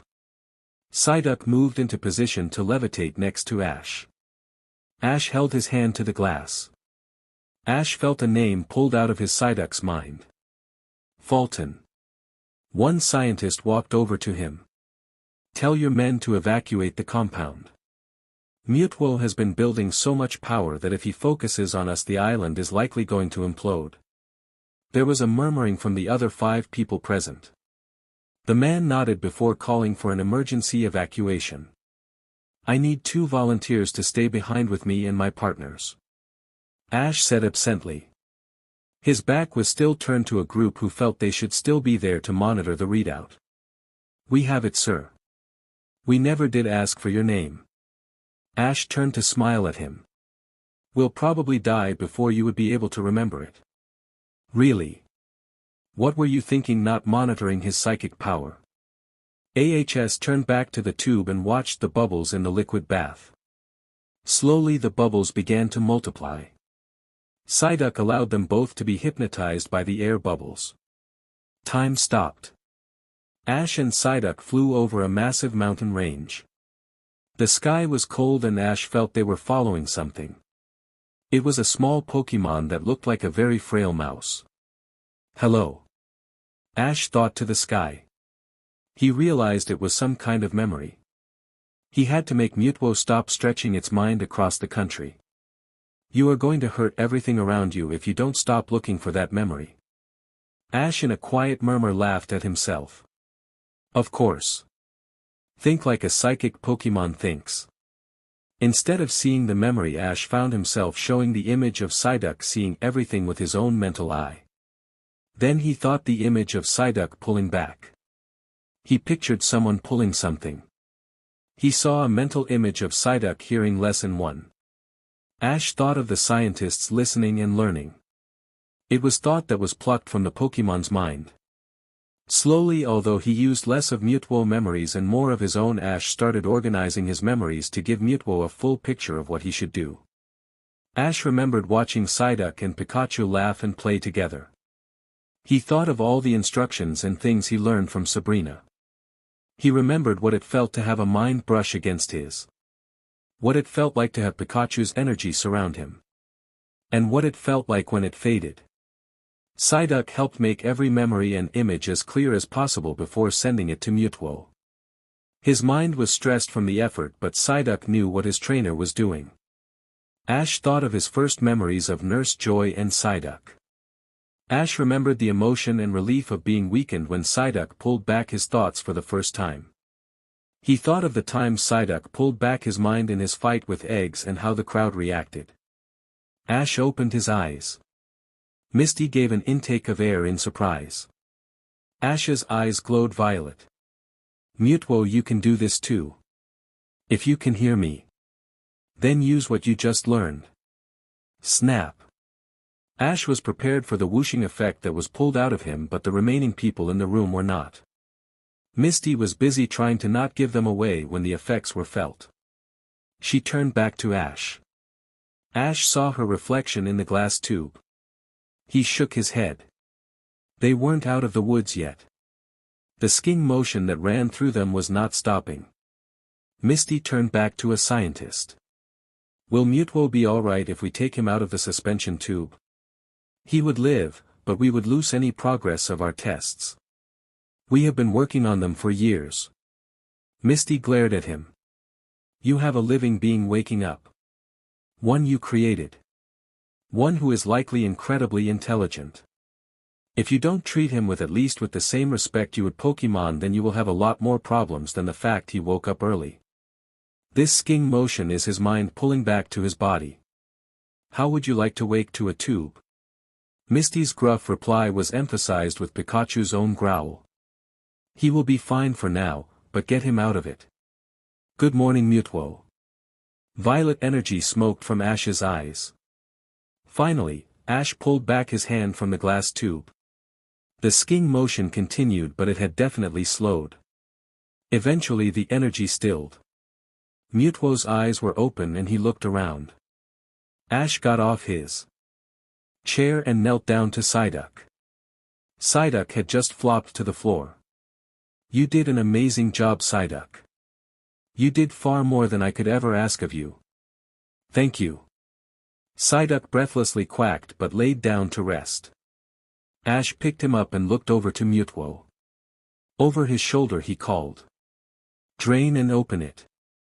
I am not asking, I am giving you a direct order. Mewtwo seemed amused at something. Ash realized he could feel the bluffs Ash was doing. Ash winked at him and put a free hand to his mouth to have one finger of his lips. He coolly mouthed out, it's a secret. Mewtwo's shoulders seemed to shake on his own. You are an interesting one. Aren't you? Ash smiled. My friends seem to think so. The scientists were getting ready to ask if you need anything from them before they leave.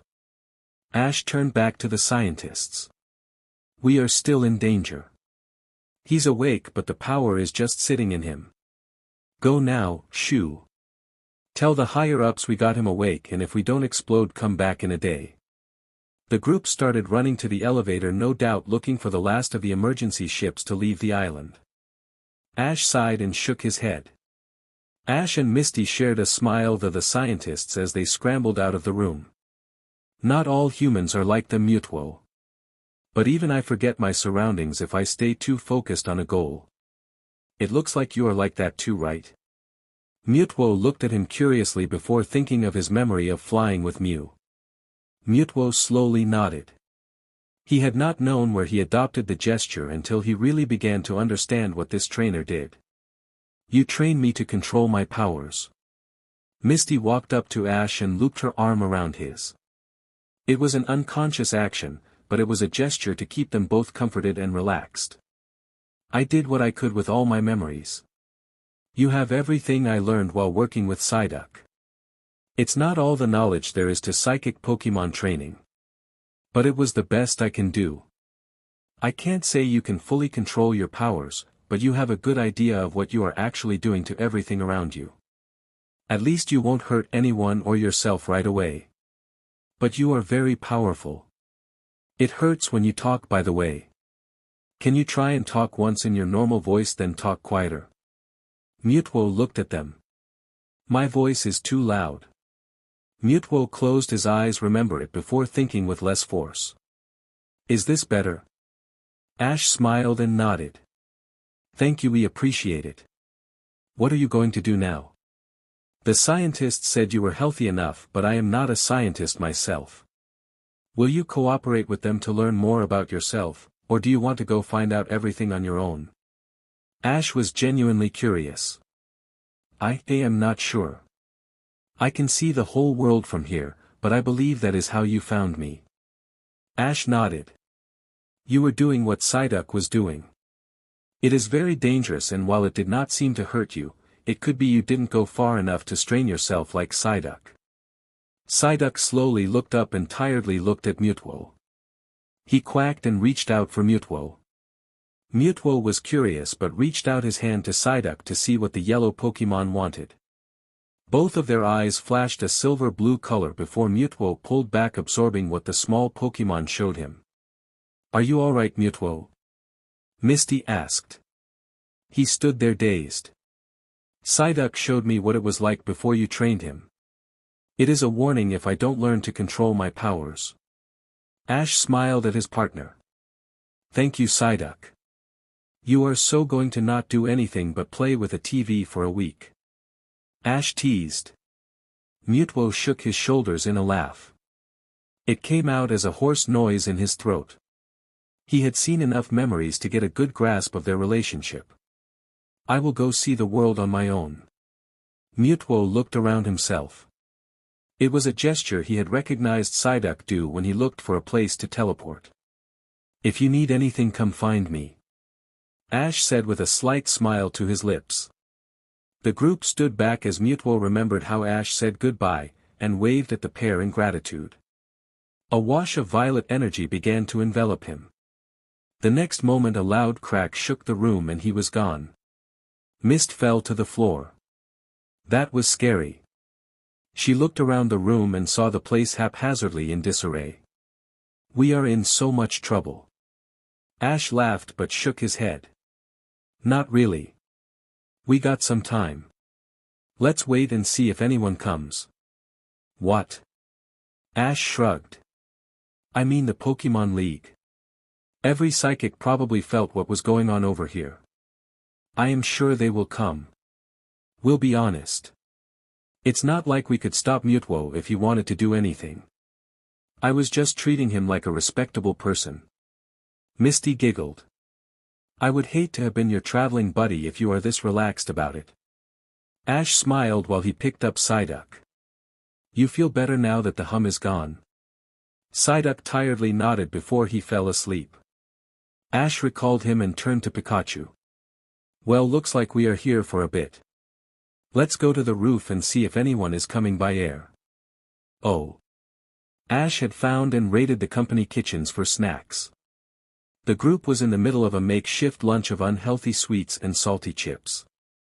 Misty looked over to Ash to say something innocuous before there was a brief flash of light.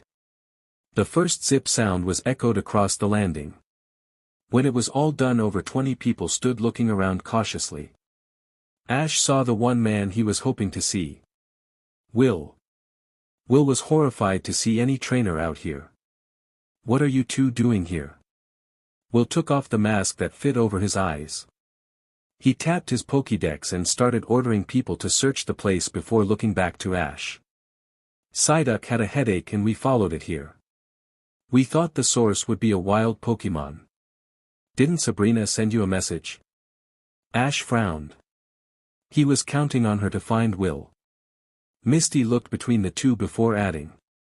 Ash was worried about the amount of energy being built up and we decided to find out what it was exactly before calling for help. Will looked at the two kids before he pinched the bridge of his nose. Do you two know how dangerous this place is? Ash laughed. It's probably not as dangerous as it was before this Pokémon settled his thoughts. He's gone by the way. He decided he wanted to leave. Will nodded. He closed his eyes and felt around the building for himself. This is interesting. The place is abandoned. Ash blushed before attempting to stutter out what he did. Misty added helpfully, Ash said the place was going to blow and told the people to evacuate. Ash huffed. It would have if Mewtwo didn't learn how to control his powers. Will looked at the two seriously. I think you will need to explain this to more than just me. Every psychic in every direction knows this island exists now. If we could feel it, people as far as Hoenn felt it too. The group looked at a shimmer that began to bend the world into a bubble before it popped. Sabrina looked around while Lance and Bruno walked past her to look at the island itself. I am sure we would be hearing this story a few times, Lance. Just give us a minute.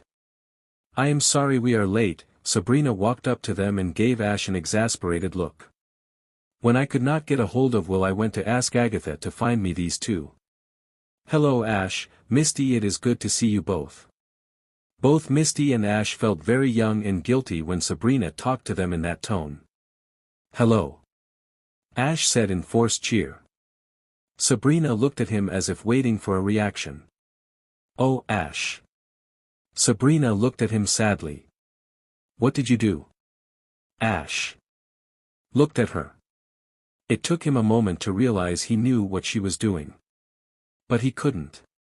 I'm not feeling your mind at all, Sabrina. Sabrina nodded. Ash looked over to Psyduck, who was quietly asleep. He had his mind open to the little Pokémon. But again he felt no reaction.